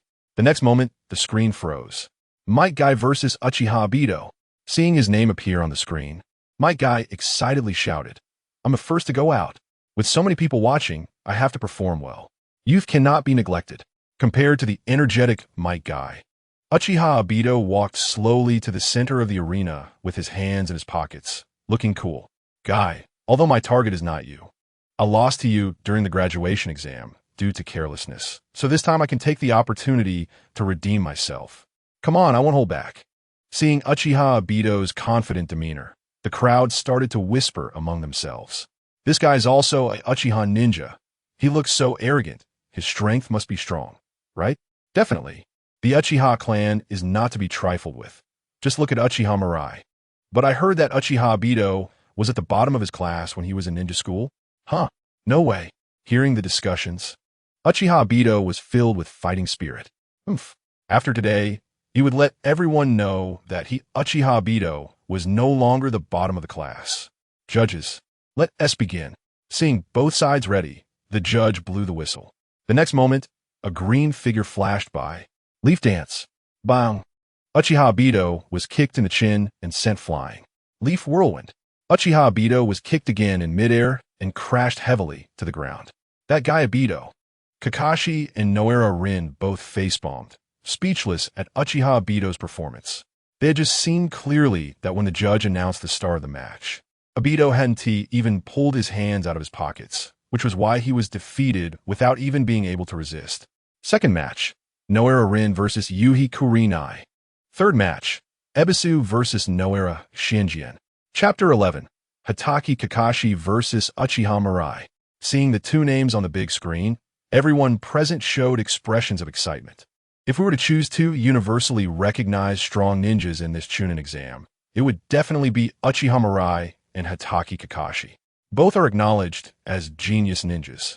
One is recognized as the #1 genius of Konoha, and the other is the talented young man from the prestigious Uchiha clan. Kakashi gained fame earlier, but Uchiha Mirai has been on a recent rise. Their battle instantly piqued everyone's interest. Who do you think will win this fight? It must be Uchiha Mirai. During the second exam, Kakashi even admitted he was not Mirai's opponent. But Kakashi's strength is not weak either. I heard he spent some time in the Umbu. Even if Mirai can win, it will definitely be difficult. That's right, no matter how you look at it, this showdown will be spectacular. Under the expectant gazes of the crowd, Uchiha Mirai and Hatake Kakashi walked to the center of the arena. Uchiha Mirai looked at Kakashi and shrugged.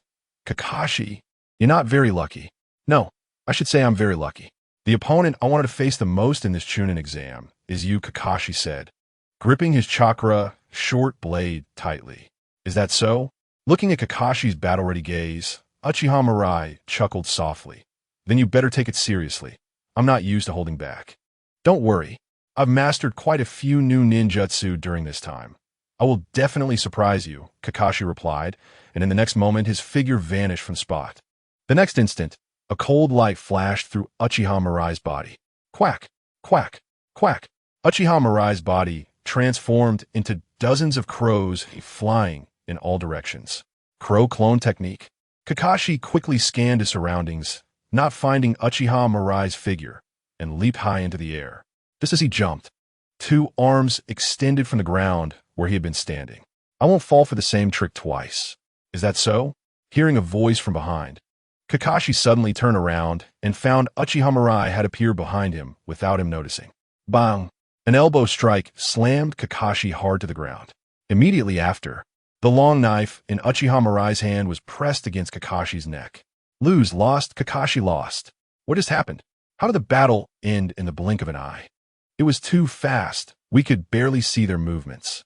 This is the strength of Uchiha Mirai. Even Hatake Kakashi was defeated so easily. Yes, it feels like the two are completely on different levels. Uchiha Mirai ended the battle in just a few seconds. Is this what battles between strong ninjas are like? I can't understand it at all. Can someone explain it to us? No one expected that a battle everyone had been looking forward to would end so abruptly. Uchiha Mirai completely crushed Hatake Kakashi. Chapter 46. Is this the world of genius ninjas? Why? I actually lost like this. Hatake Kakashi looked at Uchiha Mirai, his face filled with bitterness. He knew he was no match for Uchiha Mirai, but he never expected to be defeated so easily. It should be noted that in the recent battle, Uchiha Mirai simply used a few basic ninjutsu. Neither the powerful 8 gates nor the Uchiha clan's Mangekyō Sharingan were utilized by the opponent. Under these circumstances, he was still overwhelmed by Uchiha Mirai. From their graduation exam at the ninja school, the two were evenly matched. Then, Uchiha Mirai, using his Sharingan, could catch his Chidori with one hand. Until now, Uchiha Mirai hadn't used any of his trump cards and easily defeated him. The gap between the two was widening, which severely impacted the always proud Hatake Kakashi.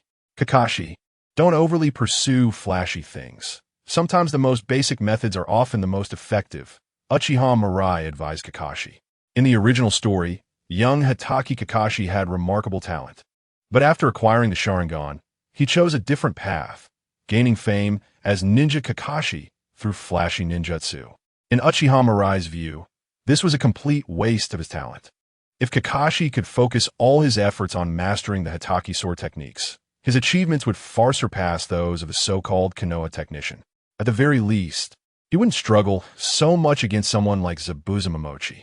Cough, cough, cough. After seeing Uchiha Mirai and Hatake Kakashi leave the arena, Sarutobi Hiruzen coughed a few times to attract everyone's attention. The previous battle ended very quickly, but it was actually quite exciting, considering that many people couldn't understand it. I'll explain it here. Sarutobi Hiruzen said somewhat helplessly.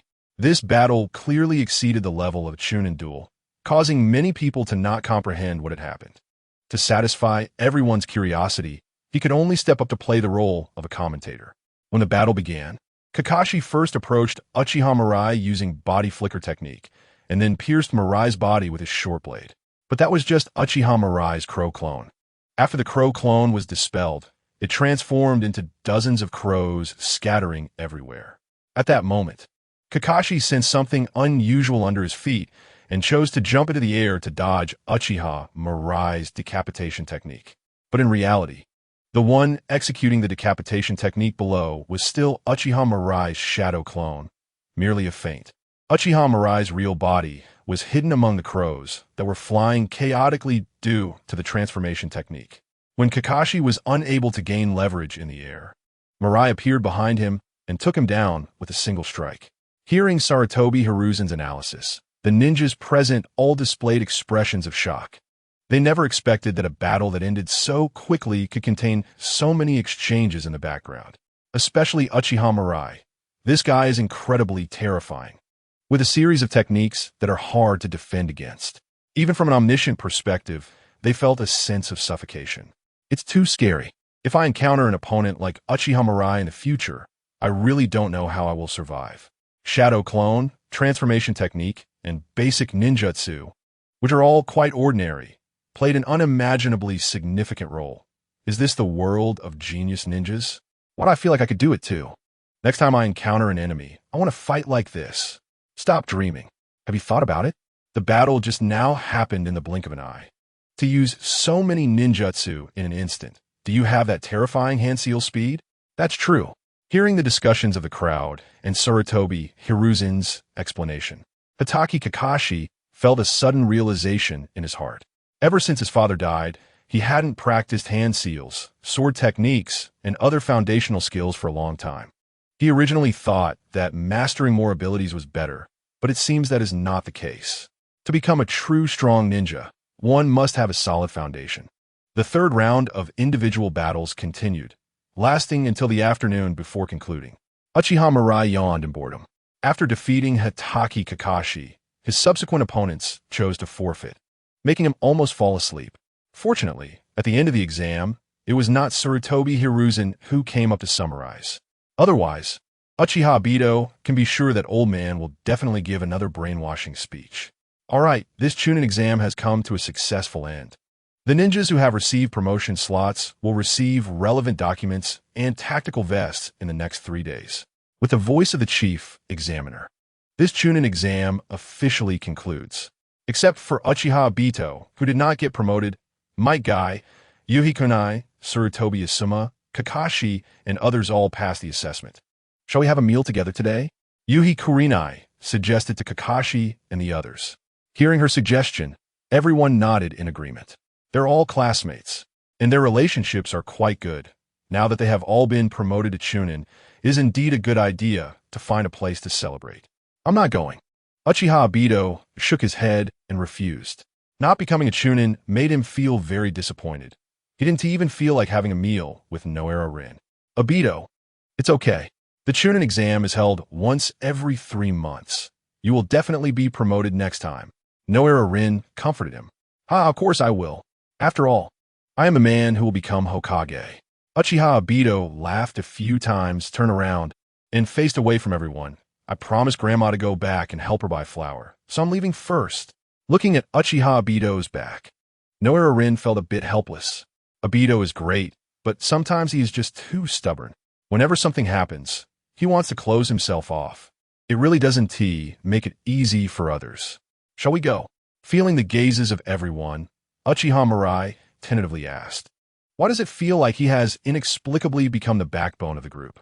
Under Uchiha Mirai's lead, the group arrived at the best barbecue restaurant in Konoha Village. Ebisu took the opportunity to sneak out some prepared sake.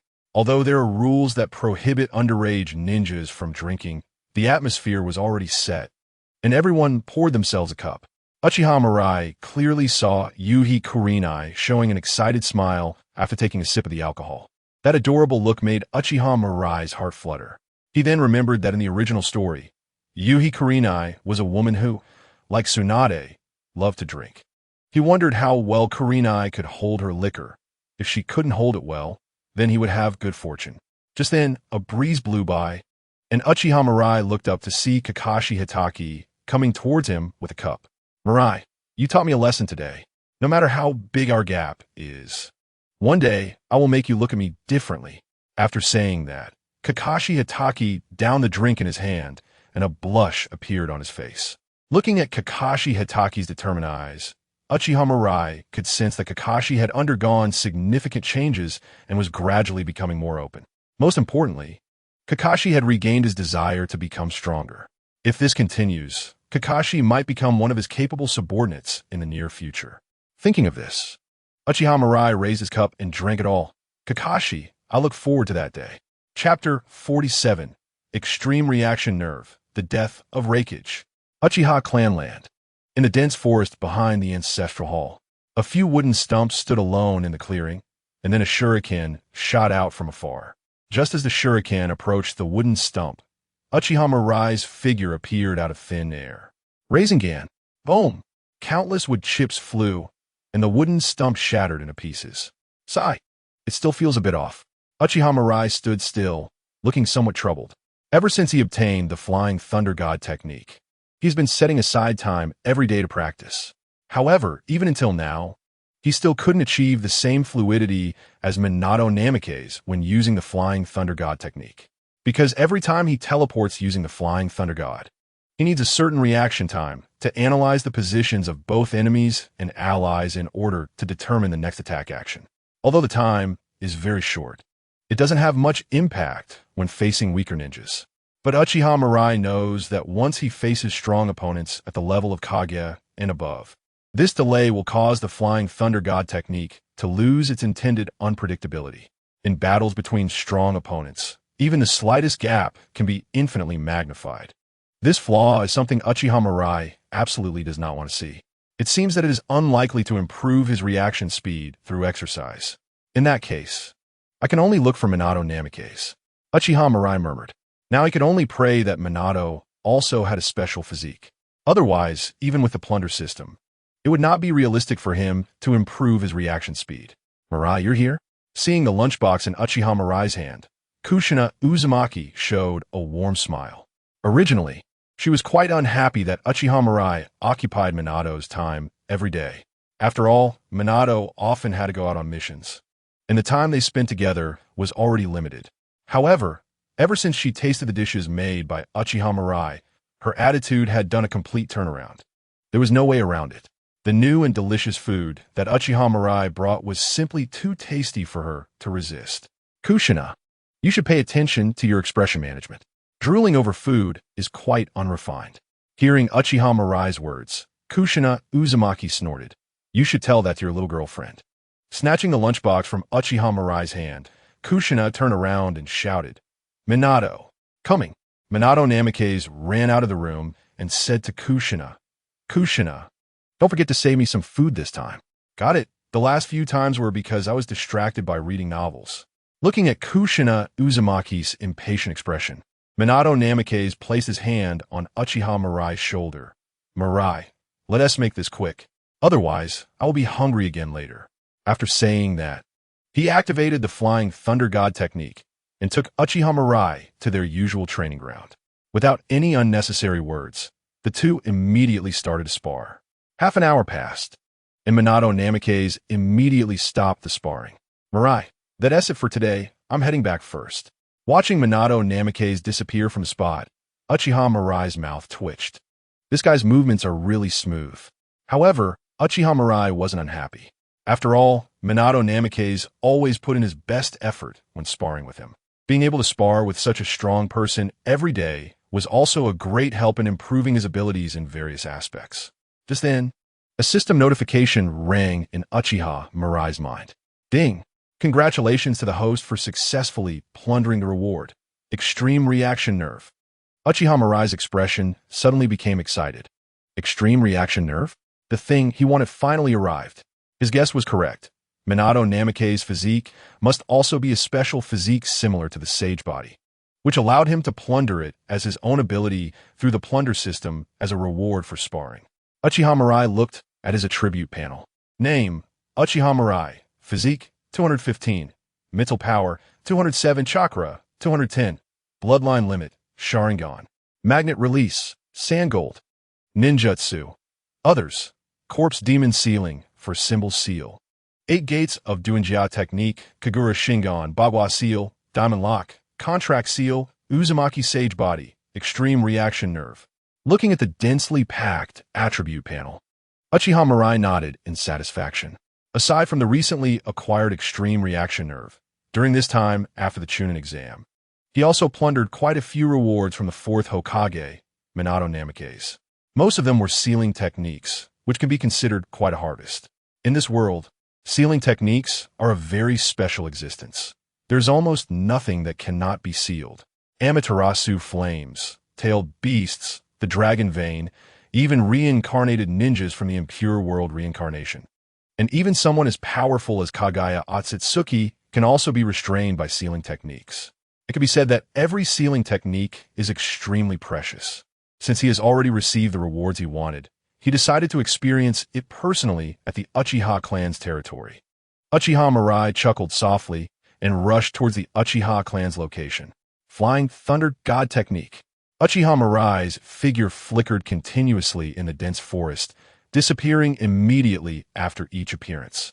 At the same time, where he vanished, the trunks of trees would bear traces of being attacked at the same height. After a long while, Uchiha Mirai stopped, looking at his masterpiece, a satisfied smile appearing on his face. After acquiring the extreme reaction nerve, his reaction speed was astonishingly fast.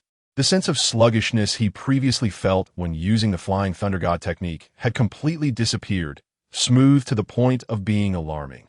Moreover, the extreme reaction nerve not only made using the Flying Thunder God more effortless, coupled with the powerful dynamic vision of the three-tomo Sharingan. Various attacking methods could be executed effortlessly while moving at high speeds. Uchiha Mirai felt that he was terrifyingly strong now. In the Hokage office, Sarutobi Hiruzen leaned back in his chair, in a good mood as he puffed out clouds of smoke. In front of him was intelligence just received from the front lines. The third Raikage of the Cloud Village had died in the Rock Village. It was said that he was besieged by tens of thousands of ninjas led by the third Tsuchikage, Inoki, and after 3 days and nights of fighting, he died from exhaustion. According to the intelligence, the third Raikage led several elite ninjas to form a decapitation squad, intending to ambush the Rock Village. However, due to a leak in intelligence, he was ambushed by Inoki and chose to stay behind alone to protect his subordinates' escape. In response, Sarutobi Hiruzen could only comment, "What a reckless fool." Chapter 48. It's simple, just kill more than they do, humph. Those guys from the Cloud Village are all a bunch of mindless brutes. Sarutobi Hiruzen snorted softly. Although his teacher, Senju Tobarama, had made the same move as the third Raikage back in the day, choosing to stay behind to protect them and ultimately dying at the hands of the two rogue ninjas from the Cloud Village. This action had left a deep impression on him. However, Sarutobi Hiruzen now did not agree with it. As he grew older, his views on many matters had changed significantly. The Hokage is the soul of a village and should remain at the center. How could they risk their lives? A reckless fool like the third Raikage doesn't understand politics at all. Now that he is dead, the Cloud Village is probably in chaos. If it were him, he would never make the same choice. But this is good. With the Cloud Village and Rock Village attacking each other, Konoha can reap the benefits. Just then, there was a sudden knock at the office door. "Come in. Hokage-sama, it's bad news." Seeing the Umbu rush in anxiously, Sarutobi Hiruzen frowned. "What happened?" "The ninjas from the Cloud Village attacked our frontline camp." "What?" Upon hearing the Umbu's report, Sarutobi Hiruzen was taken aback and immediately stood up from his seat. "Hokage-sama, this is a top-secret report from the front lines." Taking the intelligence scroll from the Umbu's hand, Sarutobi Hiruzen's expression changed rapidly. Although he found this intelligence absurd, he knew that no one would joke with him about such matters. What on earth are these idiots thinking? Sarutobi Hiruzen was so angry he almost spat blood. This was completely different from what he had envisioned. The third Raikage had died at the hands of the Rock Village ninjas. Logically, shouldn't the Cloud Village seek revenge on the Rock Village? Why are they attacking Konoha instead? Do they think I'm easy to bully? Go, bring Orochimaru here. Yes. Sarutobi Hiruzen rubbed his somewhat throbbing head, feeling a sense of helplessness rising in his heart.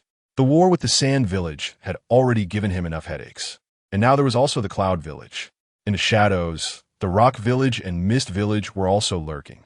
If another ninja world war broke out, could Konoha still hold out like before against the attacks from other villages?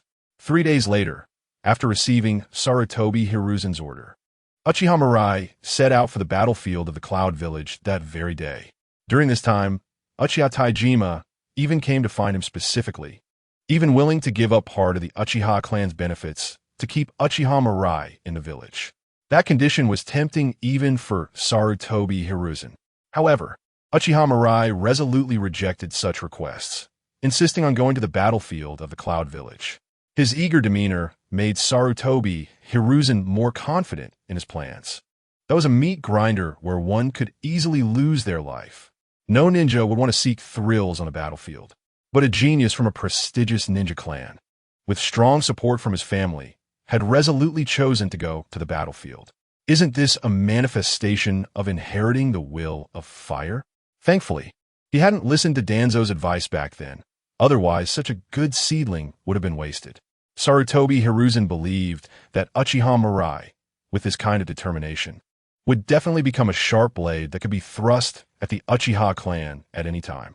As for the increasingly radical Sarutobi Hiruzen, Uchiha Mirai naturally had no idea of the other's musings. With his current strength, he didn't need to care about the thoughts of Sarutobi Hiruzen and Shimura Danzo and others. If he annoyed him, he could just tear up the Fa Ade early. The only reason he wanted to go to the battlefield was to plunder rewards through killing enemies. After 2 days of rushing at full speed, Uchiha Mirai arrived at the main camp and saw Orochimaru, who was in charge of the overall command. Upon seeing Uchiha Mirai, Orochimaru did not hide the interest in his eyes. If Uchiha Mirai didn't know that Orochimaru was interested in his body, he would really think this guy had some special fetish. Mirai-kun, I've long heard of your name. It's a pleasure to meet you for the first time today. Orochimaru extended his somewhat pale right hand towards Uchiha Mirai. A pleasure indeed. Uchiha Mirai smiled and did not shake hands with Orochimaru. Orochimaru was not angry. Instead, he took out a map and began to explain. The number of ninjas from the Cloud Village is greater than ours, but their overall strength is not as good as our village's ninjas. Aside from being caught off guard by their surprise attack at the beginning, the situation has gradually stabilized now. However, we have a significant gap in high-level combat power compared to the Cloud Village. At this point, Orochimaru sighed. Especially with A and Killer B, the two have been launching surprise attacks on Konoha's ninjas everywhere, causing significant casualties. Moreover, they have never fought Konoha head-on. They always hit and run. Even if they occasionally fall into an ambush, he alone has no way to deal with those two. Mirai-kun, do you have any good ideas about this? Orochimaru looked at Uchiha Mirai and asked. He had always been obstinate, but for some reason, he was very eager to hear the thoughts of this young man in front of him. Faced with the question thrown by Orochimaru, Uchiha Mirai lightly opened his mouth. Solving this matter is not as difficult as you might think. Oh, Orochimaru was somewhat surprised. Is it possible that this recognized genius boy really has some good methods? Looking at Orochimaru's curious gaze, Uchiha Mirai smiled slightly. It's simple. As long as we kill more of them than they do us. Hearing Uchiha Mirai's words, Orochimaru's eyes lit up. This line of thinking was something he had not considered before. In terms of overall strength, the Cloud Village is much weaker than Konoha. If it comes to mutual killings of lower-level ninjas, it will be Cloud Village that has the headache. Mirai-kun, it seems that you have extraordinary strengths, which is why you were sent here to help while the rest of your comrades are still only executing supply escort tasks. Then I will assign 2 Jonin to form a surprise attack team with you, and you will be responsible for eliminating the Cloud Village's Genin and Chunin teams. Upon hearing Orochimaru's words, Uchiha Mirai shook his head. No need. I prefer to carry out missions alone. All right, but be sure to be careful. Orochimaru said no more and waved his hand at Uchiha Mirai. Mirai-kun, you should go rest for a while. As the commander, he needed to quickly formulate the mission. If he could accumulate enough reputation on this battlefield, there would be no obstacles in his path to becoming Hokage. By then, he would have enough power to experiment with everything he desired. Chapter 49. The Killing Machine on the Battlefield at the Border of the Land of Fire. Uchiha Mirai quickly traversed through the dense forest. After arriving at a location far from the Konoha base, Uchiha Mirai silently closed his eyes. Kagura's hard eye. With his perception extended outward, countless red dots appeared in Uchiha Mirai's mind. Each red dot represented a ninja. Let's start clearing from the nearest one. Uchiha Mirai opened his eyes, and his figure quickly vanished from the spot. A week had passed since he arrived at the front line. During this week, Orochimaru took Uchiha Mirai's advice and began deploying various surprise attack teams to continuously launch assaults on the Cloud Village's ninjas, achieving very good results. Uchiha Mirai also killed quite a few Cloud Village ninjas during this time and plundered a lot of rewards. After all, with the Kagura's hard eye, he felt as if he had a god's perspective. No matter what disguise the Cloud ninjas used, they could not escape his perception. Moreover, since the range of his perception was as far as 10 kilometers, the sensing ninjas of the Cloud Village could not detect his movements. It could be said that this battlefield had become his playground. Move a bit faster, let's finish exploring this area and retreat. A burly Cloud ninja urged. Got it. We don't want to waste time either, another Cloud ninja sighed. Recently, the situation at the border had become increasingly tense, with many reconnaissance teams mysteriously losing contact. Even several Jonin had gone missing. In this situation, the reconnaissance teams had changed from Jinin and Chunin to Chunin and Jonin. Their team consisted of 1 Jonin and 2 elite Chunin. Yet, even so, the village still suffered many casualties every day. In such circumstances, staying outside for an extra second meant an extra moment of danger. Just as the three were checking a portion of the area, a black figure suddenly charged toward them. Enemy attack. The Cloud Village ninjas immediately drew their weapons and assumed a combat stance. When they saw that the approaching enemy was just a teenage boy, the 3 Cloud ninjas exchanged glances and charged toward the boy together. On the battlefield, they would not underestimate any opponent. However, before they could act, the 3 Cloud ninjas suddenly felt their bodies become uncontrollable. Looking down, they saw that their shadows had connected with a mass of darkness without them realizing it. The next second, a large amount of golden sand engulfed their bodies. Sand waterfall funeral. Thud. Except for the Jonin who managed to use a secret technique at the last moment to break free from the shadow binding technique. The other 2 Cloud ninjas were crushed into a puddle of meat paste. Magnet Release Bloodline Limit. Is this Raza from Mangekyō? The Cloud Village Jonin quickly retreated, his eyes filled with shock. This iconic bloodline limit was easy to recognize. In the ninja world, only Raza possessed the ability to control gold sand. However, he couldn't understand why Raza would come all the way from Mangekyō to attack them. Given the current situation, shouldn't the Cloud Village and Mangekyō have the same goals? Looking back, the pursuing boy had an expressionless face, his eyes filled with indifference, and at the same time, a kunai was thrown from the enemy's hand, flying rapidly toward him. Swish!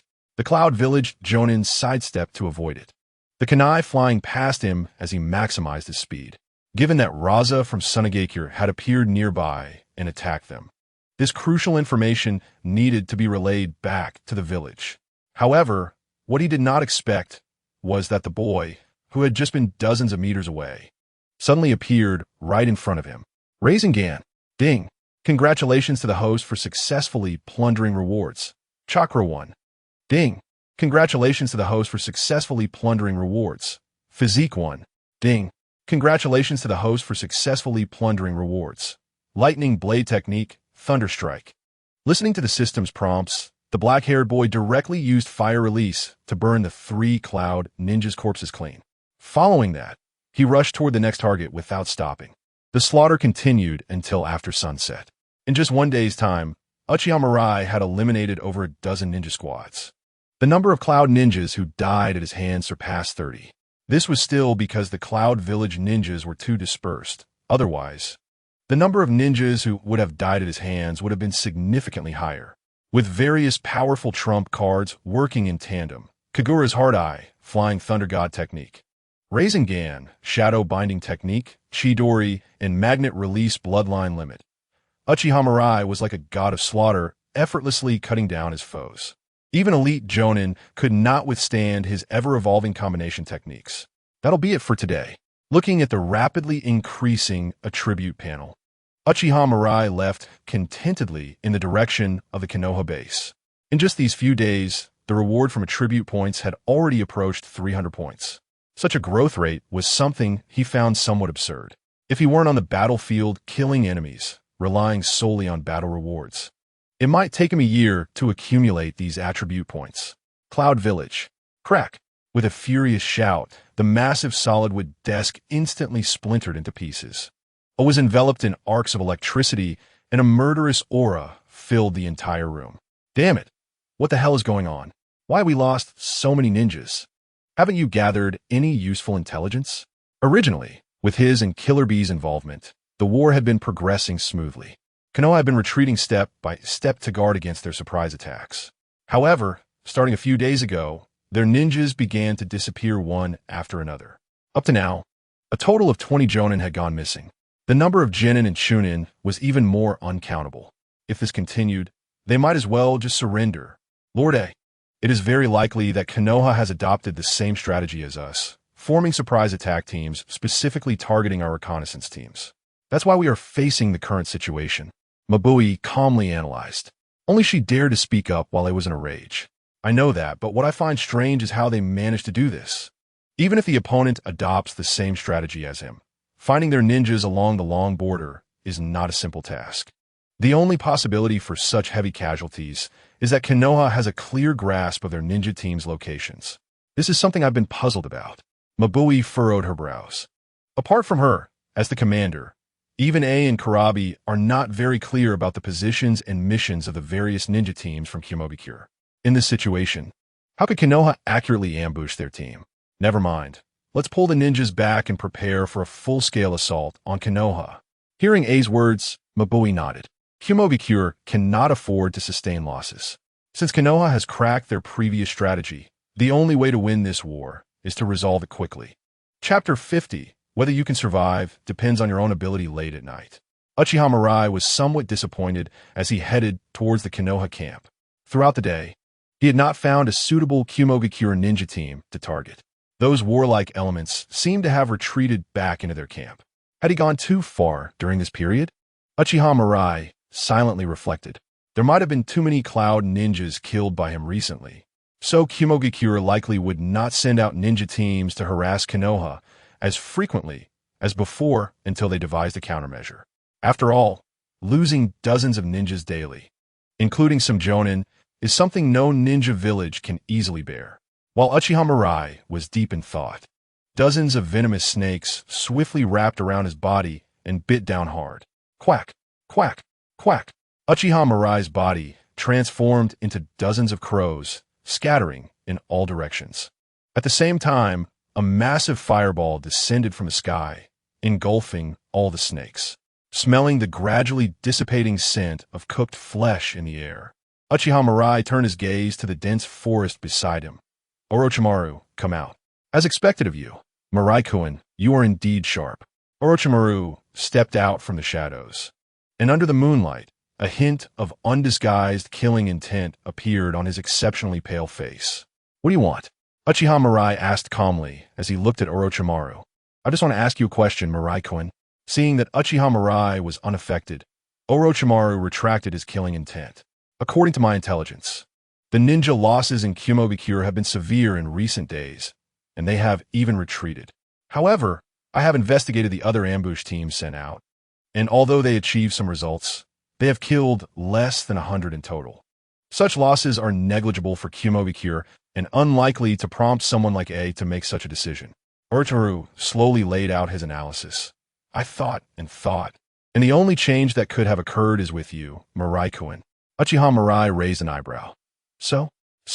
A strange glint flashed in Orochimaru's vertical pupils. So let me see how you achieve this. Hidden shadow, snake hands. Orochimaru's arm transformed into dozens of venomous snakes, rushing towards Uchiha Mirai with their mouths wide open. Wind release. Wind cutter technique. The sharp wind blades sliced all the poisonous fangs in half. Immediately after, Uchiha Mirai began to form hand seals rapidly. Fire release. Great fire extinguishing technique. Wind release. Great breakthrough.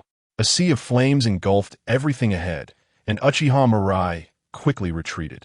From a spot where he had been standing, Orochimaru burst out of the ground, biting the Kusanagi sword. Clang! Uchiha Mirai drew his sword to block Orochimaru's attack, and the two quickly became entangled in battle. Mirai-kun, you are indeed becoming more and more surprising. Orochimaru observed the scarlet three-tomo Sharingan in Uchiha Mirai's eyes, his face full of curiosity. Whether it was ninjutsu or taijutsu, The young man before him showcased excellent skills, not losing ground even when facing him. Is this really something a boy who just graduated from the Ninja Academy a year ago can do? Recalling the first time he met Uchiha Mirai, Orochimaru couldn't help but feel a sense of nostalgia. Back then, Uchiha Mirai had defeated Kakashi Hatake, but still seemed very immature in his eyes. Who would have thought that in just a year, he would grow to this extent? Orochimaru, let's end it here for today.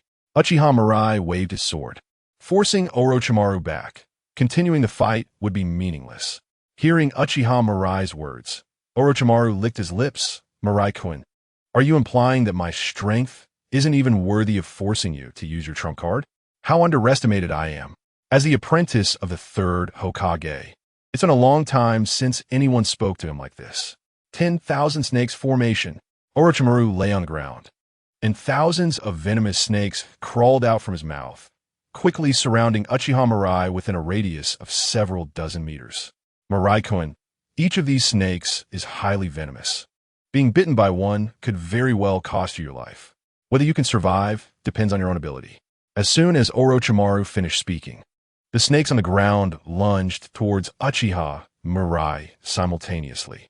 Knowing Orochimaru's character, Uchiha Mirai understood that if he didn't give him a profound lesson, he wouldn't easily let things go. Uchiha Mirai snorted lightly and at the last moment threw the long knife in his hand towards Orochimaru. Is that all you've got? Watching the incoming long knife, Orochimaru easily dodged it. He had originally thought Uchiha Mirai was hiding some unknown trump card, but to his surprise, at the critical moment, he couldn't even launch a decent attack. Disappointed, Orochimaru shook his head and released the summoning of the 10,000 snakes formation. However, the next second, the pupils in Orochimaru's eyes suddenly contracted.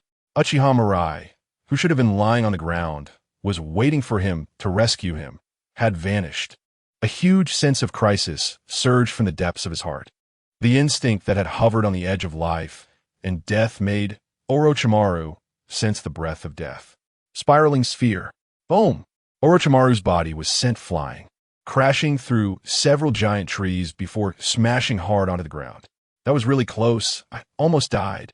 A new body crawled out from his mouth, and Orochimaru looked at Uchiha Mirai in front of him with lingering fear. If he hadn't used the serpent substitute technique at the last moment, that blow could have killed him on the spot. But how did Uchiha Mirai, who should have been devoured by the thousands of snakes, silently appear behind him? Orochimaru's gaze instinctively fell on the long knife embedded in the tree trunk where he had just been, and his expression slowly turned to shock. Could it be Chidori? Puffed. A mouthful of blood gushed out as Orochimaru looked in disbelief at his heart, which had been pierced by Uchiha Mirai. As the apprentice of Hiruzen Sarutobi, Orochimaru was no stranger to Konoha's various forbidden techniques. What Uchiha Mirai used was undoubtedly the Flying Thunder God technique. Only this kind of space movement could evade his perception and appear beside him without warning.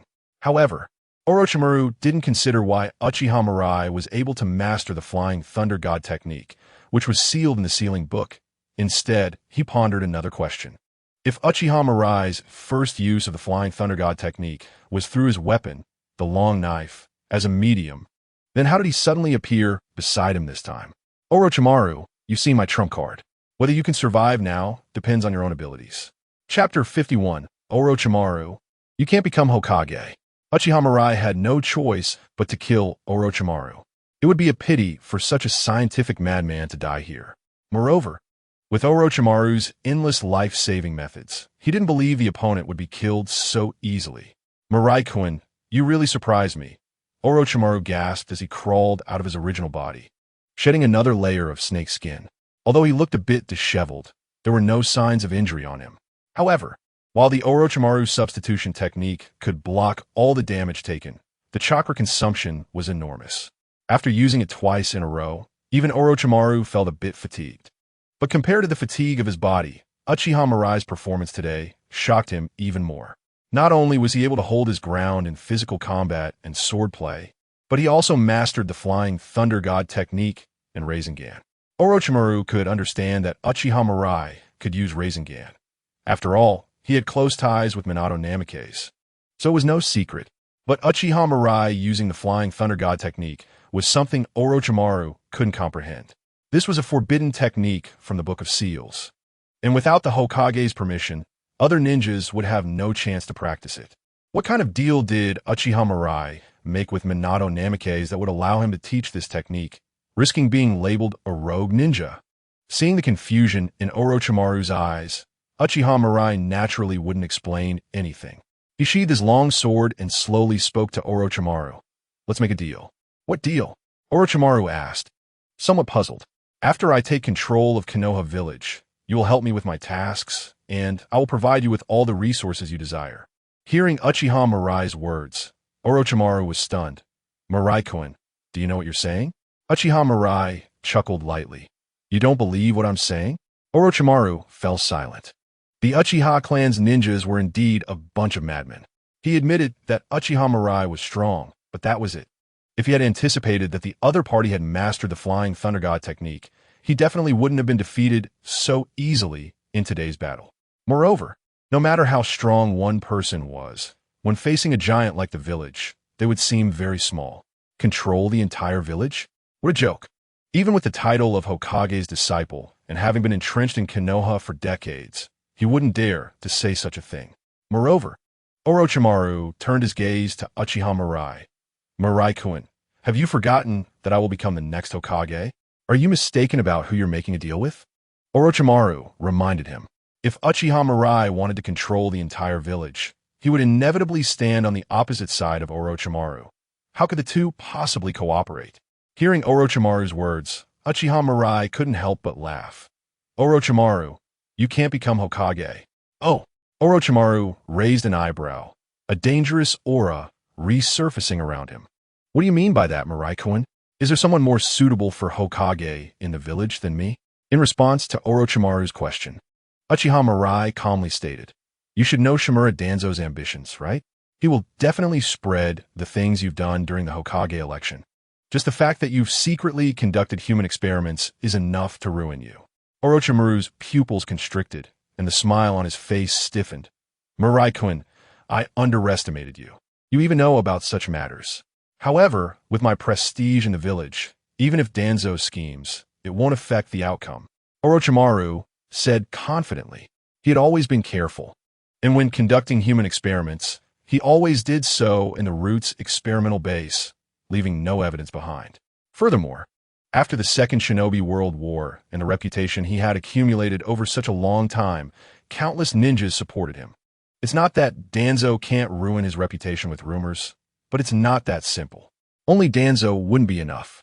But what if the third Hokage was secretly stirring things up? Hearing Uchiha Mirai's words, Orochimaru's expression finally turned ugly. "What are you trying to say?" "Orochimaru, do you think that with your current prestige and power, you can win the Hokage election? On the contrary, it means you will find it hard to control." Uchiha Mirai said lightly, "You have completely lost the qualities a civilian ninja should have. Sarutobi Hiruzen won't let you take the stage. My eyes have already seen your future." Looking at those scarlet three-tomo Sharingan, Orochimaru felt a moment of daze. As Sarutobi Hiruzen's disciple, and having served under him for so many years, he knew his teacher well.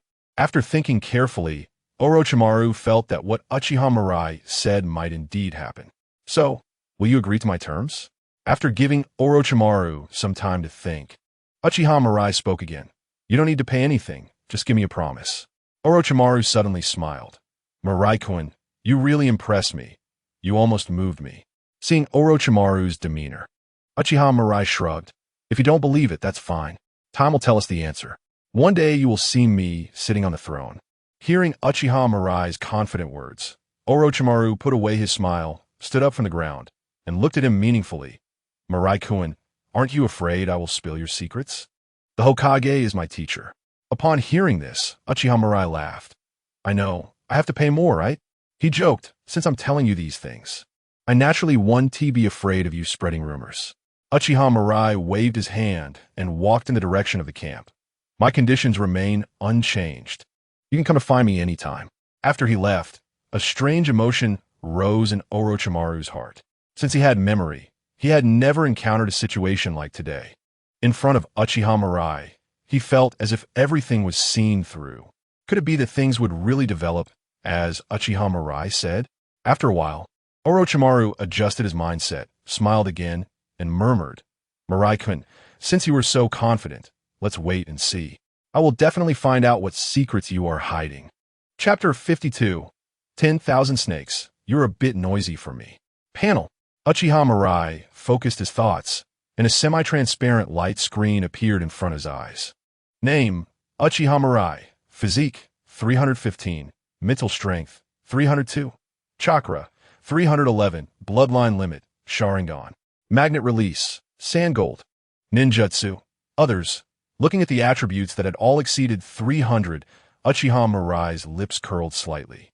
In just half a month, the attribute points he had plundered had increased by more than 300 points. Coupled with the enhancement of the Uzumaki Sage body, his body's various indicators had reached a terrifying level. Even compared to the rakeage of Kamui, his physical quality was not inferior. In fact, he was even stronger in terms of chakra and mental strength. It's worth noting that his body had not yet grown to its peak state. If he is given a little more time, waiting for his Vortex Sage body to fully develop, combined with the attribute points he has plundered during this period, Uchiha Mirai can't even imagine how strong his physical body could become. Lord Mirai, Lord Orochimaru, please come over for a moment. Understood. Following the ninja outside, Uchiha Mirai walked into Orochimaru's tent alone. The two exchanged glances, both tacitly avoiding the events that had happened a few days prior. Orochimaru, did you summon me for something? Uchiha Mirai asked. Orochimaru revealed a slightly sickly smile. Lord Mirai, according to intelligence, a large number of ninjas from the Cloud Village have stationed their army in the Land of Water and the Land of Sound. Our bases in both countries have been completely occupied.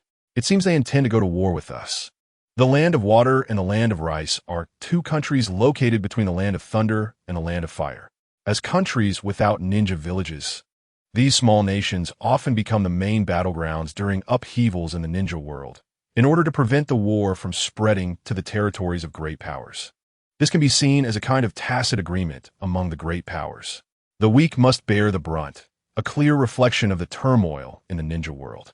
Now that the ninjas from the Cloud Village have uprooted the leaf spaces in the Land of Rice and the Land of Water, the next step may very well be a full invasion of the Land of Fire. To avoid the Land of Fire suffering the impact of war, they must take the initiative to strike and drive the ninjas of the Cloud Village out of the borders of both countries. What is your plan? Uchiha Mirai sat down and quietly looked at Orochimaru. Orochimaru must have had a plan in mind when he came to find him. Lord Mirai, I just hope you can lend me a hand at a critical moment. That's all. After learning of Uchiha Mirai's strength, Orochimaru placed him on an equal footing with himself. Thus, his tone was more of a request than an order. All right, you can proceed confidently. I will make my move at the right time. Upon hearing Uchiha Mirai's agreement, Orochimaru breathed a sigh of relief.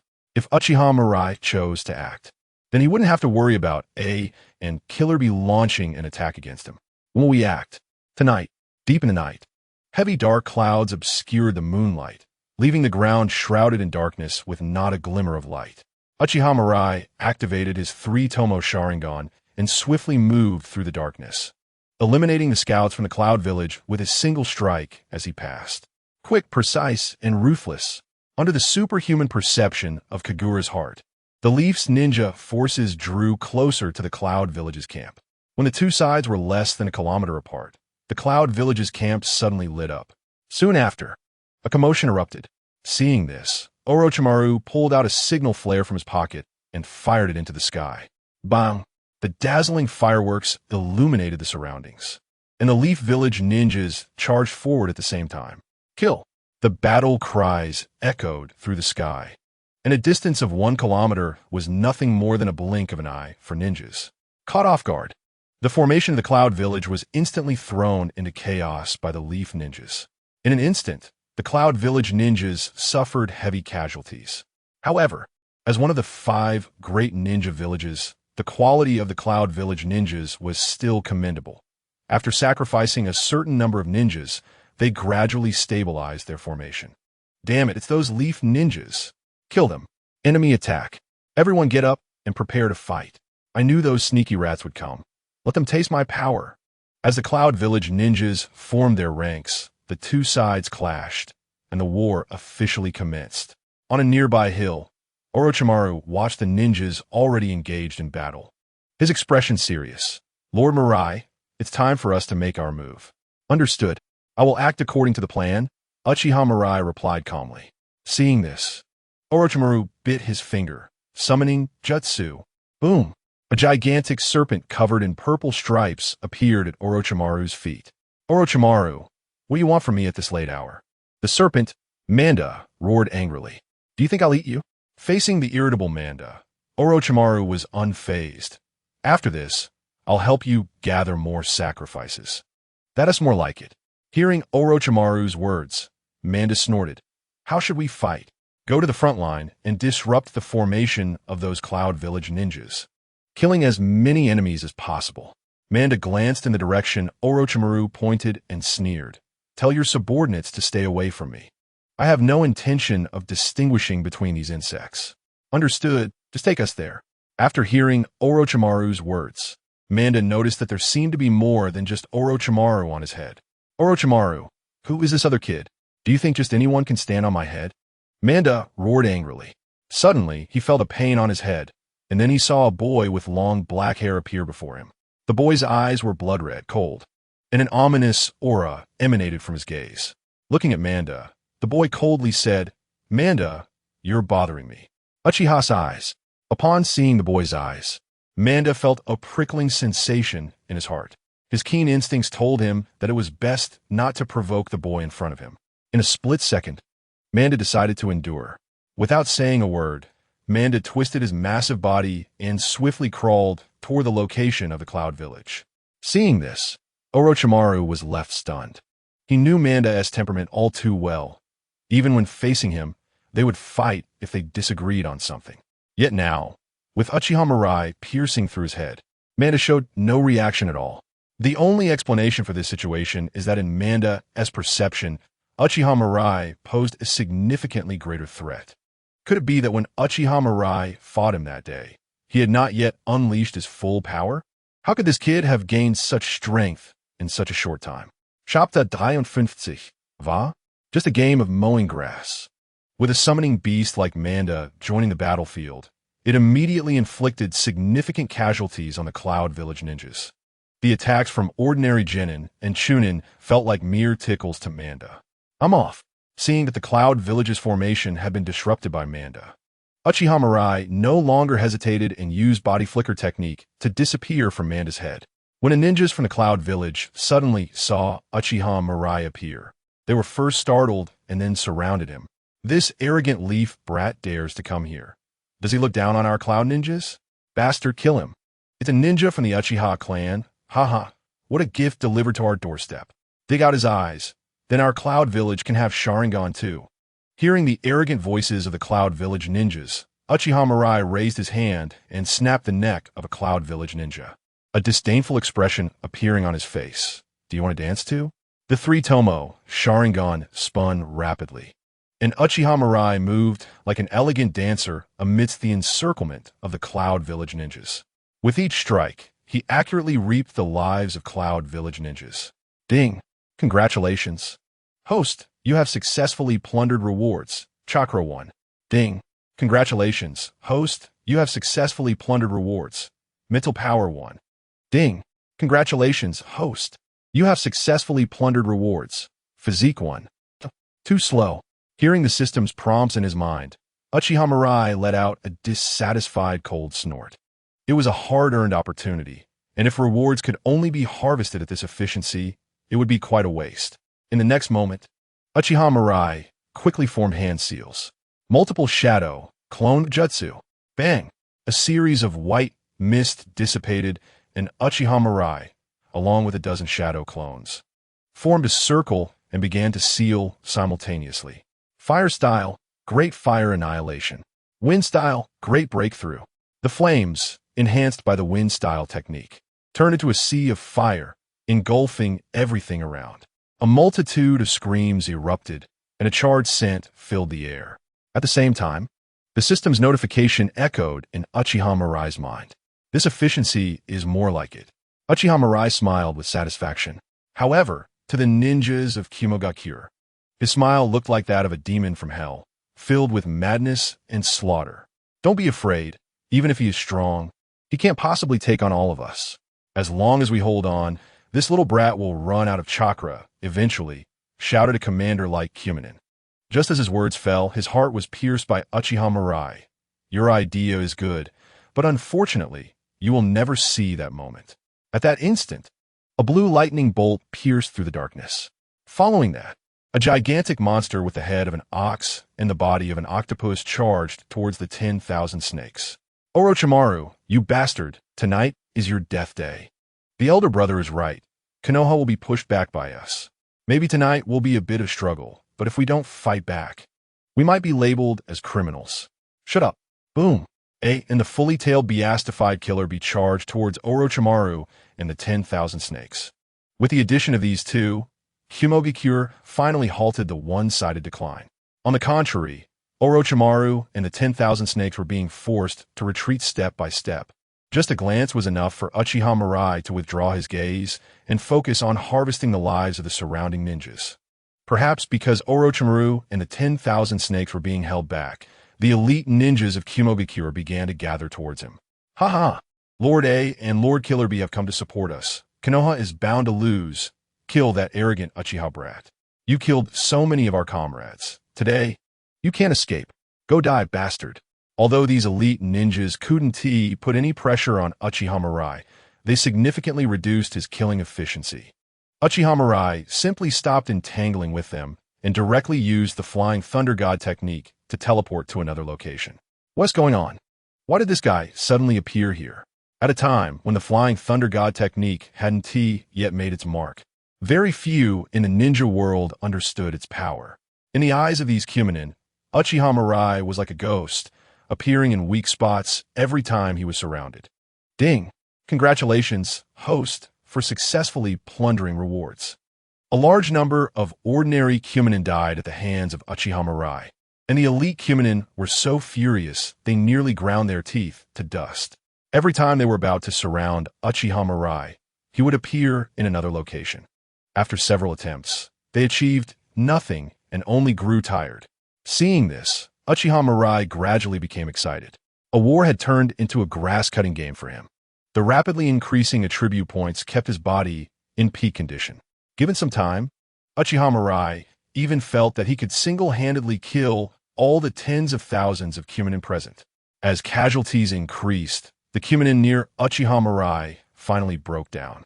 After countless attempts and the loss of hundreds of lives, they came to a realization. If they continued fighting, everyone would die at the hands of this Uchiha demon. Thus, a miraculous scene occurred. Uchiha Mirai, drenched in blood and resembling a devil escaping from hell, chased after thousands of Kamui fleeing in all directions. In front of him, these militants had all thrown away their weapons. In their minds, there was only one thought: escape. Only by running fast enough and far enough could they hope to survive from that demon's grasp.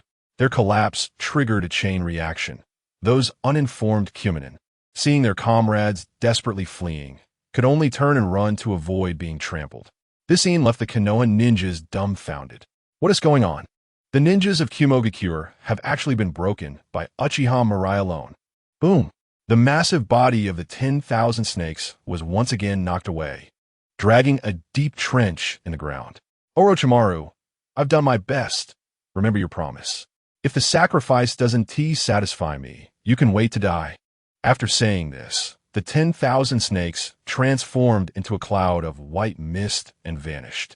Orochimaru was also punched away by A. What the hell is Mirai doing? Orochimaru gasped for breath, his chest heaving violently, almost unable to contain his curses. According to the original plan, after A and Killer B appeared, Uchiha Mirai should have immediately joined him to confront the two brothers. However, until now, he hadn't even seen a shadow of Uchiha Mirai. Now that the 10,000 snakes had voluntarily released the summoning technique, he couldn't withstand the combined attack of two top-level, shadow-level powerhouses on his own. Should he retreat? Orochimaru felt a bit unwilling, but had no choice. If he faced A and Killer B alone in his current state, he could very likely die here. Just as Orochimaru prepared to signal for retreat, who had been persistently entangled with him, suddenly transformed into a bolt of lightning and dashed in another direction. Orochimaru stared in astonishment at the battlefield, realizing that the ninjas of Kumogakure had collapsed at some point. A blood-soaked figure was following that group of Kuminin, continuously harvesting lives. Orochimaru's mouth dropped open in disbelief, his face full of shock.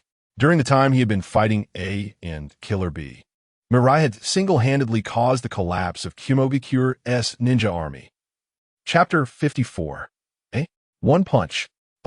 After stabbing a Kuminin through the heart, the system's notification echoed in Uchiha Mirai's mind once again. Ding! Congratulations, host, for successfully plundering rewards. Constitution 1. Uchiha Mirai thought for a moment, and a semi-transparent sky-blue panel appeared before his eyes. Name: Uchiha Mirai. Constitution: 515. Mental strength: 462.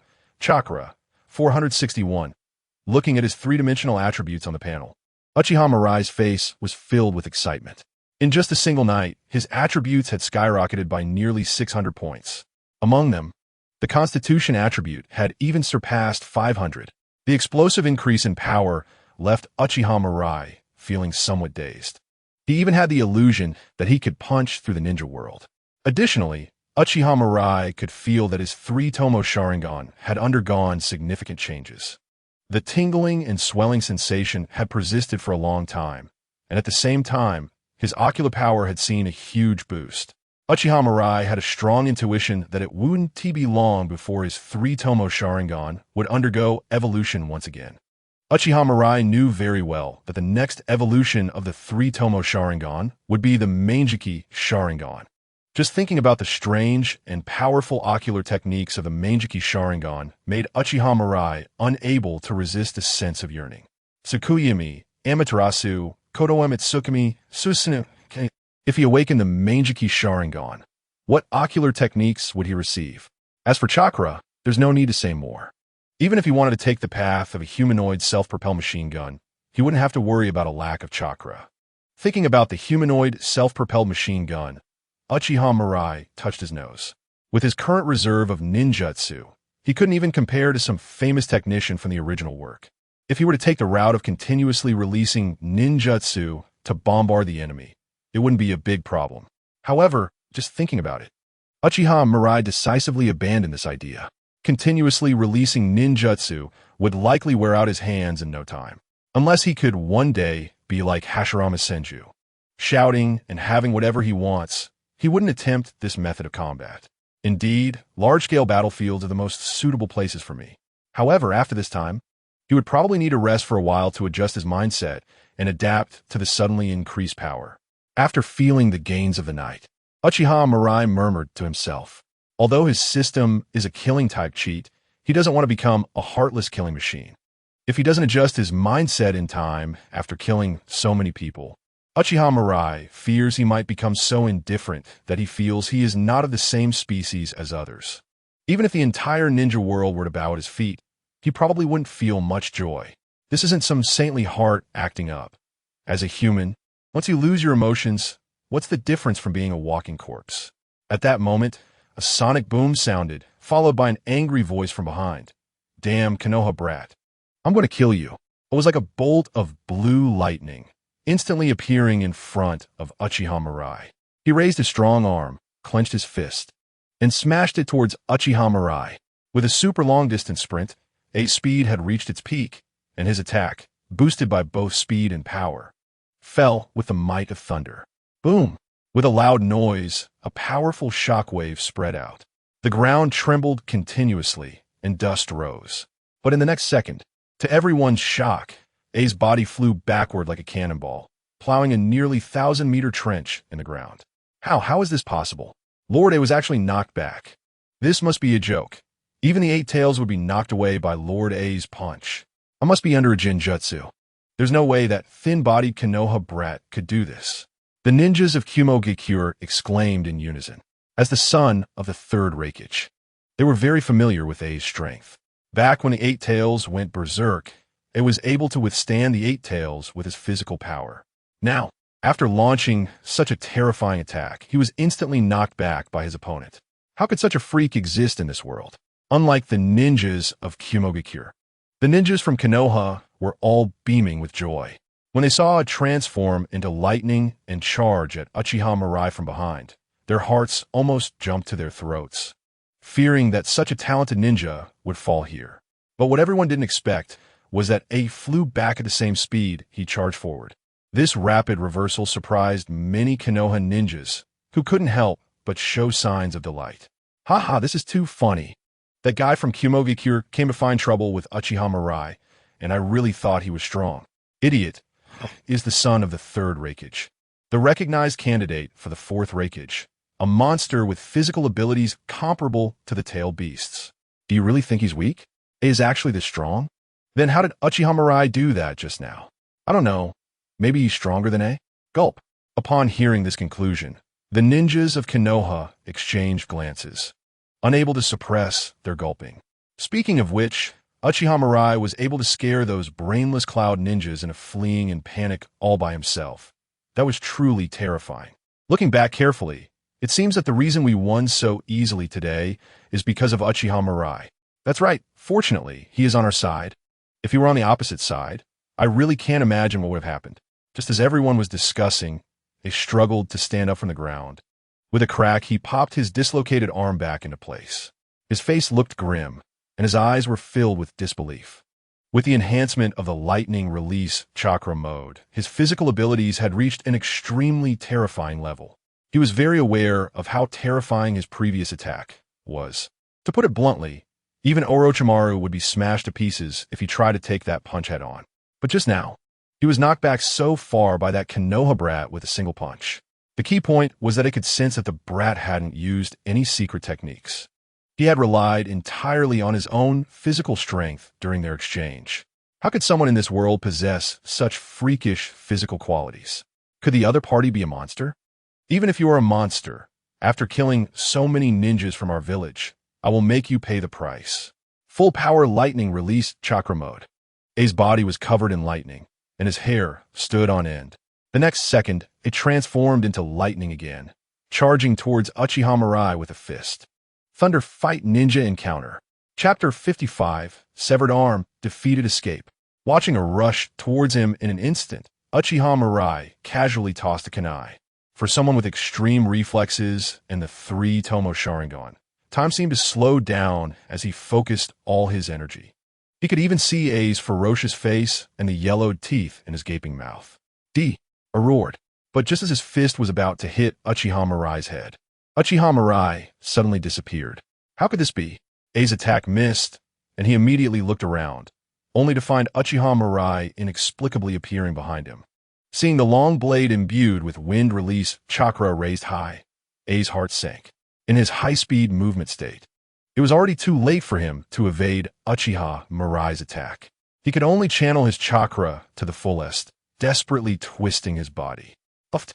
The sharp blade pierced through his lightning release armor, directly severing his left arm. Boom! A burst through the dust, crashing heavily to the ground. This scene left all the onlookers in shock, their mouths agape. No way. What happened to Lord A's arm? I didn't see clearly. What just happened? Defeated. Lord A was actually defeated. Just 2 moves left Lord A in such a sorry state. What kind of monster has Konoha produced? The faces of the cloud ninjas were filled with panic.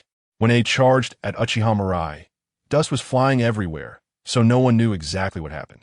Everyone only saw that in a matter of moments, after A passed through the dust, he was missing an arm. They had high hopes for had fallen here like this. Not only was he severely injured, but he had also lost an arm. Thinking back to how Uchiha Mirai had killed without blinking earlier, a chill rose in the hearts of the ninjas from Kamui. After the death of the third Raikage, I was already the strongest ninja in Kamui. But now, their village's strongest ninja had lost an arm and lay on the ground in a sorry state. Why can a kid who hasn't even reached adulthood do such things? Big brother. In the distance, after seeing AI's miserable state, Killer Bee let out a roar, opening his mouth towards the sky. A tailed beast ball infused with a sense of destruction gradually took shape above his head. Not a chance. 8-headed serpent technique. Orochimaru's expression turned cold as he formed hand seals. In the next moment, his body began to change continuously. In an instant, he transformed into a gigantic white snake comparable in size to the Eight Tails. The eight-headed serpent had 8 tails and 8 heads, and the moment it appeared, it charged towards the 8 tails. Boom! The two massive bodies collided, causing the earth to shake violently. The tailed beast ball of the bull demon also vanished in midair due to Orochimaru's intervention. 8 Tails, you're just the right opponent to test my newly researched forbidden technique. Orochimaru's chilling voice echoed. Facing AI and Killer Bee alone, he might not stand a chance, but with only Killer Bee, he felt no significant pressure. AI struggled to rise, using Chakra to stop the bleeding from his severed arm. He looked around and found that the ninjas from the Cloud Village had lost all fighting spirit. Coupled with his current injuries, there was no longer any need to continue this battle, especially since the Konoha side now had a Uchiha who was strong enough to instill fear. Just then, a kunai suddenly flew out from the dust ahead. Remembering how Uchiha Future had mysteriously disappeared and then reappeared behind him earlier, a strong sense of crisis surged in AI's heart. Without any hesitation, AI's figure transformed into a bolt of lightning and fled towards the land of thunder. Follow my orders, retreat. B, run fast. AI's voice rang out on the battlefield, but his figure vanished in an instant. The ninjas from the Cloud Village, who had long been eager to escape upon hearing AI's command, frantically threw their shurikens and explosive tags behind them. Boom, boom, boom. The explosions blocked the pursuit of the Konoha ninjas, allowing the Cloud Village ninjas to successfully retreat.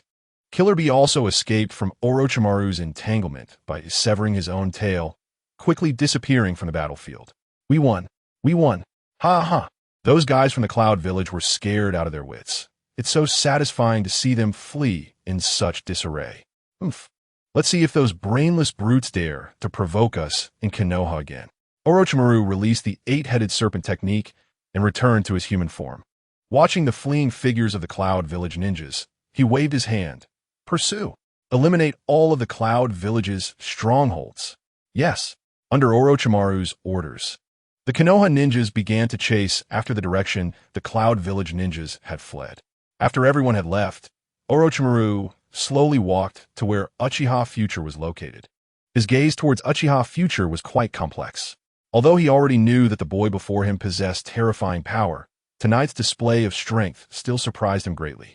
Unlike the other Konoha ninjas, he had personally fought against AI.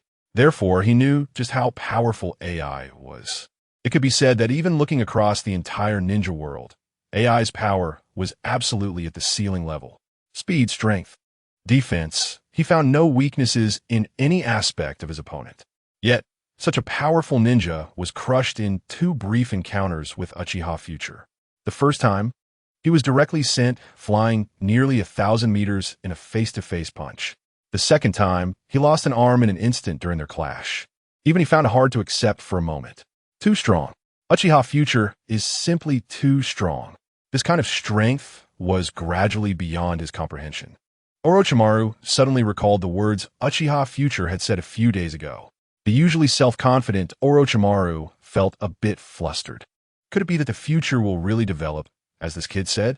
After a moment of silence, Orochimaru adjusted his emotions and slowly spoke to Uchiha Future. Future-kun, aren't you going to follow and take a look? No need, I'm a bit tired now. Uchiha Future shook his head lightly. He hadn't yet reached the realm of ignoring attacks. If the remaining tens of thousands of Cloud Village ninjas retaliated in desperation, he wouldn't be able to handle it. Moreover, today's gains were already quite substantial. Watching Uchiha Future's departing figure, Orochimaru extended his long tongue to lick his face. If one day things really do develop as Uchiha Future said, then perhaps he should consider agreeing to Uchiha Future's proposal. Perhaps the goal he had always sought could be realized with Uchiha Future's help. Chapter 56. Talent is insignificant in the face of my efforts. After the crushing defeat of the Cloud Village, they all shrank back. The official reason was that AI had succeeded to the position of the 4th Raikage, and all ninjas from the Cloud Village had to participate, But everyone knew this was just a grandiose excuse to withdraw after their defeat. After the ninjas from the Cloud Village retreated, all strongholds and industries within the Land of Water and the Land of Rice were naturally taken over by Konoha. Orochimaru originally planned to pursue the victory, but Sarutobi Hiruzen strictly prohibited him from making any unnecessary moves. Orochimaru had no choice but to obey Sarutobi Hiruzen's orders and withdraw the ninja forces. Several days later, the front line stabilized. On the border near the Land of Thunder, most ninjas received orders from the village to return and rest. In the Konoha camp, Uchiha Future stepped out from his room and slowly walked towards Orochimaru's tent. Along the way, all the ninjas who saw him respectfully bowed and greeted him. After the last war, Uchiha Future had established a significant reputation among these border ninjas. The once talented young boy had completely transformed into an image of a strong individual capable of standing on his own. Future-sama, Orochimaru-sama is inside. Please go in. Nodding lightly to the guard at the door, Uchiha Future stepped inside. Hearing the sound, Orochimaru looked up and revealed a slight smile. Future-kun, did I disturb your rest? No problem, what do you need?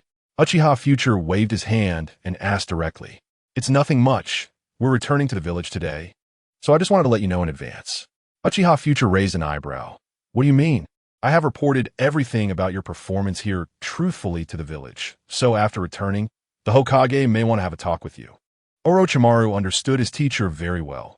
Uchiha Future's display of such immense power would surely raise the Hokage's caution. However, that battle was witnessed by everyone, and he could not hide it, only reporting it truthfully. Of course, he did not mention in the report that Uchiha Future had mastered the Flying Thunder God technique. You actually took the initiative to remind me. Are you ready to accept the conditions I offered? Uchiha Future smiled, his expression calm. With his current strength, what could Sarutobi Hiruzen and Shimura Danzo do to him? Future-kun, when things really develop as you predicted, I will consider your proposal. This time I called you here simply hoping you could prepare mentally in advance. Orochimaru did not hide his thoughts. Originally, he had some doubts about Sarutobi Hiruzen and Shimura Danzo due to Uchiha Mirai's words. Now, when it was clearly a good time to achieve merit and enhance his prestige, Sarutobi Hiruzen had pulled him back from the front lines, which only deepened Orochimaru's concerns.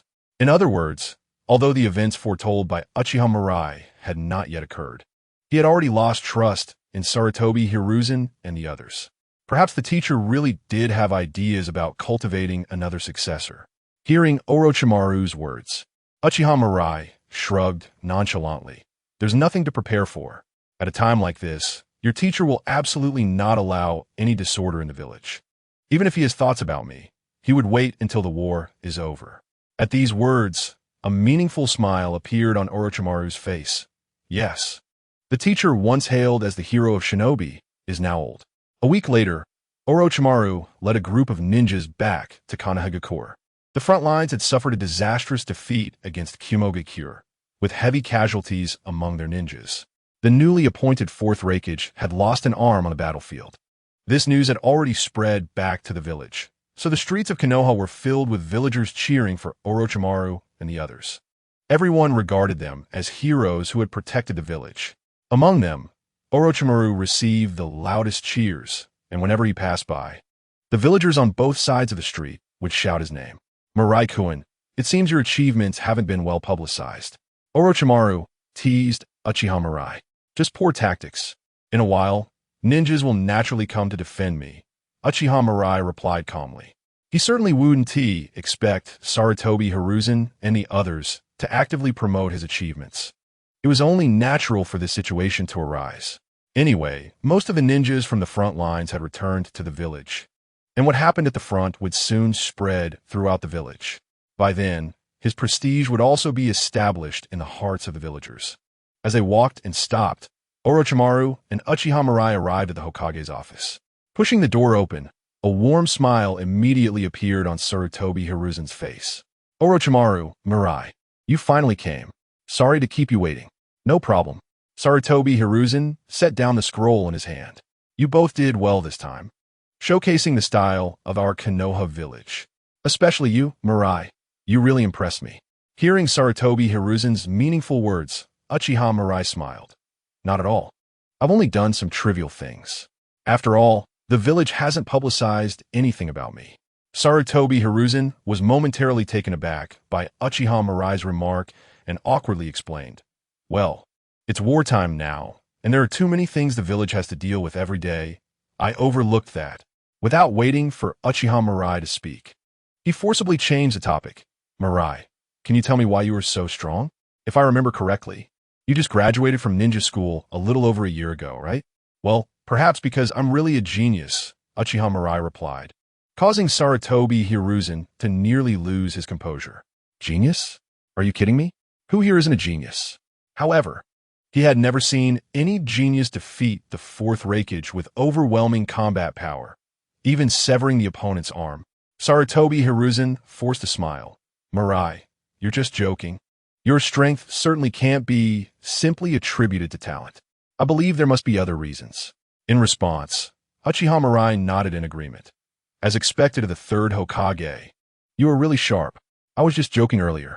My strength actually comes from 1% talent and 99% hard work. You could say that talent is insignificant compared to the effort I put in." Uchiha Mirai's expression turned serious. Who said that effort doesn't count as effort? At this, even Orochimaru was momentarily taken aback. "Goodness, I've never seen someone so shameless." Sarutobi Hiruzen nearly spat blood. "I asked you to answer the question, not to brag about yourself." However, he also realized that even if he continued to press, Uchiha Mirai would probably just keep playing dumb. Thus, Sarutobi Hiruzen could only helplessly concede.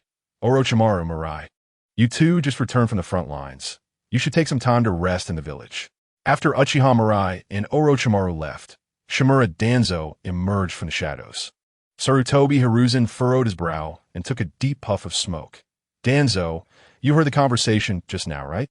Do you have anything to say?" In response, Shimura Danzo slammed his cane on the ground and coldly snorted. "The situation is clear. Uchiha Mirai must have acquired the power of the Mangekyō Sharingan." Hearing Danzo's words, Sarutobi Hiruzen nodded silently. He had considered this possibility as well, but it could not be confirmed yet. "Hiruzen, Uchiha Mirai is only 13 years old. He has only been a ninja for a little over a year since graduating from ninja school. Although he showed strong talent during the battle with Kakashi on graduation day, is it really possible for him to grow to the point of easily crushing the fourth Raikage in such a short time?" Sarutobi Hiruzen thought for a moment and shook his head. "Impossible. No matter how talented a ninja is, the growth of strength must adhere to objective laws. Even the most talented cannot fully unleash their potential until their bodies have matured. This was the case with Senju Hashirama and Uchiha Madara back in the day. So, it must have been that the fourth Raikage suffered a heavy loss in battle against Uchiha Mirai because he was unfamiliar with the bizarre and unpredictable abilities of the Mangekyō Sharingan," Danzo asserted.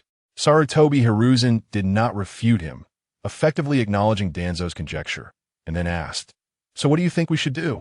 "I already told you to hand Uchiha Mirai over to me. Your indecisiveness has led to this situation," Danzo replied. "Danzo, don't start shifting blame now." Sarutobi Hiruzen impatiently waved his hand. "The fact that Uchiha Mirai has awakened the Mangekyō Sharingan does not mean that my previous thoughts were wrong. What we're discussing now is how to treat Uchiha Mirai going forward." Danzo smiled. "It's simple. Just hand him over to me. Once he is in my hands, I have 1,000 ways to make him obedient." "Danzo, I will never hand Uchiha Mirai over to you. Don't ever mention that again." Sarutobi Hiruzen glared at Danzo in dissatisfaction. He was well aware of Danzo's ulterior motives. If Uchiha Mirai fell into Danzo's hands, he would likely become the sharpest weapon in Danzo's arsenal. If Danzo used Uchiha Mirai against him, he would be in trouble. As someone who grew up alongside him, Sarutobi Hiruzen understood his old friend all too well. It wouldn't be surprising for Danzo to do anything for the position of Hokage. Seeing Sarutobi Hiruzen refuse his request, Danzo spread his hands. "Then I have nothing more to say." With Danzo not coming to terms, Sarutobi Hiruzen had to voice the plan he had long thought of. Since Uchiha Mirai possesses such powerful strength, he should contribute more to the village. I plan to send Uchiha Mirai to the battlefield in a while. Perhaps he can replicate the great victory he achieved against Kamui once again. Upon hearing Sarutobi Hiruzen's plan, a cold smile appeared on Danzo's face. After the Mangekyō Sharingan is activated, it will gradually lose its light with use. The more frequently it is used, the faster it loses its light. Sarutobi Hiruzen sending Uchiha Mirai to the battlefield is merely to consume Mirai's Mangekyō Sharingan's ocular power through the enemy. It is even possible to deduce and analyze the abilities of Mirai's Mangekyō Sharingan through battles with the enemy. In this way, even if the war ends and Mirai has not completely gone blind, he will pose no threat to them. As for why Uchiha Mirai is to be sent out after some time, Shimura Danzo can probably guess. It's simply that he doesn't want Mirai, who just defeated the fourth Raikage, to gain too much prestige in a short period. Such deep schemes would probably make even his teacher back in the day concede defeat. Right? Danzo, what kind of expression is that? Sarutobi Hiruzen frowned and expressed his dissatisfaction to Shimura Danzo. It's nothing. There's no need to ask me about things you've already decided on. Nonsense. Sarutobi Hiruzen reprimanded. The previous plan was something I came up with after rejecting your proposal. Say whatever you want. After all, you're the Hokage now. Watching Shimura Danzo's departing figure, Sarutobi Hiruzen felt a twitch at the corner of his mouth. Why does it feel like his lines were stolen? After leaving the Hokage building, Uchiha Mirai bought a few skewers of dango and headed straight back to the clan compound. Walking down the street, members of the Uchiha clan would stop to pay their respects upon seeing Uchiha Mirai. Even some children hid behind their parents, secretly glancing at him while holding snacks. Lord Mirai, we've heard your story. Defeating even the fourth Raikage is truly amazing. Yes, everyone says our Uchiha clan has produced an incredible figure. Lord Mirai, come to my house for dinner. It'll be free for you. With this, the reputation of the Uchiha clan is bound to spread in the ninja world. The village should really be promoting the achievements of someone like Lord Mirai during wartime. So, with the Uchiha clan's protection, those who wish to defeat Konoha are destined to be delusional. Watching the lively expressions and warm greetings from everyone, Uchiha Mirai felt a sense of belonging to this ninja world. His past life felt like a dream. Now, he is a native member of the Uchiha clan. He cannot return to Blue Star, and the Uchiha clan is his root. With him around, he would never allow the Uchiha clan to fall into the nearly exterminated fate as in the original story. Upon returning home, Uchiha Mirai found that the house, which had not been visited for nearly 2 months, was spotless, as if someone had been regularly cleaning it. Uchiha Mirai was somewhat puzzled by this. Strange, could there be a Cinderella in the ninja world? After sitting quietly for a while, Uchiha Mirai went to the kitchen to start preparing the ingredients he had bought on the way back. Living outdoors and relying mainly on military rations. Although he is not picky, it is still necessary to reward himself after returning. With the help of shadow clones, a sumptuous feast was quickly prepared. Just as Uchiha Mirai was about to enjoy the meal, a figure pushed the door and walked in. Shursui. Seeing Uchiha Shursui holding a bucket and rag in a silly manner, Uchiha Mirai immediately understood that Shursui had been helping him clean the house during this time. Thinking of this, Uchiha Mirai felt a bit disappointed. He thought some girl from the clan secretly had a crush on him and came to clean his house. But it turned out to be Uchiha Shursui. What letdown. The dream of Cinderella is shattered. Chapter 58. A Uchiha ninja should be like Senior Mirai. Shursui, do you come at this time every day to clean for me? Uchiha Mirai asked Uchiha Shursui. Uchiha Shursui shook his head. No, I only come at night. But just now when I passed by your house, I smelled delicious food. Hearing Uchiha Shursui's answer, Uchiha Mirai smiled helplessly. You little rascal. Come over. Thank you, Senior Mirai.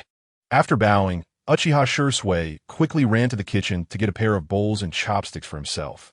Returning to the room, Uchiha Shursui eagerly began to eat. This is the taste. I've wanted to eat the food you've made for a long time, Senior Mirai. Uchiha Shursui said excitedly. All right. Less talking during meals. Yes. The two focused on their food and soon finished everything on the table. Rubbing his round belly, Uchiha Shursui contentedly burped. So delicious. Being able to eat with Senior Mirai is the happiest thing in my life. Looking at Uchiha Shirsui's expression, Uchiha Mirai smiled and said, "Shirsui, did you slack off while I was gone?" Uchiha Shirsui immediately sat up straight. "Absolutely not. Senior Mirai, in the ninja school, the other students are no match for me." After Uchiha Shirsui finished speaking, he seemed to remember something, and his expression became a bit conflicted, but Lord Fugaku privately approached me. Wanted me to be more low-key in the ninja school. Uchiha Mirai scoffed. That guy Fugaku really hasn't changed at all. He said the same thing to me back then. Uchiha Shirsui opened his mouth in surprise. According to his understanding, Uchiha Mirai was never low-key. He was always at the top of his class in ninja school. During the graduation exam, he even defeated Kakashi, who was known as Konoha's #1 genius. Now he is even famous in the ninja world, having severed an arm of the newly appointed 4th Raikage. He never expected that he was also warned by Lord Fugaku. "Senior Mirai, what do you think I should do?" Uchiha Shirsui asked. Lord Fugaku said that showing too much strength will draw wariness from the village. I thought about it, and it does make sense. If we attract the village's attention too early, it might negatively affect your plans, Senior Mirai. Seeing Uchiha Shirsui's worried expression, Uchiha Mirai snorted lightly. "Shirsui, show off your talents boldly. The village no longer needs to worry about you. With me here, no one can touch the Uchiha. As the founding clan of Konoha, Uchiha Mirai wants to lead the Uchiha clan to take over the power of Konoha in a dignified manner and bring those hypocritical guys to ruin. So he temporarily refrains from tearing his face with Sarutobi Hiruzen and others. But that doesn't mean he will compromise with Konoha's higher-ups. What should be worried and afraid now are not the Uchiha, but Sarutobi Hiruzen and those guys." Looking at Uchiha Mirai's confident demeanor, Uchiha Shirsui's eyes were filled with admiration. Strangely, a clear realization arose in Uchiha Shirsui's heart. A ninja of the Uchiha clan should be like Senior Mirai. Can someone like Uchiha Fugaku really lead the Uchiha clan well? Thinking of this, Uchiha Shirsui said solemnly, "Senior Mirai, I understand what you mean. Please rest assured, I will not let the Uchiha's reputation that you built up be ruined by me." Uchiha Mirai satisfactorily patted Uchiha Shirsui's shoulder. "Young and vigorous. This is how young people should be. Senior Mirai, are you going to compete for the position of clan leader of the Uchiha? If it were you, you might be able to gain everyone's support. Compared to Uchiha Fugaku, Uchiha Itachi is far superior. In Uchiha Shirsui's heart, Uchiha Itachi is the most perfect choice for the leader of the Uchiha clan. There's no need for that. My current focus is primarily on the battlefield of the ninja world.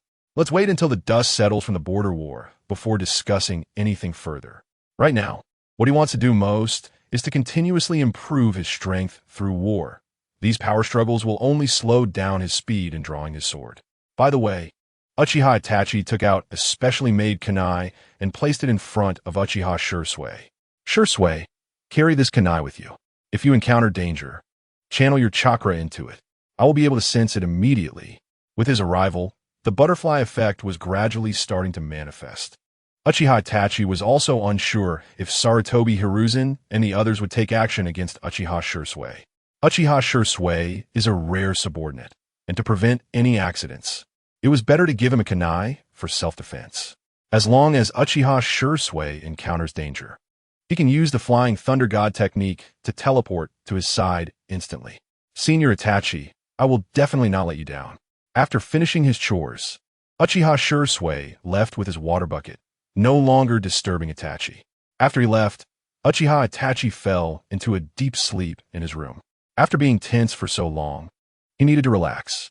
A breeze brushed across his face, bringing a wave of heat. It had been 2 months since Uchiha Itachi returned to the village.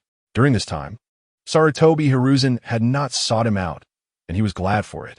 Aside from occasionally taking on a mission with Yuhi Kurenai and Asuma Sarutobi, his daily life consisted of eating, drinking, and digesting the power he had gained recently.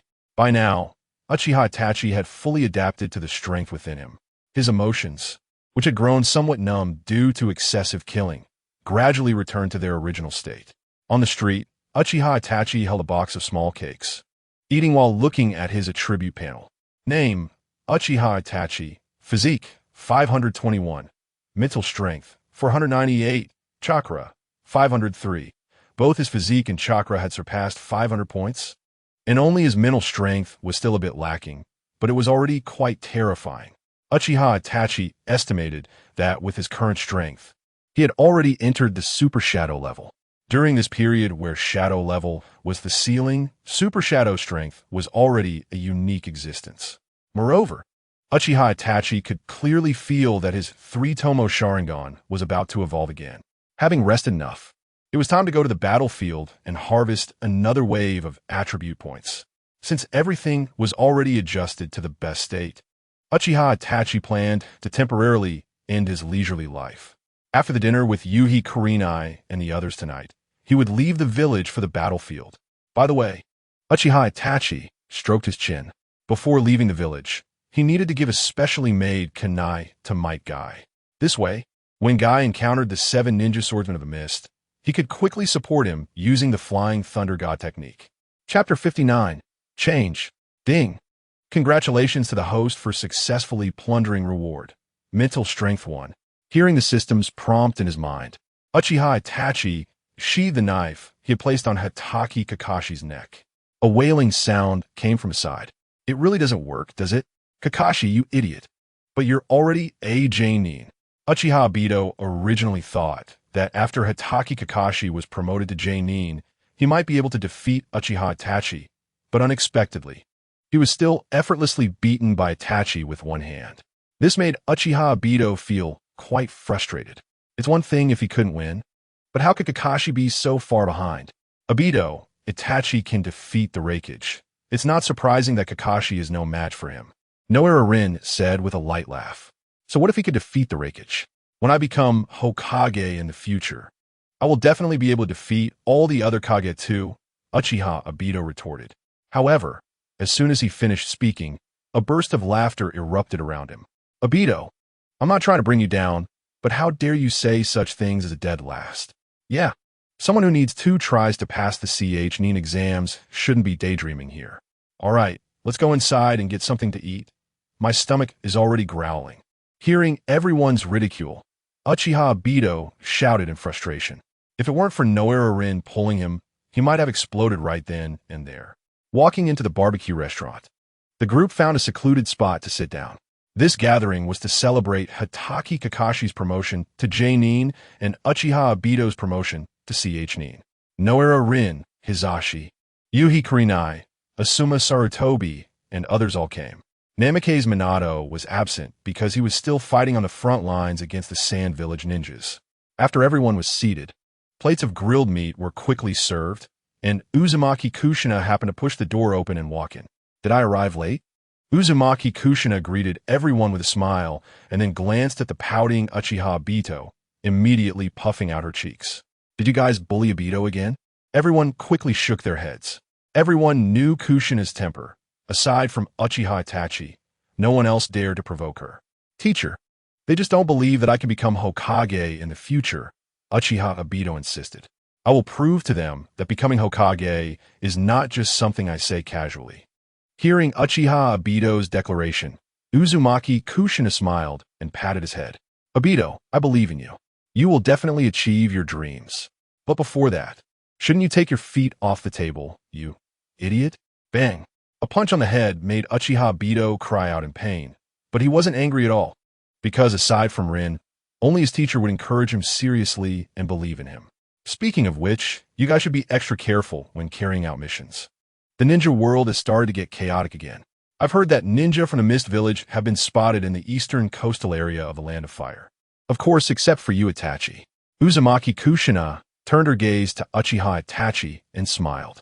Itachi, you seem to be a bit too laid back lately, don't you? I've never seen a ninja who can be so relaxed all day like you. Uchiha Itachi ignored Uzumaki Kushina's teasing and focused on Hizashi and Noera Rin. Where's Guy? It's already past the agreed time, and given Might Guy's character, he shouldn't be late. Uchiha Itachi felt a vague sense of unease. He went out of the village on a mission with Uncle Dai. What? Uchiha Itachi slammed his hand on the table, making a dull sound that startled everyone present. Having known Uchiha Itachi for so long, it was the first time they saw him so agitated. Itachi, what's wrong? Noera Rin asked, puzzled, as she spat out the sunbon in her mouth. Uchiha Itachi did not answer, but continued to ask, "Aren't you all on the same team? Why didn't you go on the mission together?" Uncle Dai received the task suddenly last night and needed a lower-ranked ninja to assist. So Kai just left us a note and went along with him, saying they were going to transport a batch of supplies to the Eastern Front. "We only found out about this morning," explained Hinata Hyuga.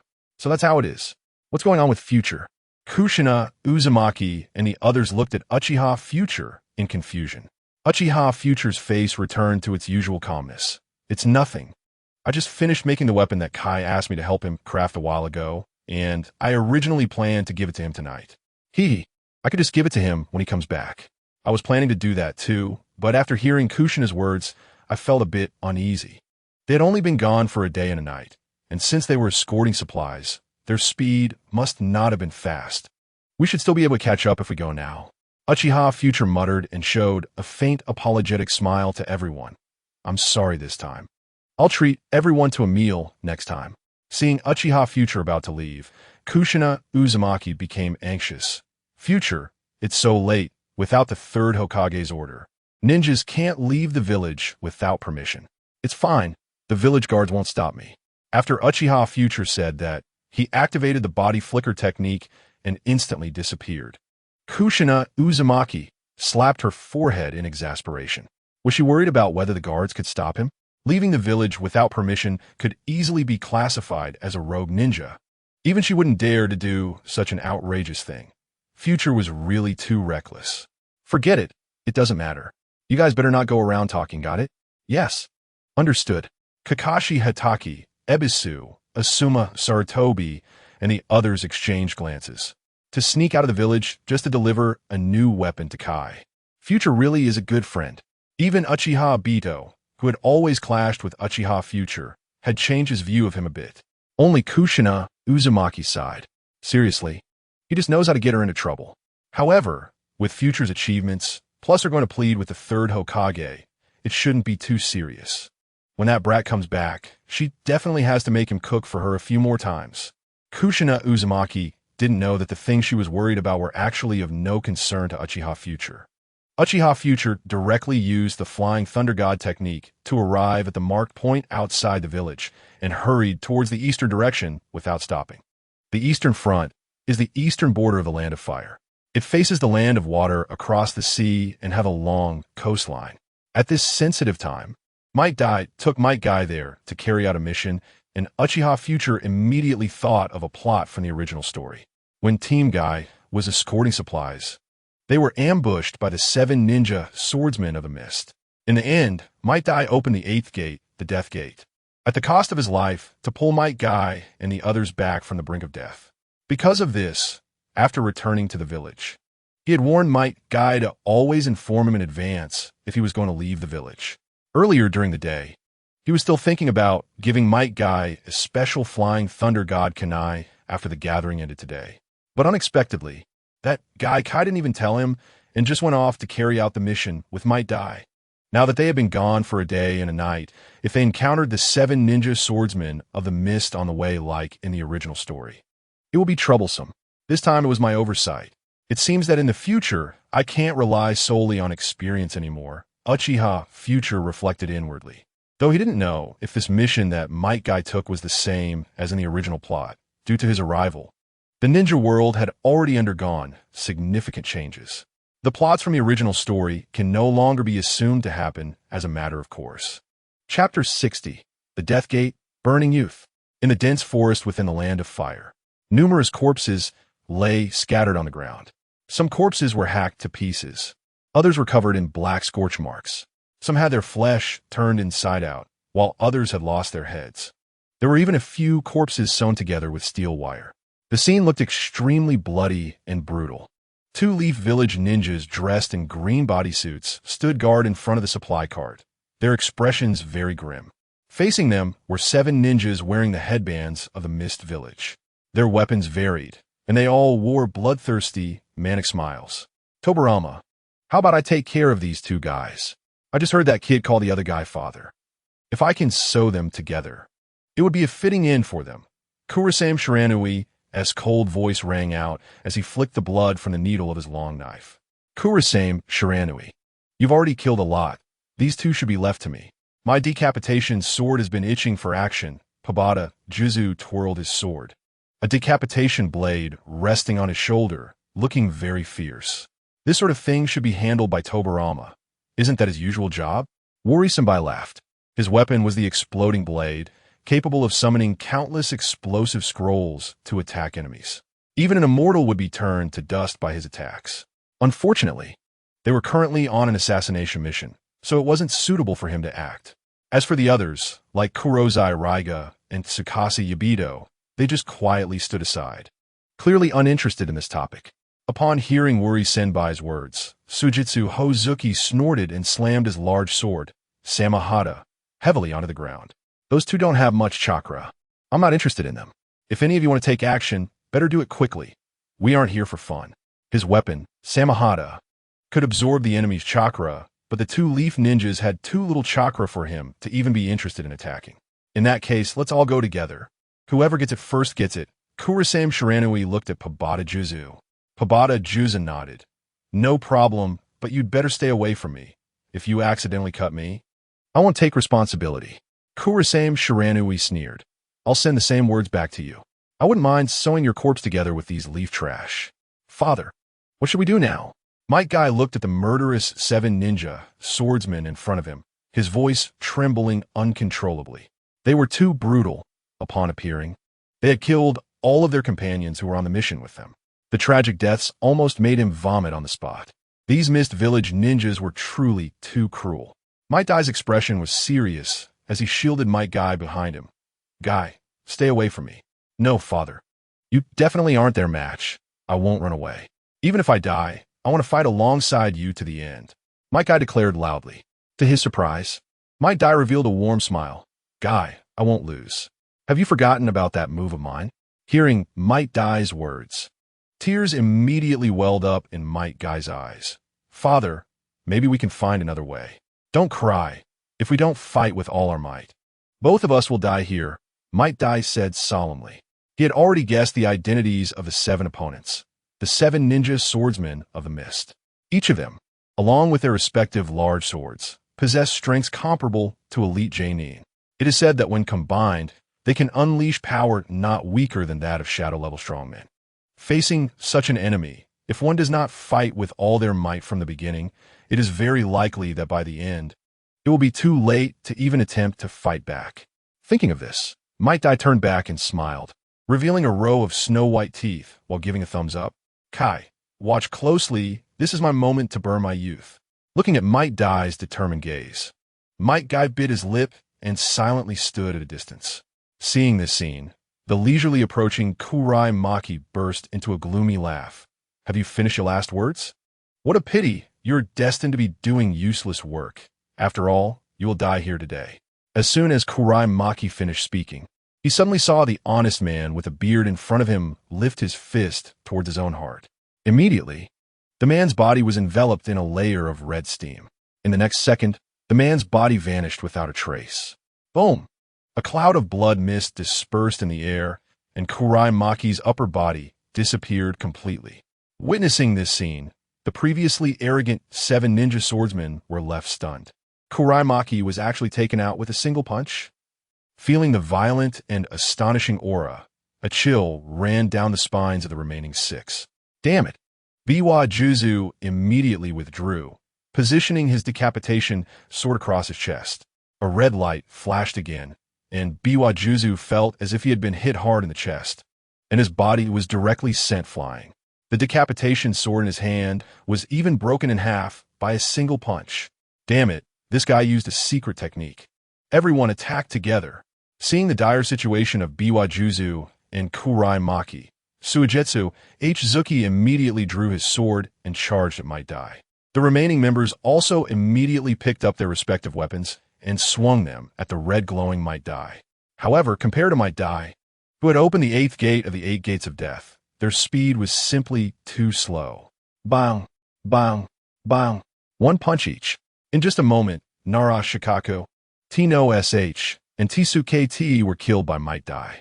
Suigetsu Zuki was also punched through the chest, but thanks to the healing of his sword, he miraculously survived. Watching 4 of his former comrades die in an instant, Suigetsu H. dared not continue attacking and began to flee backward with his sword. As for Kurok Rega, he had already fled in the opposite direction the moment Suigetsu H. gave the order. The red light stopped, and Might Dai gasped for breath as he stood on the ground, his body nearly resembling charcoal. His veins were clearly visible, with blood flowing inside like scorching magma, gradually cooling down. "Father!" Might Dai cried out as he rushed towards Might Dai, momentarily at a loss. Might Dai struggled to lift his arm, but then let it drop heavily, unable to utter a word before completely losing his vitality. "Father!" Might Dai was heartbroken. Everyone was dead. Why does the ninja world have to endure war? When will this chaotic era come to an end? Just then, a figure appeared above Might Dai's head, glanced down through a kunai that landed beside Might Dai, and then vanished from his sight in an instant. Seeing that fleeting figure, Might Dai widened his eyes in surprise. How could the future appear here? Chapter 61. Resurrection. This eye is called Kaleidoscope Sharingan. 7 ninja swordsmen, you truly deserve to die, Uchiha Mirai muttered to himself, swiftly moving through the dense forest. In his perception, he could clearly detect 3 rapidly moving red dots. Soon, he caught up with the first one. With a flash of his blade, a head flew up, and without even looking at the fallen half of the large sword, Uchiha Mirai grabbed Biwajuzu's head and leaped towards the next target. With over 500 points in physique, his speed was at its peak, and all the trees in his path were violently broken. In an instant, he caught up with Kurok Rega and Suigetsu H. I've caught up. Seeing Uchiha Mirai's figure, Suigetsu H. did not hesitate, directly slamming his sword against Kurok Rega. Kurok Rega did not expect Suigetsu H. to be so ruthless, and before he could prepare, he was badly injured. "Don't blame me for being cruel. You were the one who betrayed us first." Suigetsu H. lifted Kurok Rega's body and threw it towards Uchiha Mirai. Uchiha Mirai swung his long sword and cut Kurok Rega in half. The next moment, Uchiha Mirai stood in front of Suigetsu H. "You little brat, go die." In a life-and-death situation, Suigetsu H.'s ferocity was fully unleashed. In a one-on-one scenario, as long as this little brat wasn't as abnormal as that monster just now, he absolutely wouldn't lose. Suigetsu H. raised his sword and swung it at Uchiha Mirai. Uchiha Mirai did not dodge or evade, raising his long sword to meet it. Seeing this scene, Suigetsu H. revealed a sinister smile. The ignorant little brat dared to clash head-on with his sword. Clang! The sword and long blade collided, and Suigetsu H. immediately felt a significant amount of chakra being stripped from his sword. However, the little brat in front of him did not weaken as he had imagined due to the loss of chakra. Instead, he took the opportunity to close in, sweeping his long sword. Suigetsu H. tried to evade, but felt his mind go hazy. A complex and bizarre pattern appeared in his vision. "This eye is puffed." Before Suigetsu H. could finish his words, his head was severed by a single blow. After collecting the 3 ninja swords, Uchiha Mirai grabbed the heads of Suigetsu H. Biwajuzu, and Kurok Rega and activated the Flying Thunder God technique. In the next second, Uchiha Mirai appeared beside Might Dai. "Mirai, why are you here?" Might Dai looked at Uchiha Mirai, who had suddenly appeared, with a look of surprise on his face. Slap! A crisp sound of slap echoed. Might Dai covered his face and silently lowered his head. "What did I tell you? Why didn't you notify me when leaving the village?" Uchiha Mirai said coldly, looking at Might Dai. "I am sorry. I just thought it was too late at the time, so I didn't want to disturb you," Might Dai said, sobbing softly. Uchiha Mirai had already reminded him that if there was any mission that required leaving the village, he must notify him immediately. But this time, he and his father received the mission when it was already late at night. Might Dai hesitated for a moment, but ultimately did not inform Uchiha Mirai about it. He never expected that something would really go wrong. His father had forcibly opened the 8th gate of the 8 gates of death to save him, and now if he had chosen to inform Mirai back then, would everything have turned out differently? Might Dai knelt on the ground, tears streaming down his face uncontrollably. An overwhelming sense of guilt surged in his mind. He felt like he had caused his father's death. "Guys, step aside." hearing Uchiha Mirai's voice. Might Guy looked up in confusion. Then, he showed an expression of shock. Mirai, your eyes. We'll talk about the eyes later, just step aside. Upon seeing the Sharingan that was completely different from what he knew, Might Guy immediately stood up from the ground and silently stepped aside. After he left, Uchiha Mirai walked to Might Dai's corpse and slowly placed his hand on it. Then, a powerful and wild chakra began to surge out uncontrollably. Might Dai's charred body started to rapidly recover, and the lost vitality gradually became vigorous again. In just a short moment, Might Dai miraculously returned to his original state. At the same time, a line of blood tears flowed from Uchiha Mirai's left eye. Kai, what happened to me? Might Dai slowly opened his eyes, his expression filled with confusion. He remembered that he was already dead, right? Father. Might Guy rushed into Might Dai's arms, crying loudly. He thought he would never see his father again in this lifetime. But unexpectedly, his father had miraculously come back to life. Kai, don't cry yet. Tell me what happened. And Mirai, how did you end up here? Might Dai looked at Uchiha Mirai, even more puzzled. But then, he noticed something unusual about Uchiha Mirai's eyes. The Sharingan, which should have had 3 tomo, had now connected together, forming a very mysterious pattern. Moreover, under Uchiha Mirai's left eye, there was a trace of blood tears. Father, it was Mirai who saved you. He brought you back to life. Might Guy excitedly shouted at Might Dai. Huh? Might Dai looked at Uchiha Mirai in shock, momentarily stunned. What was going on? Did Mirai actually possess the ability to bring the dead back to life?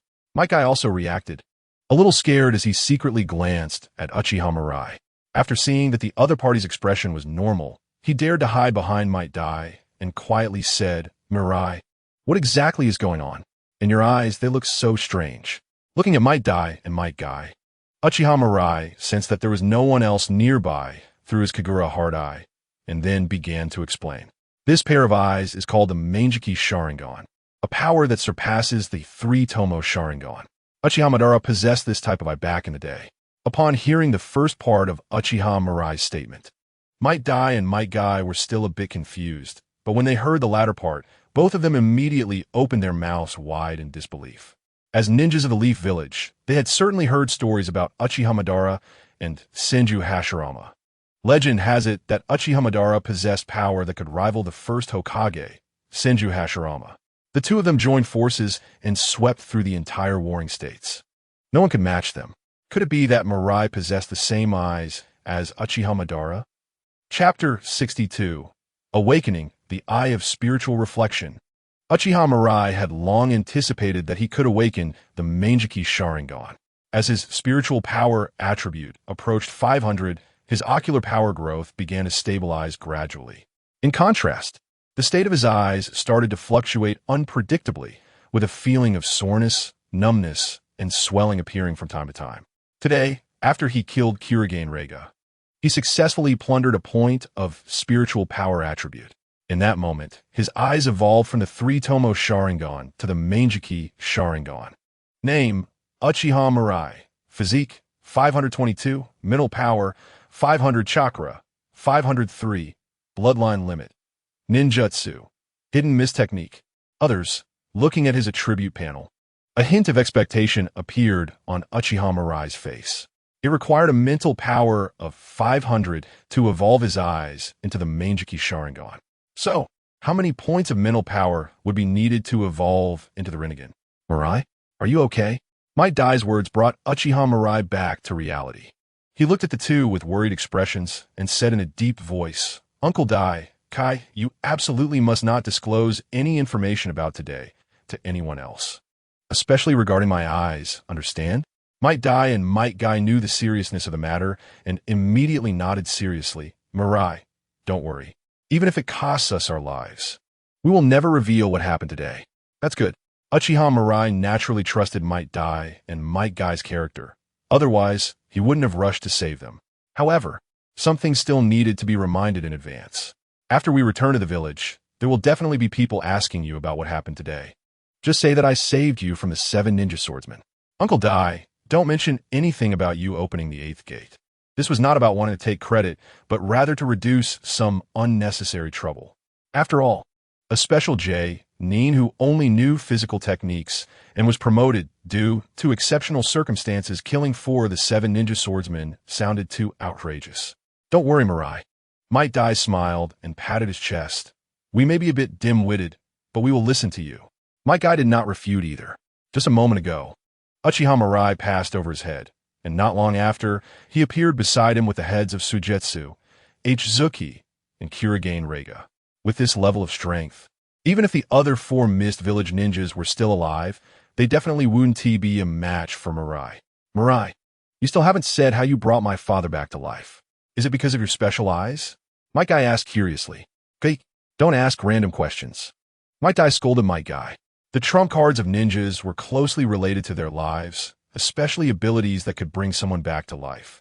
Even if the relationship was good, asking such questions was a bit over the line. I'm sorry, I didn't mean to. Mirai, please forgive me.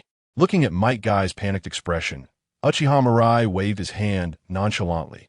Bringing Uncle Dai back to life is indeed a new power I acquired. But I won't go into details. It wasn't that he didn't trust them. It was because sometimes knowing more secrets could be more dangerous. After hearing Uchiha Mirai's explanation, both Might Dai and Might Guy nodded simultaneously, suppressing their curiosity. Might Dai stepped forward, patted Uchiha Mirai's shoulder, and smiled. I didn't expect that the talented boy who trained with me back then has grown into a real towering tree. Might Dai felt deeply moved. He had barely killed 4 of the 7 ninja swordsmen after opening the 8th gate. But Mirai had easily killed the other 3 and even pulled him back from the brink of death. With such performance, it was no wonder that Kai had almost been emotionally crushed back then. Just as Uchiha Mirai was about to say something, Might Dai suddenly turned to Might Guy and shouted, Kai, did you see that? This is youth. As long as you work hard, you will have infinite possibilities. The path you chase towards the future seems boundless. But even so, you must never give up, understand? Might Guy immediately straightened his body. Understood. Kai, father. Watching the two become more and more excited, Uchiha Mirai frowned and silently took a few steps back. Sure enough, the two soon embraced and began to cry. Uchiha Mirai's mouth twitched. This was the legendary reserve segment, right? After waiting for the two to stabilize their emotions, Uchiha Mirai spoke.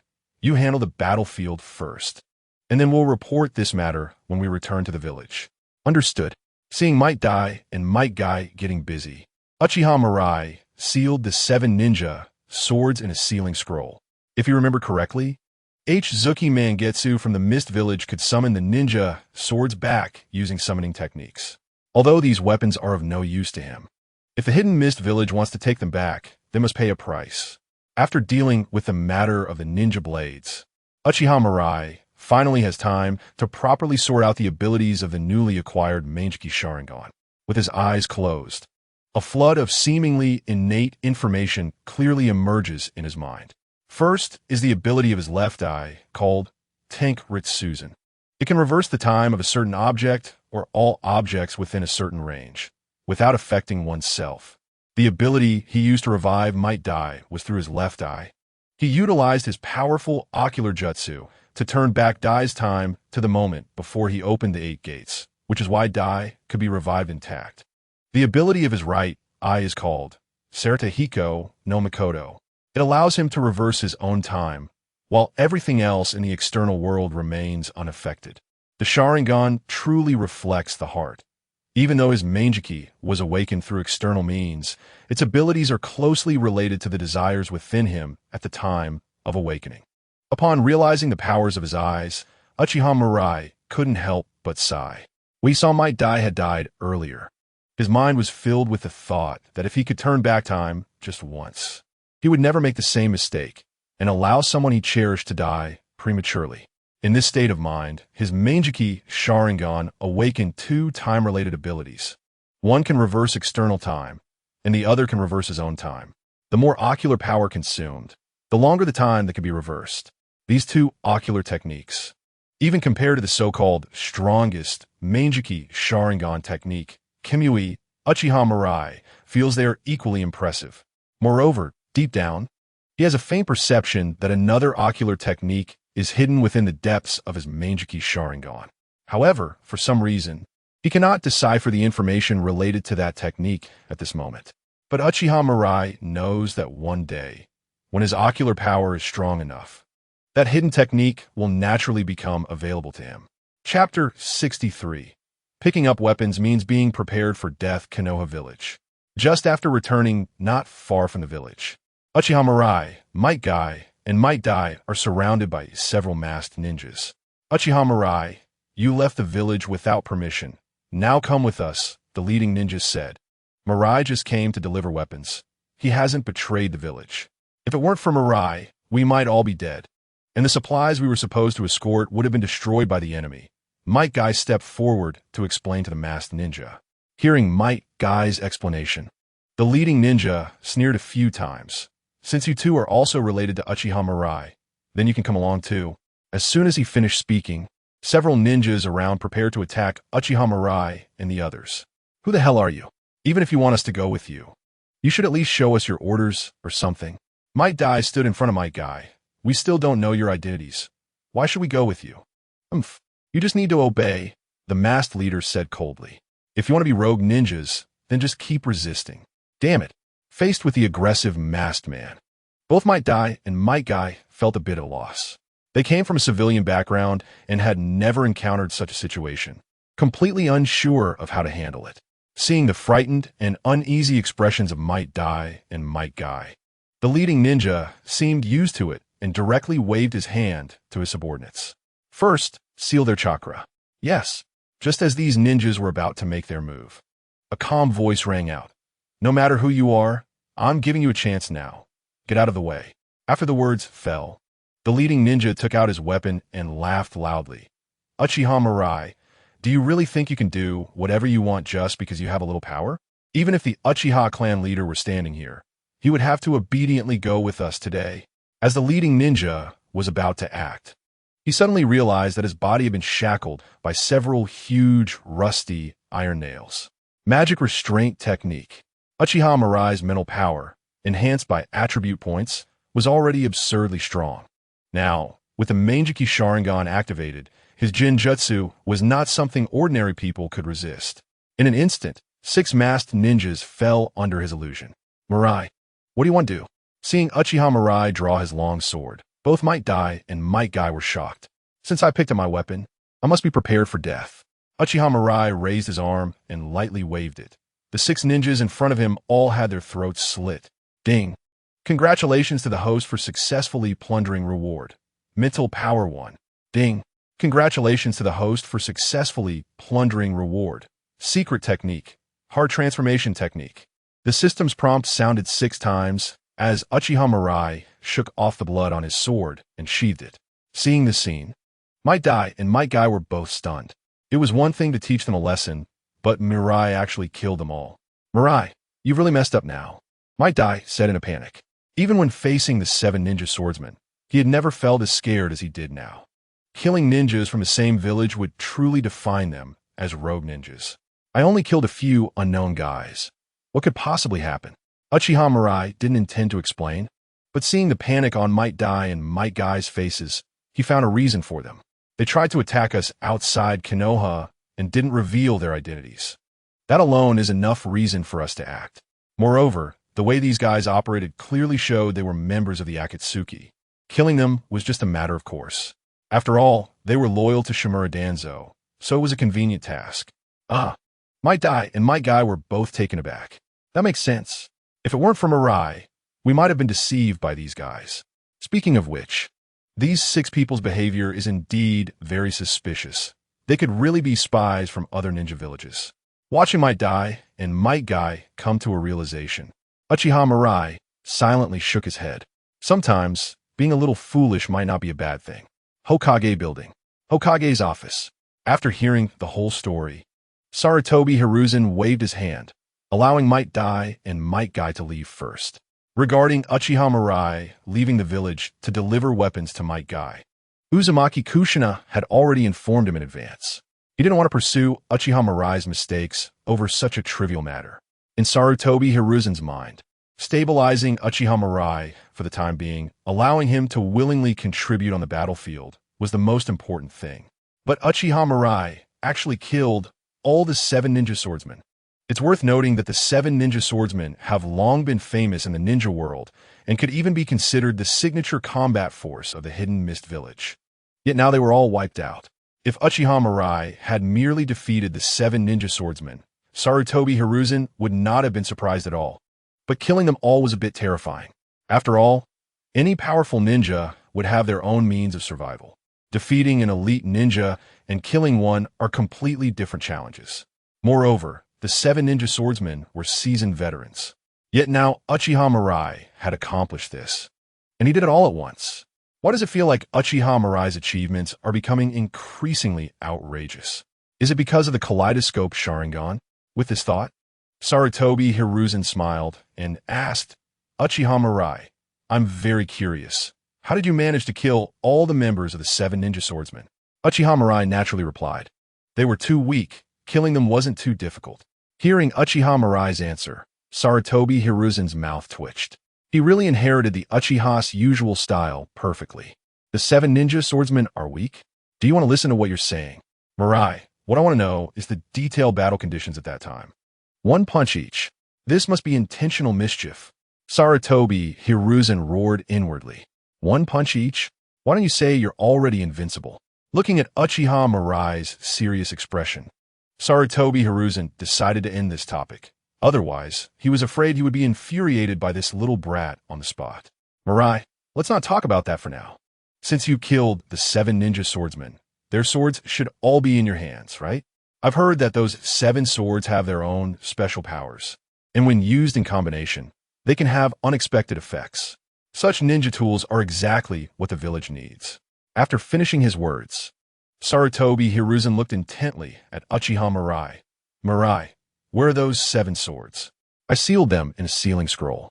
Since the village needs them, Uchiha Mirai took out a scroll from his pocket, revealing a sincere smile. Well, let's say 1 sword is 20 million. Sarutobi Hiruzen was taken aback. What? You still want money? Chapter 64. If I become a rogue ninja, you should be worrying about yourselves. Seeing Sarutobi Hiruzen's shocked expression, Uchiha Mirai showed a hint of surprise on his face. Hokage-sama, the village wouldn't want to get them for free, right? These are the spoils I obtained at the risk of my life, and they are among the top ninja tools in the ninja world. Seeing that Uchiha Mirai directly exposed his thoughts, Sarutobi Hiruzen's face flushed, and he quickly coughed twice. Ahem, let's discuss the matter of the swords later. Mirai, the 7 ninja swordsmen are very strong ninjas and hold a high status in the Mist Village. Their corpses are also very valuable for research. After hearing Sarutobi Hiruzen's words, Uchiha Mirai smiled even more happily. That's even better. Let's calculate the corpses of the 7 ninja swordsmen at the black market price. 10 million for each corpse. What? You want money for that too? Sarutobi Hiruzen was somewhat angry. Since becoming Hokage, it had been a long time since anyone dared to speak to him like this. However, he couldn't tear his face. On one hand, Uchiha Mirai was indeed right. Even as Hokage, he had no right to demand that ninjas hand over their spoils. On the other hand, Sarutobi Hiruzen didn't want to fall out with Uchiha Mirai.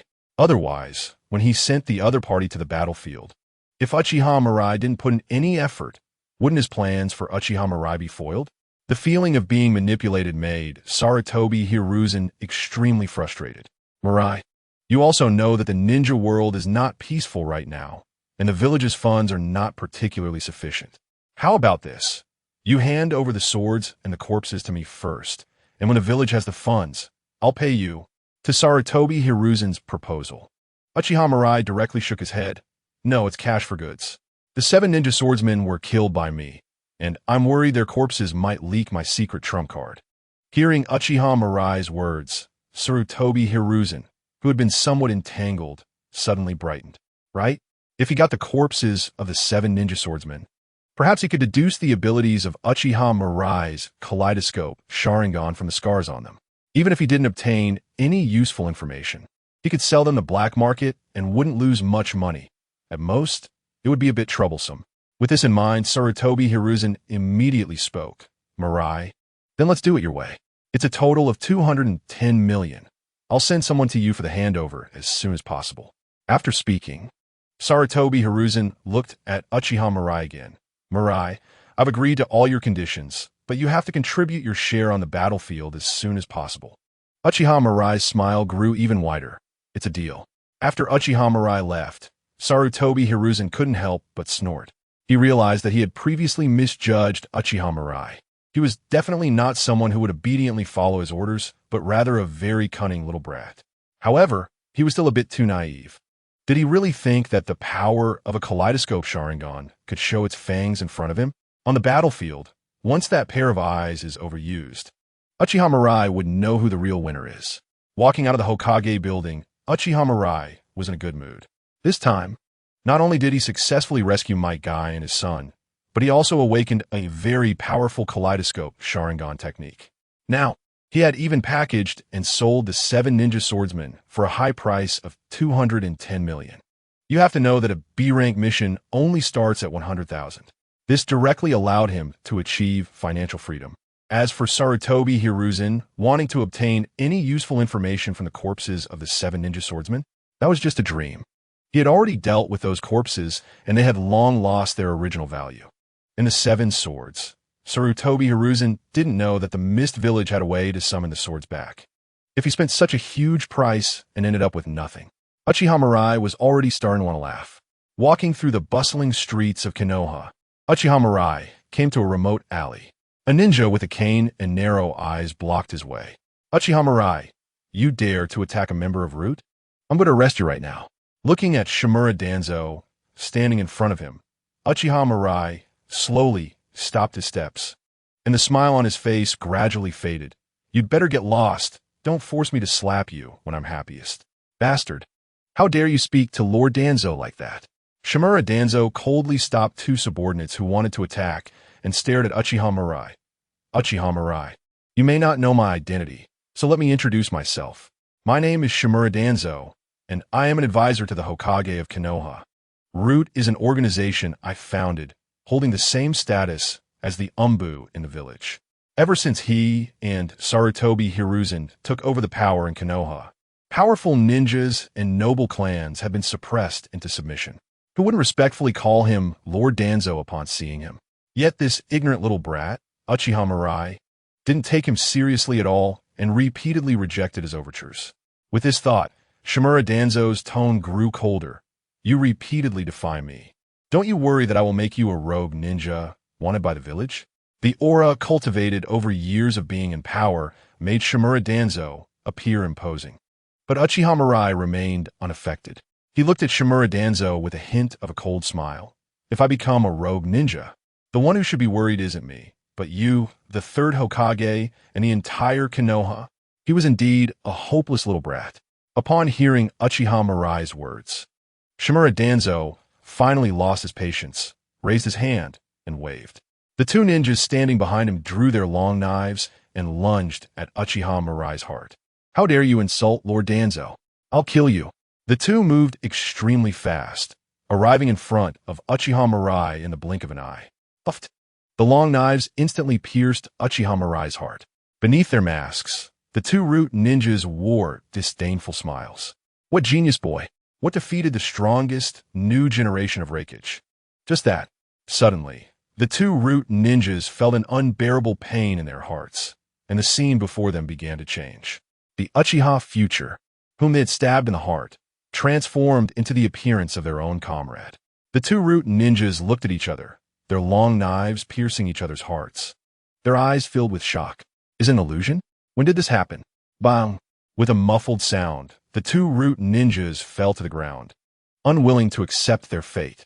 Uchiha Future turned his gaze to Shimura Danzo, his enchanting Mangekyō Sharingan emitting astonishing power.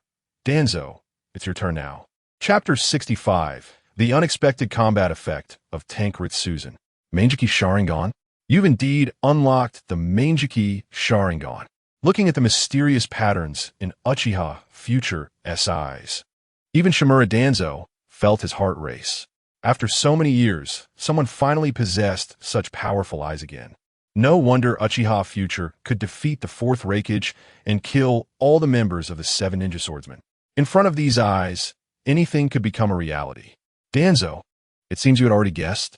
Hearing Danzo's muttering, Uchiha Future raised an eyebrow, suddenly realizing something. just earlier in the Hokage's office. He had found it strange why Sarutobi Hiruzen's condition was for him to contribute his strength on the battlefield. Now, the situation was clear. Sarutobi Hiruzen likely wanted him to exhaust the power of his Mangekyō Sharingan through intense combat, thereby blinding him. What a schemer. Uchiha Future snorted dismissively. If a clueless Uchiha had unlocked the Mangekyō Sharingan, Sarutobi Hiruzen might have actually succeeded in his scheme. Even if one knew that continuous fighting would gradually diminish the light of the Mangekyō Sharingan, most people would be unable to avoid it. But unfortunately, he was different. He possessed the sage body of the Uzumaki clan, which could completely replenish the chakra consumed by the Mangekyō Sharingan. Moreover, he could also acquire mental attribute points through the plunder system, allowing his eye power to continue to grow. In this regard, his eyes could be considered a form of eternal Mangekyō Sharingan. Sarutobi Hiruzen's calculations were destined to come to naught. After coming to this realization, Uchiha Future turned his attention back to Shimura Danzo. Uchiha Future, what do you want to do? Feeling Uchiha Future's gaze, the normally fearless Shimura Danzo unconsciously took a few steps back. If he had known Uchiha Future was so bold as to attack him openly in the village, he would never have shown up in front of him today. Even if he had to come, he certainly wouldn't have brought just 2 guards. After all, an Uchiha with Mangekyō Sharingan posed several times the danger. Danzo, you have provoked me repeatedly, and now I will teach you a lesson. Uchiha Future's face was expressionless as he picked up his long knife and rushed toward Shimura Danzo without hesitation. You little brat, don't be so arrogant. Do you really think I'm afraid of you? Watching Uchiha Future charge at him, Shimura Danzo quickly formed hand seals, wind release, vacuum sphere. A large number of wind balls, like bullets, attacked Uchiha Future. Wind bullets are silent and formless. Ordinary ninjas cannot perceive their existence. But Uchiha Future could clearly see the trajectories of these wind bullets. Easily dodging Danzo's attack, Uchiha Future reached Danzo's front and swung his knife. Danzo retreated rapidly. Puchi! Blood gushed out as an arm fell to the ground. Danzo's eyes were filled with horror. He had clearly created distance. Why did his body suddenly appear in front of Uchiha Future? It was the ability of the Mangekyō Sharingan, losing an arm within the first moment of combat. Danzo threw out a few smoke bombs, and after they hit the ground, he used the body flicker technique to disappear. Watching the disheveled Danzo flee, Uchiha Future revealed a satisfied smile. Just as Danzo was retreating, he activated the ocular technique of his left eye, Tank Ritsuzen. He forcibly rewound the surrounding time back to the moment before Danzo retreated. His originally missed slash successfully severed Danzo's arm. So strong. I didn't expect the power of these eyes in actual combat to be even greater than I imagined. Uchiha Future felt elated. Even he was somewhat surprised by his performance. Although Danzo was not a good person, his strength was genuine and on par with a Kage-level ninja. Yet, this level of ninja did not make him feel any pressure. He was now ready to overturn his previous conclusion. Even Kamui could not compare to his ocular technique. Unfortunately, activating such a time-rewinding power placed too much burden on his eyes. Wiping away the blood tears from his left eye, Uchiha Future chuckled bitterly. If it weren't for possessing the sage body and the plunder system, he wouldn't dare to recklessly use the power of his eyes like this. Otherwise, it wouldn't take long before he might become blind. In Konoha Village, in a dark and damp underground cave, Shimura Danzo clutched his right shoulder, looking at the smooth and neat cut with a grim expression. The scene of his battle with Uchiha Future kept flashing through his mind. But even now he could not comprehend how Uchiha Future had severed his arm. The fourth Reikichi's arm must have been cut off by that brat using the same method, right? Truly, the Mangekyō Sharingan possesses such mysterious and unpredictable power. Danzo's eyes were filled with longing. If he could also obtain a pair of Mangekyō Sharingan, wouldn't the position of Hokage be assured? Unfortunately, Uchiha Future's strength had already exceeded his imagination. Without understanding the abilities of Uchiha Future's Mangekyō Sharingan, he dare not appear in front of that brat again. Let you be arrogant for a while. Once your eyes completely lose their light, I will make you understand what cruelty is. Shimura Danzo snorted coldly, deciding to temporarily give up on finding trouble with Uchiha Future. In today's battle, he lost two elite subordinates he had painstakingly trained, and even his own arm was severed. Such losses made Danzo feel as if his heart were bleeding. It would be better to follow Sarutobi Hiruzen's idea, letting Uchiha Future exhaust his ocular power before making a move. That way, Uchiha Future would be like a toothless tiger, no longer a threat. The inherently evil Uchiha clan does not deserve to possess such eyes. After making his decision, Danzo ordered one of the root ninjas, "Go find Orochimaru and remember to bring the materials for surgery." Yes, after the person left, a hint of ruthlessness appeared in Danzo's eyes. Today's incident made him feel the threat of death for the first time, so he decided to increase his means of self-preservation. Earlier, Orochimaru had told him that he could use the Sharingan to suppress the cells of Hashirama, and also utilize the forbidden technique Izanagi of the Sharingan to rewrite all unfavorable realities within a certain period, including death. But due to his distrust of Orochimaru, he had never accepted his proposal. Now, Shimura Danzo had changed his mind. Humans are too fragile. Having only one life makes it easy to die. Before becoming Hokage, Danzo absolutely would not allow such a thing to happen. Moreover, the only thing that could deal with the Mangekyō Sharingan was a stronger would release Kekkei Genkai. His strength is still not strong enough now. If things really go as Orochimaru said, he might become the next Hashirama Senju. Just right. The Sharingan he has collected through various means over the years should be barely enough. Since that's the case, let's go for it. Chapter 66. What you envy is precisely my long-standing worry. The news of Uchiha Mirai killing the 7 ninja swordsmen quickly spread throughout the village. This also greatly enhanced Uchiha Mirai's prestige once again. If cutting off the Raikage's arm on the battlefield might have been due to luck, then this time killing all the 7 ninja swordsmen is enough to show Uchiha Mirai's strength. Because in this ninja world, no one can defeat shadow-level powerhouses twice by luck. Walking on the streets of Konoha, the villagers all cast amazed glances at Uchiha Mirai. If it weren't for the Uchiha clan's poor reputation among the villagers, Uchiha Mirai would probably have been regarded as the hero of the village. Following behind Uchiha Mirai, Uchiha Obito looked at this scene with envious eyes. If it were him, how wonderful it would be. He would definitely not put on a distant expression like Uchiha Mirai, but would enthusiastically run up to those people and ask if they want his autograph. Just thinking about that scene, he chuckled. "Obito, what are you laughing at?" Noara Rin asked, looking at Uchiha Obito in confusion. Seeing everyone drawn to Noara Rin's voice, Uchiha Obito quickly waved his hand. "Huh, it's nothing. I'm not envious of Uchiha Mirai at all." Both Noara Rin and Yuhi Kurenai laughed out loud. Obito is really interesting. He seems to have said all his inner thoughts out loud, right? Seeing Noara Rin's charming smile, Uchiha Obito's mouth dropped open in a daze. "So beautiful. Rin, you're so cute." Idiot. Kakashi Itaki felt a bit powerless to comment on Uchiha Obito's behavior. This guy is completely the opposite extreme of Mirai. As they chatted along the way, they quickly arrived at the barbecue restaurant. Inside the private room, Might Guy, Noara Kakashi, and Ebisu were already waiting. "Ohio." Uchiha Mirai greeted and casually found a seat to sit down. Today's gathering was to celebrate Might Guy's successful escape from danger. So a few people who usually got along well were all present, except for Asuma Sarutobi. Since feeling the gap between him and Uchiha Mirai, Asuma Sarutobi had become increasingly reclusive. Other than going out on missions and necessary training, he hadn't dined with Uchiha Mirai and the others for a long time. "Mirai, thank you so much this time. I toast to you." After the barbecue was served, Might Guy raised his glass and drank it all in one go. He felt extremely grateful to Uchiha Mirai.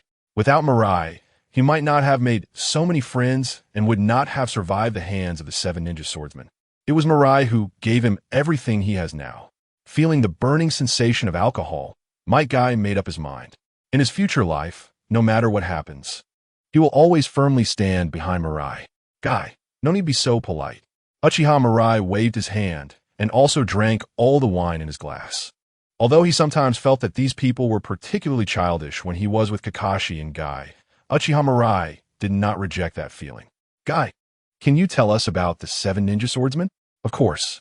Looking at the curious gazes of everyone, Might Guy recounted the words he had prepared in advance. To increase credibility, he even pulled out 2 nunchaku. If it weren't for Mirai bringing me ninja tools, my father and I would probably have died there. It wasn't until Might Guy finished telling everything that Yuhi Kurenai, Ebisu, and Noara Kakashi all breathed a sigh of relief. Just hearing Might Guy's description, they could imagine how dangerous it had been at that time. Fortunately, looking at Uchiha Mirai calmly eating barbecue, Noara Rin couldn't help but speak up. Mirai-kun is still as outstanding as ever. While we are still obscure, Mirai-kun has already gained fame in the ninja world. Originally focused on grilling for Uchiha Mirai, Yuhi Kurenai immediately felt a sense of crisis upon hearing Noara Rin's words. Oh no, my precious cabbage is being eyed by others. Just as Yuhi Kurenai was about to say something, Uchiha Obito's slightly sour voice rang out. If I could also encounter those Mist Village ninjas, I would definitely let them know my strength. Looking at Uchiha Obito, who always had mysterious confidence, everyone felt somewhat speechless. Even if you like Noara Rin, there's no need to be so stubborn, right? Ebisu directly spoke up. Obito, given your strength, it's better not to talk big. You can't even compare to a single hair of Mirai. Noara Kakashi also echoed. That's right, Mirai is the most outstanding ninja I've ever seen. Yuhi Kurenai nodded in agreement and looked at Uchiha Obito. Obito, boasting in front of girls can lower your impression points. Hearing their words, Uchiha Obito snorted in dissatisfaction. I'm not trying to compare myself to Uchiha Mirai. What's so great about him? Just a bit stronger, a bit better looking, a bit more famous. A bit better at cooking, a bit wealthier. The more Uchiha Obito spoke, the smaller his voice became. And in the end, he couldn't even finish his sentence. Ha ha. Even you have to admit Mirai's excellence, right? Seriously, with so many advantages, it's impossible to list them all. Jealousy and resentment. If only I could have so many advantages like Mirai. Listening to the discussions around him, Uchiha Mirai took a sip of wine and sighed helplessly. Everyone immediately turned their heads to look. Mirai, what's wrong? Feeling their gazes, Uchiha Mirai shook his head in disappointment. Actually, what you envy is precisely my long-standing worry. Upon hearing this, everyone instantly felt like they had been shown off, and even the barbecue in their hands lost its flavor. Yuhi Kurenai's eyes sparkled in excitement. This is the feeling refreshing. In the Mist Village, Kagaya Yagura's face darkened as he shredded the information in his hands to pieces. The members of the 7 ninja swordsmen, Suigetsu, and others had been out on a mission for several days without news. Initially, he didn't take it to heart, since the 7 ninja swordsmen mostly had odd personalities. Such things had happened before. But a few days ago, news spread that the 7 ninja swordsmen were killed by a kid from Konoha named Uchiha Mirai. At first, Kagaya Yagura scoffed at this news. The idiots from Konoha, if they want to boast about their strength, they should at least find a decent excuse. How could the 7 ninja swordsmen be killed by a kid? Moreover, even if Uchiha Mirai, who supposedly cut off the new 4th Reikage arm, really had the strength to defeat the 7 ninja swordsmen, it was absolutely impossible to kill all of them in such an outrageous manner. He would rather believe that Suigetsu and the others chose to betray the village together. However, as time passed, Kagaya Yagura began to panic inside. Suigetsu and the others seemed to have vanished without a trace, and there had been no news for a long time. In this situation, even if the truth was hard to accept, Kagaya Yagura could only face reality. Suigetsu and the others might really have been killed. Thinking of this, Kagaya Yagura roared, "Send the order, attack Konoha tonight. Even if Suigetsu and the others are dead, the 7 ninja swords must not fall into Konoha's hands." Chapter 67. The Land of Rain, Konan. Thick dark clouds almost completely blocked out the sunlight, and the continuous rain made the ground muddy. Occasionally, flames flickered in the distance, as houses scattered around either collapsed or burned to charcoal. Everywhere one looked, it was desolate. Splash! A puddle on the ground splashed small droplets as a boy wearing a Fan Clan emblem strolled through the rain. So this is the Land of Rain? It should be full of vitality, yet it is in such a state of decay. The boy sighed softly. In this world of the survival of the fittest, this is the tragedy of being a small nation. The Land of Rain, located at the junction of the Fire Country, Earth Country and Wind Country, has always become a battlefield during each shinobi world war. This time is no exception. To avoid affecting their homeland, and to prevent the ninjas of Iwagakure from launching sneak attacks during the conflict, Konohagakure and Sunagakure tacitly shifted the battlefield to the Land of Rain. The weak Land of Rain naturally became a victim of the struggles between the great nations. After walking for a while and seeing a few corpses on the ground, Uchiha Mirai couldn't help but feel a bit emotional. Hanzo has aged. No, it would be more accurate to say that the cruel reality has worn down all his spirit. Back in the day, Hanzo the Salamander was hailed as demigod, leading the Rain Village to boldly initiate the Second Shinobi World War. At that time, Hanzo was so full of vigor that he even bestowed the title of the legendary Three Ninjas to Konoha. But now, faced with the invasion of other nations, this once called demigod has retreated with his subordinates. Perhaps Orochimaru was right. People do change. If someone never changes, it's simply because they died before they could. Suddenly, a loud cry of a baby echoed. Uchiha Mirai turned to the side, where a woman, terrified, was holding a baby in her arms, curled up in a corner of the ruins. Uchiha Mirai stepped forward to the woman and reached into his ninja tool pouch. "No, don't kill me. Please spare me. Please spare my child. She's still small and can't even speak." The woman's voice halted. The man wearing the Konoha ninja headband was not holding a sharp kunai, but rather a gray bag. Inside were some soldier pills. Although they didn't taste great, they were a decent choice for replenishing energy. After speaking, Uchiha Mirai opened the bag and placed it on the ground. "Please wait." The woman grabbed the bag and knelt before Uchiha Mirai. "Can you take my daughter with you? She can't survive with me." Hearing this, Uchiha Mirai pointed to his headband. "I am a ninja of Konoha. You should hate me." The woman shook her head. "I don't understand those things. I only know that you gave me hope to survive. My daughter knows nothing yet. If you take her back to Konoha, she will surely repay you when she grows up." Glancing at the sky, Uchiha Mirai stepped away from the woman. "If I were you, I would quickly replenish my energy and find a safe place to hide. Remember not to let others discover the soldier pills. Otherwise, you might face a deadly disaster." After saying this, Uchiha Mirai left without looking back. He had killed many people before and would kill more in the future. But that did not affect his willingness to give a small amount of help to the woman before him. Of course, that was all there was to it. Whether she could survive depended on her luck and fate. Watching Uchiha Mirai's disappearing figure, the woman drew the pattern from his clothes on the ground. After staring blankly for a while, she took out a soldier pill and stuffed it into her mouth. Feeling her strength return somewhat, she gently stroked the sparse, purple hair of the baby in her arms. "Anna, you must also become a ninja in the future. Only with power can you live openly in this world like that kind-hearted person just now." After murmuring a few words, the woman wiped the pattern on the ground away, held her baby tightly, and vanished into the rain curtain. In the center of a village, Uchiha Mirai stopped, leaning against a wall that had not yet collapsed. "How much longer are you going to follow me?" As his voice fell, the surroundings were empty. Uchiha Mirai scoffed, and his figure instantly vanished. The next moment, he appeared at a street corner, throwing a punch at a hidden ninja. Bang! As his fist landed, the ninja's body turned into countless paper cranes, scattering and slowly condensing in midair. Looking at the woman dressed in a black cloak with long blue-purple hair, Uchiha Mirai raised an eyebrow. "Conan, why are you following me?" The killing intent in his heart dissipated. Uchiha Mirai did not expect to encounter Conan here. "Are you Uchiha Mirai from Konoha?" Conan's cold voice rang out. Her eyes filled with curious light. Looking at the lively Conan, Uchiha Mirai was somewhat surprised. Compared to the original story, Conan now gave off a very vibrant feeling. "Hey, I'm asking you a question." Seeing Uchiha Mirai lost in thought, Conan frowned and called out in displeasure. Uchiha Mirai came back to his senses, a hint of danger appearing on his face. "Since you know me, you should understand that following me is not a wise choice." Unexpectedly, after seeing his expression, Conan covered her mouth and chuckled lightly. "My intuition tells me you won't harm me. You just spared that woman and her child, didn't you? That's because she was just an ordinary civilian. I am a ninja of Mangekyō, and we are not in a hostile relationship with Konoha."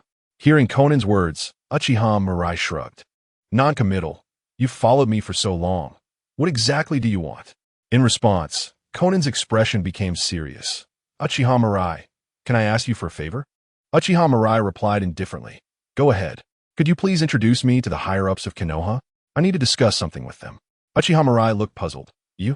Seeing his confused expression, Conan quickly explained. It's about the Akatsuki behind me. Akatsuki is an organization formed voluntarily by a group of peace-loving ninjas. War brings only pain and trauma to everyone. We want to help Konoha and Mangekyō end this war through negotiations. By the way, I almost forgot to introduce myself. My name is Conan, and I'm a ninja from Mangekyō. Akatsuki is the organization I belong to, and our goal is to achieve true peace in the world. After hearing Conan's explanation, Uchiha Mirai smiled and shook his head. Don't be naive, Conan. Peace is not negotiated. It is fought for. Chapter 68. My eyes have seen your end. Listening to Uchiha Mirai's resolute tone, Conan's brows furrowed. What makes you so sure? How do you know unless you try? Perhaps you don't understand. There are countless peace-loving ninjas. We firmly believe that as long as we open our hearts, a time of mutual trust between people will eventually come. Violence is not the only means to solve problems. Hearing Conan's viewpoint, Uchiha Mirai shook his head. The barriers between people will never be eliminated. So-called mutual trust is just a self-deceptive lie. In response, Conan argued. Then if it were you, what would you do? Uchiha Mirai replied lightly. It's simple. You just need enough power. Ridiculous. It's precisely because everyone wants to achieve their goals through their own strength that there are so many wars. Conan was somewhat angry. Originally, when she saw Uchiha Mirai willing to help an ordinary civilian from the Land of Rain, she thought she had found a like-minded friend. I never expected the other party to be such a person, only thinking about doing things with strength. Uchiha Mirai shook his head. That's because their power is not strong enough. If one possesses the power to overcome everything, then all decisions made would be correct. At that time, peace would just be a matter of a word from me. Looking at Uchiha Mirai's confident demeanor, Conan felt a bit dazed for a moment. She wanted to refute, but couldn't find any reason.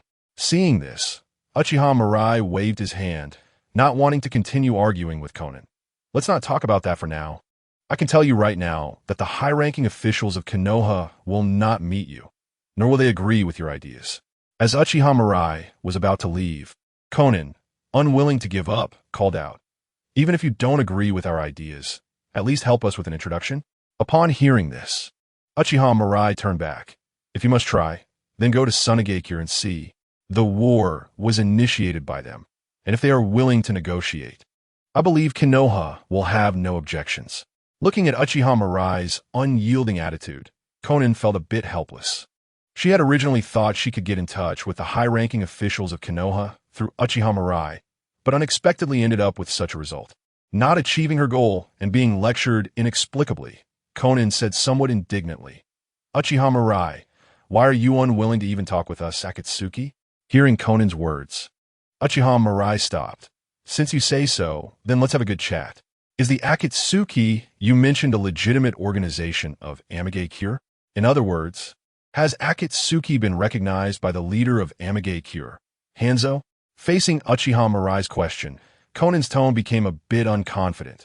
Lord Hanzo has always been our idol, and we believe that one day he will see our efforts.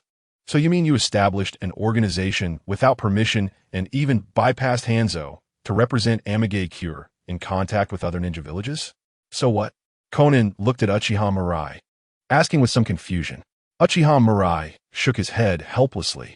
How naive.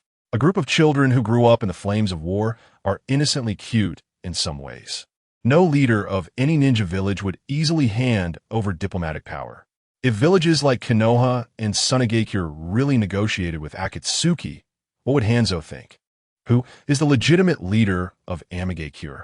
Does a village need to have two leaders? Acting recklessly like Akatsuki, even without Shimura Danzo, causing trouble. Hanzo might not be able to tolerate them. Uchiha Mirai looked at Conan, his eyes slowly transforming into the strange kaleidoscope Sharingan. Remember what I said. You will eventually pay the price for your naivety. My eyes have already seen your ending. After speaking, Uchiha Mirai threw a kunai with the flying thunder god technique into Conan's hand. If one day you recognize reality, you can come to Konoha to find me. Making a mistake is okay, but don't make the same mistake again. After saying this, Uchiha Mirai turned and left. For now, since Uchiha Obito is still alive, he doesn't want to have too much contact with Konan and the others. But the advice has been given, and how they choose in the future depends on themselves. Mangekyō. Inside a simple wooden house. Seeing Konan return, Yahiko and Nagato both silently breathed a sigh of relief. Konan walked to the table in the living room, flipped over her nameplate, and then gently spoke. Yahiko, is it going on your side? Yahiko smiled and scratched his head, still not good. The ninja from Sunagakure refuses to meet with us. But I will keep trying, there will definitely be gains. Nagato remained as taciturn as ever, silently standing behind Yahiko, minimizing his presence. Konan, what about you? Did you discover anything today? Hearing Yahiko's question, Konan appeared a bit dazed, unconsciously touching the kunai in her pocket. After thinking for a while, she asked Yahiko, Yahiko, is our idea really correct? Can peace really be brought to the ninja world just through conversation? Yahiko confidently nodded. Of course. Our organization has grown quite a bit. As long as we persist, like-minded people will definitely increase. Konan's mind involuntarily flashed back to what Uchiha Mirai had said, and after hesitating, she spoke again. Yahiko, perhaps we could try to make contact with Lord Hanzo first. Don't worry, Konan. Yahiko patted his chest. I already wrote a visit letter to Lord Hanzo, but have just not received a reply yet. Lord Hanzo must be busy with the current situation. We just need to do our own thing. Everything is for Mangekyō. After Yahiko finished speaking, he curiously glanced at Konan. Konan, why do you seem to have something on your mind today? Nothing, I just ran into Uchiha Mirai. I originally wanted to see if I could get in touch with the high-ranking officials of Konoha through him, but he rejected me. Upon hearing this, Yahiko smiled and comforted her. It's okay, I've heard that the Uchiha clan's ninjas are very proud and unwilling to help, so it's understandable. Speaking of which, Uchiha Mirai has recently gained a lot of fame in the ninja world, but unfortunately, he is too bloodthirsty. Such a person might be our enemy in the future. Hearing Yahiko's viewpoint, Konan ultimately did not mention her conversation with Uchiha Mirai today. She knew that Yahiko would never agree with a perspective like Uchiha Mirai's. Continuing to speak might lead to some unpleasantness. As long as she pays more attention in the future, she should be able to avoid any potential dangers in advance. Moreover, looking at Nagato's Rinnegan, Konan felt somewhat comforted. Even Nagato, who possesses sage eyes, firmly supports Yahiko, so Uchiha Mirai must be the one who is wrong. Chapter 69 Frontline. This is Magnet Release. Inside the Konoha Frontline headquarters, Minato Namikaze frowned, staring at the map on the table, lost in thought. The sound of the door opening brought his attention up. Seeing the person enter, a warm smile appeared on Minato's face. Mirai, you finally arrived. Minato, long time no see. Uchiha Mirai greeted him, looking at the map filled with symbols, and smiled. Minato, it seems the war is not going very smoothly. After hearing Uchiha Mirai's teasing, Minato nodded helplessly. That's right. The ninjas from Sunagakure are skilled in using puppets and poisons, causing us quite a few casualties. To be honest, I really have a headache. On the battlefield, the majority are genin and shunin, who often determine the outcome of the entire battle. But their offensive methods are the simplest and most direct. Shuriken, explosive tags, close combat. This combat style is precisely countered by the puppet masters of Sunagakure. Moreover, the village recently pulled a batch of ninjas from here, making an already grim situation even worse. However, fortunately, with Mirai's support now, the situation is bound to change. Thinking of this, Minato looked at Uchiha Mirai and curiously asked, Mirai, I heard that the fourth Raikage arm was cut off by you? Don't mention that anymore. I've heard it so many times that my head hurts. Uchiha Mirai said helplessly. It was just cutting off one of AI's arms. Why does everyone have to confirm it with him personally? It's really impressive. AI is a very powerful ninja. Minato sighed a bit. He had encountered the surprise squad led by AI during a mission, and the speed of the opponents was still fresh in his memory. AI was a ninja whose strength was not inferior to his own. However, he never expected that such a guy would actually be defeated by the future.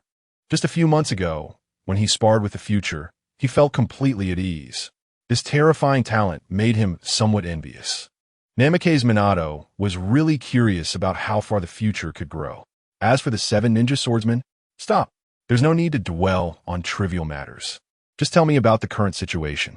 Seeing the lingering look on Namake's Minato's face, Uchiha Mirai quickly cut in. This flat and straightforward show-off was not his style. Mirai, you still have that enthusiasm like before, no matter when. Namake's Minato smiled. He didn't expect that, even after such a long time since the war started, Mirai could still maintain such vigor. Since that's the case, he couldn't be left behind. After organizing his thoughts, Namake's Minato quickly explained the current situation to Uchiha Mirai. After listening, Uchiha Mirai snorted lightly. Is this the current situation? It doesn't seem to be anything to worry about. Hearing Uchiha Mirai's words, Namake's Minato asked expectantly, Mirai, do you have any good solutions? Since the lower and middle ninjas have suffered heavy casualties against the puppet masters, then I'll just kill all those puppet masters. Huh? Namake's Minato was taken aback and couldn't help but remind Mirai, the poison used by the sand ninjas was developed by Chiyo, and until now, we haven't found an antidote. If you're accidentally poisoned, it's certain death. Uchiha Mirai waved his hand dismissively and turned to walk outside. They can't hurt me, just wait for my good news. Watching Uchiha Mirai's departing figure, Namake's Minato's originally tense mood became relaxed. For some reason, every time he faced Uchiha Mirai, the other party always gave him a feeling of being all-powerful. After standing still and thinking for a while, Namake's Minato packed up his ninja tool pouch and also left the tent. He couldn't put all the pressure on Mirai. He also needed to stretch his muscles. In the rain, Uchiha Mirai held a long knife in his hand, adjusting his perception to the maximum through the Kagura hard eye. Combining the information given by Namake's Minato, he soon discovered a hidden base of Sand Village ninjas nearby. There were more than 30 of them, tightly clustered together.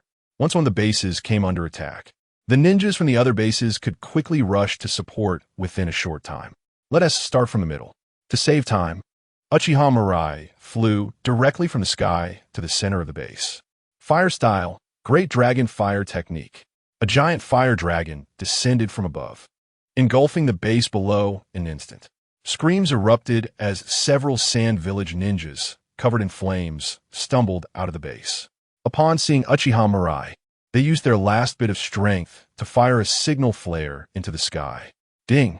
Congratulations to the host for successfully plundering rewards. Secret technique.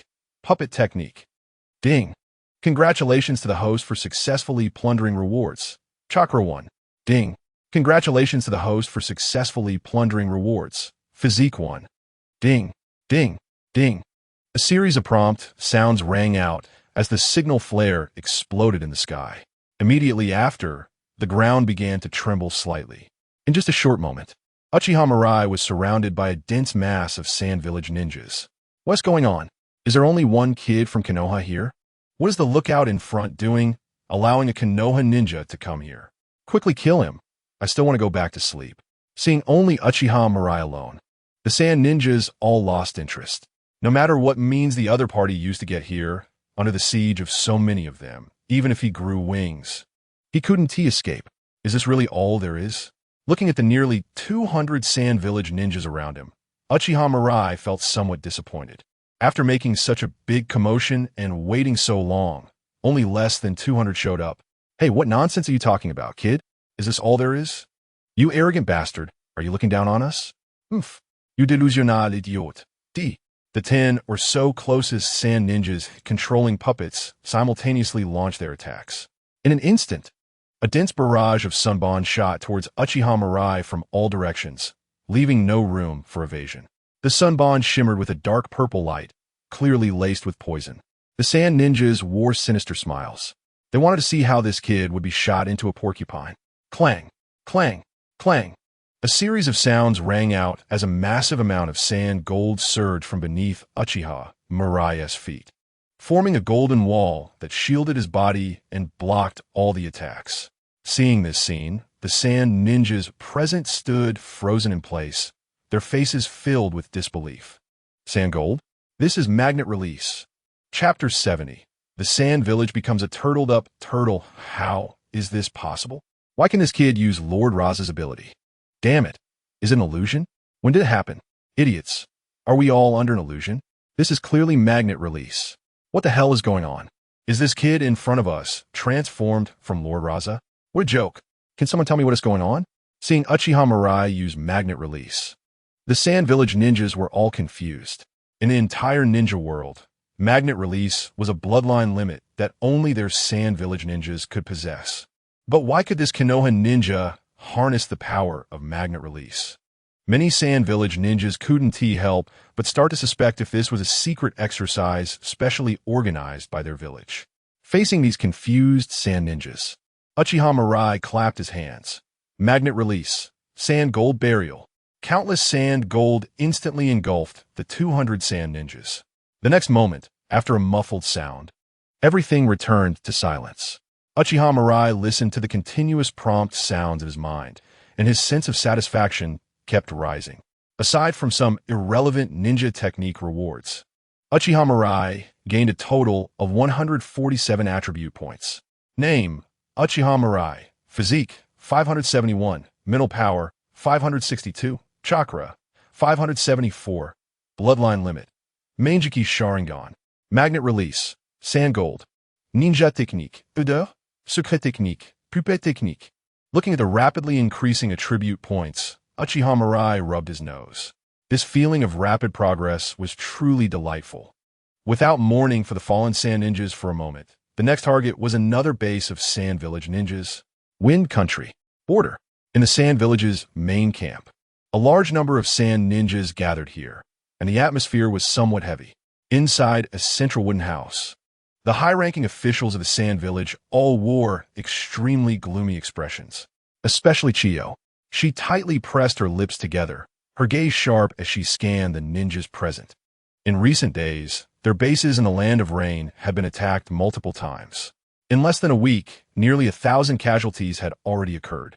It should be noted that their total number of ninja troops was just over 30,000. Such a rapid casualty rate was absolutely unbearable for them.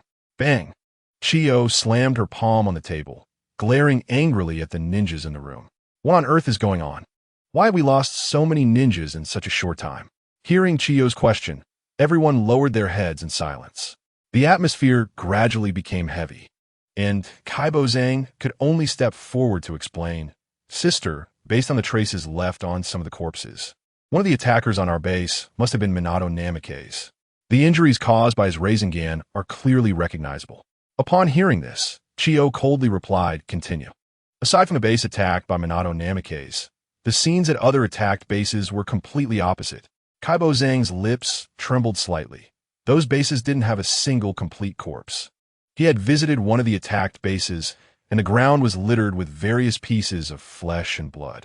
Even he, who had experienced countless brutal missions and wars, felt his scalp tingle at the sight. This was truly hell. After listening to Kaibo Zhang's explanation, Chiyo was clearly dissatisfied. She frowned and said, "Is that all?" Kaibo Zhang opened his mouth, but ultimately remained silent. Just as Chiyo was about to say something, a female ninja in the corner raised her arm. "Yakura, do you have something to say?" Yakura cleared her throat, glanced at Rasha, and then slowly spoke. According to my investigation, many of the attacked bases had a large amount of gold sand left behind, and the death conditions of those ninjas resemble those of magnetic release attacks. Yakura, what do you mean by that? Rasha became anxious. In the entire ninja world, only he, Rasha, could use magnetic release gold sand. Wasn't this trying to pin the blame on him? Silence. Chiyo stopped Rasha, who wanted to explain, and turned to Yakura, asking, "Are you suspecting that Rasha attacked our base?" Yakura quickly lowered her head. "I am just presenting my investigation results. This must be the enemy's scheme to sow discord. I believe Rasha would never betray the village." Chiyo finished speaking, not giving Yakura a chance to continue, and waved her hand. "That's all for today. From now on, except for necessary investigations, no other ninjas are allowed to leave the camp." Yes. After everyone left, Chiyo sat weakly in her chair. The war situation was not going well. In less than a year, the village had already lost over 10,000 ninjas. The voices within the village were gradually becoming discontented. Her plan for revenge against Konoha was already doomed to fail. If that's the case, is there still a need to continue this war? In Konoha, Minato Namikaze and Uchiha Mirai met at the entrance of the camp. Both looked worn out, with some bloodstains on their clothes. At this moment, they exchanged glances. Minato was the first to speak, smiling. Mirai, how are the gains today? Uchiha Mirai shook his head. Not great. The ninjas from Sunagakure have started to play turtle. Minato laughed heartily, patting Uchiha Mirai on the shoulder. Mirai, it's all thanks to you. Since Uchiha Mirai came to the front lines for support, the situation had reversed in just a few days. Now, Sunagakure had completely retreated to the borders of the Land of Wind, abandoning their bases in the Land of Rain. At this rate, Minato even felt that it wouldn't be long before the war ended. Uchiha Mirai raised his index finger to the side of his nose and said faintly, "Don't celebrate too early. Be careful of Sunagakure's counterattack." In fact, this situation was entirely within his expectations. He didn't need to say anything. As long as he found those bases of Sunagakure, he wouldn't even need to show his face. A massive gold sand attack from the sky could easily take care of all the Sunagakure ninjas on the ground. As for Minato, with his flying thunder god technique and extreme reflexes, he could come and go as he pleased. Sunagakure had been constantly harassed by them, and there were no countermeasures on their side. Over time, the enemy would definitely gather all their ninjas together, just like the earlier situation with Kamui, to guard against their sneak attacks. As for what came next, the only counterattack Uchiha Mirai could think of for Sunagakure was to launch a full-scale attack on Konoha. Just like Kamui, by then, he would be able to deal devastating blows. Chapter 71, Rasha, I will bring you back to reality. Inside the Land of Rain, Rasha was flying in the air with gold sand, his expression somewhat gloomy. The words Yakura said in front of everyone yesterday were still fresh in his mind. He knew Yakura was deliberately targeting him. After all, both of them were strong contenders for the next Kazekage. However, he had to admit that Yakura's suspicions were quite reasonable. Both the gold sand left at the scene and the death conditions of those ninjas were almost identical to his attack methods. Rasha couldn't understand how Konoha managed to do this. Regardless, he needed to investigate thoroughly. Otherwise, even if Chiyo didn't say anything yesterday, once the war failed, it could very well become an excuse for the higher-ups to shift blame. At that time, sacrificing him to vent the anger of the villagers seemed highly likely. Damn, Konoha ninjas, Rasha muttered under his breath. Why frame him instead of someone else?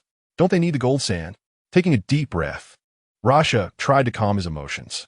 No matter what, the situation had already occurred, and all he could do was kill as many Konoha ninjas as possible. As long as he achieved enough merit, even if the village's higher-ups wanted to shift blame, they wouldn't be able to pin it on him.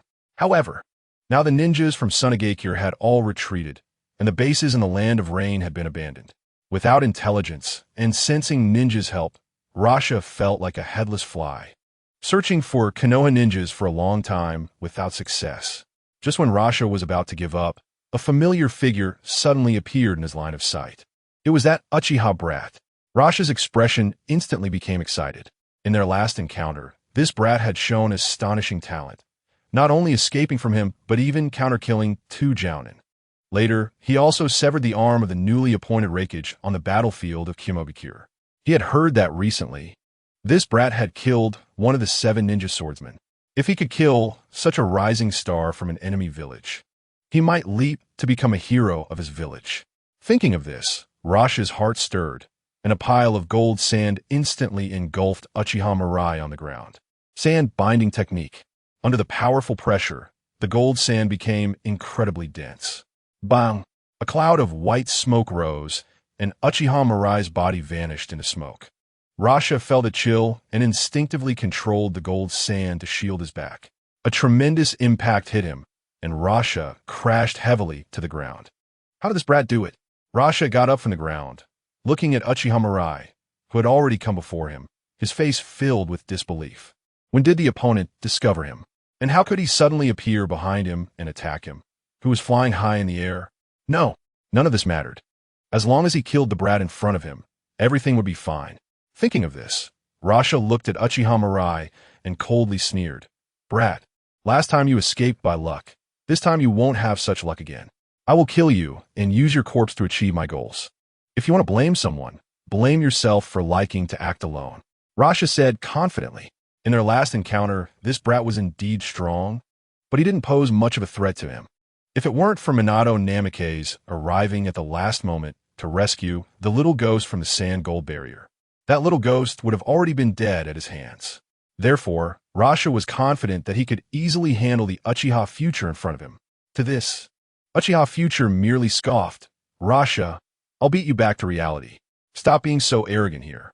Rasha raised his arms, and a large amount of sand gold gathered in the air to form a giant triangular prism, which he smashed down towards Uchiha Future. Boom!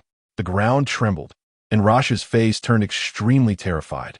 Above Uchiha Future's head, a similarly massive sand gold cube easily blocked his attack. "Magnet release. You're the one who attacked the base." In an instant, Rasha understood everything.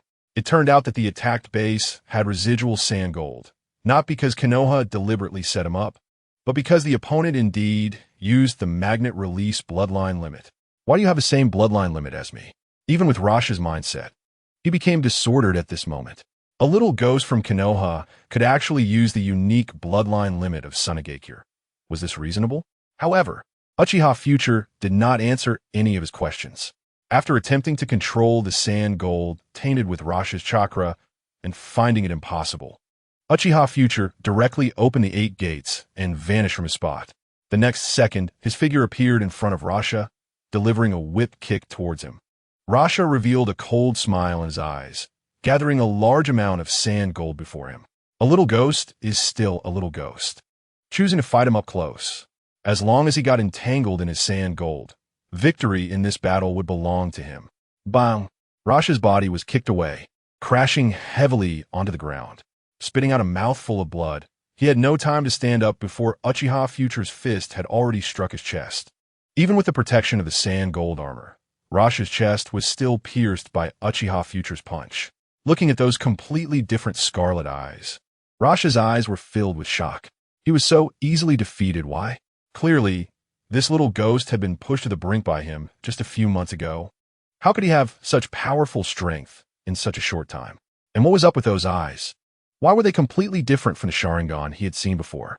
How could the opponent use the same magnet release bloodline limit as him? Too many questions kept surfacing in Rasha's mind, but unfortunately, no one could answer them. Feeling life rapidly slipping away, Rasha tightly grasped Uchiha Future's arm, using the last bit of his strength to wrap the opponent's arm in sand gold. "Even if I die, I won't let you have it easy." Bang! The immense pressure crushed Uchiha Future's arm into a bloody mess, with bones filled with cracks. Seeing this scene, shock once again appeared on Rasha's face. He had just exerted all his strength. Even steel and stone would be crushed into powder under such immense pressure. Yet, this attack couldn't even shatter the little ghost's bones. How could the opponent's body strength be so terrifying? Rasha could no longer hold on, his vision darkening, and with immense unwillingness, he completely lost his life. Ding!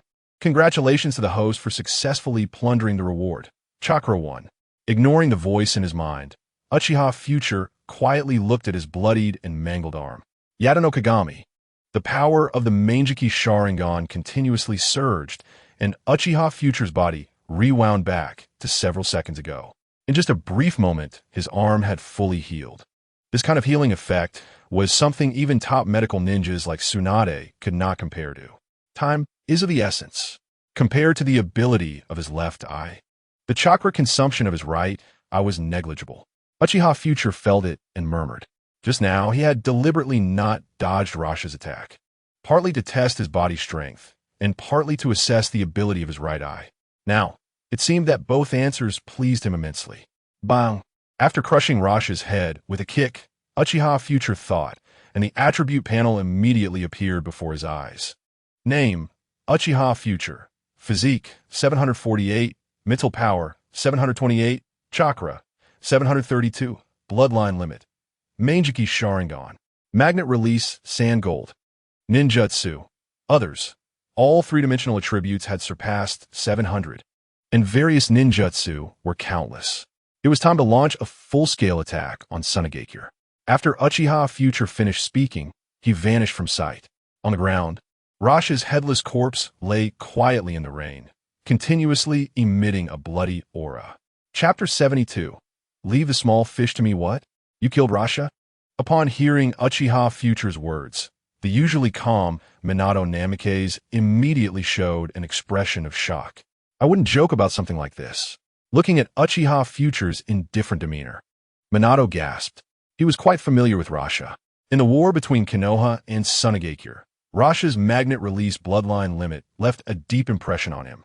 Although he seemed a bit clumsy when fighting alone, every time a large-scale battle occurred between Konoha and Tsunagakure ninjas, Rasha's magnet release would always bring huge trouble to their side. Not only were the defense range and defense power astonishing, but even the attack range and attack power were outrageously great. Minato felt that he was fast enough at killing, but compared to Rasha on the battlefield, he still fell short. This was also the reason he had always tried to avoid large-scale conflicts with Tsunagakure. But now, this enemy who had caused him so much headache had actually died at Uchiha Future's hands. After hearing this news, Minato felt as if he were dreaming. Seeing Minato in a daze, Uchiha Future reminded him, the news of Rasha's death should soon be noticed by Tsunagakure. I think we should launch a full-scale attack before they can react, and crush Tsunagakure in one fell swoop. After hearing Uchiha Future's suggestion, Minato immediately nodded in agreement. Future, you've truly surprised me. Now he was the overall commander on the battlefield. If he could defeat the Sand Ninjas head-on and win this war, his prestige would receive a huge boost. This way, his dream of becoming Hokage would come one step closer. Although it felt somewhat inappropriate to think about such things at this moment, it was indeed his most genuine thought. Future, we will launch a full-scale attack tonight. You should go rest now. Then I'll wait for your news. After Uchiha Future finished speaking, he turned and left. After he walked away, Minato let out a relieved sigh. Recalling the first time he met Future, the other party's strength was only at the level of a CH Nin. Now, just over a year has passed, and he had actually grown to the point of being able to kill a shadow-level powerhouse. Moreover, Minato had just noticed Uchiha Future's condition. Aside from some bloodstains on his clothes, he showed no signs of injury or fatigue, as if Rasha had caused him no trouble at all. Such strength was truly terrifying. Even he felt a faint sense of pressure when facing Future. Defeating forcing Kamui to retreat, killing the 7 ninja swordsmen, and now killing Rasha, a shadow-level powerhouse with a magnet release bloodline limit. Fortunately, the Future was born a few years later. Otherwise, where would I be now? Wave Wind Water Gate shook his head with a smile. Even he, who had always been very confident in himself, felt somewhat struck by Uchiha Mirai. Sand Hidden Village Camp. Chiyo looked at the completely darkening sky, her expression becoming somewhat impatient. She had been thinking about this war for a long time. Continuing like this would only add unnecessary casualties. But if they were treated just like that, neither the ninjas nor the ordinary villagers would likely accept it. So she planned to find Raza to discuss a strategy, hoping to create some trouble for Konoha before retreating and also to give Raza a chance to boost his reputation. After all, the third Kazekage had been missing for so long, and it was likely that the situation was dire. After the war, someone with enough reputation must take on the role of the next Kazekage. From the current perspective, no one was more suitable than Raza. However, she waited all day and received no news from Raza. This guy's been out for so long at this time, Chiyo complained. Just as she was becoming increasingly impatient, an Umbu rushed into the room. Lady Chiyo, Lord Raza, the Umbu stammered in a flustered manner. Chiyo scolded him and then calmly asked, "What happened to Raza?" The Umbu swallowed hard, his voice trembling. "Lord Raza, he is dead." "What?" Chiyo slammed her hands on the table and stood up abruptly. She quickly ran to the Umbu, grabbing his collar. "What did you just say?" "Say it again." The Umbu bitterly replied. Today, a patrolling ninja found Lord Raza's body in a suburban area of the Land of Rain. His head was crushed, and his heart was pierced. He had been dead for quite some time when discovered. Chiyo collapsed to the ground, her expression dazed. Raza, who possessed the magnet release Kekkei Genkai, was actually dead. This meant that the Sand-Hidden Village had lost a Kage-level combat power. Moreover, all her hard work in nurturing the next Kazekage had gone down the drain. Chiyo felt an overwhelming pressure in her chest, and even breathing became somewhat difficult. This is bad. If this matter is not handled properly, the Sand Hidden Village could very likely face internal strife. No, internal strife would be the better outcome. If they were targeted by other ninja villages, the Sand Hidden Village might fall into an irretrievable situation. But with Raza's means of survival, who could kill him quietly? Wave Windwater Gate. Impossible. They had fought several times. Although Raza had always been on the losing side, escaping was not a problem. Hanzo the Salamander? Also impossible. After the Second Shinobi World War, that old man no longer had the guts to meddle in the disputes between great nations. Could it be Orochimaru or Jiraiya? But even for these two, killing Raza wouldn't be a simple task. Chiyo couldn't make sense of it, nor did she intend to dwell on it any longer. There were more important matters to attend to. She slowly stood up from the ground and said to the Umbu in a deep voice, "You take Raza's body back to the village. The rest of you, prepare to retreat to the village before dawn." Yes, the Umbu ninja quickly left, and Chiyo rubbed her temples, feeling a headache coming on. Suddenly, a shout of killing came from outside. Chiyo was taken aback. This is bad. The Konoha ninjas are attacking. Fire release, great fireball technique. Wind release, great breakthrough. Dozens of Konoha ninjas teamed up to unleash a combination jutsu, instantly creating a gap in the Sand Hidden Village's camp. Following that, kunai embedded with explosive tags poured down like rain onto the Sand Hidden Village's position. The explosions roared continuously, and in an instant, the Sand Hidden Village suffered numerous casualties. In the distance, Uchiha Mirai crossed her arms, a hint of excitement on her face. Watergate. You keep an eye on Chiyo and the other elite ninjas from the Sand Hidden Village. As for the remaining fodder, leave them to me. Chapter 73. The Bewildered Sand Ninjas, Kaleidoscope Sharingan. Kill these Sand Hidden Village bastards and avenge our fallen comrades. Bet everything I have.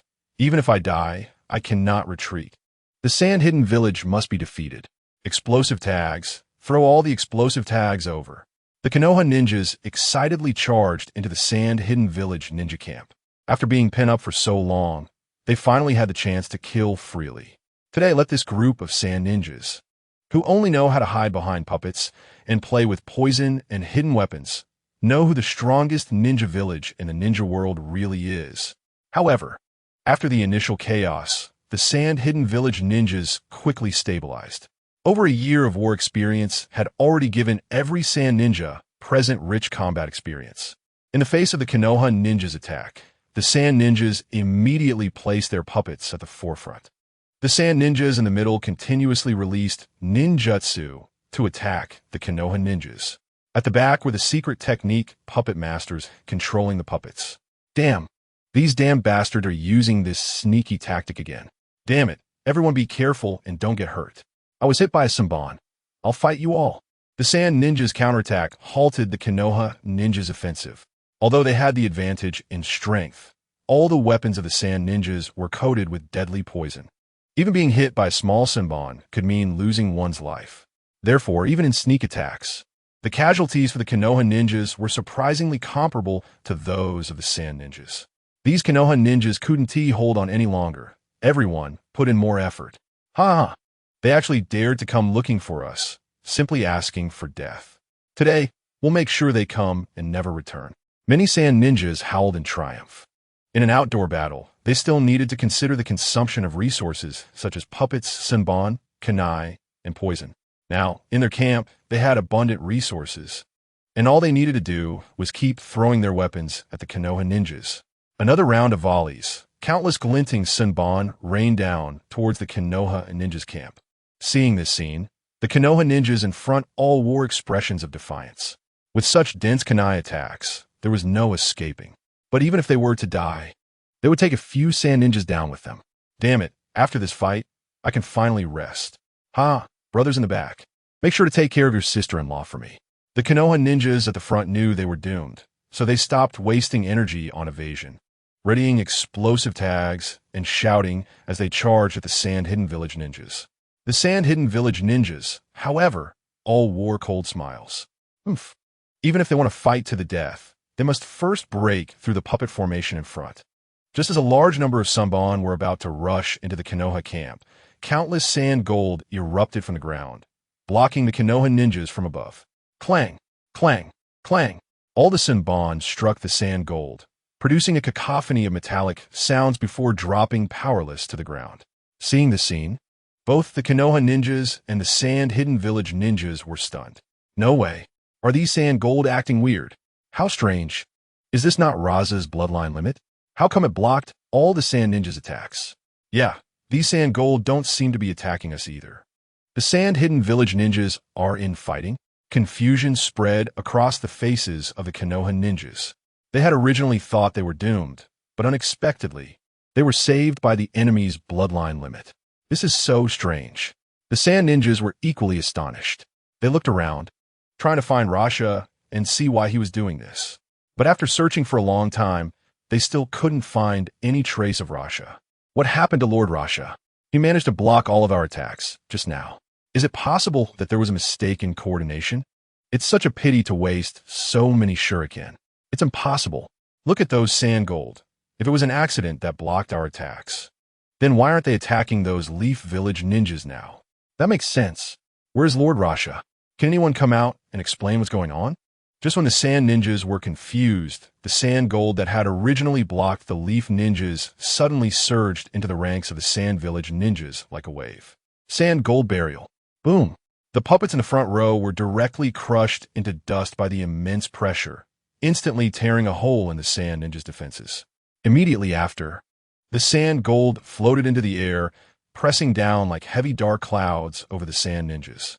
Magnetic release, sand gold barrier. The sand gold created a huge barrier, with countless sand gold spears piercing into the bodies of the sand ninjas from all directions like thorns. The screams echoed continuously, and in just a short moment, the ground was already flowing with blood. The sand ninjas within the sand gold barrier were all turned into a beehive. Uchiha Mirai sat cross-legged on the sand gold, slowly flying in from a distance, and said softly to the Leaf ninjas below, "You all step back. I'll handle this." It wasn't until they saw Uchiha Mirai that the Leaf ninjas reacted. It turned out that this sand gold was controlled by Uchiha Mirai. No way. How could Uchiha Mirai control this sand gold? I was wondering why this sand gold was protecting me. It turns out it was Lord Mirai controlling it. Could it be that the magnetic release bloodline limit was actually inherited by Uchiha Mirai, who was adopted by the Uchiha clan? Stop talking nonsense.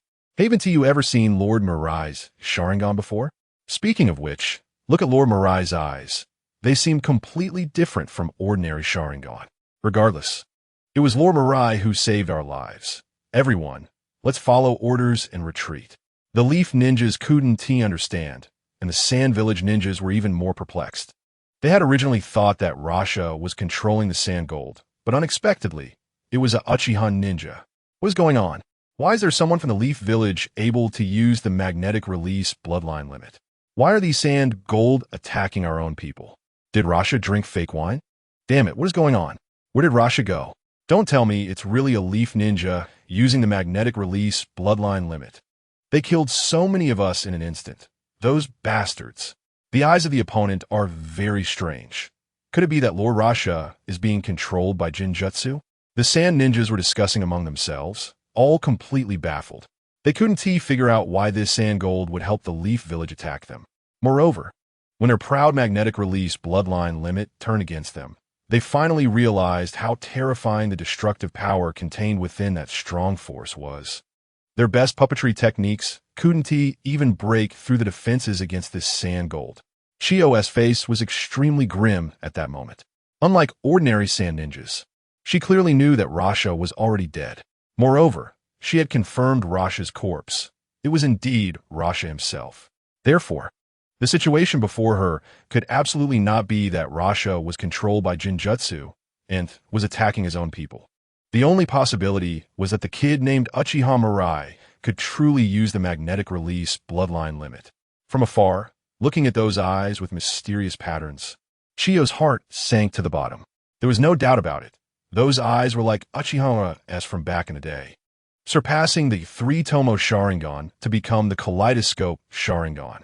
The fact that the opponent could use the magnetic release bloodline limit might be related to that Kaleidoscope Sharingan. Damn, that Kaleidoscope Sharingan. According to the records of the Sand Village, Uchiha Mirai, with a pair of kaleidoscope Sharingan, displayed power that was no less than that of a god. Under the intimidation of those eyes, ninjas from other countries lived in fear every day. It wasn't until later, when Uchiha Mirai was killed by Senju Hashirama, that everyone finally breathed a sigh of relief. But unexpectedly, after so many years, this evil eye appeared again. Chapter 74. The Third Power, the Divine Power of the Uchiha Clan. Boom! Under the attack of the Sand Gold, another dozen sand ninjas were directly crushed into meat paste. Seeing this scene, Chiyo gritted her teeth and took out a scroll. Secret technique. Chikamatsu's 10 puppets. 10 puppets dressed in white appeared in front of Chiyo, each one different, each with its own characteristics, looking particularly eerie. After summoning the puppets, Chiyo charged directly at Uchiha Mirai. Suddenly, a golden light flashed. Your opponent is me. Rasengan.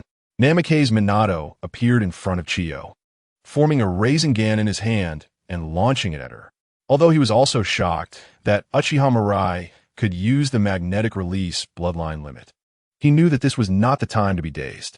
Therefore, upon seeing Chiyo, Namikaze Minato immediately used the Flying Thunder God technique to appear in front of her. Puppet technique. 3 treasures absorption. Facing Namikaze Minato's attack, Chiyo controlled 3 puppets to form a triangular formation, creating a strong whirlwind that sucked Namikaze Minato into the center of the puppet formation. Just as Chiyo was preparing to control the other puppets to attack Namikaze Minato, his body flashed again and disappeared. Can you control 10 puppets at once? Namikaze Minato looked at Chiyo, but didn't rush to attack. Puppet masters have all kinds of techniques, not to mention Chiyo, who was a well-known puppet master. Just one careless injury could lead to death from poisoning. Namikaze Minato knew his advantages well. Before finding Chiyo's weaknesses, he just needed to hold her back and not let her interfere with Mirai. After all, the advantage is on my side now. Yakura, you take some people to block Uchiha Mirai. The rest retreat. Chiyo gritted her teeth and commanded loudly. She had already planned to retreat, and now she had even less intention of continuing to fight the Leaf Village. Rasha was dead, and the opponent had a user of the magnetic release bloodline limit with a kaleidoscope Sharingan. Continuing to fight would only increase casualties. Understood. Yakura led a dozen elite ninjas to charge toward Uchiha Mirai. The other Sand Village ninjas quickly fled from all directions toward the direction of the Sand Village. Scorch release. Overheating. A dozen high-temperature fireballs charged toward Uchiha Mirai, and all the plants along the way seemed to be instantly drained of moisture, rapidly withering. Uchiha Mirai controlled the Sand Gold to block the fireballs.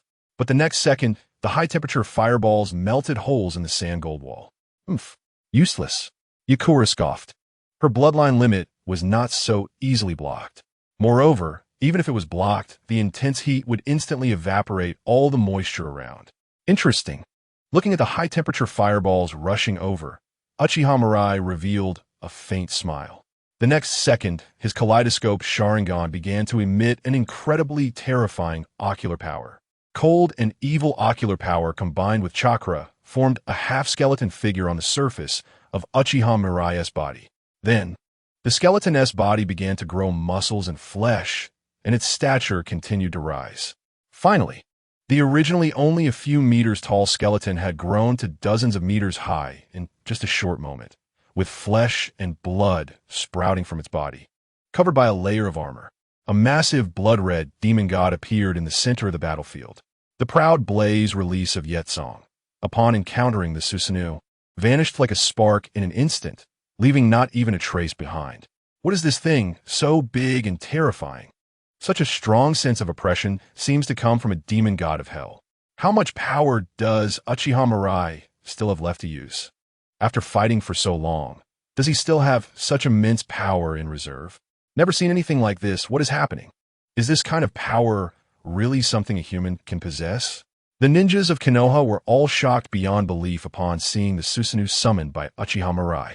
Even standing behind the Susanoo, they still felt their bodies weakening. Even if this giant demon god stood still for them to attack, they felt completely at a loss. At the same time, all the Konoha ninjas shared a thought. Thankfully, Uchiha Mirai is our ally. Otherwise, They wouldn't know how to fight such a creature that could rival a tailed beast. The ninjas of Sunagakure were equally horrified, with those responsible for covering the retreat time for their comrades frozen in place. Many ninjas simply dropped their weapons to the ground, their legs giving way as they knelt. Are we really going to fight against something like this? In the face of such power, can shuriken, explosive tags, or kunai really be effective? This thing in front of us feels even more terrifying than a rampaging one-tail. Damn, that kid is just bluffing. Some sand ninjas threw their explosive tags and kunai at the Susanoo, while others formed hand seals to unleash combined ninjutsu against it. Boom! Boom! Boom! Explosions rang out below the Susanoo's shins, but the Susanoo remained utterly unmovable. Seeing this scene, those sand ninjas who were not willing to give up finally recognized reality and fell into complete despair. What made them even more desperate was that, under their gaze, the massive Susanoo slowly drew a long sword from its waist. A flash of blood-red light swept across, and a huge chasm was cleaved into the ground. Nearly 100 sand ninjas were instantly obliterated in that single strike. In the sky, Uchiha Mirai crossed his arms, looking down at the ninjas below like ants. See that? This is the third power, Susanoo, the power of the Uchiha clan. As his voice fell, Uchiha Mirai commanded the Susanoo to charge into the crowd of sand ninjas, causing the earth to tremble, while the sand ninjas could only scramble to flee like ants. Witnessing this scene, Uchiha Mirai controlled the Susanoo to sweep its long sword in a wide arc. The powerful sword aura shredded everything beneath it. 2 strikes. Over 500 sand ninjas who had stayed behind were all annihilated. This demon god, which had first appeared before everyone, displayed fangs far more vicious than they had imagined. I will kill you. Watching their comrades die like this, a dozen elite ninjas instantly turned red-eyed. They leap high into the air, charging at Uchiha Mirai's Susanoo. Bang! The massive Susanoo threw a punch, and a dozen elite sand ninjas were turned to mist in midair. Yet Song, witnessing this scene, fearfully glanced at Uchiha Mirai, who remained calm high above, and the last thread of irrationality was consumed by fear. Revenge, ninja creed, all were thrown out of her mind, and only the instinct for survival urged her to turn and flee desperately in the opposite direction. Just a pile of sand, not worth a fraction of me. Uchiha Mirai snorted lightly and withdrew the Susanoo. After landing, the battlefield fell silent, with all Konoha ninjas silently watching Uchiha Mirai. Even among the same faction, their eyes were filled with awe. The power Uchiha Mirai had just displayed was simply too overwhelming. This group of ninjas born after the fall of Uchiha Madara's era finally understood why the Uchiha clan could become the foremost family in the ninja world. They also understood why the Sharingan was called the strongest bloodline limit. This godlike power, in the era of the Senju clan's demise, no one could compare to it. Chapter 75. Counting the gains, feeling the gazes of everyone, Uchiha Mirai raised an eyebrow. What are you all looking at me for? Clean up the battlefield. Yes, Lord Mirai. After hearing Uchiha Mirai's words, all the Konoha ninjas began to act, pretending to seriously clean up the battlefield. Although, under the rampage of Susanoo, it seemed there was hardly any need for cleanup. Strictly speaking, Namake's Minato was the overall commander of this war. Whether to continue the pursuit or to clean the battlefield was generally a command given by Namake's Minato. But now, no one questioned Uchiha Mirai's words. This young man, who had just displayed overwhelming power, had already established enough authority in everyone's hearts. Moreover, if it weren't for Uchiha Mirai, they wouldn't know how many lives they would have to sacrifice to achieve victory in this war. With both grace and authority, Uchiha Mirai had gained enough say among this group of Konoha ninjas. Seeing this scene, Namake's Minato did not say much. He had a good relationship with Uchiha Mirai, and since the victory was so easily achieved thanks to Uchiha Mirai, he naturally wouldn't mind these things. Namake's Minato walked over to Uchiha Mirai, hesitated for a moment, and couldn't help but speak. Mirai, the power you just used, the Mangekyō Sharingan. Uchiha Mirai answered directly. Since he already possessed sufficient power, there was no need to continue hiding. Otherwise, it would be uncomfortable to be constrained. Moreover, besides the system, The two Mangekyō Sharingan techniques from Tenku Ritsuzan and Sarutobi Hiruzen were truly his trump cards. Mangekyō Sharingan? Namikaze Minato gasped. As Jiraiya's disciple, he had access to many secrets. He understood a bit about the Mangekyō Sharingan. He never expected that Uchiha Mirai would possess such legendary power. By the way, your ability to use Magnet Release Bloodline Limit is also a power of these eyes, right? Namikaze Minato asked curiously. Hearing his words, Uchiha Mirai was taken aback and then subtly nodded. As expected of you, you're really sharp. Hearing Uchiha Mirai's praise, Namikaze Minato scratched his head in embarrassment. I just guessed casually. After all, besides the power of the Mangekyō Sharingan, I really couldn't think of any other reason for you to be able to use Magnet Release. Namikaze Minato lowered his voice and leaned closer to Uchiha Mirai's ear. Mirai, your Mangekyō Sharingan ability can copy others' bloodline limits, right? Since the normal Sharingan can copy regular ninjutsu, it wouldn't be surprising if the Mangekyō Sharingan could copy higher-level forbidden techniques or even bloodline limits. Makes sense. The imagination is indeed terrifyingly strong. Uchiha Mirai thought to himself. Namikaze Minato's guess not only perfectly explained why he could use various abilities he had plundered, but also concealed the true secret of his Mangekyō Sharingan. It was simply killing multiple birds with one stone. Thinking of this, Uchiha Mirai whispered, "This is a secret. You must not tell anyone." After hearing Uchiha Future's words, Namikaze Minato nodded seriously. "Future, don't worry. I will absolutely not tell anyone about this." Although he felt that based on Uchiha Future's performance today, others would likely come to the same conclusion, Namikaze Minato still expressed his determination to keep the secret. "All right, if there's nothing else, I'm going to rest." Seeing Uchiha Future about to leave, Namikaze Minato opened his mouth. Uchiha Future looked a bit puzzled. "What's wrong?" Hearing this, Namikaze Minato showed his signature smile. "Future, you haven't awakened your Mangekyō Sharingan for long, right?" Uchiha Future looked at Namikaze Minato with a strange expression, not understanding what he was trying to say, and could only nod. "Yeah, what's up? Then you probably haven't had time to come up with a name for your newly acquired ability, right? And then? I just thought of a very cool name for you." Namikaze Minato, feeling a bit impolite with such a request, confidently said, "Mangekyō Super Wheel Dance Bloodline Technique, 3rd Form. How about it? Doesn't it sound incredibly cool?" Uchiha Future twitched his lips, remembering that in the original work, Namikaze Minato seemed to have a tendency to be bad at naming things. Looking at Namikaze Minato's eager expression, Uchiha Future patted his shoulder. "The name is great, but don't come up with any more next time. Minato, you're different from others. Don't waste your thoughts on naming things." Watching Uchiha Future's departing figure, Namikaze Minato scratched his head in confusion. Did he agree or not? Can you just be clear about it? After the two left, the Konoha ninjas present couldn't help but start discussing. Phew. After Lord Future left, it feels like I can breathe much easier. The pressure was really too strong. Yeah. Who knew the Uchiha clan's bloodline limit could be so powerful? No wonder they were able to co-found Konoha with the Senju clan. Looking back at Lord Future's actions just now, I'm a bit scared.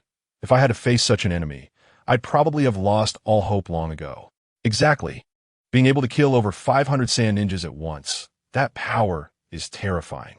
Actually, it wasn't that he killed over 500 Saiyan ninjas at once. It was just that there were only a little over 500 Saiyan ninjas at that time. The Konoha ninjas were in awe, and more people joined the discussion, getting more and more excited. Speaking of which, Lord Future was so cool just now. He single-handedly defeated the ninjas of Sunagakure. Even the so-called strongest Hokage, the third, probably couldn't do something like this today, right? With a powerhouse like Lord Future in the village, it really is reassuring. When I go back, I must tell my friends all about today. They will be absolutely amazed. Ha ha, you and I are thinking along the same lines. Uchiha Future arrived at his room, opened the prepared barrier, and began to check the gains from this battle. With a thought, a sky-blue translucent panel appeared before his eyes. Name, Uchiha Future. Physique, 1055. Mental power, 982. Chakra, 975. Bloodline limit. Mangekyō Sharingan. Magnet release. Sand gold. Scorch release. Ninjutsu. Others. Chapter 76. forbidden technique, self-resurrection. Looking at the dramatically increased three-dimensional attributes, Uchiha Future smiled with satisfaction. In just one battle, he had gained over 800 attribute points. Among them, the Physique attribute points had directly broken through the 1,000 mark. Uchiha Future felt that with his current physical condition, if Rasha used magnet release to attack him, it probably wouldn't even be able to crack his bones. As for Shuriken, explosive tags, and Senbon, they likely wouldn't even be able to breach his defenses. In addition, both Chakra and mental power were close to 1,000 points. According to the traditional measurement units of the ninja world, Uchiha Future felt that his chakra was probably above 1,000 calories. As for mental power, Uchiha Future sensed that his eyes were faintly showing signs of evolving again. It might not be long before his Mangekyō Sharingan could evolve once more. The remaining various ninjutsu and secret techniques were not worth mentioning. Those things to him now were of little help aside from satisfying his collection hobby. The only decent gain was the Scorch Release Bloodline Limit he had acquired from Leaf Warehouse. The ability to release high-temperature fireballs that could instantly evaporate an enemy's blood was quite a good skill. After briefly experiencing his gains, Uchiha Future began to close his eyes and meditate. He needed to quickly familiarize himself with his skyrocketing attributes, making them his own power. In Mangekyō, a strong wind blew, stirring up a sky full of yellow sand. The pedestrians on the road were all dressed in black, their expressions solemn and grave. Even the usually mischievous children were now drooping their heads, their eyes red. Occasionally, the sounds of crying broke the silence, making everything seem unbearably heavy.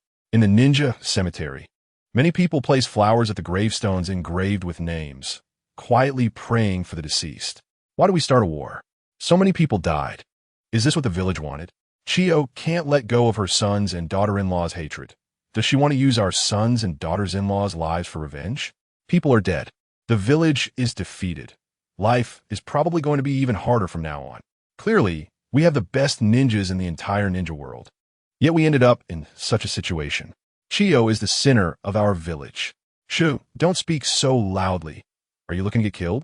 I'm the only one left in my family. If you want to kill me, just go ahead. I'm not afraid. We lost the third Hokage, and now even Lord Rasha died on the battlefield. It's all Chiyo's fault. Listening to the villagers' discussions, the ninjas who had participated in the war and returned alive wore bitter expressions. As witnesses, they understood that the failure of this war could not be entirely blamed on Chiyo. On the contrary, the poisons and puppets researched by Chiyo had given them significant help during the war, causing the Konoha ninjas to pay a heavy price. However, just thinking about Uchiha Future, who summoned a giant demon dozens of meters tall to fight on the battlefield, filled these sand ninjas with despair.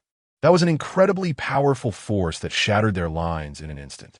All the remaining ninjas were easily slaughtered by the opponent, while their best abilities couldn't even breach the opponent's defenses. Even when facing the rampaging One-Tails, they had never felt that way. In just one battle, the opponent completely collapsed the line they had maintained for over a year. Originally ambitious after defeating the Cloud Village, they suddenly faced the harsh reality. In a corner of the cemetery, Hai Laozong silently turned to leave, heading towards the Kazekage building. Inside the Kazekage's office, Chiyo sat in the chair exclusive to the Kazekage, her eyes murky. Seeing Hai Laozong walk in, Chiyo quietly spoke. Hai Laozong, the village will become very unstable during this time. You must pay attention and not let those with ulterior motives take advantage of the situation. Also, ensure that the village is well guarded. And don't let ninjas from other countries launch surprise attacks. After hearing Chiyo's orders, Hai Laozong showed a wry smile. Sister, your reputation outside is not good right now. Should you avoid the limelight for a while? Hearing this, Chiyo waved her hand. I have my own arrangements for this matter. You can leave now. Understood. After Hai Laozong left, Chiyo silently looked towards the outside of the village. From being the hero admired by everyone to now becoming a rat everyone wants to beat, Chiyo felt a mix of emotions. Forget it. This outcome is ultimately due to my own selfishness, Chiyo murmured, her gaze gradually shifting from murky to resolute. Just then, a hurried knocking sound came from outside the door. Chiyo frowned. Who is it? Lord Chiyo, it's me. The office door was pushed open, and Yakura hurriedly walked in. "You survived," Chiyo said, her tone devoid of emotion. Yakura knelt on one knee. "Yes, Lord Chiyo." Yakura's expression was somewhat ashamed. The reason she survived wasn't because she was strong, but simply because she chose to escape at the last moment. To survive from Uchiha Mirai. "You're quite impressive." Hearing Chiyo's praise, Yakura, who initially had some grievances about being left behind, felt a surge of joy. Now that the third Kazekage is missing and the war is over, Sunagakure urgently needs to elect a new fourth Kazekage. And now, among the new generation of ninjas, the only competitor she had, Rashi, was dead. She had also fought for time for the village's ninjas to escape at the last moment. The more Yakura thought about it, the more excited she became. Perhaps she really had a chance to become the next Kazekage. "All right, I'm going to a place. Come with me," Chiyo said as she turned to walk outside. Yakura hurriedly followed. The two of them made their way to a secret room in the basement of the Kazekage building.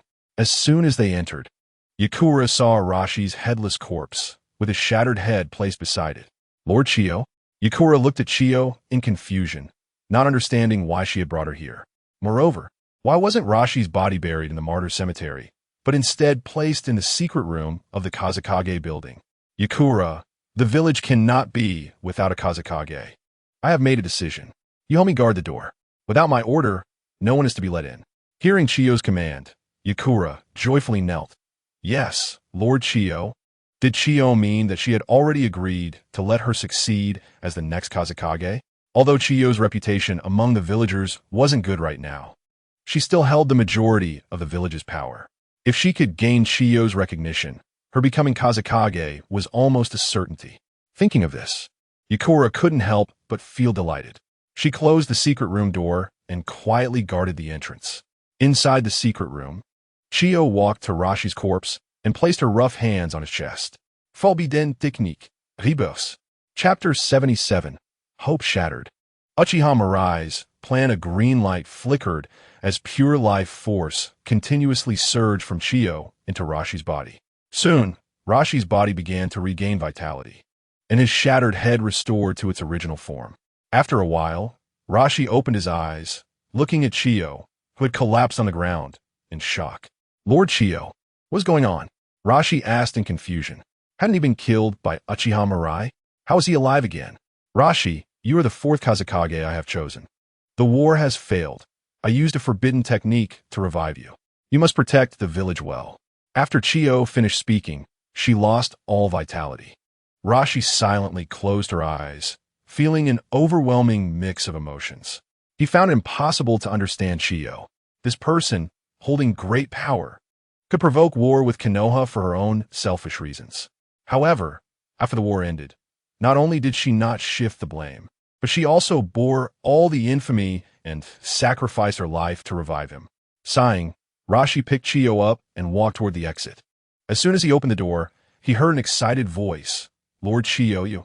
The voice suddenly stopped. Looking at the shocked face of Yakura, Rashi calmly spoke. "From today onwards, I am the fourth Kazekage. All past grievances are hereby erased. Everything must prioritize the village." After speaking, Rashi walked out. Chiyo was already dead. He needed to find Hai Lao Zong and take over Chiyo's legacy. Yakura stared blankly at Rashi's departing figure, her heart sinking. She knew that her dream of becoming Kazekage had completely shattered. Wandering listlessly in the desert, she felt a chilling cold inside, despite the scorching heat outside. Chiyo had chosen to sacrifice her life to revive Rashi rather than choose her as the next Kazekage. This deeply affected her. Was she really that inadequate? Or did magnet release truly overshadow everything? "I have done so much for the village. Why not give me a chance?" Furious, Yakura clenched her fists and hurled several fireballs ahead. Boom! The fireballs exploded, making the surrounding environment even hotter. "Who?" Hearing a sound, Yakura suddenly turned around. But before she could react, a long knife was already pressed against her neck. "Don't move. Moving means death." Looking at Uchiha Mirai's cold expression, Yakura broke out in a cold sweat. "How did this killer end up here? You seem to be in a bad mood." Uchiha Mirai sheathed the long knife and looked at Yakura with interest.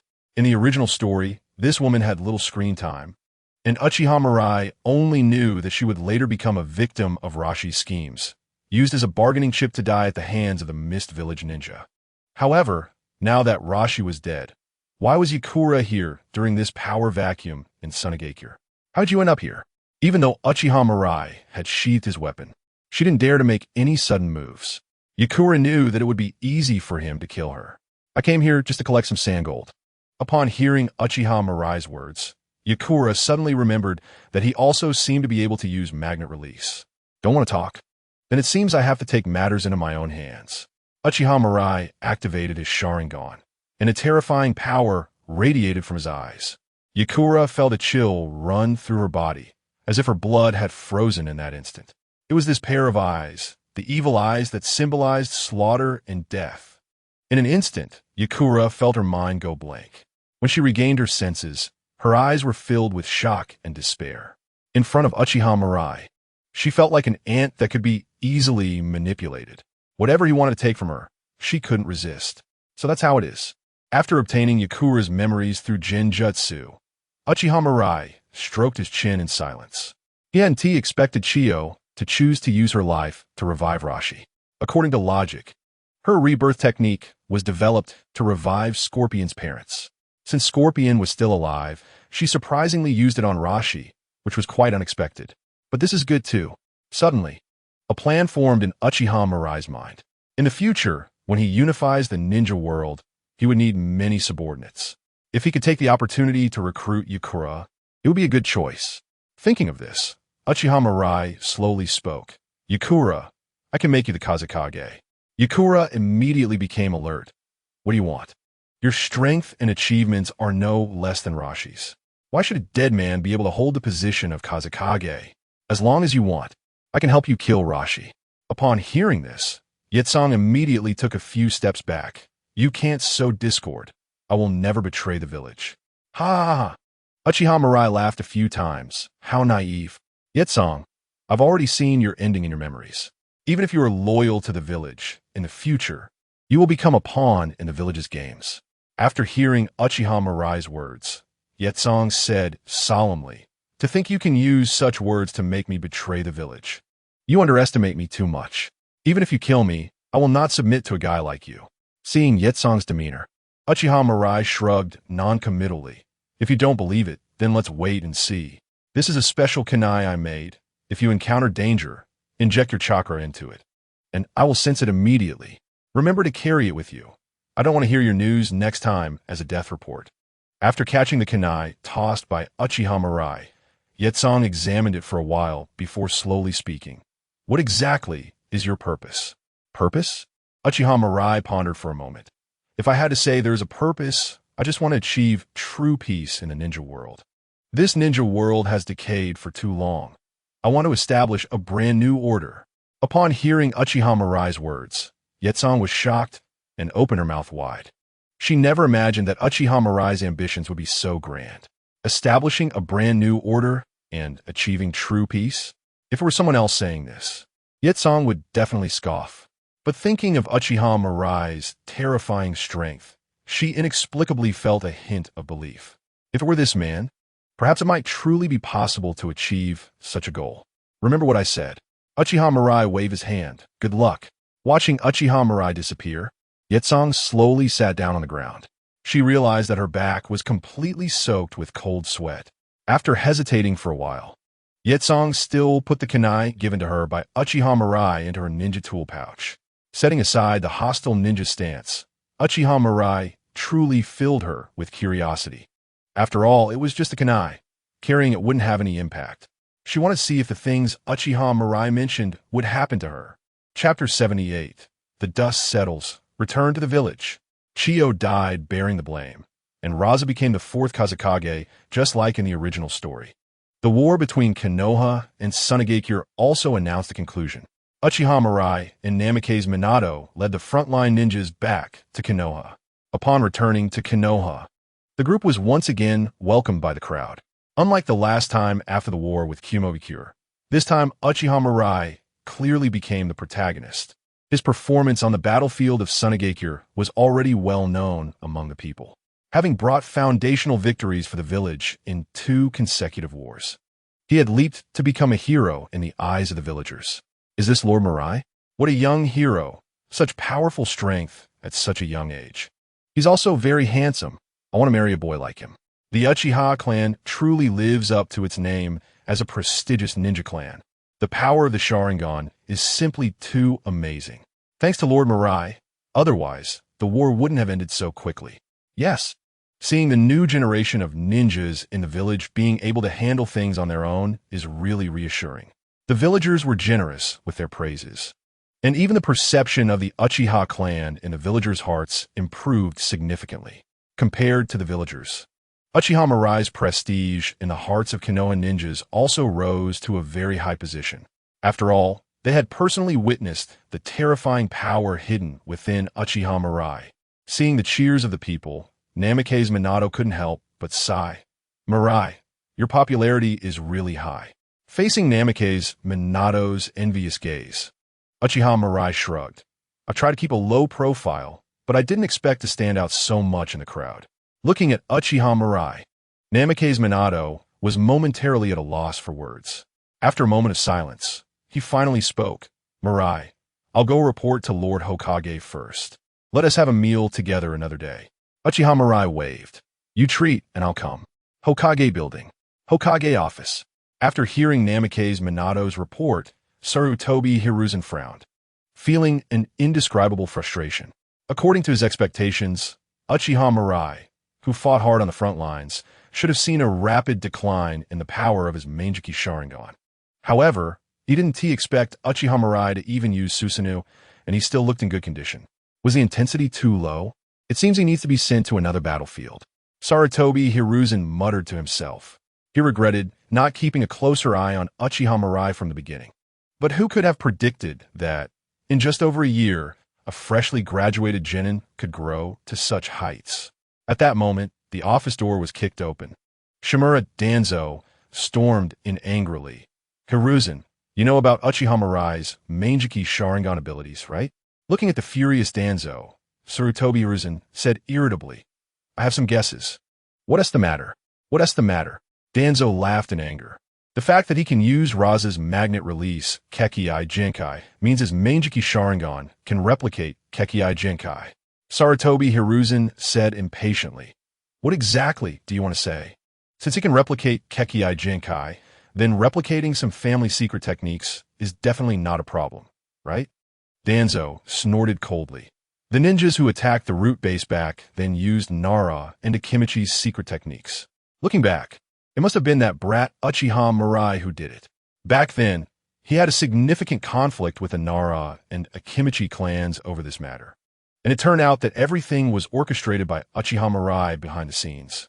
That brat was simply too detestable. Danzo, let us not bring up the past. It's meaningless. Upon hearing Sarutobi Hiruzen's words, Danzo clenched his fists. It's impossible. That guy Uchiha Mirai doing such things cannot be forgiven.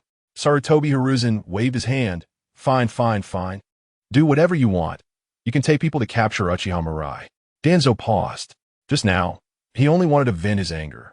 But to really go and trouble Uchiha Mirai, he thought better of it. Last time, he had almost died at Uchiha Mirai's hands. Hiruzen, what do you plan to do next? Are you going to let that brat continue being so arrogant? Danzo asked dissatisfiedly. Now that Uchiha Mirai had already become a hero in the village, if they didn't do anything, wouldn't it turn into chaos? Sarutobi Hiruzen sighed. I plan to send him to the battlefield in the Mist Village. As long as he keeps fighting, his Mangekyō Sharingan will surely become blind one day. After hearing Sarutobi Hiruzen's plan, Danzo, still unwilling to give up, said, Can't we use public opinion to tarnish that brat's reputation? Hearing this, Sarutobi Hiruzen shot Danzo an annoyed glance. Uchiha Mirai has just achieved great merit, and his prestige in the villagers' hearts is at an all-time high. You want to tarnish his reputation? Have you lost your mind? After that, the two fell into silence. Since they took power in Konoha, it was the first time they felt so passive. Sometimes they truly couldn't understand why, after surviving so many storms, a mere brat could push them to this point.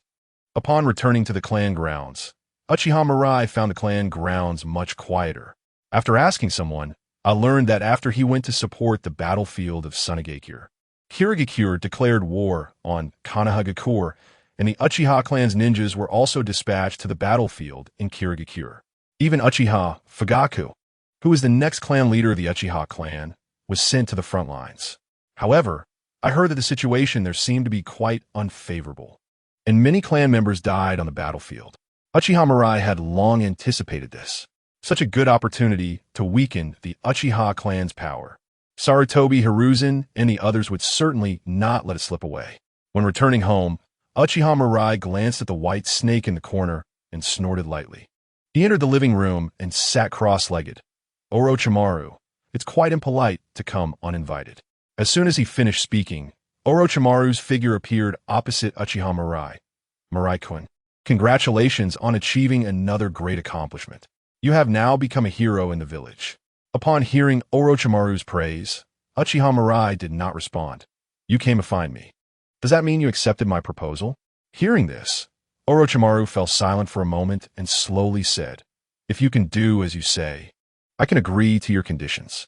I came here to remind you that Shimura Danzo recently asked me to perform a surgery for him. He now possesses both Hashirama's cells and the Sharingan of the Uchiha clan. Chapter 79. Snake Soup, Sand Gold Gourd. After hearing Orochimaru's information, Uchiha Mirai showed a hint of surprise. I didn't expect you would come to tell me these things, Orochimaru. Orochimaru smiled faintly. I'm just looking for a way out for myself. He had lost trust in Sarutobi Hiruzen and Shimura Danzo. Now that Konoha is surrounded by enemies, it is a good time to achieve great deeds, but after returning from the battlefield of Kumogakure, Sarutobi Hiruzen has been trying to keep him in the village. The intention behind this is obvious. If the other party really wanted to cultivate him as a successor, then the commander of the frontline battlefield should be none other than him. Since both sides have developed a rift, it would be better to invest in Uchiha Mirai. Otherwise, if things really develop as Uchiha Mirai predicted, he might truly become a rogue ninja of Konoha. Mirai-kun, you should be careful. The teacher and Danzo have inherited the will of the second Hokage and have always been very wary of the Uchiha clan. Your recent performance has been a bit too much. Defeating the Raikage, killing the 7 ninja swordsmen, and even killing Rashi. I've heard you've awakened the legendary Mangekyō Sharingan. From what he knew of the teacher and Shimura Danzo, those two would definitely not sit idly by. Don't worry. In the face of absolute power, any conspiracy is futile. Uchiha Mirai said lightly. Looking at his confident demeanor, Orochimaru felt a moment of daze. In him, he seemed to see the shadow of his younger self.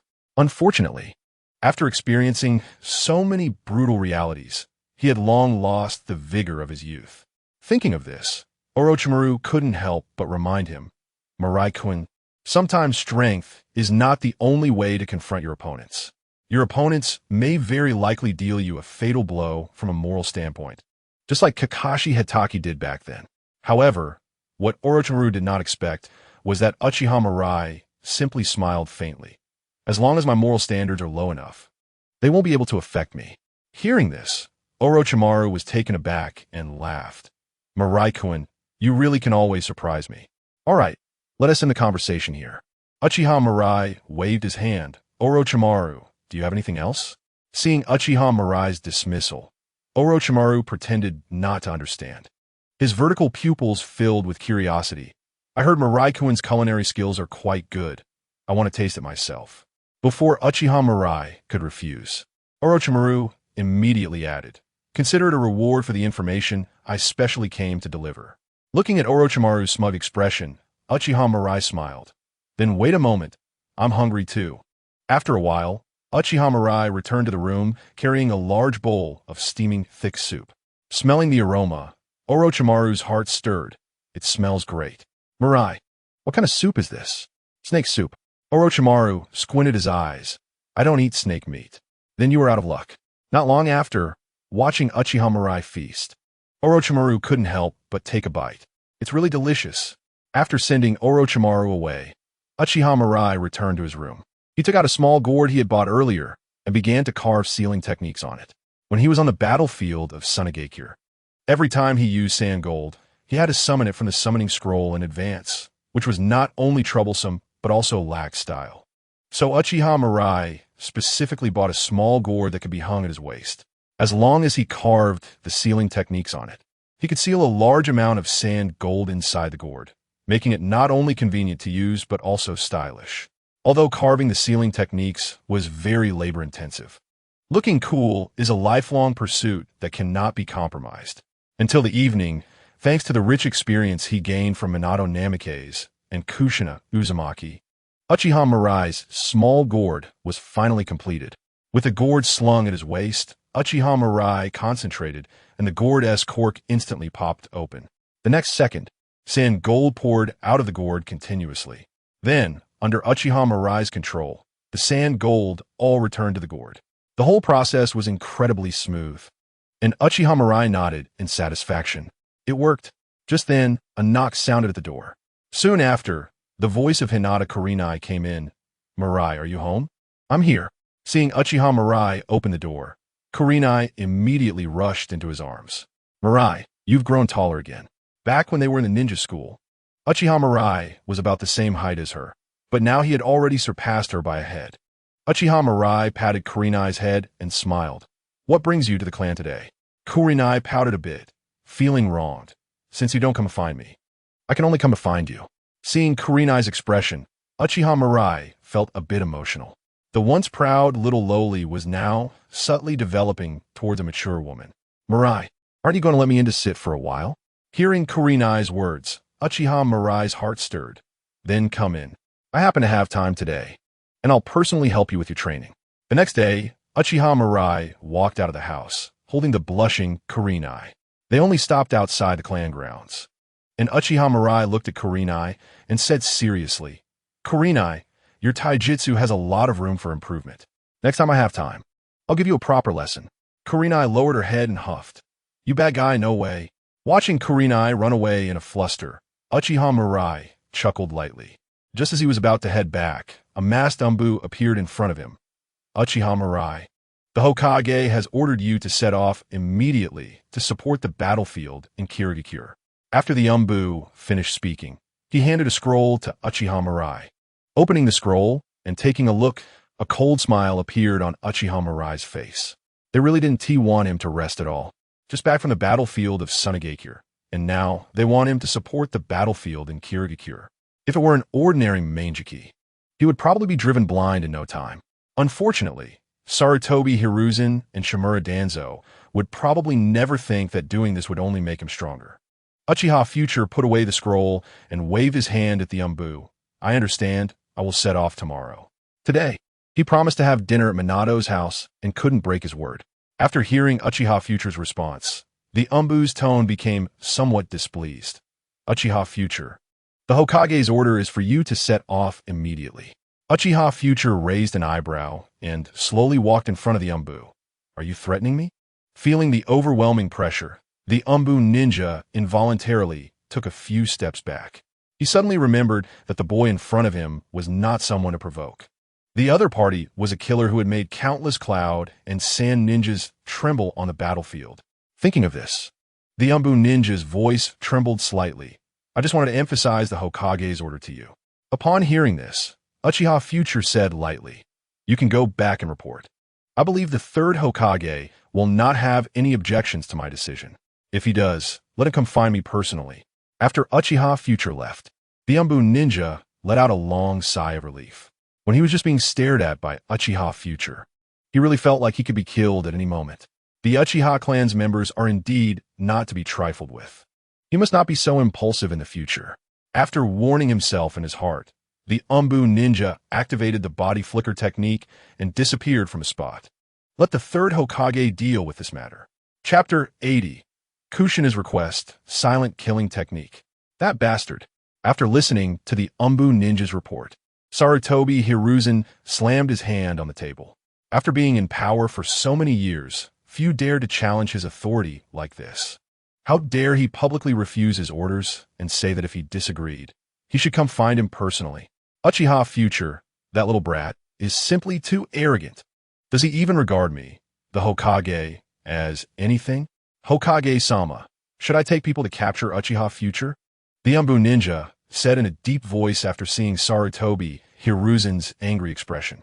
Sarutobi Hiruzen paused for a moment, gritting his teeth, and replied, "No need to bother with him. Let him be." Upon hearing Sarutobi Hiruzen's response, the Umbu ninja's heart surged with waves. He had imagined countless possibilities, but he never expected that the third Hokage would choose to back down. He was clearly so angry, yet in the end, he chose to let the matter of openly defying the Hokage's orders go unresolved. Has Uchiha Future become this powerful? You can leave now, and remember not to mention this to anyone. Yes. After the Umbu left, Sarutobi Hiruzen took a puff of smoke, and the kindness and gentleness in his eyes were replaced by a gloomy, vicious expression. Uchiha Future, keep being arrogant. When your eyes go blind, I will let you know the consequences of defying me. Inside the apartment building, Uchiha Future looked at the scroll that Minato had placed in his hand. Showing a puzzled expression, "Minato, what is this?" Minato smiled. "The scroll contains some sealing techniques. They might be of some help to you." "Sealing technique? Why are you giving me something like this?" Hearing Uchiha Future's question, Uzumaki Kushina walked out of the kitchen. "You have helped us so much, and we have nothing else to repay you with but this." As a genius of the Uchiha clan, Uchiha Future certainly lacked ninjutsu resources within the Uchiha clan. So she and Minato thought for a long time and decided to give him some sealing techniques. These are secret techniques that the Uzumaki clan has long lost, and Uchiha Future probably wouldn't have access to them. Minato patted Uchiha Future on the shoulder. "Future, don't be polite. Without you, the war with the Sand Village wouldn't have ended so quickly. The village's ninjas would have suffered many more casualties. And you've helped Kakashi and the others so much. Consider these as our gratitude." Uchiha Future smiled wryly. Could he say that he had already plundered most of the techniques on the scroll through the system? However, at such a time, he didn't want to say much and could only silently accept the scroll, nodding to Minato and Kushina. "Then I'll accept it." Kushina smiled. "Let's eat first." At the dinner table, Kushina took the initiative to speak. "Future, I've heard your story. I didn't expect you to grow to this extent." After saying that, Kushina sighed. "I'm really envious of you and Minato. You could be true ninjas out there." Hearing this, Uchiha Future chuckled lightly. "What's so good about fighting out there? I just got back, and before I can rest for a while, I have to go support the battlefield in the Mist Village." After hearing Uchiha Future's words, Kushina's eyes lit up. "Really? Future, can I ask you for a favor?" Uchiha Future asked curiously, "What is it?" Kushina smiled and said, "Last night, Obito, Kakashi, and Rin received a mission to transport supplies to the battlefield in the Mist Village. If you run into them, can you help keep an eye on those guys? Especially Obito. Just thinking about that child's personality makes me feel uneasy." At this point, Kushina helplessly rubbed her forehead. "Really, they're all Uchiha ninjas, yet that guy and you are truly two extremes." After hearing Kushina's request, Uchiha Future thought for a moment and finally nodded. "Don't worry. If I run into them, I will try to ensure their safety." In the Land of Fire, Uchiha Obito, Hitaki Kakashi, and Noera Rin, along with 2 other ninja teams, were transporting a cart of supplies towards the Eastern Front. Under the scorching sun, Uchiha Obito couldn't help but complain, "This damn weather is really killing me." Noera Rin reminded, "Obito, don't get distracted. Stay alert and be careful of ambushes." Although this was within the Land of Fire, they were already far from the village. On the battlefield, the Mist Village had always maintained the initiative, so it would not be surprising for Mist ninjas to appear here. After hearing Rin's reminder, Uchiha Obito leaned over and smiled. "It's okay, Rin. If we run into those Mist ninjas, I'll protect your safety." Hitaki Kakashi snorted. "Idiot. What the hell did you just say?" Uchiha Obito, who had been paying attention to Kakashi, immediately became displeased. "Don't shout. Mind your discipline. Stop acting like the boss in front of me." "Obito, be quiet." Seeing that Noera Rin was about to explode, Uchiha Obito finally shut his mouth, but he didn't take it to heart. After all, he was a man who wanted to become Hokage. If he was afraid of fighting with ninjas from other villages, how could he protect the village and his comrades? Strange. Why is it getting foggy? Noera Rin looked at the gradually thickening mist around and murmured in confusion. Just moments ago, it had been bright and sunny. How did the weather change so suddenly? Hatake Kakashi had already drawn his short blade and assumed a defensive stance. Be careful, it's Mist Village ninjas. Before coming here, he had done a lot of homework and had a certain understanding of Mist ninjas. The scene before him was identical to the silent killing technique that Mist ninjas excelled at. Upon hearing his words, the other two ninja teams immediately went on high alert. Uchiha Obito, however, was somewhat excited. These Mist Village trash will definitely get to experience my power. As the mist thickened, gradually, all sounds around disappeared completely. Everyone quickly realized that even their comrades who were merely a few meters away had lost contact with each other. Suddenly, a mocking voice echoed from all directions within the thick fog. Which part should I strike first? The throat, spine, lungs, liver, carotid artery, kidneys, or heart? The ninja in the fog seemed troubled, his tone filled with helplessness. After a while, the ninja appeared to make a decision. Forget it. Let us try all 8 ways to die.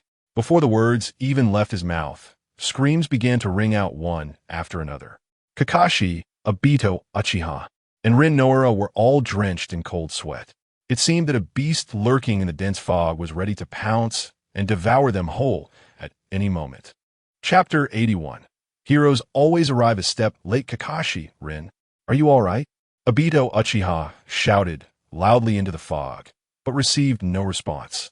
As time passed, the screams gradually faded, and the atmosphere became unbearably tense. Bastard, come out here! Obito Uchiha shouted angrily, his hands gripping his kunai tightly, but beginning to tremble. The feeling of impending death caused his body to become somewhat uncontrollable. On the other side, Kakashi Hatake was desperately entangled in battle with the Fog Ninja. He knew that to defeat him, he could not allow him to hide in the mist again. You're pretty good for a kid. I hope your other companions can match your strength. Otherwise, they probably have already been dealt with by my other 2 companions. Hearing the Fog Ninja's muttering, Kakashi's mood became somewhat anxious. Although he knew the enemy was trying to disrupt his rhythm, the mention of 2 more companions made Kakashi feel a sense of despair. Anyone sent on a mission with a Jainin would at least be a Chunin. In this kind of environment, could Obito and Rin handle it? No. Shouldn't I be asking if they are still alive? Kid, finally showing a flaw. A flash of the blade cut a gash into Kakashi's arm. The Fog Ninja took the opportunity to disappear into the mist. Rin Noura helplessly pressed her back against the supply cart, gripping her kunai tightly.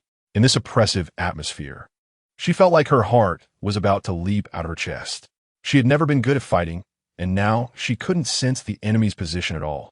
All she could think was one thought: I will die. If this continues, I will definitely die. At that moment, a dozen shurikens shot out from the fog. Rin quickly dodged, but still reacted too slowly, getting hit by several shurikens in her thigh, abdomen, and arm. Damn it! Struggling to stand up, Rin's eyes were filled with despair. Under the cover of the fog, she had no time to react when she sensed the shurikens coming. Feeling the wounds on her body bleeding continuously, as a medical ninja, Rin didn't dare to use healing jutsu. At this moment, even a moment's distraction could lead to death. However, as time passed, Rin's complexion gradually turned pale from blood loss. Finally, her spirit wavered for a moment. Just then, the Fog Ninja, who had been lurking in the mist, launched an attack. A long knife gleamed coldly as it slashed toward Rin's neck. Am I going to die? Rin whispered, preparing to face death. She no longer had the strength to evade the enemy's attack. The long knife drew closer to her neck, and Rin could even see the sinister smile on the enemy's face. Chirp, chirp, chirp. The sound of chirping birds rang out as a boy suddenly appeared in front of Rin at incredible speed. Lightning illuminated the boy's handsome face, and Rin's mouth dropped open in shock. Future. Before Rin could finish her thought, the boy had vanished. On the ground, the Fog Ninja, who had just been about to strike, clutched his severed neck, convulsing on the ground. Seeing this, Rin couldn't help but kneel on the ground. For some reason, even though she had been saved, her heart was racing even more than before. A few seconds later, wind release, typhoon. A violent gust of wind instantly blew away the thick fog. The sunlight poured down again, and the surroundings became clear once more. Rin stared in horror, her eyes wide. On the ground lay several bodies, sprawled in disarray. Each body had its eyes wide open, as if unable to close them even in death. Rin hurriedly got up from the ground, checking each body, ultimately letting out a helpless sigh. There's no saving them. Not far away. Obito Uchiha twisted the neck of the last fog ninja, his face showing a hint of apology. I'm really sorry, I came a bit late. But heroes always arrive a step late. Kakashi Hatake stepped forward, his gaze filled with gratitude as he looked at Obito. Future, you saved us once again. After saying that, he glanced at the fog ninja, whose neck had just been broken. The enemy had almost pushed him to the brink, yet in Obito's hands. He hadn't lasted even a second. Just how much has this guy grown? Rin. The moment Obito got up from the ground, he rushed to Rin's side. Seeing Rin injured, Obito clenched his fists in anger. That damned mist village. I'm fine, Rin replied to Obito, then dragged her injured body to Obito. Future, thank you. If it weren't for you. Rin still felt a lingering fear. If Obito had been even a second later, she might have already been a corpse. It's fine. Let me heal you first. Obito smiled faintly, placing his hand on Rin's leg. The next second, a green light appeared. Rin's wounds visibly healed. Wow. Future, you can even use medical ninjutsu? Rin exclaimed. The healing jutsu Obito had just performed was far superior to hers. How does this man know everything? In response to Rin's amazement, Obito casually said, it's good to learn a lot of skills. Kakashi, who was nearby, flashed a look of confusion upon hearing Obito's words. No, brother, you didn't say that to me back then. Obito was nearly grinding his teeth in frustration. Damn, this bastard, how dare he? If I had known, I would have learned medical ninjutsu too. Huh, Obito, your eyes. Rin looked at Obito, her face showing a hint of surprise. Kakashi also revealed a look of astonishment. Seeing their expressions, Obito strangely rubbed his eyes. What's wrong? Rin took out a small mirror from her ninja tool pouch. Look for yourself. Obito took the mirror, his eyes widening in shock. He had actually opened his eyes. Ha! I finally opened my eyes. This is amazing. Obito laughed heartily, then glanced at Kakashi and Obito, declaring loudly, just you wait. It won't be long before I surpass you both. Kakashi rolled his eyes. Idiot. Obito then spoke nonchalantly. One Sharingan. How strong. Obito, take a look at my eyes. A pair of terrifying Mangekyō Sharingan appeared, and Obito's smile abruptly froze. Bastard, are you showing off to me? Obito nodded. That's right. Are you envious? You despicable guy. Watching Uchiha Obito stomp his feet in anger, Uchiha Mirai frowned and said, quiet down. Don't disturb me while I treat Rin. After saying this, Uchiha Mirai moved his hand from Noera Rin's leg to her lower abdomen. Seeing this, Uchiha Obito was at a loss for words. He really wanted to kill this bastard. Chapter 82. The new Mangekyō Sharingan. After briefly treating the injuries of Noera Rin and the others, Uchiha Mirai decided to accompany them. Otherwise, in their current state, if they encountered an attack from the Mist Village Ninja, it would likely be disastrous. Mirai, are you sure it's okay for you to come with us? Noera Rin asked worriedly. Normally, missions to support the front lines are urgent and cannot be delayed at all. If they escort these supplies together and waste time, it would be troublesome. To this, Uchiha Mirai simply waved his hand. Don't worry, the village can't do anything to me. Hearing Uchiha Mirai's response, Noera Rin felt that he seemed to have used the wrong words. It should be more appropriate to say that the village wouldn't do anything to him, right? Seeing his goddess chatting warmly with other men, Uchiha Obito spoke up in displeasure. Uchiha Mirai, if you have a mission, just go ahead. I've already activated the power of a Sharingan, and when I encounter those Mist Village Ninja again, I will definitely defeat them all. Upon hearing Uchiha Obito's declaration, Uchiha Mirai snorted coldly. Obito, I don't expect you to be grateful, but at least don't treat your savior with such an attitude, okay? In response, Uchiha Obito clenched his fists in defiance. Who asked you to save me? Uchiha Mirai shot Uchiha Obito a glance. You don't need me to save you. But what about Rin? Because of your incompetence, Rin almost got killed. Upon hearing this, Uchiha Obito finally quieted down. Noera Rin, sensing the atmosphere was a bit heavy, took the initiative to explain, Mirai, Obito's character is like this. He is actually a very gentle and grateful person deep down. Uchiha Mirai smiled. Gentle at heart. Yet he teamed up with Itachi to wipe out the Uchiha clan? Grateful. Yet he placed explosive tags on Naruto's cradle, forcibly extracting the nine tails from Kushina Uzumaki's body? However, recalling Kushina's appearance, Uchiha Mirai made a point to remind, I protect you all because Kushina specifically asked me to. Although she's in the village, she cares a lot about you. Especially you, Obito. Kushina is most worried about you. After hearing Uchiha Mirai's words, Uchiha Obito muttered under his breath, seriously, I'm not that useless. Seeing Uchiha Obito's demeanor, Uchiha Mirai decided not to say more. What happens to him will depend on his own choices. Eastern border. In a dense forest, not far from the seaside. Thick fog filled the entire forest, and a dozen corpses lay scattered on the ground, looking like they had just gone through a brutal battle. A dozen Uchiha, wearing Konoha ninja headbands, were back-to-back against each other. Fire style, great fireball technique. The group unleashed the fire style technique simultaneously, instantly scorching the thick fog within several meters around them. Seizing this moment, several Uchiha clan members quickly retreated. Unfortunately, in just a short moment, the fog once again enveloped everything around them. Seeing this, one Uchiha gritted his teeth and said, Lord Fugaku, you take your people and leave. We'll hold them off. Uchiha Fugaku shook his head. No, we leave together. Lord Fugaku, you're the next clan leader of the Uchiha. You absolutely cannot die here. Yes. Hurry up and retreat. Otherwise, we won't be able to leave either. Lord Fugaku, this is not the time for indecision. We will sacrifice our lives to hold off the Mist Village Ninja for you. Looking at his clansman's willingness to die, Uchiha Fugaku was momentarily at a loss.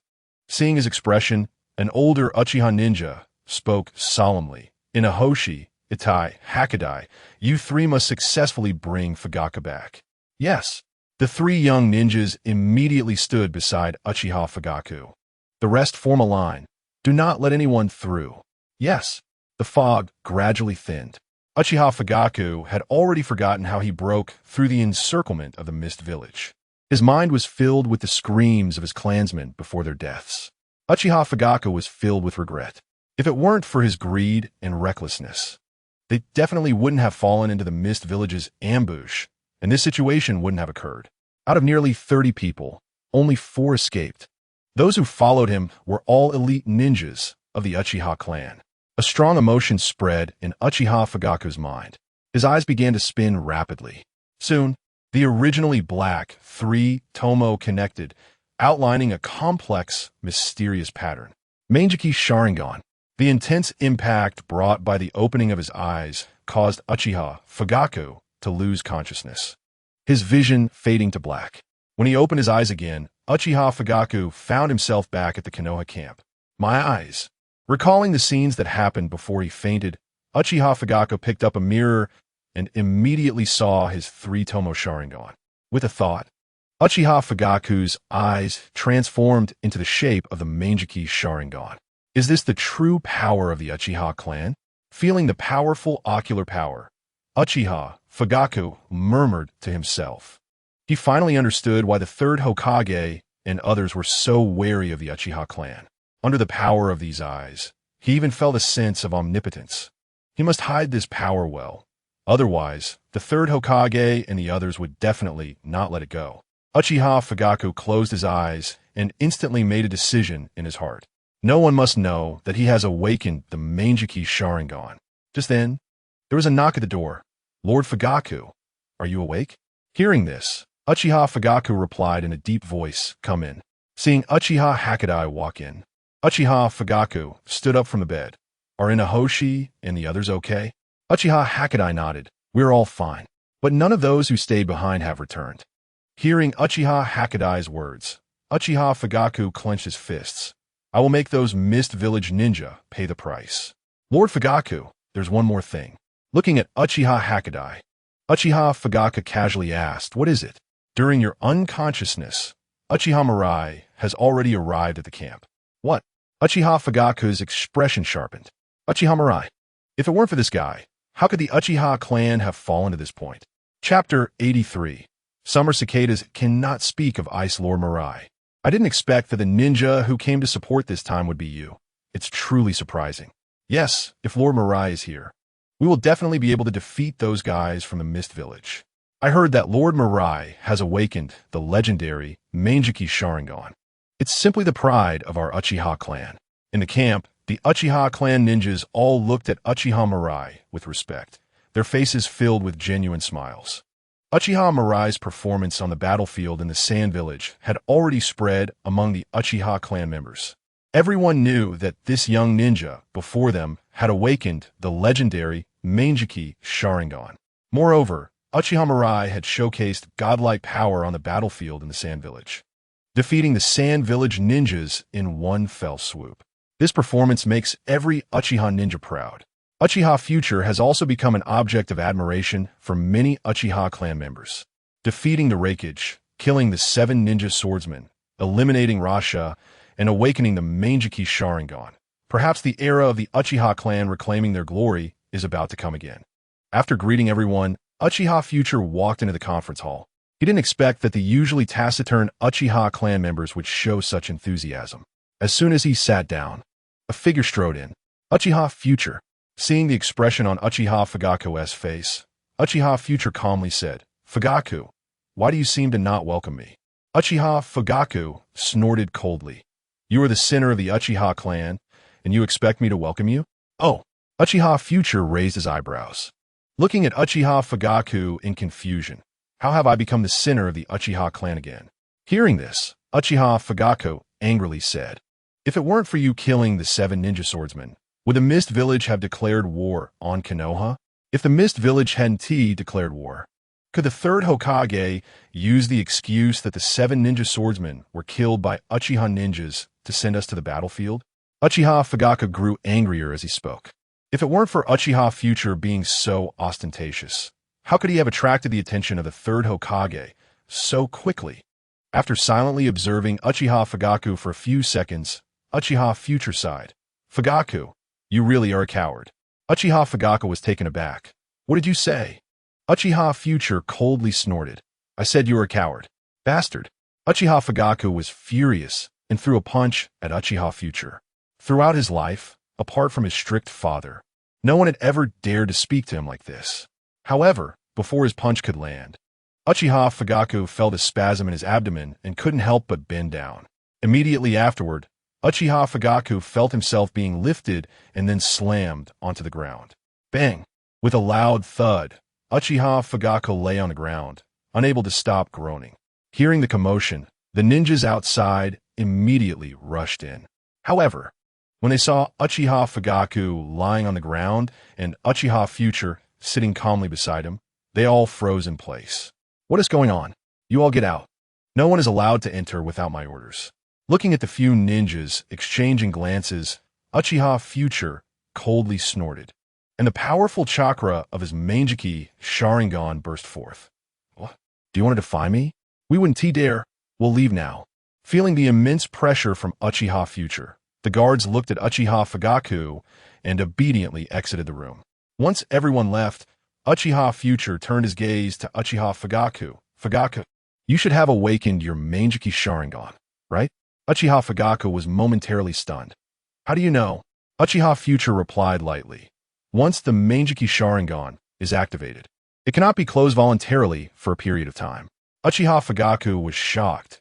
He didn't expect his biggest secret to be exposed like this. Seeing his expression, Uchiha Future thought for a moment and softened his tone. "Fugaku, showing weakness to the Konoha higher-ups will only lead the Uchiha clan to extinction bit by bit. Those guys are inherently biased against the Uchiha clan. They fear our power, so they're always thinking about exterminating us. Only by showing our strength can we make Sarutobi Hiruzen and the others think twice." After hearing Uchiha Future's words, Uchiha Fugaku got up from the ground and said solemnly, "You are wrong. Once the Uchiha clan shows signs of not being under the village as control, it will immediately face a purge from the village. With the power of the Uchiha clan, we will never be able to resist the village. My eyes can clearly see the future." Uchiha Future shook his head. "Most of the ninjas in the village are just fence-sitters. They will support whoever is winning. The power of the Mangekyō Sharingan that I display is already enough to make them choose to stand by during conflicts. Moreover, I have ways to win those ninjas over. Uchiha Fugaku sneered. With your perspective, how much can you truly know about the hidden truths? Using the power of the Mangekyō Sharingan comes at a price. Consuming your ocular power like that will lead to permanent blindness in no time. From now on, recognize reality and stop bringing harm to the Uchiha clan. Uchiha Future lost the last bit of patience, glanced disappointedly at Uchiha Fugaku, and stood up to walk outside. A cicada that only lives in summer will never understand the chill of winter. Fugaku, under my leadership, the Uchiha clan will trample all enemies in our way. Be a good mascot and don't oppose me. Uchiha Future stopped, his tone filled with murderous intent. Reversing fate may leave a glimmer of hope, but opposing me means certain death. Bang! Closing the door.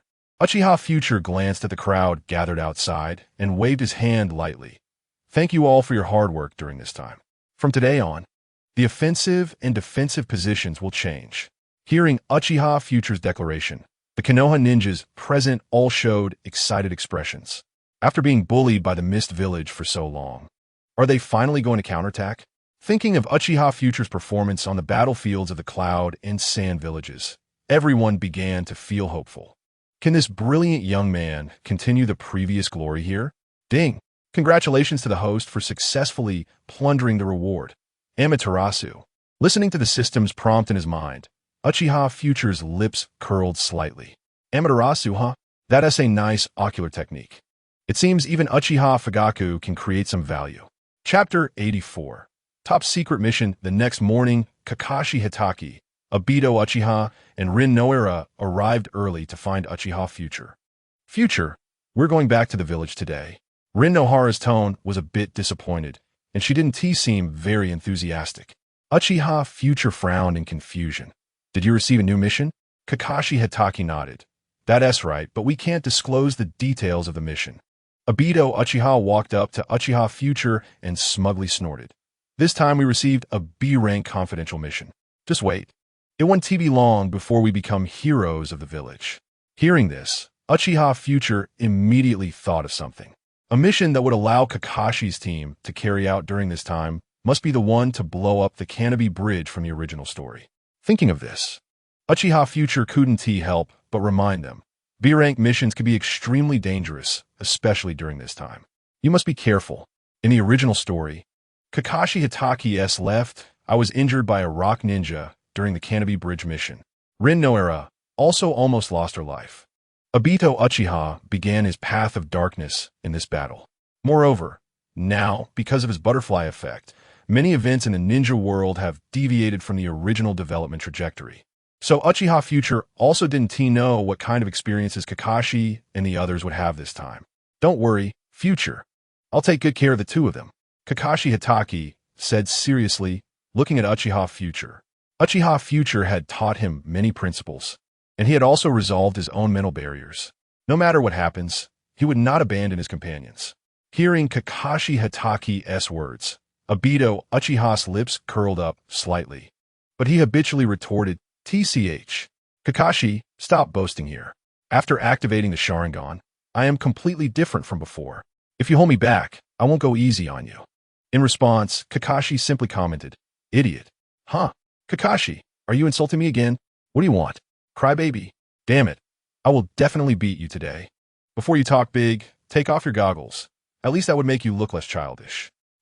Rin Noara surprisingly ignored the bickering Kakashi and Obito Uchiha, and instead looked at Obito Uchiha with a complicated expression. After a long time, she finally mustered the courage to approach Obito. Obito, we are about to leave, and I don't know if we will come back alive this time. Ganryukyo. Hearing Lin's words, Obito Uchiha was somewhat surprised and opened his mouth. He never expected Lin would take the initiative to ask him for such a request. Clearly, their interactions had not been that frequent. However, Obito had no intention of refusing. He opened his arms and gently embraced Lin, smiling lightly. You will definitely come back alive. I believe in you. After saying that, he took out a sealing scroll from his pocket. It contained an everlasting black flame. If you encounter an unsolvable problem, summon it. Be careful not to hurt yourself. A war man should provide support, but if a girl takes the initiative, it's only right to show some concern. After releasing Lin, Obito suddenly felt that the surroundings were unusually quiet. He looked up and found Kakashi and Obito staring at him blankly. Don't get me wrong. I just didn't want to go against a woman's wishes. Sigh. There aren't many boys like me who are so understanding. By the way, don't spread this around. Of course, it's not that I'm afraid of Hong causing me trouble. I just worry that other girls will also come to ask for hugs if they find out. Seeing Obito's serious expression, Kakashi suddenly felt enlightened. So that's how you can say flirty things. With that thought, Kakashi couldn't help but step forward and smile. Obito, your way of speaking is so interesting. Can you teach me? Obito Uchiha pouted. This kind of thing is innate. You can't teach it. Seeing this, Kakashi quietly took out a book from his pocket. I'll trade you this. Looking at the cover of the book featuring a provocatively dressed figure, Obito's expression changed. You bribe me with this kind of thing? I read the classics. After saying that, he snatched the book from Kakashi's hands and put it in his own pocket. Let's end a farewell here. See you next time. Watching Obito leave without looking back, Kakashi felt like crying without tears. What a loss. He really lost big this time. Let's go too. Looking at Obito, who had been in a daze since the beginning, Kakashi patted his shoulder. Obito, give it up. You can't win. Obito Uchiha came back to his senses and secretly glanced at Lin, who was smiling foolishly beside him, as his crimson Sharingan began to spin slowly.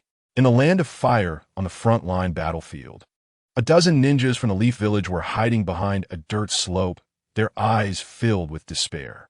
Hasn't support arrived yet? We can't hold on much longer. Damn it. Is this where it ends? I'm not willing to accept this. Chakra and ninja tools were nearly exhausted. Everyone prepared to fight desperately. Looking at the dense crowd of Mist Village ninjas ahead, the Leaf ninjas were ready to fight to the death. But when they looked up, they found dozens of Mist ninjas simultaneously forming hand signs. Water style. Great waterfall technique. The water jutsu, released by dozens of ninjas, surged like roaring ocean waves, overwhelming everything in its path. Seeing this scene, the hearts of the Leaf ninjas sank completely. The enemy wouldn't even give them a chance to fight back. With such a powerful water jutsu crashing down, they would likely be turned into paste in an instant. Splash! The waves surged high into the air, crashing down with unparalleled force. Just then, countless grains of sand and gold poured in from the distance, firmly blocking above the Leaf ninjas. Boom! The water crashed against the sand and gold, producing a deafening sound that made the ground shudder, but the sand and gold above remained unbreakable. After a few seconds, everything calmed down. A boy with an indifferent expression sat atop the sand and gold, slowly descending from the sky. Immediately afterward, countless grains of sand and gold seemed to receive a command and surged into the small gourd at the boy's waist. Witnessing the scene, the Leaf ninjas all displayed shocked expressions. He actually blocked the previous attack with just his own strength. It was truly amazing. Moreover, his entrance was a bit too cool. Chapter 85. Just keep your eyes open, and the battle will be over soon. So cool. He actually blocked an attack like that. How come I didn't know our village had a ninja with such ability before? You guys have been on the front line, so it's normal not to know. This is Lord Obito Uchiha, a powerful figure who has risen sharply in the village in the past year. A ninja from the Uchiha clan? He doesn't seem very old. Regardless, since Lord Obito has come to support us, we are safe now. Many Leaf ninjas present showed expressions of relief. They had heard about Obito's feats more than once, as he had been the greatest contributor in leading the village to victory against the Cloud and Sand villages. Although they were currently surrounded by the Mist Village ninjas, a mere 100 or so Mist ninjas could never be a match for Lord Obito Uchiha. Only a small number of clueless ninjas, seeing their comrades' excited and happy expressions, felt a bit confused. After all, only one person had come to support them. Why did it seem like everyone thought they had already won? Obito Uchiha slowly landed on the dirt slope and turned to the Leaf ninjas behind him, saying calmly, "Leave those guys to me. You all stay here and don't move. I will bring you back alive." His confident demeanor made the Leaf ninjas excitedly shout, "Yes, Lord Obito." Watching Obito walk alone towards the Mist ninjas ahead, someone couldn't help but speak up. No matter what, this is a bit too reckless, isn't it? He just went up alone. That's over 100 elite ninjas from the Mist Village. Hearing his comrades' doubts, A leaf ninja who had seen Obito fight on the battlefield of the Sand Village snorted. Idiot, this is Lord Obito. Just keep your eyes open and watch. He will definitely leave you in awe. Perhaps a hint of longing appeared on the ninja's face, and maybe they would witness the legendary power of the Uchiha clan. The power of the Uchiha clan? Can he win? Impossible. The mist ninjas, seeing their attacks blocked, immediately became tense. Could it be that leaf reinforcements had arrived? Just then, they saw a figure calmly walking towards them. This left the mist ninjas in a daze. What's going on? Why is only a kid coming over? Is he trying to bluff us? Trying to scare us into retreating with this method? What a joke, even if they were sending someone to cover. They shouldn't just send a kid. Is this looking down on us? Let's all go together and take care of this kid. We can't let those leaf ninjas escape. Kill. The mist ninjas rushed forward, weapons in hand, charging at Obito Uchiha. Seeing this scene, Obito's dark eyes instantly transformed into crimson kaleidoscopic Sharingan. His footsteps quickened as he charged into the ranks of the Mist Village ninjas. Bang! With one kick, he sent the nearest Mist Village ninja flying, their chest collapsing instantly. Clearly dead. At that moment, the remaining Mist Village ninjas launched a flurry of attacks from all sides. Uchiha Future snorted lightly, his pair of Mangekyō Sharingan easily seeing through all the attacks, dodging effortlessly while snatching a kunai from one of the mist ninjas and slicing their throat. Hearing the sound of the fuse burning, Uchiha Future threw the explosive tagged kunai into the crowd. Boom! The explosive tag detonated, instantly turning several mist ninjas into a mist of blood. Bang! Bang! Bang! Uchiha Future weaved through the mist ninjas, killing every opponent with a single blow. In just a few minutes, he had already killed dozens of Mist Village ninjas. I will kill you. The elite Jonin in charge from the Mist Village charged at Uchiha Future with a kunai, but froze in place upon seeing the Mangekyō Sharingan. Uchiha Future grasped the Mist elite Jonin's neck and slowly lifted them up. Do you want to dance too? Crack! With a crisp sound, a top-tier elite Jonin in the entire ninja world fell. Seeing this scene, the bloodthirsty and cruel Mist Village ninjas displayed expressions of terror. This guy is not human. Everyone retreat. We will die. If we don't leave now, we will be killed. Damn it. We must report this to Lord Mizuki. Watching the Mist Village ninjas lose their fighting spirit, Uchiha Future snorted lightly, and a massive Susanoo suddenly appeared in the center of the battlefield. With a swing of its long sword, a gigantic sword aura instantly shredded all the surrounding mist ninjas. Ding! Congratulations to the host for successfully plundering rewards. Chakra 1. Ding! Congratulations to the host for successfully plundering rewards. Physique 1. Ding! Congratulations to the host for successfully plundering rewards. Corpse Bone Bloodline. Listening to the series of system prompts in his mind, Uchiha Future raised an eyebrow in surprise. Unexpectedly, there was an unexpected joy this time. Were there any Kagaya clan ninjas among the ones just killed? Releasing the Susanoo, Uchiha Future went to the place where the leaf ninjas were hiding. Hurry up and clean up the battlefield. I will leave first. All the leaf ninjas looked at Uchiha Future with awe, bowing their heads. Yes, sir. After Uchiha Future left. Apart from a ninja who had seen Susanoo once on the battlefield of Sunagakure, the other leaf ninjas all showed expressions of shock. It's over, it actually ended like this. Those Mist Village ninjas are all dead. That demon statue from earlier, is that the power of the Uchiha clan's god? So strong. Just one strike killed dozens of Mist ninjas. Only a tailed beast could do such a thing, right? I really can't believe it. The Mist ninjas who pushed us into a dead end were crushed like ants.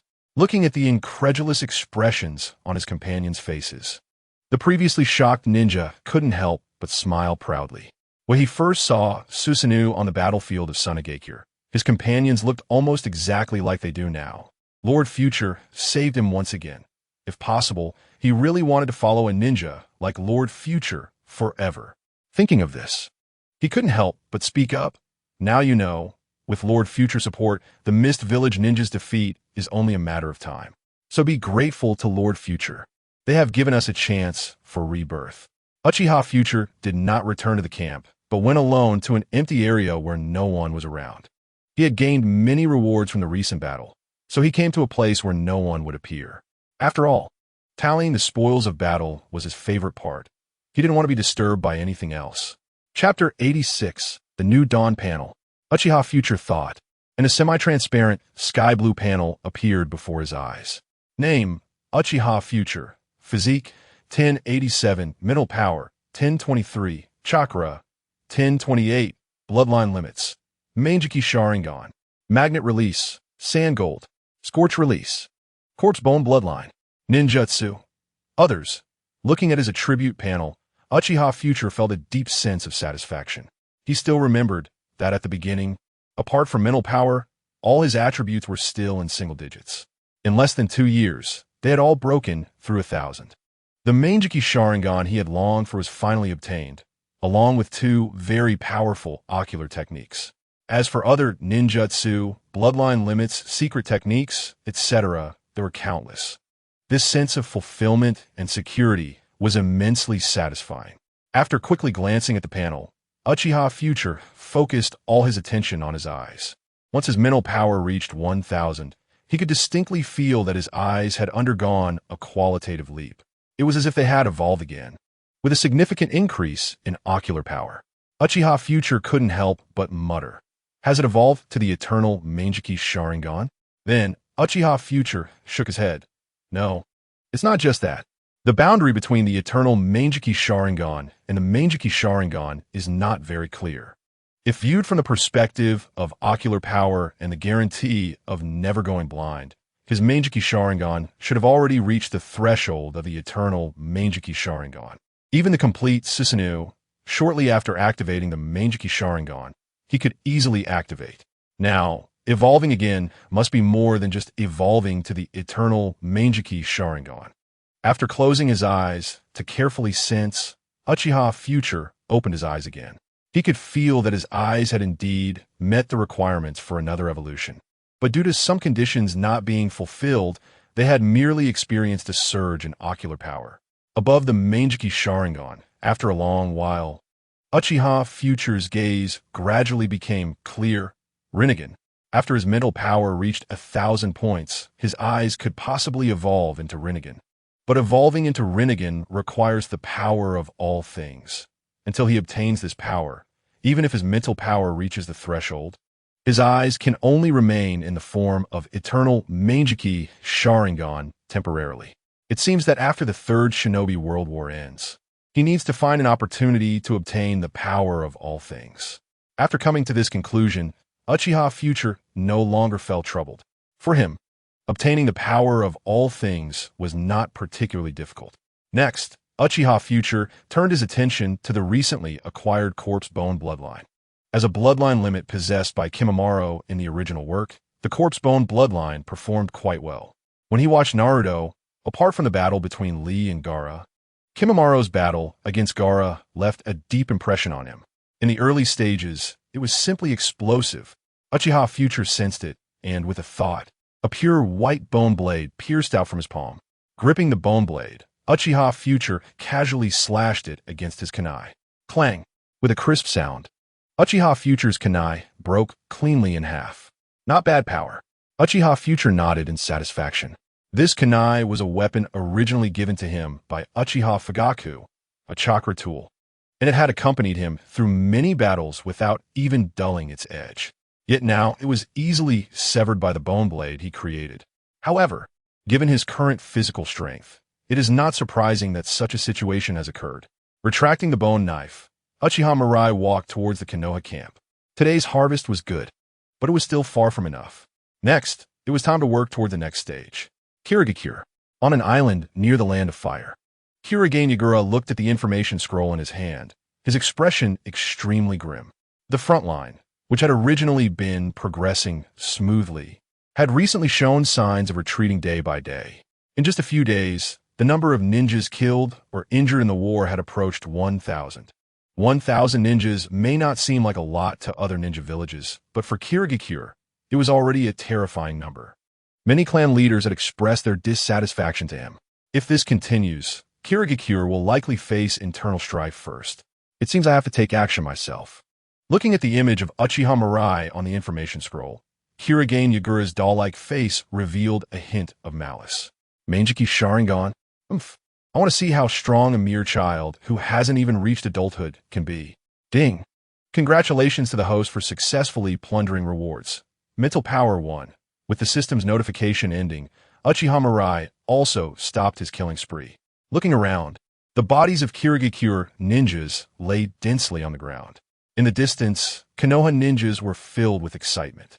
Since Uchiha Mirai provided support to the front line, their task had shifted from fighting the enemy to locating Kirigakure ninjas. Once they found the Kirigakure ninjas, they only needed to send the information back to the camp, leaving the rest to Uchiha Mirai. Lord Mirai is really too strong. No matter how many enemies there are, they all end up being slaughtered in front of him. Yes, and he fights alone every time. It makes me feel a bit ashamed. Don't say that. Being able to live well is the greatest reward for Lord Mirai. Lord Mirai is truly too kind. He has done so much for us, and no one has ever treated me this well. That's right. If it weren't for Lord Mirai, we wouldn't know how many people would die in this war. In the eyes of Konoha ninjas, Uchiha Mirai faces hundreds of Kirigakure ninjas alone every time, solely to reduce their casualties. Despite being born into a prestigious ninja clan with unparalleled talent and immense power, he willingly fights on the front line for ordinary ninjas like them, enduring high-intensity battles every day. This behavior has long since won over all Konoha ninjas on the front line. Ordinary ninjas feel this way, let alone the ninjas of the Uchiha clan. In the hearts of Uchiha clan members, Uchiha Mirai is forging a unique honor for the Uchiha clan with his own strength. He is the pride of the new generation of the Uchiha clan, the rising son of the Uchiha clan, destined to bring new hope to the Uchiha clan. Uchiha Mirai himself did not expect that he just wanted to gain more rewards, yet he became the hero in everyone's eyes. Chapter 87. Only the weak worry about traps inside the tent. Uchiha Fugaku stood expressionlessly in front of the table, staring at the unfolded map, lost in thought. Uchiha Inaho excitedly spoke up. Lord Fugaku, we have made great progress recently. The guys from Kirigakure are too scared to show their faces. With the change in offense and defense, Lord Mirai has really fulfilled the promises he made when he first arrived. Uchiha Hakudai nodded and added, thanks to Lord Mirai, our Uchiha clan has finally gained some fame in the ninja world. Uchiha Teho laughed. I don't know if you've noticed, but many ninjas from other villages look at us with admiration, and many have expressed a desire to spar with me. Ever since Lord Mirai came to support us, our Uchiha clan finally has some semblance of a prestigious ninja clan. Watching the excitement on their faces, Uchiha Yaoi coughed a few times and slowly spoke. Lord Mirai indeed deserves great credit, but the outcome of the war is not determined by one person. The current achievements are the result of everyone's joint efforts. Just like Lord Fugaku, as the overall commander, he stays up late every night. Otherwise, we wouldn't have been able to hold on under such a huge disadvantage. After Uchiha Yaoi finished speaking, Uchiha Fugaku's expression finally improved a bit. Uchiha Inaho, Uchiha Teho, and Uchiha Hakudai closed their mouths and did not express any opinions. Sitting beside them, Uchiha Mirai cast a faint glance at Uchiha Yaoi before closing his eyes to rest. After a while, a Konoha ninja walked into the tent. Lord Fugaku, Lord Mirai, we have discovered traces of Kirigakure ninjas on an island by the sea. According to our investigation, it seems to be an important base for Kirigakure ninjas. Upon hearing the ninja's words, Uchiha Fugaku waved his hand. I understand. You may leave. Yes. After the ninja left, Uchiha Fugaku frowned and spoke. Recently, Kirigakure has been hiding. Why would they suddenly expose such an important base today? There are many Kirigakure ninjas up there. It may be an ambush. Last time, I nearly lost my life because of an ambush from Kirigakure, so I've always maintained a cautious and suspicious attitude towards such news. However, before he could finish analyzing, Uchiha Mirai had already stood up and started to walk outside. Lord Mirai, where are you going? Uchiha Yaoi asked. Did you not hear? Since we have discovered the base of Kirigakure, we must go eliminate it as soon as possible. Uchiha Mirai replied. Feeling a hint of subtle pressure, Uchiha Yaoi steeled himself and said, but Lord Fugaku just said that it is very likely an ambush set by the enemy. After hearing his words, Uchiha Mirai laughed heartily while rubbing his forehead. An ambush? Haha, that's something only the weak would worry about. After saying that, Uchiha Mirai walked out of the tent without looking back. Uchiha Inaho and the others exchanged glances, all seeing excitement and exhilaration in each other's eyes. Compared to Uchiha Fugaku, they were much more willing to follow a strong person like Uchiha Mirai. Lord Fugaku, we will go protect Lord Mirai's safety. Uchiha Inaho and the others quickly left the tent. After they left, Uchiha Fugaku suppressed his anger and closed his eyes. Yahweh, convey my orders to prepare to attack the Kirigakure base. Yes. Uchiha Yahweh received the order and left. Uchiha Fugaku opened his eyes, his scarlet Mangekyō Sharingan slowly spinning. Although Uchiha Mirai had just shown him no respect at all, he could only comply with Uchiha Mirai's intentions. Don't be fooled by his position as the overall commander on the battlefield, based on Uchiha Mirai's prestige in everyone's hearts. If he dared to let Uchiha Mirai go alone to attack the Kirigakure base, no matter the outcome, he would likely be regarded as a disgrace to the village in the future. Let's allow you to be arrogant for a while. No matter how much fame you gain now, without your ocular power, you will eventually sink into endless darkness. Uchiha Fugaku took a deep breath, trying to calm his mind. Time will prove to him that his choice is the only way for the Uchiha clan. On the island, thousands of Kirigakure ninjas stood ready. Kirigane Yagura stood at the highest point, the chilly sea breeze making his clothes flutter. Beside him stood a woman with long reddish-brown hair. After waiting for a long time, the woman became a bit impatient and said softly, Lord Shuing, do you really think those Konoha ninjas will fall for such a big display here? The island is surrounded by water, and it's the home ground of their village's ninjas. Moreover, they have prepared in advance. It will be extremely difficult for them to land on the island. Under these circumstances, as long as the Konoha ninjas aren't fools, they surely won't choose to confront us head-on, right? Of course they will. Guiju Itsong smiled confidently. With that guy's arrogance, he would definitely not miss this opportunity. During this time, he specifically gathered a lot of information about Uchiha Mirai's future. The other party has the personality of a war fanatic, and as soon as he discovers an opponent, he will definitely choose to strike first. Even knowing it was an ambush, Guiju Itsong believed Uchiha Mirai would definitely come. Suddenly, a smile appeared on Guiju Itsong's face. Terumi may look, they're coming. Uchiha Mirai was sitting cross-legged on the sand gold, slowly flying towards the island ahead. Below him was a fleet of around 3,000 Konoha ninjas, moving in unison, looking extremely spectacular. Soon, both sides were able to see each other across the sea. Seeing the Mist Village ninjas on high alert on the island, the Konoha ninjas all frowned. To launch an attack on the Mist Village ninjas, they must land on the island. However, judging by the opposing stance, if they forcibly land, it could likely result in heavy casualties. Uchiha Fugaku snorted coldly and looked up at Uchiha Mirai in midair. He wanted to see what Uchiha Mirai could do in such a situation. Feeling the gaze of the crowd, Uchiha Mirai reached out and grabbed, and a bone spike the length of a kunai appeared in his hand. After marking it with the flying Thunder God seal, Uchiha Mirai suddenly threw it, and the bone spike pierced the beach at the edge of the island at an extremely fast speed. In the next second, Uchiha Mirai disappeared from the air. The crowd from the Mist Village became chaotic. Fire release, great fireball jutsu. Boom! A huge flame instantly engulfed the Mist Village ninjas in front. Immediately after, Uchiha Mirai clapped his hands. Corpse Bone Pulse, Dance of the Early Fern. Centered on Uchiha Mirai, countless sharp bone spikes erupted within a radius of 100 meters, instantly forming a forest of white bones. In just a moment, a huge gap was torn open in the Mist Village's defenses. Charge! Kill those Mist Village ninjas. Seeing Uchiha Fugaku remain indifferent, Uchiha Inawo and the others shouted. In the next second, nearly 3,000 Konoha ninjas jumped off the ships, rushing towards the island over the waves.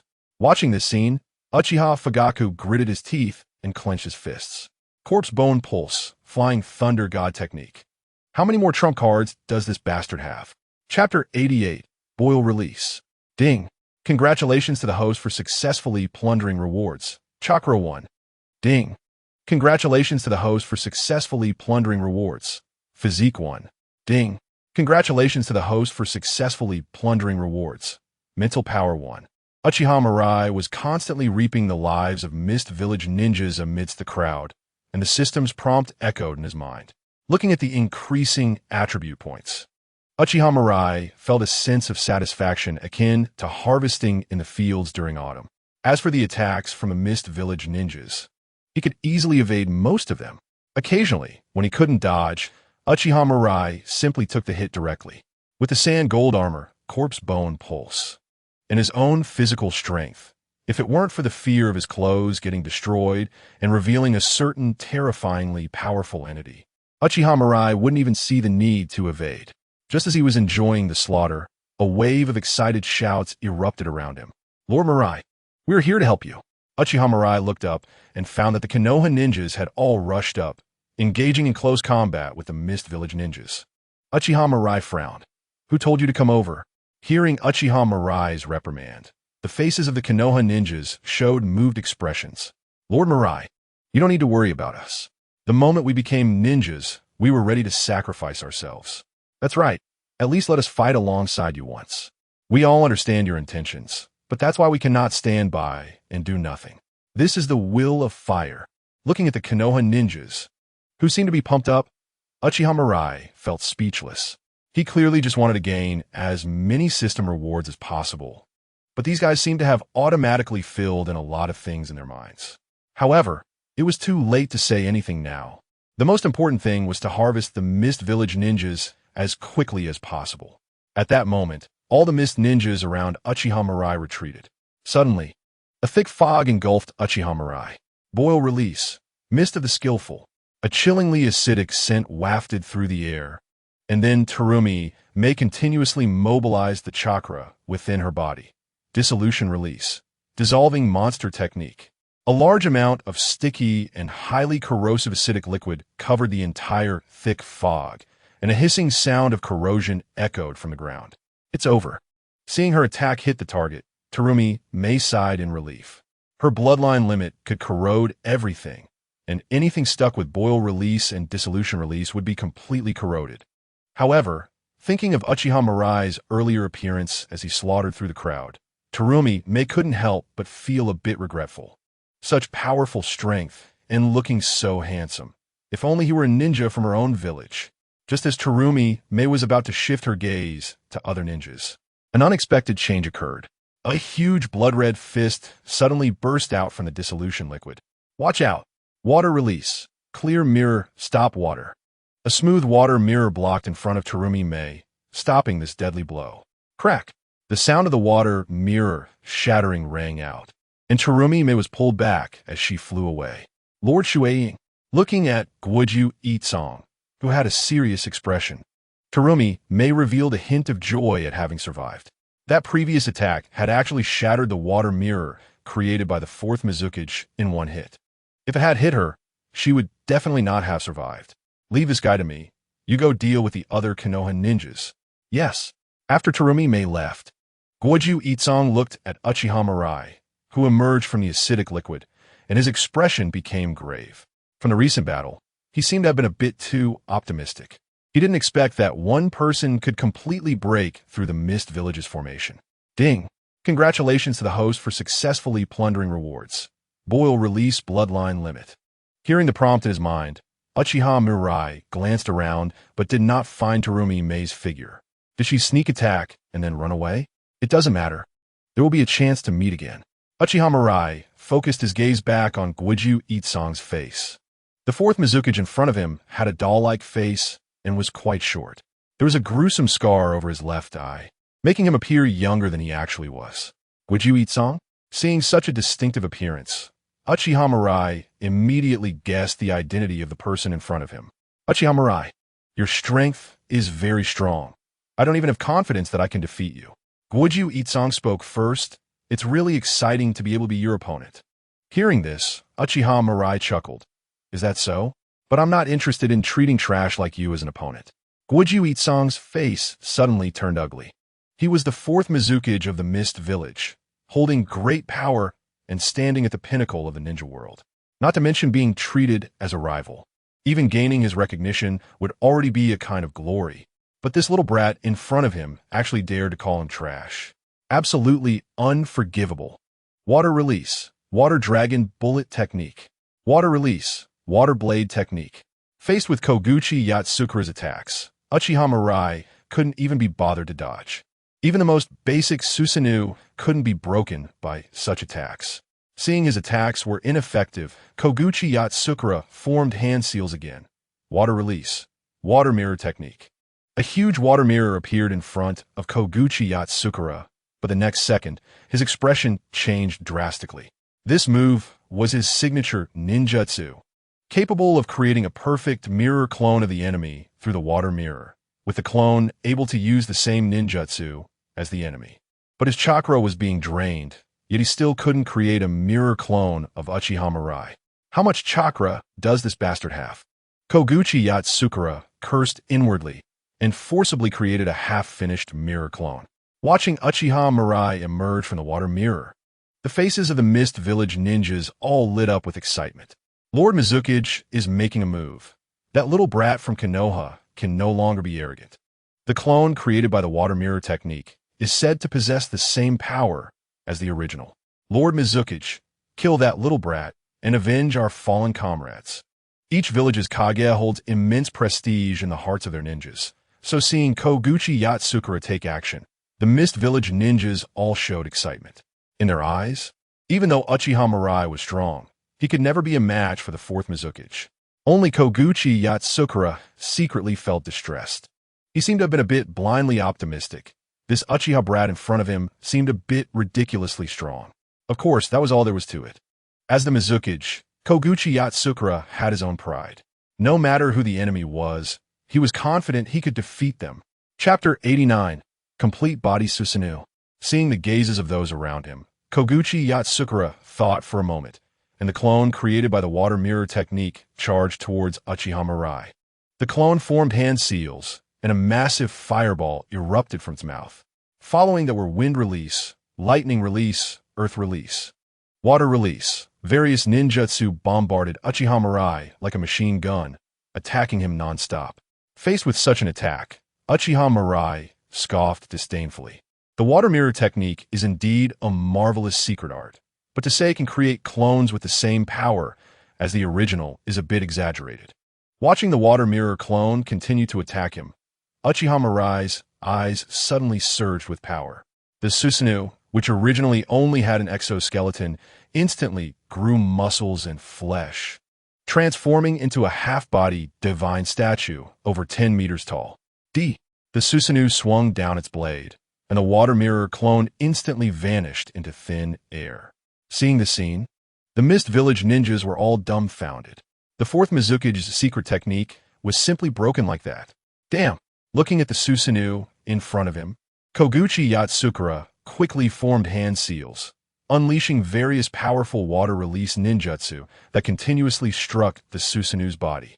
But no matter how hard he tried, he couldn't leave even a trace on the Susanoo.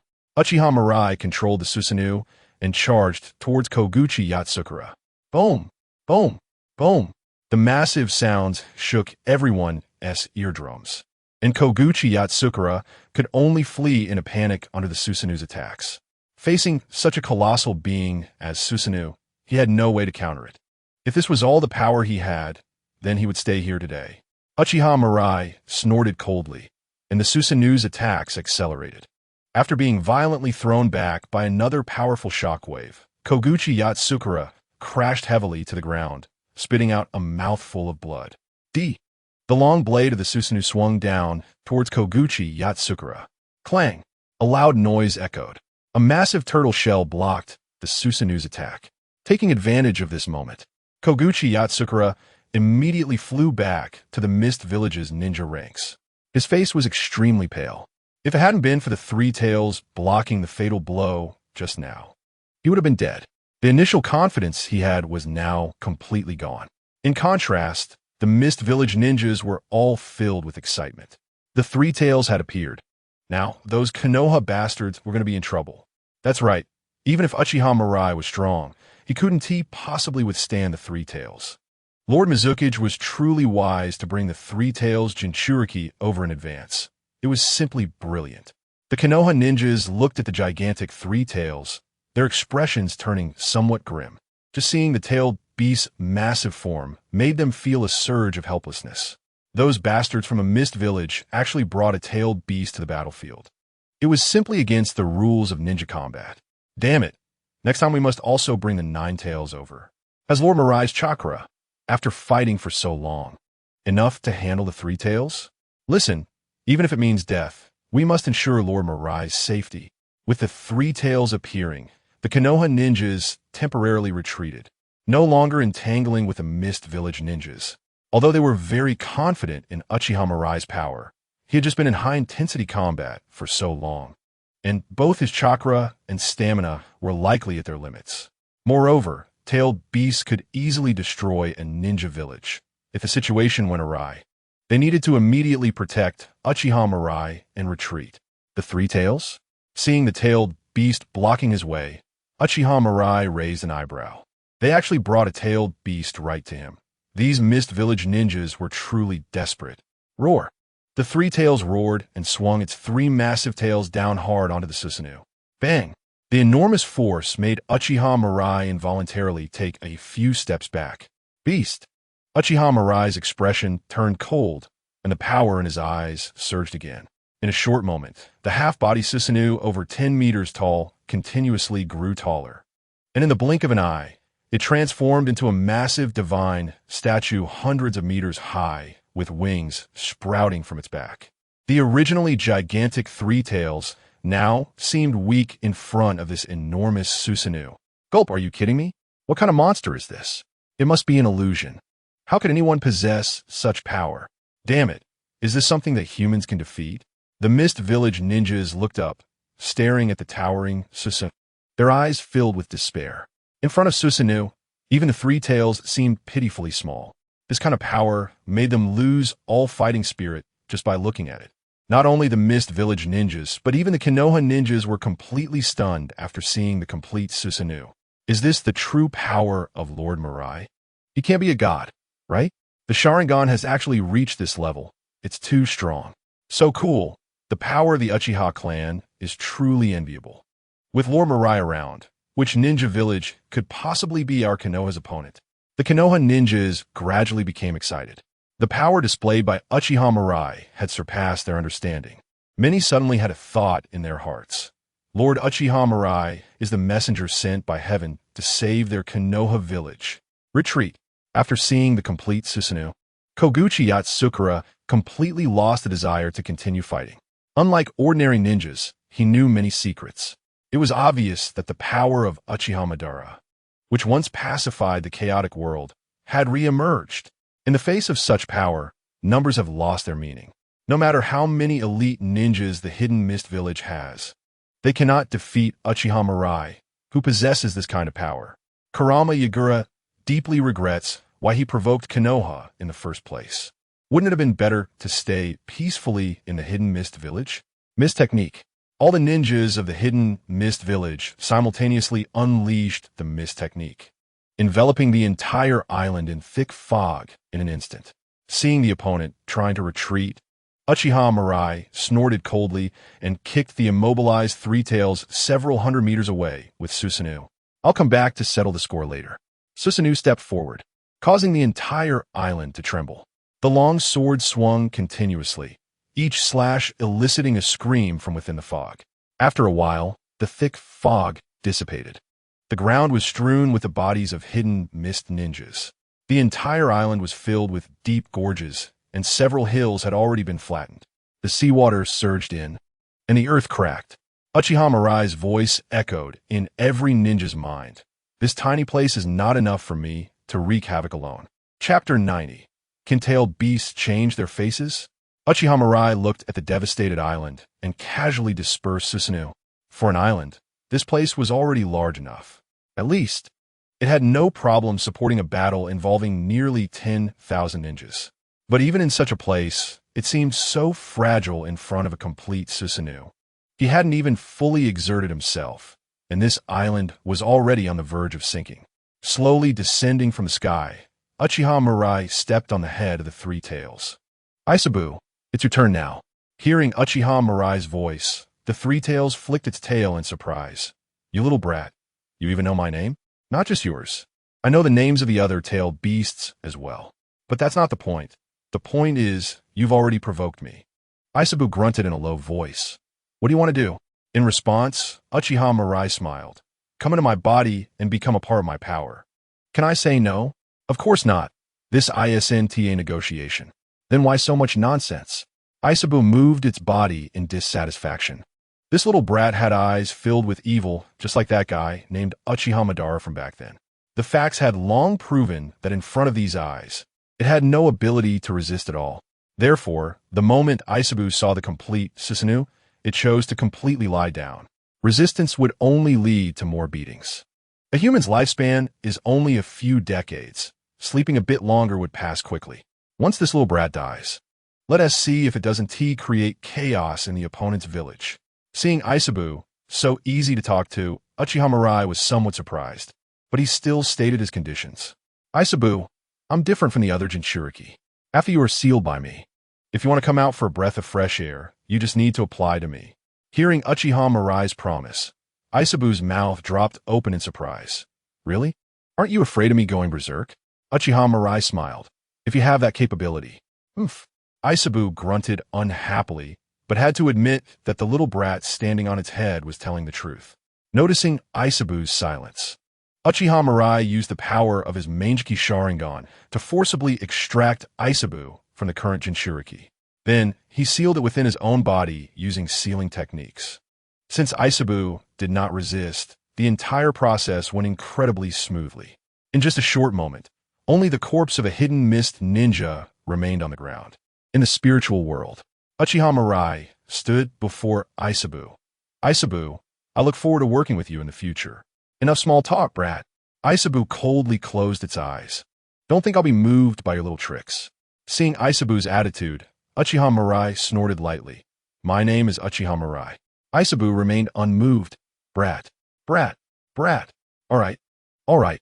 A dangerous smile curved on Uchiha Mirai's lips. Since you're so disobedient, I won't spare you when I revive the 10 tails.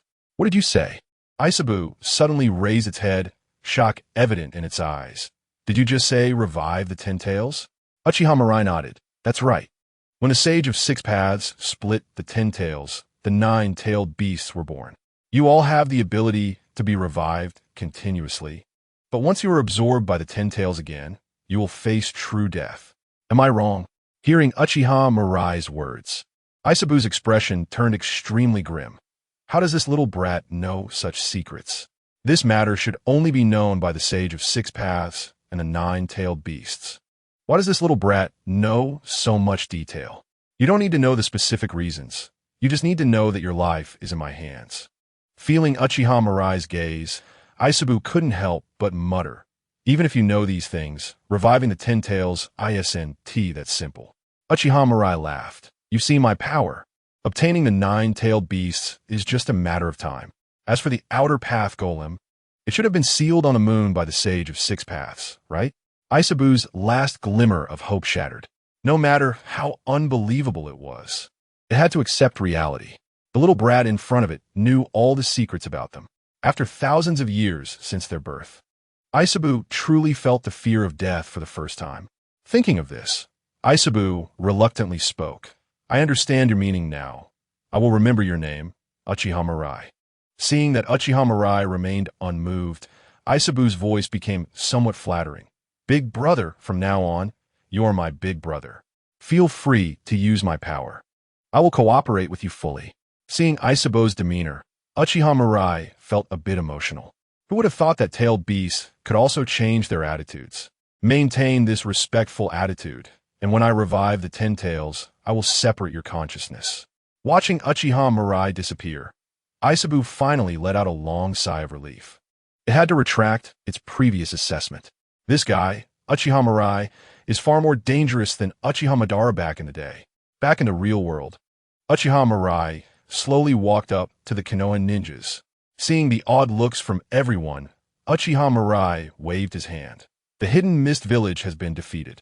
After cleaning up the battlefield, I will take you all home. Yes. The Konoha ninjas bowed in unison, their faces filled with excitement and exhilaration. No one doubted Uchiha Mirai's words.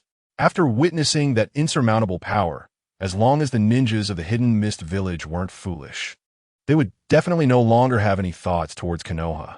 Lord Mirai has shown us what true power is today. When we return to the village, we can boast about it to our friends. Yes, especially that last line about taking us home. It was simply too cool. What should I do? Suddenly, I want to find an Uchiha ninja to marry. Speaking of which, during this time fighting alongside Uchiha ninjas, they don't seem to be as terrible as rumored. Every time they fought the enemy, Uchiha ninjas were at the forefront, completely different from the other ninja clans. All right, let us hurry up and clean up the battlefield. Who would have thought victory would come so suddenly and so easily? Thanks to Lord Mirai. Listening to everyone's discussions, the ninjas of the Uchiha clan proudly puffed out their chests. These guys now know the true power of the Uchiha clan, right? What Hyuga, Sarutobi, Inuzuka, and Nara. They are far behind in comparison. There were always doubts about their title as the first noble clan of Konoha. But now that they have witnessed the power of Uchiha Mirai, who would dare to disagree in the future? Thinking of this, many Uchiha ninjas felt a surge of excitement. Uchiha Mirai performed exceptionally well in this ninja world war and possesses such great strength. Perhaps the Uchiha clan will truly produce a Hokage. Chapter 91. Amazing Rewards. Watching everyone joking and cleaning the battlefield, Uchiha Fugaku stood there in a daze. As the commander of the battlefield, he felt completely invisible. Everyone's attention was on Uchiha Mirai, and not a single person came to consult him about cleaning the battlefield or pursuing the ninjas from the Hidden Mist Village. How humiliating. It was too humiliating. As a proud member of the Uchiha clan, Uchiha Fugaku had never felt such a great disgrace. Lord Fugaku, please don't take it too hard, Uchiha Yakomi said softly as he approached Uchiha Fugaku. Although Uchiha Mirai is very strong, you are still the future clan leader of the Uchiha clan. No matter how strong Uchiha Mirai is, he is just a knife in your hand. With him, your voice in the village will carry more weight. After hearing Uchiha Yakomi's words, Uchiha Fugaku replied flatly, "No need to remind me. Uchiha Mirai will eventually pay the price for his arrogance." As the young clan leader of the Uchiha clan, Uchiha Fugaku had been exposed to many of the clan's secrets from a young age. From the recent battle, he was already convinced that Uchiha Mirai had grown to the same level as Uchiha Madara back in the day. That enormous Susanoo was proof of it. But so what? Uchiha Madara, after awakening the Mangekyō Sharingan, also dominated the ninja world. Besides the first Hokage, Hashirama Senju, no one was his opponent. However, even Uchiha Madara nearly fell into darkness. When he reached his limits, it was only after transplanting Izuna's Mangekyō Sharingan that he regained his light. Uchiha Mirai was merely following the old path of Uchiha Madara. The difference was that Uchiha Mirai was an orphan and would not have any close relatives to give him another pair of Mangekyō Sharingan. Such a person, no matter how strong his power appears, is just fleeting. Moreover, Uchiha Fugaku snorted coldly. After awakening his Mangekyō Sharingan, he had secretly experimented and found that while Susanoo, hidden within the Mangekyō Sharingan, possessed godlike power, it required a tremendous amount of chakra. He had only activated the first stage of Susanoo, and his chakra was rapidly depleting. Not to mention the Susanoo, which was hundreds of meters tall, that Uchiha Mirai used. Based on his estimation, Uchiha Mirai should be close to blindness. Once he lost his value, those who followed him for his power would naturally abandon him. At that time, the humiliation of today would surely be repaid 100-fold. Konoha Camp. Inside a room, Uchiha Mirai threw a steel kunai on the ground and then gently blew on it. A cloud of white smoke quickly engulfed the kunai. A hissing sound echoed. Soon, the acidic mist dissipated, and the steel kunai had vanished without a trace. Even the surrounding floor had dissolved into a round pit. Not bad power. Uchiha Mirai nodded in satisfaction and opened his attribute panel. Name, Uchiha Mirai. Physique, 2004. Mental strength, 1950. Chakra, 1961. Bloodline limit. Mangekyō Sharingan. Magnet release. Sand gold. Scorch release. Corpse bone path. Boil release. Ninjutsu. Water release. Water iron cannon technique. Water release. Water formation pillar. Water release. Water fong blade. Others. Secret technique. Water Transformation Technique. Looking at his panel, Uchiha Mirai's lips curled into a slight smile. The gains from this time surprised him. The attribute points he had plundered were already close to 3,000. Before coming to support, his attributes only had his physique exceeding 1,000 points, but now, in just over a month, his attribute points had undergone a tremendous change. The physique was not to mention. Both mental strength and chakra were nearing 2,000 points. The explosive increase in power made Uchiha Mirai feel as if he could punch a hole through the ninja world. In addition to the attribute points, he had also plundered many water release techniques. Although they were not particularly noteworthy, such things would never be too much. Moreover, the water transformation technique was interesting. It could turn the body into liquid, making it immune to physical attacks. Although it had the drawback of being restrained by lightning release, it was still considered a very powerful secret technique in the ninja world. As for the corpse bone path and boil release, there was no need to mention them. These two bloodline limits would definitely unleash incredibly powerful forces in his hands, especially the corpse bone path. Uchiha Mirai felt that if he could become strong enough, the corpse bone path might evolve again. Plus, he had also conveniently obtained the power of the three tails this time, making his harvest one of the most abundant ever. After briefly feeling the power within his body, Uchiha Mirai slowly opened his eyes. The battle with the hidden mist village had ended, and it was time to return to the village. Konoha Village. Hokage Office. Shimura Danzo pushed open the door and walked up to Sarutobi Hiruzen with a cold face. Bang!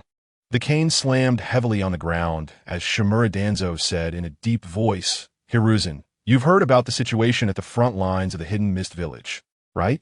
Uchiha Mirai is becoming more and more dismissive of us." Sarutobi Hiruzen took a puff of his cigarette and replied leisurely, "What happened now?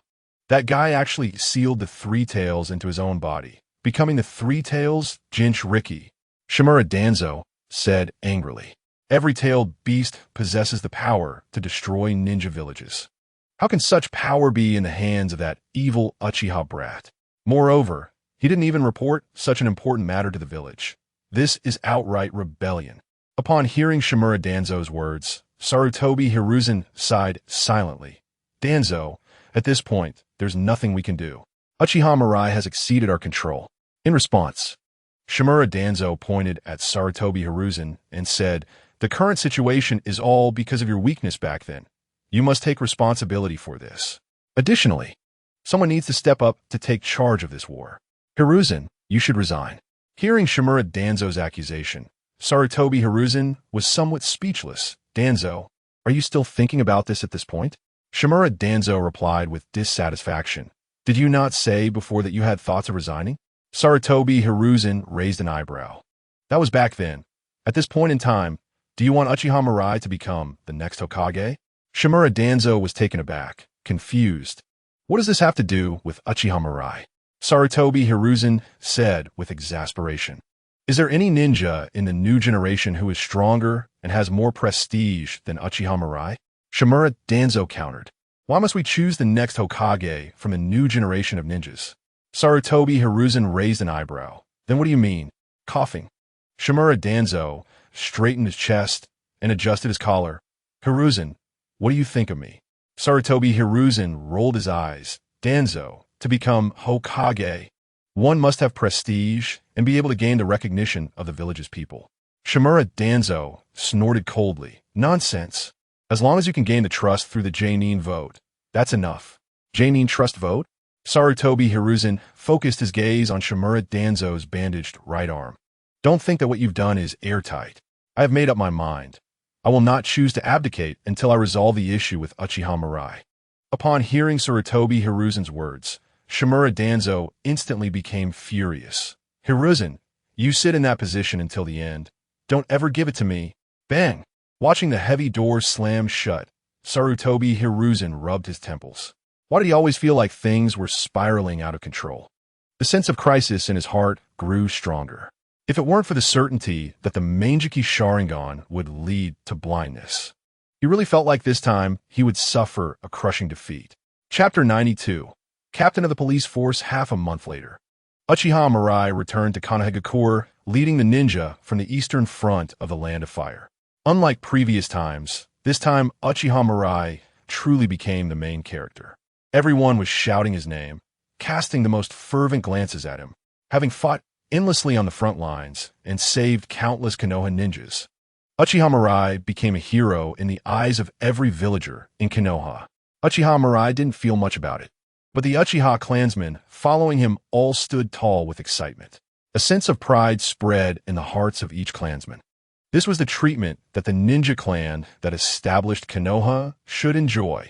Walking along the street at the village entrance, Uchiha Fugaku approached Uchiha Mirai, the third Hokage's order. "Come with me to report to the Hokage." Uchiha Mirai shook his head. "I'm tired. I want to go back and rest." Watching Uchiha Mirai turn to leave, Uchiha Fugaku gritted his teeth. "Are you really going to push the Uchiha clan into the fire pit? Is the Hokage's order something you can defy it will?" Uchiha Mirai scoffed and turned back. "Fugaku, it is you who is pushing the Uchiha step by step into the fire pit. What I want to do, the Hokage cannot interfere with. Show up in front of me less often, or I will kill you." Feeling Uchiha Mirai's astonishing ocular power, Uchiha Fugaku couldn't help but take a few steps back. He had no doubt about Uchiha Mirai's words. This guy was truly a lawless master. Continuing to entangle with him, the other party, it might really kill him. "By the way, remember to tell Tsurutobi, Hiruzen, everything I just said, and then observe carefully what kind of expression your tail-wagging target will show." Ha ha ha ha. Inside the clan grounds, Uchiha Shursui looked at Uchiha Mirai with excitement. His eyes filled with admiration. "Lord Mirai, you have worked hard during this time." Uchiha Mirai had already heard about what he did on the front lines, so he hurried over to visit as soon as he returned. Lord Uchiha Mirai really did it. The image of the Uchiha clan in the villagers' eyes had completely changed from before. Even children like him from the Uchiha clan often found people coming to talk to him. The villagers gradually began to understand the personality of the Uchiha clan. Many villagers showed a strong curiosity about the Uchiha clan during conversations. Even the Hyuga ninja, who often boasted about defeating him in the ninja school to prove that the Byakugan was superior to the Uchiha Sharingan, had started to take a detour upon seeing him. This was something that would have been unthinkable in the past. Seeing Uchiha Shursui's expression, Uchiha Mirai smiled and asked, "Shursui, what are your thoughts?" Uchiha Shursui immediately replied, "Power is the source that guarantees everything." "Oh." Uchiha Mirai showed a hint of interest. "Tell me more." After organizing his words, Uchiha Shursui spoke. "No matter what goal you want to achieve, power is indispensable. I used to think that as long as I made an effort to express goodwill, I could eliminate misunderstandings between people, but now I realize how naive that thought was. As long as our Uchiha clan has enough powerful strength, the contradictions between the village and the Uchiha clan will naturally be resolved." Hearing Uchiha Shursui's words, Uchiha Mirai nodded with satisfaction. "Shursui, I am glad you have this awareness, but it is still not enough. Remember, power can bring war to humanity, but can also bring peace. The goodwill of the weak is often ignored, while the charity of the strong can make people grateful. The same goes for the issues between the village and the Uchiha clan. As long as we turn the Uchiha clan of Konoha into the Konoha of the Uchiha clan, there will no longer be villagers who are hostile to our Uchiha clan." As soon as Uchiha Mirai finished speaking, Uchiha Shursui naturally continued. "At that time, anyone who is hostile to our Uchiha clan will be the enemy of the village. And to deal with enemies, we just need to kill them mercilessly." Watching Uchiha Shursui gradually lean toward a hawkish stance, Uchiha Mirai couldn't help but feel a little emotional. "Shursui, it's been a while since we last met, and your changes are really significant." Hearing this, Uchiha Shursui naturally replied, "Everything is for the family and the village." Uchiha Shursui increasingly admired Uchiha Mirai for finding such a new path. In the past, he had been too stubborn. Since the village was destined to not accommodate the Uchiha, then no matter how hard he tried, it would be useless. But on the contrary, as long as they turned the village into the Uchiha clan's village, wouldn't everything be resolved? After all, the members of the Uchiha clan deeply loved the Konoha they helped establish, and even if the Uchiha clan took the lead, there wouldn't be any situation where the Uchiha clan could not accommodate the village. Of course, to achieve this goal, sufficient power is necessary. And Lord Uchiha Mirai, just happens to be a strong person with such power.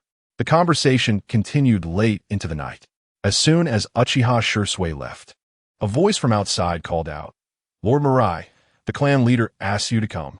Uchiha Mirai stepped out of the room and looked at Uchiha Tiho. What did he say? Uchiha Tiho lowered his voice and said softly, "It seems that the clan leader's health is failing." Upon hearing this, Uchiha Mirai nodded. "I understand. Lead the way." Yes. Following Uchiha Tiho, they arrived at Uchiha Taijima's bedroom, where many strong members of the Uchiha clan had already gathered. Apart from Uchiha Fugaku, Uchiha Hakadai, Uchiha Ina, Uchiha Yakumi, and some elderly men, they all stood at the bedside.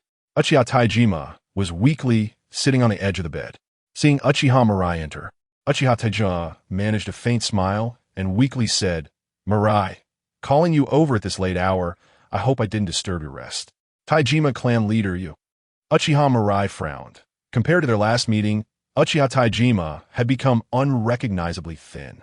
His spirit was almost non-existent, and it seemed like his time was running out. "Sigh.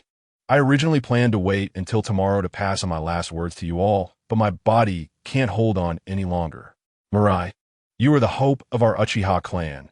You have greatly improved the relationship between the Uchiha clan and the village, and at such a young age. You possess the Mangekyō Sharingan, with an unlimited future ahead of you. However, prolonged use of the Mangekyō Sharingan will lead to blindness due to the exhaustion of ocular power. You must grasp this well. From now on, the Uchiha clan will be entrusted to you and Fugaku to steer. Originally, my father named me Taijima to cultivate an outstanding heir like Uchiha Madara, and back then, we Uchiha clan wronged him. It's just a pity that things did not go as planned. Fugaku's character is a bit indecisive. Fortunately, there is you.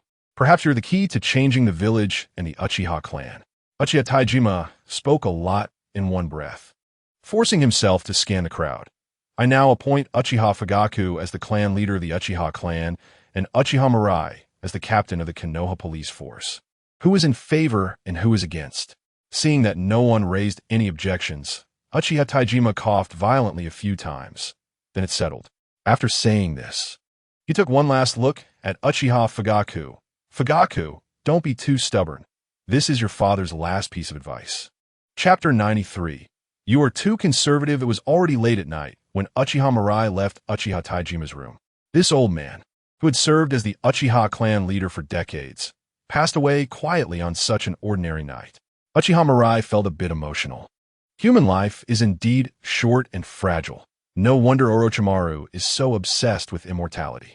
As for Uchiha Taijima, Uchiha Mirai held no ill feelings.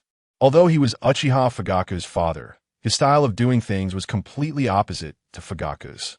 Before Mirai grew up, Taijima had also taken good care of him. The Uchiha clan was able to possess its current strength despite the oppression from Sarutobi Hiruzen and Shimura Danzo, and Taijima had played a significant role in that. However, Mirai did not agree with Taijima's last words. No matter what, he could not assist Uchiha Fugaku. After such a long period of contact, Uchiha Mirai had a relatively good understanding of Uchiha Fugaku. Although Fugaku was indecisive and weak in character, he was exceptionally stubborn at heart. Mirai did not believe that Fugaku would compromise and accept his ideas. This was validated the day he supported the battlefield in the Mist Village. Uchiha Taijima still did not understand. Regarding the future path of the Uchiha clan, it was not enough just to compromise and give way to each other. This was a struggle of life and death. If Uchiha Fugaku continued to stand against him, he would have to deal with him personally. While Uchiha Mirai was pondering, a group of Uchiha clansmen also came out of the room. Uchiha Taiho quickly walked up to Uchiha Mirai's side, smiling. "Lord Mirai, congratulations from now on. You'll be our top boss." Uchiha Hakadai also came over. "It is indeed a great honor to work under you. I believe our clan will surely be able to restore its former glory under your leadership." Uchiha Tetsuhan excitedly said, "Lord Mirai, let's find a time to treat you to a meal." Uchiha Mirai nodded in agreement. "Then it's settled. I will treat you. On the battlefield in the Mist Village." Uchiha Tetsuhan, Uchiha Hakadai, and Uchiha Taiho firmly stood by his side. For such subordinates, Uchiha Mirai did not mind having more communication with them. After a few people left, A hunched old man blocked Uchiha Mirai's path. "Captain Mirai, would you be interested in sitting with me for a while?" Looking at the old man in front of him, Uchiha Mirai nodded. Uchiha Finyan, the most representative hawkish elder of the Uchiha clan. Besides his tough style, Uchiha Mirai remembered him for another reason. He was Uchiha Izumi's grandfather. In the dim room, there was only one kerosene lamp. Uchiha Finyan placed a teacup in front of Uchiha Mirai and slowly sat down across from him. As one ages and lives alone, it often feels like the kerosene lamp can provide more warmth than an incandescent light. Uchiha Finyan first explained, then sighed. "If I had known, I shouldn't have agreed to let Hazuki marry an outsider. Now, we hardly see each other all year round. Aging and living alone can be very lonely." To this, Uchiha Mirai did not comment. According to his understanding, Uchiha Finyan's daughter, Uchiha Hazuki, did not marry a member of the Uchiha clan, but instead married an ordinary ninja from the village and gave birth to Uchiha Izumi. Since the husband was not from the Uchiha clan, the family lived outside the clan grounds. Although the distance was not too far for some reason, Uchiha Hazuki rarely returned to the clan. However, Uchiha Mirai had little interest in such family matters and spoke up. "Elder Finyan, you didn't call me over just to vent, did you?"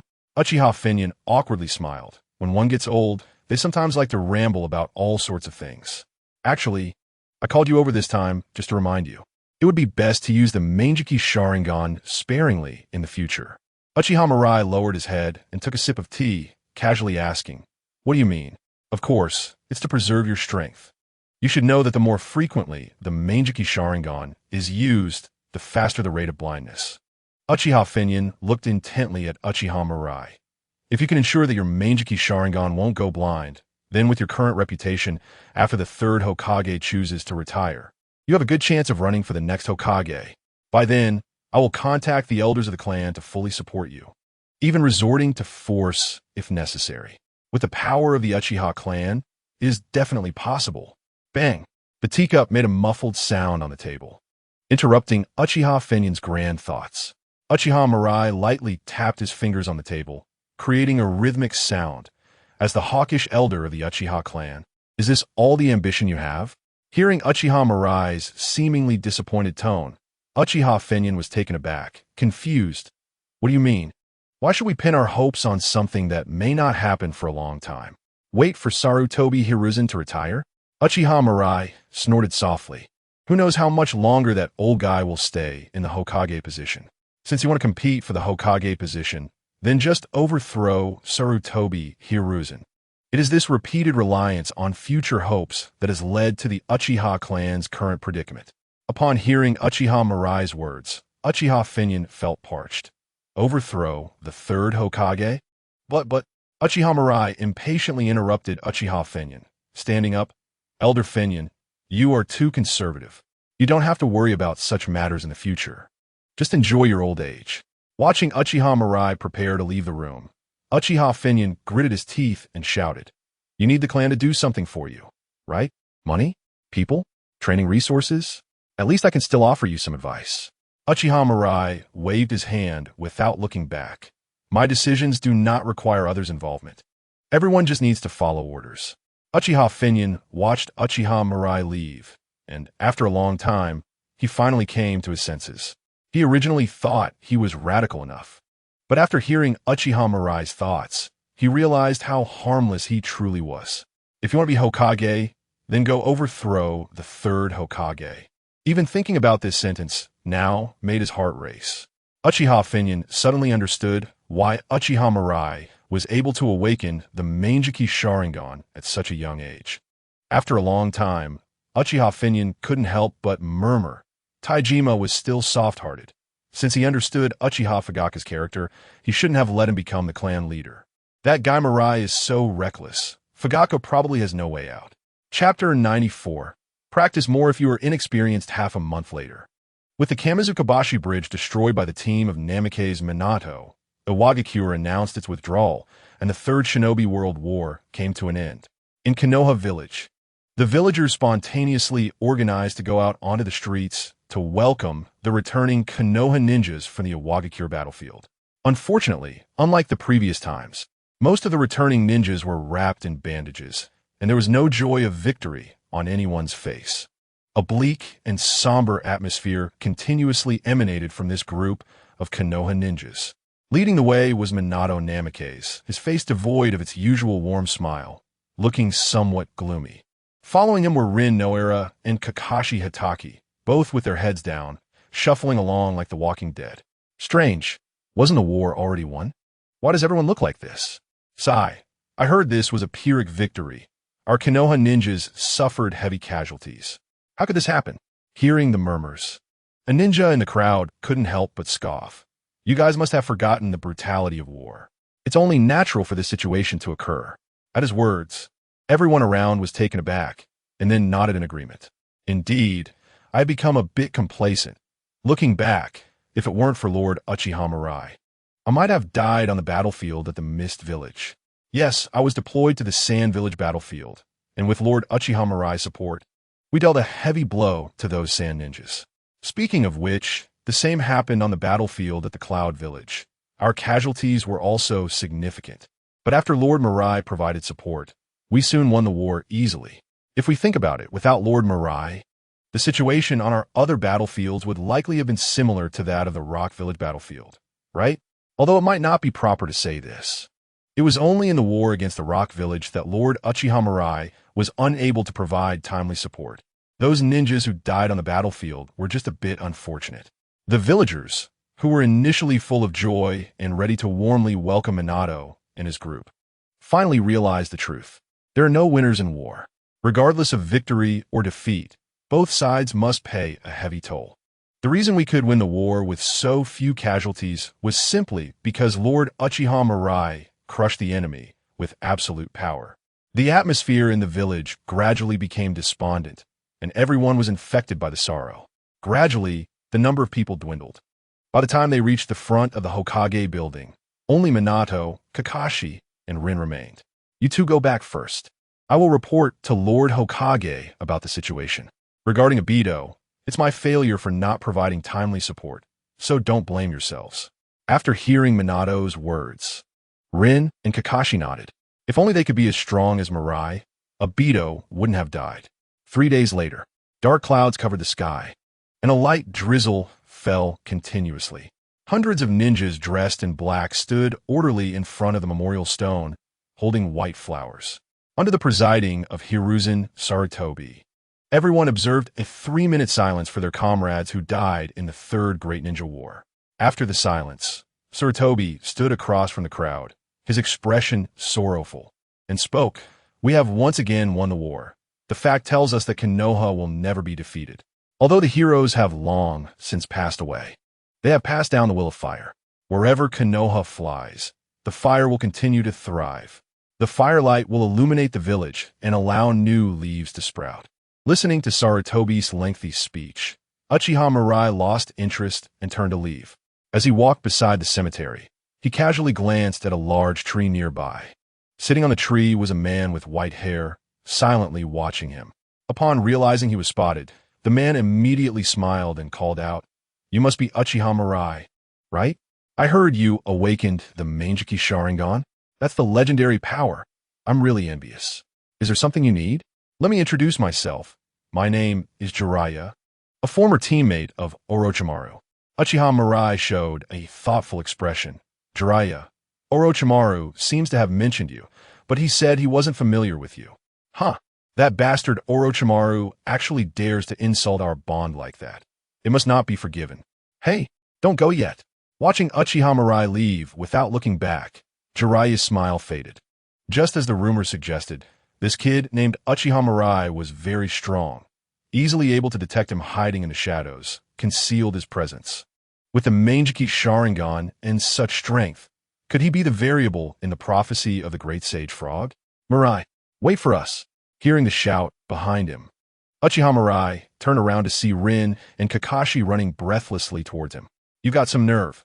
The third Hokage hadn't finished speaking, and you sneaked out." Upon hearing Kakashi's complaint, Uchiha Mirai shook his head. "Let me correct you. I left openly. That's why I said you have some nerve." After Kakashi finished speaking, he noticed Uchiha Mirai staring at him, and feeling a bit uncomfortable, turned his head aside, mumbling, "Why are you looking at me like that?" "It's nothing. I'm just a bit curious about your experiences on the battlefield at the Rock Village. Although Obito still died, Kakashi did not lose an eye.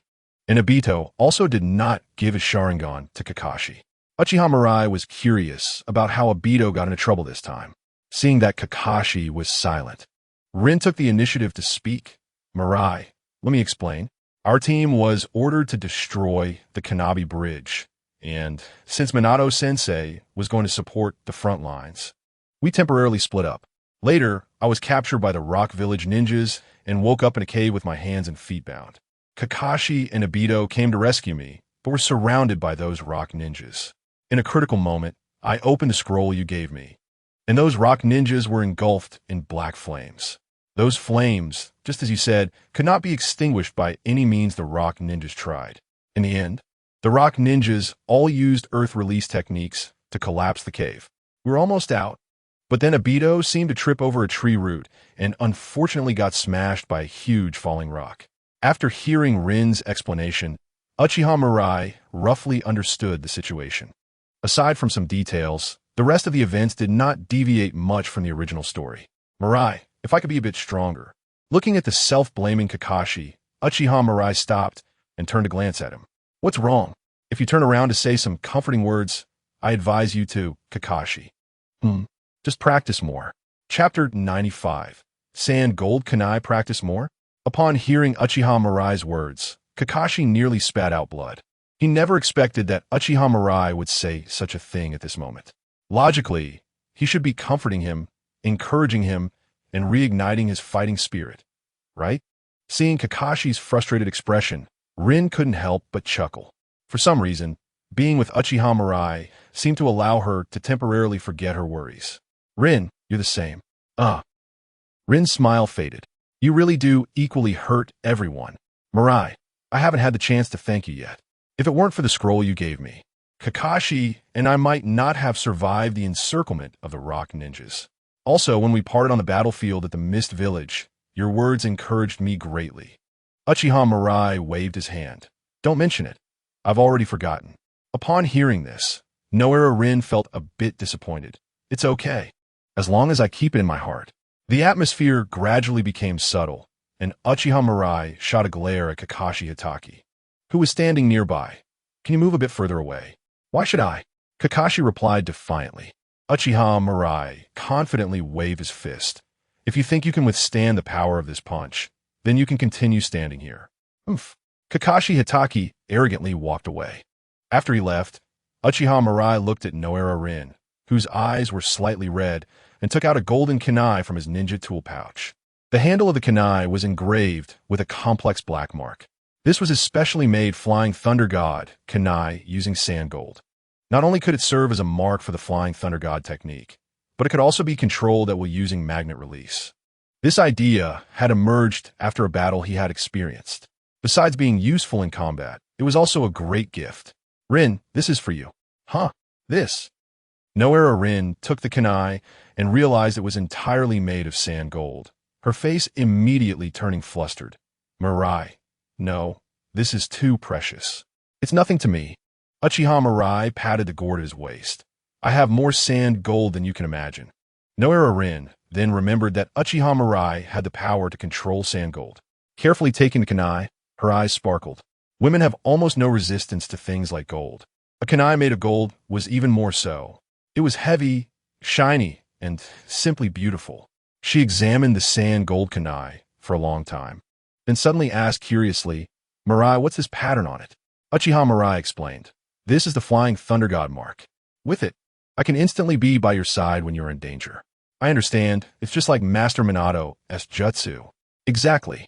Noara Rin shyly lowered her head, a blush appearing on her face. Mirai, if you give me this, will Red be angry? Upon hearing this, Uchiha Mirai's mouth twitched. Don't worry, Red has one too. Noara Rin seemed to breathe a sigh of relief, patting her chest. That's good. I'll keep it with me well. See you. Watching Noara Rin's back, Uchiha Mirai turned and headed toward the clan grounds. Just as he thought, Uchiha Obito was chosen by Uchiha Madara and was destined to die in the Third Shinobi World War. If he guessed correctly, the route that tripped Uchiha Obito that Noara Rin mentioned was likely the work of Uchiha Madara. since that was the case, to ensure that Obito turned to darkness. Uchiha Madara would definitely not let Naoya Rin go. Rather than being on guard all the time, it would be better to let Uchiha Madara carry out his plan. After all, with the Heavenly Constant Eye technique, Naoya Rin wouldn't be in any life-threatening danger. Moreover, because of the relationship between Minato Namikaze and Kushina Uzumaki, Uchiha Mirai also didn't want to pass judgment on Uchiha Obito before anything happened. This was his final opportunity for Uchiha Obito. If the other parties still chose to turn to darkness, then he shouldn't blame him for being ruthless. As for why he didn't try to protect and change Obito before Uchiha Madara made a move, Uchiha Mirai didn't want to keep a bomb that could explode at any moment by his side. Only after the bomb-ass fuse was lit and confirming whether this bomb would explode could he feel completely at ease and make corresponding decisions. This is Konoha Village. It really looks much more prosperous. No wonder everyone wants to compete for Konoha's land. Walking down the street, Terumi Mei looked at the dazzling array of goods with some envy. Compared to the Konoha Village in front of her, everything in the Mist Village felt so shabby that it was humiliating. Terumi Mei, do you now understand why the village initiated the war? After gaining power, it's human nature to strive for a better life. If this war succeeds, our village will no longer have corpses starving to death on the roadside. The speaker was a bald, old man holding a dragon-headed cane. Although his teeth were nearly gone, he exuded a strong presence. Elder Yuan, but we have failed, Terumi Mei retorted. So many ninjas died in the village without achieving any results, and instead made the situation even more difficult. Now we have to come to Konoha to negotiate compensation. Elder Yuan interrupted Terumi Mei, saying solemnly, that's because Konoha has the variable of Uchiha Mirai. Without him, Konoha, surrounded on all sides, would surely meet a fate of being divided. Hearing Elder Yuan mention Uchiha Mirai, Terumi Mei couldn't help but swallow. Although that guy killed many of her companions from the Mist Village on the battlefield, it was understandable. After all, it was kill or be killed on the battlefield, especially since this war was initiated by the Mist Village. The key point was that he was handsome. Just thinking back to how Uchiha Mirai looked that day made Terumi Mei feel a pang of pain. Why didn't the Mist Village have any ninjas with such looks? Terumi Mei, what are you thinking about? Elder Yuan asked, somewhat puzzled. It's nothing, I just want to walk around Konoha. Is that okay? Elder Yuan nodded. Just don't cause trouble. Also, Elder Yuan seemed to think of something and said seriously, this time I brought you to Konoha to let you see the outside world, so you can better build the village in the future. Don't casually grab boys on the street to ask questions, understand? Hearing this, Terumi Mei nodded. Got it. After seeing the looks of someone like Uchiha Mirai, her standards would no longer be the same as before. Don't underestimate people, Elder Yuan. Chapter 96, A Thorough Madman. This is delicious. Terumi Mei came out of a barbecue shop and also bought a few skewers of 3-color dumplings from a dessert shop. Putting it in her mouth, she showed a look of ecstasy. Konoha's ninjas eat so well, it's really enviable. However, Terumi Mei was a bit disappointed that after such a long time, she hadn't seen many men who could meet her standards. It seemed that even in Konoha, someone with looks like Uchiha Mirai was still a rare existence. While eating and strolling, Terumi Mei suddenly had her eyes light up. At the corner of the street, she saw a familiar figure. Uchiha Mirai. Upon hearing the call, Uchiha Mirai turned around and saw a woman in a blue long dress with wavy red-brown hair running towards him. Seeing the ninja headband around her neck, Uchiha Mirai frowned slightly. A ninja from a Mist Village? Noticing Uchiha Mirai's puzzled expression, Terumi Mei smiled and said, I almost forgot to introduce myself. My name is Terumi Mei, a ninja from the Mist Village. I came to Konoha with the village elders to discuss post-war compensation and the 7 ninja swords. Uchiha Mirai suddenly understood. He thought the woman in front of him looked somewhat familiar, and it turned out to be Terumi Mei. At this stage, Terumi Mei looked like a vibrant young girl, completely different from the mature woman depicted in the original story. However, since they met, choosing Terumi Mei to be his pawn, with Mirai acting as a proxy to manage the Mist Village, was also a good option. Hey, do you stare at every girl like this? Uchiha Mirai came back to his senses and shook his head. I was just thinking. Huh? Thinking about what? About how you ambushed me on the battlefield. Upon hearing this, Terumi may waved her hand with a smile. You don't need to worry about that. It's kill or be killed on the battlefield. Besides, you weren't hurt, right?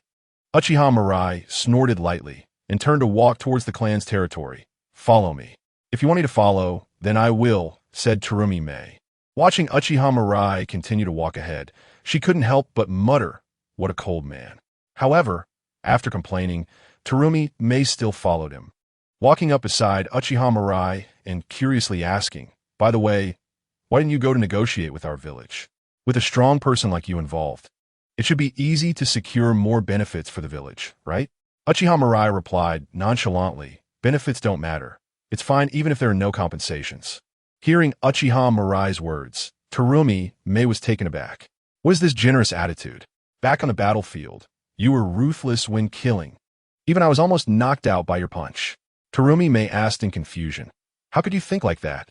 Because to me, whether it's Konoha or Kirigakure, or any other ninja village, it makes no difference. Upon hearing this response, Terumi May felt completely dumbfounded.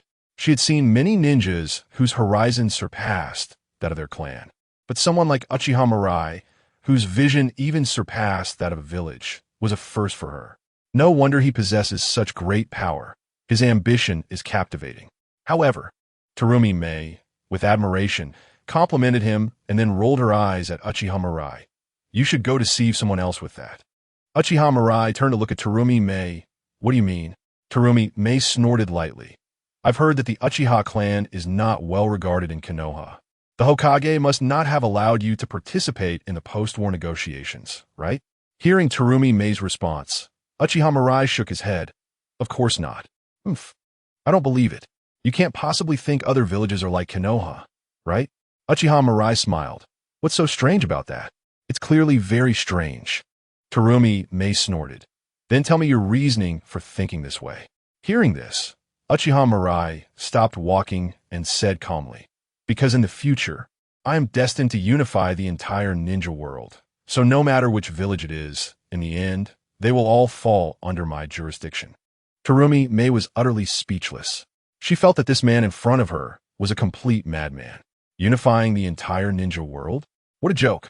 This was something even the original Senju Hashirama and Uchiha Madara couldn't achieve. She admitted that this guy was strong, but he wasn't strong enough to surpass Hashirama and Madara, right? Seeing Terumi May's expression, Uchiha Mirai didn't feel the need to explain further. When the time comes, they would naturally understand his current thoughts. After this episode, Terumi May lost interest in Uchiha Mirai. A handsome face, but such crazy thoughts inside. Ordinary people could be forgiven, but this man truly possessed earth-shattering power. It seemed she needed to guard against him in advance. This guy might bring disaster to the entire ninja world in the future. Thinking of this, Terumi May said coldly, you better give up on this dangerous idea, or even if it costs me my life, I will do everything to stop you. Uchiha Mirai shrugged, saying nothing more, and instead asked Terumi May, what do you think of Konoha? Terumi May was a bit lost in Uchiha Mirai's line of thought, but still replied honestly, it's very prosperous. The affluent life is enviable. Uchiha Mirai smiled and said, if the ninja world were unified, everyone could share resources without having to worry about interests, and then every place could enjoy a prosperous life. Moreover, after unification, we wouldn't have to worry about wars breaking out again. Terumi May was taken aback for a moment. If that were the case, it didn't sound too bad. However, what you say sounds beautiful, but unifying the ninja world is not something that can be easily accomplished. Do you know how many people would die? Uchiha Mirai replied calmly. Don't worry. It won't be more than the number of deaths from the first 3 ninja world wars combined. The slaughter is only to prevent further slaughter. The deaths before the change are for a better rebirth after the change. Hearing Uchiha Mirai's words, Terumi May felt her worldview shaken. She had never thought about problems from this perspective before. Uchiha Mirai didn't expect Terumi May to accept his thoughts in a short time. So after giving her a moment to digest, he spoke again. The existing system will inevitably breed darkness, and Kirigakure is no exception. When Kirigakure falls into darkness, you can come find me. I will help Kirigakure turn over a new leaf. Of course, this promise is only valid before I attack Kirigakure. Chapter 97. Sarutobi Hiruzen is a person of dignity. After Uchiha Mirai finished speaking, he left. Terumi May stayed in place, pouting, and after a long time, she snorted. Umph. Arrogantman. If it weren't for your good looks, I would have taught you a lesson. After mumbling a few times, Terumi May chose not to follow him anymore. She had long heard that the Uchiha clan's ninjas were very stubborn, and seeing it in person today confirmed it. Thinking about unifying the ninja world, what a madman, and saying that when the village falls into darkness, they can come find him? Even if I die in Kirigakure, even if I drown in the sea, I will never betray my village to ally with Uchiha Mirai. Uchiha clan territory. Uchiha Mirai walked through the streets, seeing his clansmen all stop what they were doing and greet him. This 14-year-old boy had grown into the pride of the Uchiha clan. Mirai, come to Grandma's house for breakfast tomorrow morning. I'll 1T charge you. Little Mirai, my grandson works in the police force. I hope you'll take care of him. Hey, I'm telling you guys from now on, you should call him Lord Mirai. All right, it's just a habit. It's a bit strange seeing him grow up to be the hero of the clan. After exchanging simple greetings with his clansmen, Uchiha Mirai returned to his courtyard. Just as he entered the yard, several white snakes rushed towards him. Uchiha Mirai took out a kunai and accurately cut each white snake in half at the 7-inch mark. Soon after, Orochimaru, dressed in a white kimono, slowly walked out from the vegetable garden. Ding! Congratulations to the host for successfully plundering the reward, triple Rashomon. Hearing the system's prompt in his mind, Uchiha Mirai knew that Orochimaru had no intention of continuing the fight. Curious, he asked, Orochimaru, what are you trying to do? Orochimaru smiled and extended his tongue, saying, I just wanted to see if Lord Mirai has become complacent lately. I didn't expect Lord Mirai to still be as sharp as ever. After Orochimaru finished speaking, he changed the subject. It's a pity that so many white snakes died. It's too wasteful. Lord Mirai, why not make a snake stew out of them? Uchiha Mirai was somewhat speechless. Oh wow, is that your real intention? No time. Uchiha Mirai simply and straightforwardly rejected Orochimaru's proposal. You ambushed him and still want him to cook? Dream on. Upon hearing this, Orochimaru licked his lips. Lord Mirai, don't be angry. What you said to Jiraiya a while ago caused me quite a bit of trouble. Uchiha Mirai shrugged. I was just joking with Jiraiya, but he took it seriously. This shows that what I said definitely fits the image you have in his mind. Orochimaru sighed. Future Koen, compared to you, I still need to practice my verbal skills. I'm not good at preaching. Uchiha Mirai snorted lightly. You didn't come here today just to eat snake soup, did you? Orochimaru shook his head and took out a sealing scroll from his robe, forming hand seals with both hands. Bang! After a puff of smoke, a long sword appeared in Orochimaru's hand. Future Koen, you are now someone of status. How can you not have a decent blade? This Kusanagi sword is a gift for you. Looking at the Kusanagi sword, which resembled the long sword used by Uchiha Sasuke in the original work, Uchiha Mirai casually took it. Clang! He drew the long sword and felt it carefully, nodding in satisfaction. This sword was far superior to the one Uchiha Fugaku had given him. Uchiha Mirai hung the Kusanagi sword at his waist and casually pushed the door open. Orochimaru, pick up the white snake on the ground. After finishing the steaming snake soup, Uchiha Mirai chuckled. Orochimaru, with how frequently we interact, you probably won't be able to stay in the village for much longer. Orochimaru shook his head nonchalantly. Future Koen, I have no illusions about the teacher anymore. Even if I become a rogue ninja, it's only temporary. I look forward to the day you take control of Konoha. Hearing Orochimaru's words, Uchiha Mirai raised an eyebrow in surprise. Orochimaru, you believe what I said before? Orochimaru nodded. I got news from the teacher that he still intends to continue as Hokage. Uchiha Mirai wasn't too surprised by this news. Unlike in the original work, because of his existence, the highly regarded Minato Namikaze hadn't made much of a name for himself. Compared to Orochimaru or himself, Minato's prestige in the hearts of Konoha villagers was far less. Thus, it wasn't hard to understand why Sarutobi Hiruzen chose to continue as Hokage. After a moment of silence, Orochimaru continued, Now there are quite a few voices in the village calling for me to become the new Hokage, which is completely contrary to the teacher's intentions. So he definitely won't sit idly by. This aligned with what you said earlier. At this point, curiosity flickered in Orochimaru's eyes. Future Koen, sometimes I really wonder how you know so many secrets. Uchiha Mirai glanced at Orochimaru and replied lightly, Orochimaru, too much curiosity can lead to trouble. Hearing this, Orochimaru didn't press further, only sighed. Future Kuin, I really like the snake soup you made, but soon I might not be able to eat it anymore. Uchiha Mirai shook his head. Orochimaru, don't worry. It won't be long. After saying that, Uchiha Mirai tapped the table. Sarutobi Hiruzen is a decent man. Upon hearing this topic, excitement flashed in Orochimaru's eyes. Future Kuin, if the teacher doesn't want to maintain his decency, I have many ways to help him. Uchiha Mirai smiled. Regardless of whether Sarutobi Hiruzen wants to be decent, I won't let him be. After saying that, an idea flashed in Uchiha Mirai's mind as he recalled the scene of the Chunin exams in the original work. That was a great platform for Sarutobi Hiruzen to be disgraced in the entire ninja world. Since you cherish your reputation so much, I will nail you to the pillar of shame in the ninja world forever. Thinking of this, Uchiha Mirai smiled and said, Orochimaru, there might really be things I need your help with in the future. This is a flying thunder god kunai. I will use it to contact you later. After receiving the sand gold kunai, Orochimaru couldn't help but feel moved. A kunai made of gold could be considered the best collectible for a ninja. The only question is, what kind of ending will Future Kuin arrange for the teacher?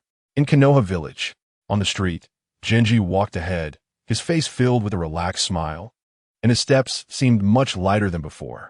Terumi Mei followed behind him, occasionally looking around but never spotting the person she wanted to see. Terumi Mei, you seem to have something on your mind. Chapter 98. Cutting off the bonds between us, something on my mind? I don't. Upon hearing Terumi Mei's response, Genji smiled. Is it that Uchiha Mirai kid? Terumi Mei's eyes widened. Lord Genji, how did you know? Genji replied casually, that guy is indeed good-looking, but he's a complete danger. It's better for you to stay away from him. Hearing this, Terumi Mei fell silent. Genji was right. Uchiha Mirai was indeed a dangerous figure. Even if someone matched her aesthetic, she absolutely couldn't fall for him. But still, finding a handsome guy like that is really hard. Shaking off the chaotic thoughts in her mind, Terumi Mei glanced at Genji. Lord Genji, you seem to be in a good mood. Genji smiled, of course. This round of peace talks went very smoothly. All we had to do was show a bit of strength, and the third Hokage immediately made concessions, only asking for some war reparations. Moreover, in order to get along with the Mist Village, he even voluntarily returned the 7 ninja swords to us. It's just a pity that the 3 tails was sealed inside Uchiha Mirai, so we can't take it away. Konoha Village is lucky to have such a Hokage. After hearing Genji's words, Terumi Mei was somewhat surprised.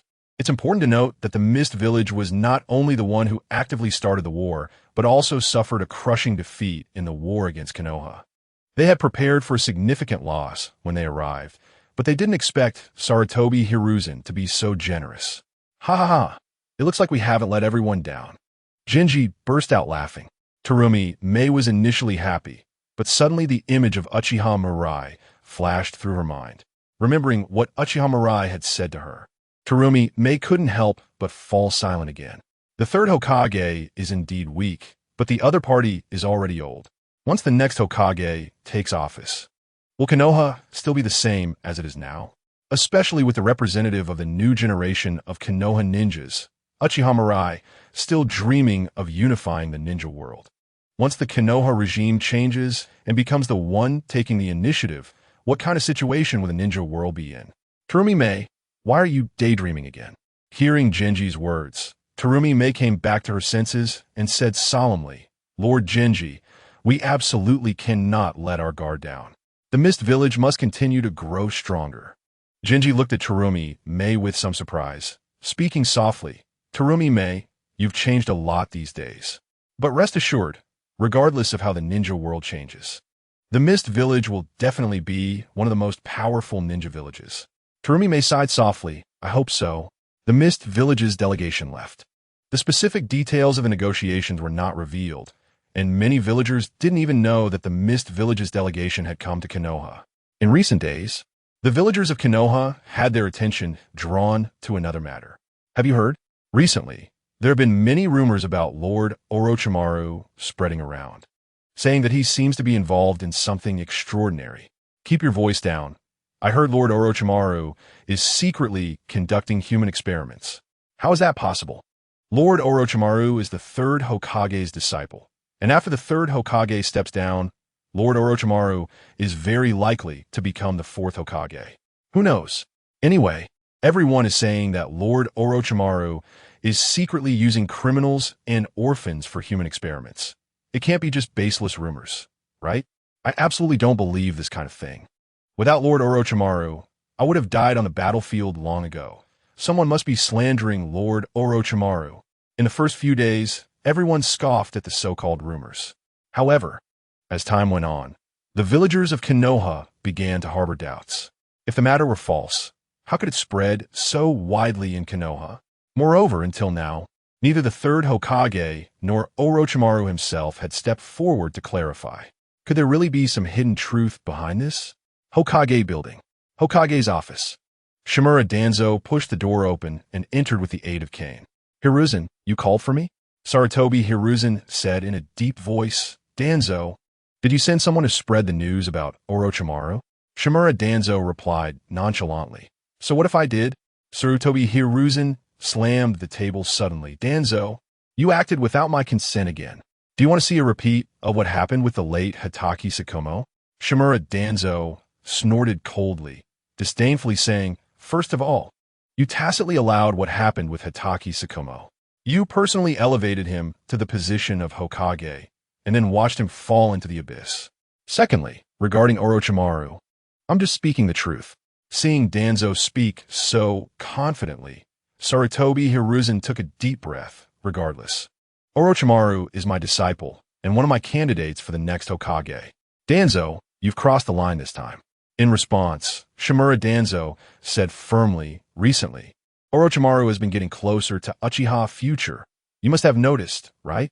If you let him become Hokage, the Uchiha clan will surely rise again, and all of our decades of effort will be in vain. Besides, Orochimaru is no longer the civilian genius he once was. He is now the leader of the legendary Sannin, with many followers.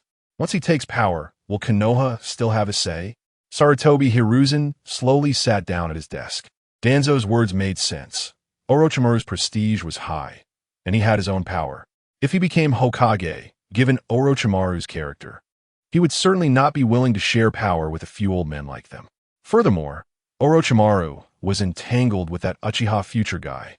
The key point was that he did not intend to step down, yet the ninjas below were constantly speculating about when Orochimaru would take over as the next Hokage. If this continued, he would certainly face criticism for clinging to the position of Hokage. Observing Sarutobi Hiruzen's fluctuating expression, Shimura Danzo tapped his cane. Hiruzen, it was your weakness that allowed Uchiha future to grow to this point. Do you really want to make the same mistake again? Leave this matter to me. I will eliminate Orochimaru and anyone related to him. The foundation was established for such tasks.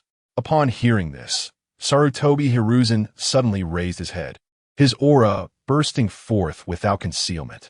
Like a lion awakening, the powerful pressure made even Shimura Danzo feel a bit apprehensive. Danzo, you don't need to worry about Orochimaru. Since he is my disciple, let me sever the ties between us. Chapter 99, Defection. Mitarashi Anko in the dark, damp underground laboratory. Sarutobi Hiruzen held the raging monkey staff and led a group of Umbu, cornering Orochimaru in a cave. Orochimaru was sweating profusely, his pale face showing an unmistakable weariness. Teacher, I didn't expect your charisma to remain undiminished. Sarutobi Hiruzen snorted coldly. Orochimaru, you have strayed from the right path. As your teacher, I must clean up the house today. Upon hearing this, Orochimaru licked his lips with his tongue and chuckled lightly. Teacher, are you really going to kill me? After hearing Orochimaru's words, Sarutobi Hiruzen's expression briefly became complicated. However, thinking of Uchiha future and Shimura Danzo, Sarutobi Hiruzen ultimately said nothing more, his gaze resolute. This is not my intention. But Sarutobi Hiruzen suddenly charged at Orochimaru. Everything is for Konoha? Orochimaru leaped back, clapping his hands together forcefully. Boom! Countless explosive tags detonated inside the cave, and rocks of all sizes fell from above. In just a few seconds, the cave collapsed with a loud crash. After a long time, Sarutobi Hiruzen looked at the now-vanished Orochimaru with cold eyes. Go retrieve Orochimaru for me. Yes. The Umbu members accepted the order and left. But a sense of crisis began to rise in Sarutobi Hiruzen's heart. He hadn't informed anyone in advance about his intention to kill Orochimaru. It seemed that Orochimaru had been prepared all along, not only transferring all related experimental materials, but also setting up explosive tags in advance at the lab. After thinking for a long time, Sarutobi Hiruzen couldn't figure out the reason, and ultimately could only place the blame on Shimura Danzo, as usual. That bastard Danzo. If it weren't for his reckless actions, how could Orochimaru have prepared in advance? After returning, he had to teach this idiot a good lesson. With Sarutobi Hiruzen's declaration, the accusation of Orochimaru secretly conducting human experiments was firmly established. The once revered leader of the Sannin, who had made great contributions to Konoha, became a target of hatred overnight. This sudden change left the villagers of Konoha in shock. I can't believe it's true. Why would Lord Orochimaru do such a thing? He actually turned against his comrades in the village. This is absolutely unforgivable. Fortunately, the third Hokage has keen insight and has acted decisively. Otherwise, if someone like Orochimaru became Hokage, Konoha would be doomed. The third Hokage said that before cultivating a new Hokage successor, he will continue to contribute his strength to the village. It must be heartbreaking for the third Hokage to see such a problem arise with his successor. Such sentiments were widespread, and occasionally someone would voice the question of why, since Orochimaru had gone wrong, they did not choose the equally reputable Uchiha future to become Hokage. However, those voices quickly faded away within the village. With Orochimaru's reputation in tatters, those associated with him were also investigated one after another. In an instant, the people of Konoha were filled with anxiety. In addition, Jiraiya, who had just returned to the village, chose to leave again. After the report was completed, Uchiha Inaho showed an excited expression. Great. Orochimaru has defected.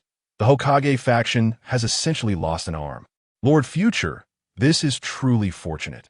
With such a strong competitor gone, you have a better chance of becoming Hokage. Uchiha Future snorted softly and said indifferently, any development that is beneficial to oneself is a result of deep consideration and strategy. As a Uchiha, to feel fortunate about luck shows that you are unqualified. Upon hearing this, Uchiha Inaho was left stunned. Did he just say something wrong? Isn't it fortunate that Orochimaru, as a candidate for Hokage, has become a rogue ninja, significantly weakening the Hokage faction's power? Just then, Uchiha Yadai walked back in from outside, followed by a little girl with short blue hair wearing a yellow coat. Lord Future, this girl is Mitarashi Anko. Uchiha Yadai leaned down and whispered in Uchiha Future's ear.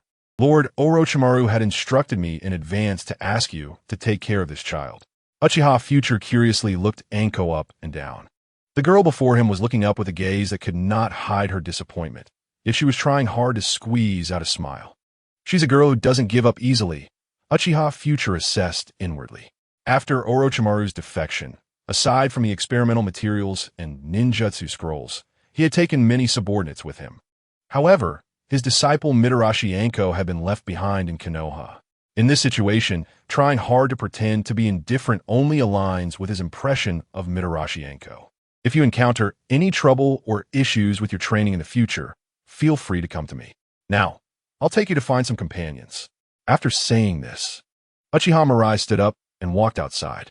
Mitarashi Anko snorted lightly. I don't need companions. Having shuriken with me is enough. After saying that, she even stuck out her pink tongue and licked the sharp shuriken. Bang! Ouch! Don't do that again. Oomph! Why not? Uchiha Mirai roughly rubbed Anko's head. It's strange enough when Orochimaru does that. You, as a girl, would look even weirder doing it. Don't mention that guy in front of me.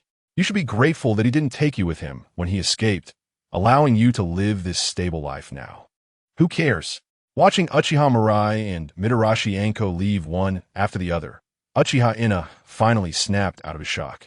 He looked at Uchiha Hakadai in disbelief and asked, Hakadai, are you saying this girl is the one Orochimaru asked Lord Mirai to take care of? Uchiha Hakadai replied matter-of-factly, that's right.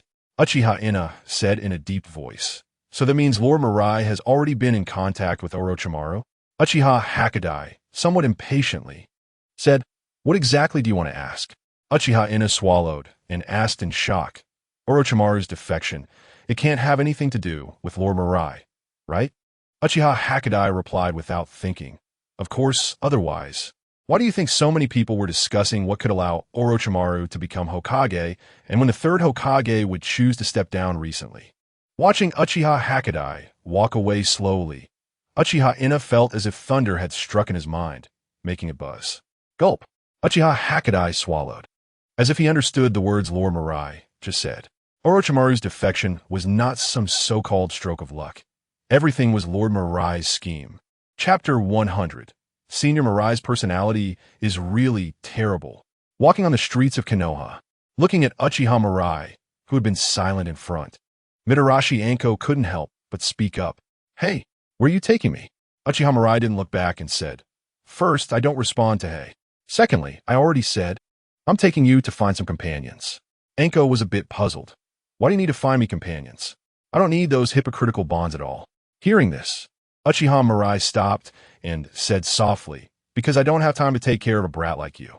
Besides, those guys have good personalities. You could try to get along with them. Can you not call me a brat? You're not that much older than me. Anko complained, then asked, Did Orochimaru really ask you to take care of me? Uchiha Mirai replied blandly, Otherwise, why do you think you have the qualification to meet me? Anko stood there in a daze. It seemed to be true. Uchiha Mirai was a hero of the Third Shinobi World War and was now the captain of Konoha's police force. And she was just a newly graduated genin from the ninja school, with her teacher being the notorious rogue ninja Orochimaru. If it weren't for Orochimaru's request, Uchiha Mirai was indeed not someone she could come into contact with. Thinking of this, Anko asked in confusion, Since you have a good relationship with Orochimaru, why hasn't the Umbu captured you for interrogation? After Orochimaru's defection, all personnel related to him were screened by the Umbu. Some were captured, and some were killed. Because she was young and had only been with Orochimaru for a short time, she was released quickly. A ninja like Uchiha Mirai should have been a key target for scrutiny, so why was he able to remain unharmed during this turmoil? Moreover, he even dared to openly bring her along. Seeing Anko's puzzled expression, Uchiha Mirai waved his fist. The reason is simple.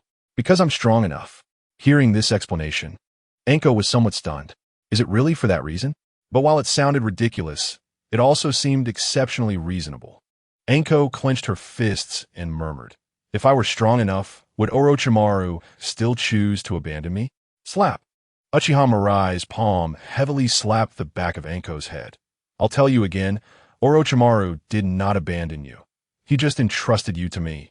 So from now on, you are my person. Don't act like this in front of me at such a young age. Anko shrank her neck in pain. Damn it, I got hit again. However, after hearing Uchiha Mirai's explanation, Anko's mood improved a lot.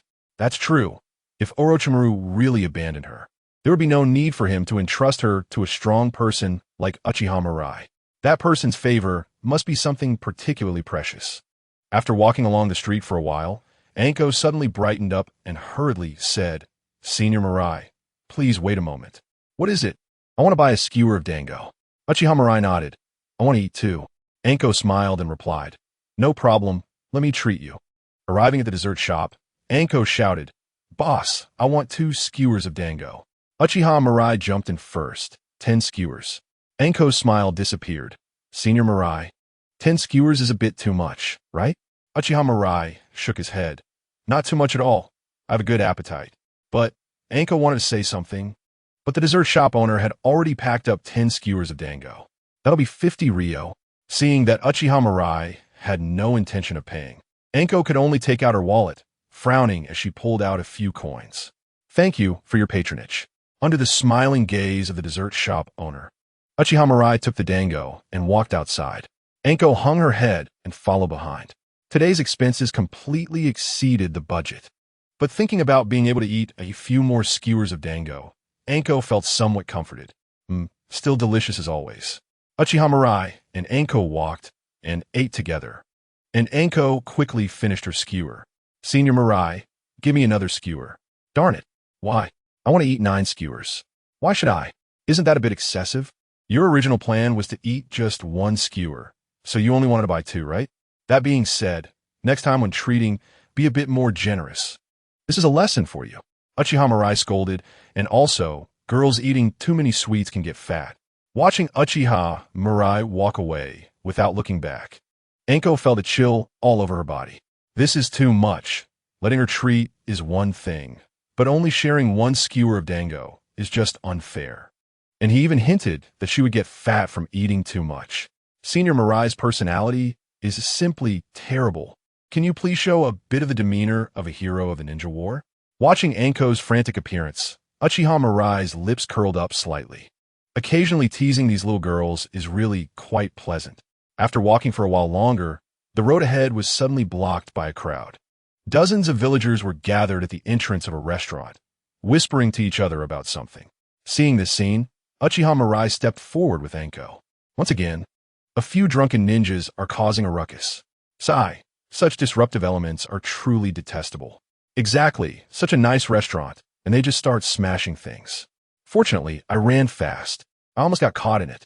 Why are those guys causing trouble? It seems they didn't bring enough money, and the owner wanted them to write an IOU, which made them angry.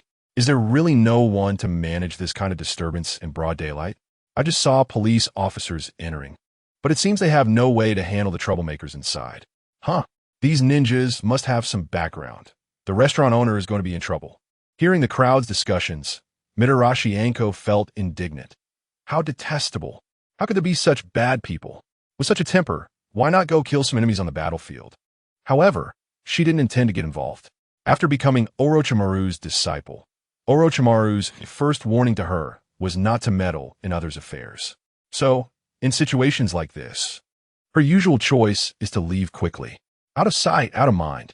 Mirai-senpai, let's go.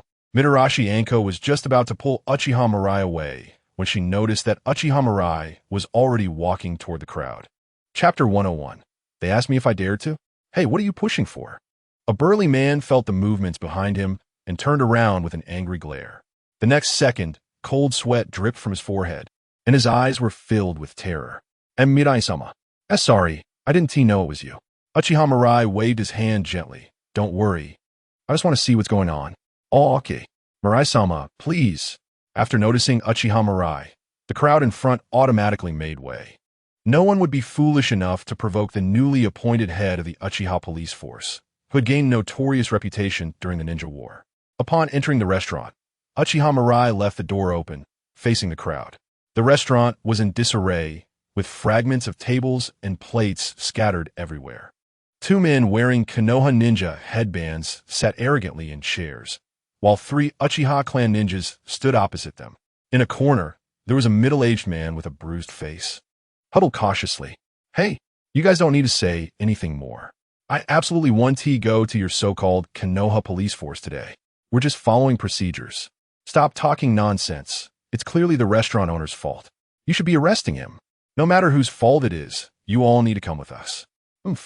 We are the victims, and you want to take us away? Do you really think we're easy to bully? Just then, everyone in the room noticed Uchiha Mirai who had walked in. The three Uchiha ninjas immediately saluted. Mirai-sama. The originally arrogant two ninjas quieted down and straightened their bodies unconsciously. Uchiha Mirai ignored them and softly asked, Yaowei, explain the situation. Seeing Uchiha Mirai, Uchiha Yaowei felt a heavy heart, but could only explain. The restaurant owner had a conflict with these two ninjas, and we were discussing the follow-up handling. Upon hearing this, Uchiha Mirai's eyes instantly turned into the scarlet kaleidoscope Sharingan, and the terrifying eye power radiated forth. Uchiha Yaowei, standing in front of him, immediately felt that even breathing became difficult. Yaowei, I'll give you one more chance. Uchiha Mirai's tone was cold. Do you clarify it yourself? Or should I use these eyes to see for myself? Feeling the immense pressure, Uchiha Yaowei had no choice but to abandon the idea of brushing it off and explained. These two ninjas are named T-Rune Gentar and Mido Kanzuya, the junior clan leaders of the T-Rune and Mido clans. They came to eat today, but forgot to bring money and said they would settle it next time. But the restaurant owner wanted them to write an IOU. So a conflict arose. Plus, since T-Rune Gentar and Mido Kanzuya had drunk some alcohol, They impulsively hit the owner and vandalized the restaurant. Slap, slap, slap. 3 crisp slaps echoed in everyone's ears. And Uchiha Yaoi and the other 2 Uchiha ninjas lowered their heads, remaining silent. Seeing this scene, the crowd outside erupted in confusion. What's going on? Why is Mirai-sama hitting his own subordinates? No kidding, didn't you hear the identities of those 2 troublemaking ninjas? What do you mean? The leaders of the T-Rune and Mito clans are both advisors to the Hokage of the village, second only to the 3rd Hokage, so you should understand now. Hiss. No wonder they are so arrogant. It seems even a strong person like Mirai-sama wouldn't dare to offend the Hokage's advisors. Is this the Uchiha clan? Ridiculous. Hearing the discussions among the crowd, Mitarashi Anko looked anxious. This idiot. Why did he impulsively rush in? He could have just pretended not to see and let it be. That way, no matter what happened, there would still be room for explanation. But now, in front of so many villagers, if he chooses to settle the matter, the prestige that the Uchiha clan and even Uchiha Mirai himself built during the 3rd Ninja War could become worthless. But if he chooses to arrest those 2 troublemakers, it could easily offend the Hokage's advisors. He has put himself in a dilemma. Mirai-senpai is indeed too young. Inside the restaurant, T-Rune Gentar and Mito Kanzuya, who had originally felt a bit fearful due to Uchiha Mirai's arrival, regained their smiles after seeing Mirai's actions. Captain Mirai, such subordinates really need to be taught a lesson. Otherwise, the Uchiha clan will eventually get into trouble. That's right, we want to make it hard for you today. Just let that owner apologize to us.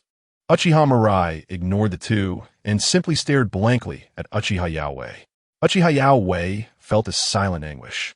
Unlike others, he knew that Uchiha Mirai was a staunch hawk, and even his attitude toward the 3rd Hokage was extremely tough. Not to mention the 2 foolish ninjas from the T-Rune and Mito clans in front of him. Sure enough, after a moment of silence, Uchiha Mirai spoke again. From what I understand, the rights and wrongs are already very clear. What you need to do now is to take these 2 troublemakers to the Konoha Police Force's prison. Sure enough, after hearing Uchiha Mirai's request, Uchiha Yaoi tried to persuade Mirai-sama it's unwise to offend the Hokage faction over such a trivial matter. If Physique-sama were here, he wouldn't slap. Another crisp slap. Uchiha Mirai coldly said, I'm the captain of the Konoha Police Force. You just need to execute my orders. Uchiha Yaoi clenched his fists tightly, but ultimately did not dare to refute further. He knew that Uchiha Mirai was using him to assert authority. From that day on the battlefield in the Mist Village, when he chose to side with Uchiha Fugaku, Uchiha Yaoi knew this day would come eventually. Taking a deep breath, with red eyes, Uchiha Yaoi led his 2 subordinates toward T-Rune Gentar and Mito Kanzuya. Only then did T-Rune Gentar and Mito Kanzuya realize something was wrong. They immediately pointed at Uchiha Mirai and shouted, Uchiha Mirai, do you really dare to lay a hand on us? Hearing this, Uchiha Mirai laughed a few times and turned to look at the surrounding villagers. Huh? They asked me if I dare to act. My favorite thing as Uchiha Mirai is to uphold fairness and justice. I will not let any criminal go easily. Bang, bang. After 2 muffled sounds, T-Rune Gentar and Mito KZ fell to the ground, blood flowing from their mouths and clutching their stomachs. Arrest them and take them away. Yes. Chapter 102. Brother is just a legend. 2 Uchiha clan members dragged a person each out of the restaurant. Uchiha Mirai turned to the restaurant owner. Although the matter has been resolved, I think you should come out and explain it to everyone personally. What do you think? The restaurant owner looked a bit timid and cautiously said, Lord Mirai, I don't think it's necessary. I can't afford to offend those 2 guys. Upon hearing this, Uchiha Mirai smiled slightly. Is that so? But my blade is not without its advantages. Seeing the faint smile on Uchiha Mirai's face, the restaurant owner immediately panicked and nodded. Understood, Lord Mirai. I know what to do. The restaurant owner walked to the entrance and loudly addressed the gathered crowd. I'm very sorry for the inconvenience caused today. The 2 guys just taken away were trying to dine and dash relying on their family background. I just argued with them a bit, and they ended up beating me like this. Thanks to Lord Uchiha Mirai upholding justice for me. Otherwise, my restaurant might not be able to continue operating. The restaurant owner enthusiastically promoted Uchiha Mirai. Now he had no way out. Holding on to Uchiha Mirai's leg was his only hope for survival. Offending Uchiha Mirai would mean he had no way to live. Once he finished his passionate speech, Uchiha Mirai calmly walked to the front of the crowd. I believe everyone now understands what happened. I promise you all this. The duty of the Konoha police force is to maintain order in the village. No one is allowed to disrupt the village's stability, not even if you have a powerful background. I became the captain of the Konoha police force for one reason. Fairness. Fairness and damn fairness. If you eat 2 bowls of noodles, you must pay for 2 bowls. Understood? Applause. The villagers below felt extremely satisfied upon hearing Uchiha Mirai's words.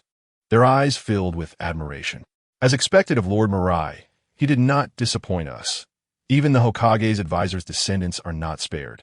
Yes, the Konoha police force is simply too cool for upholding fairness for the villagers. Now, let's see if those who relied on their status dare to bully others in the future. Amidst the praises, there were also some wise guys pretending to analyze. This can't just be for show, right?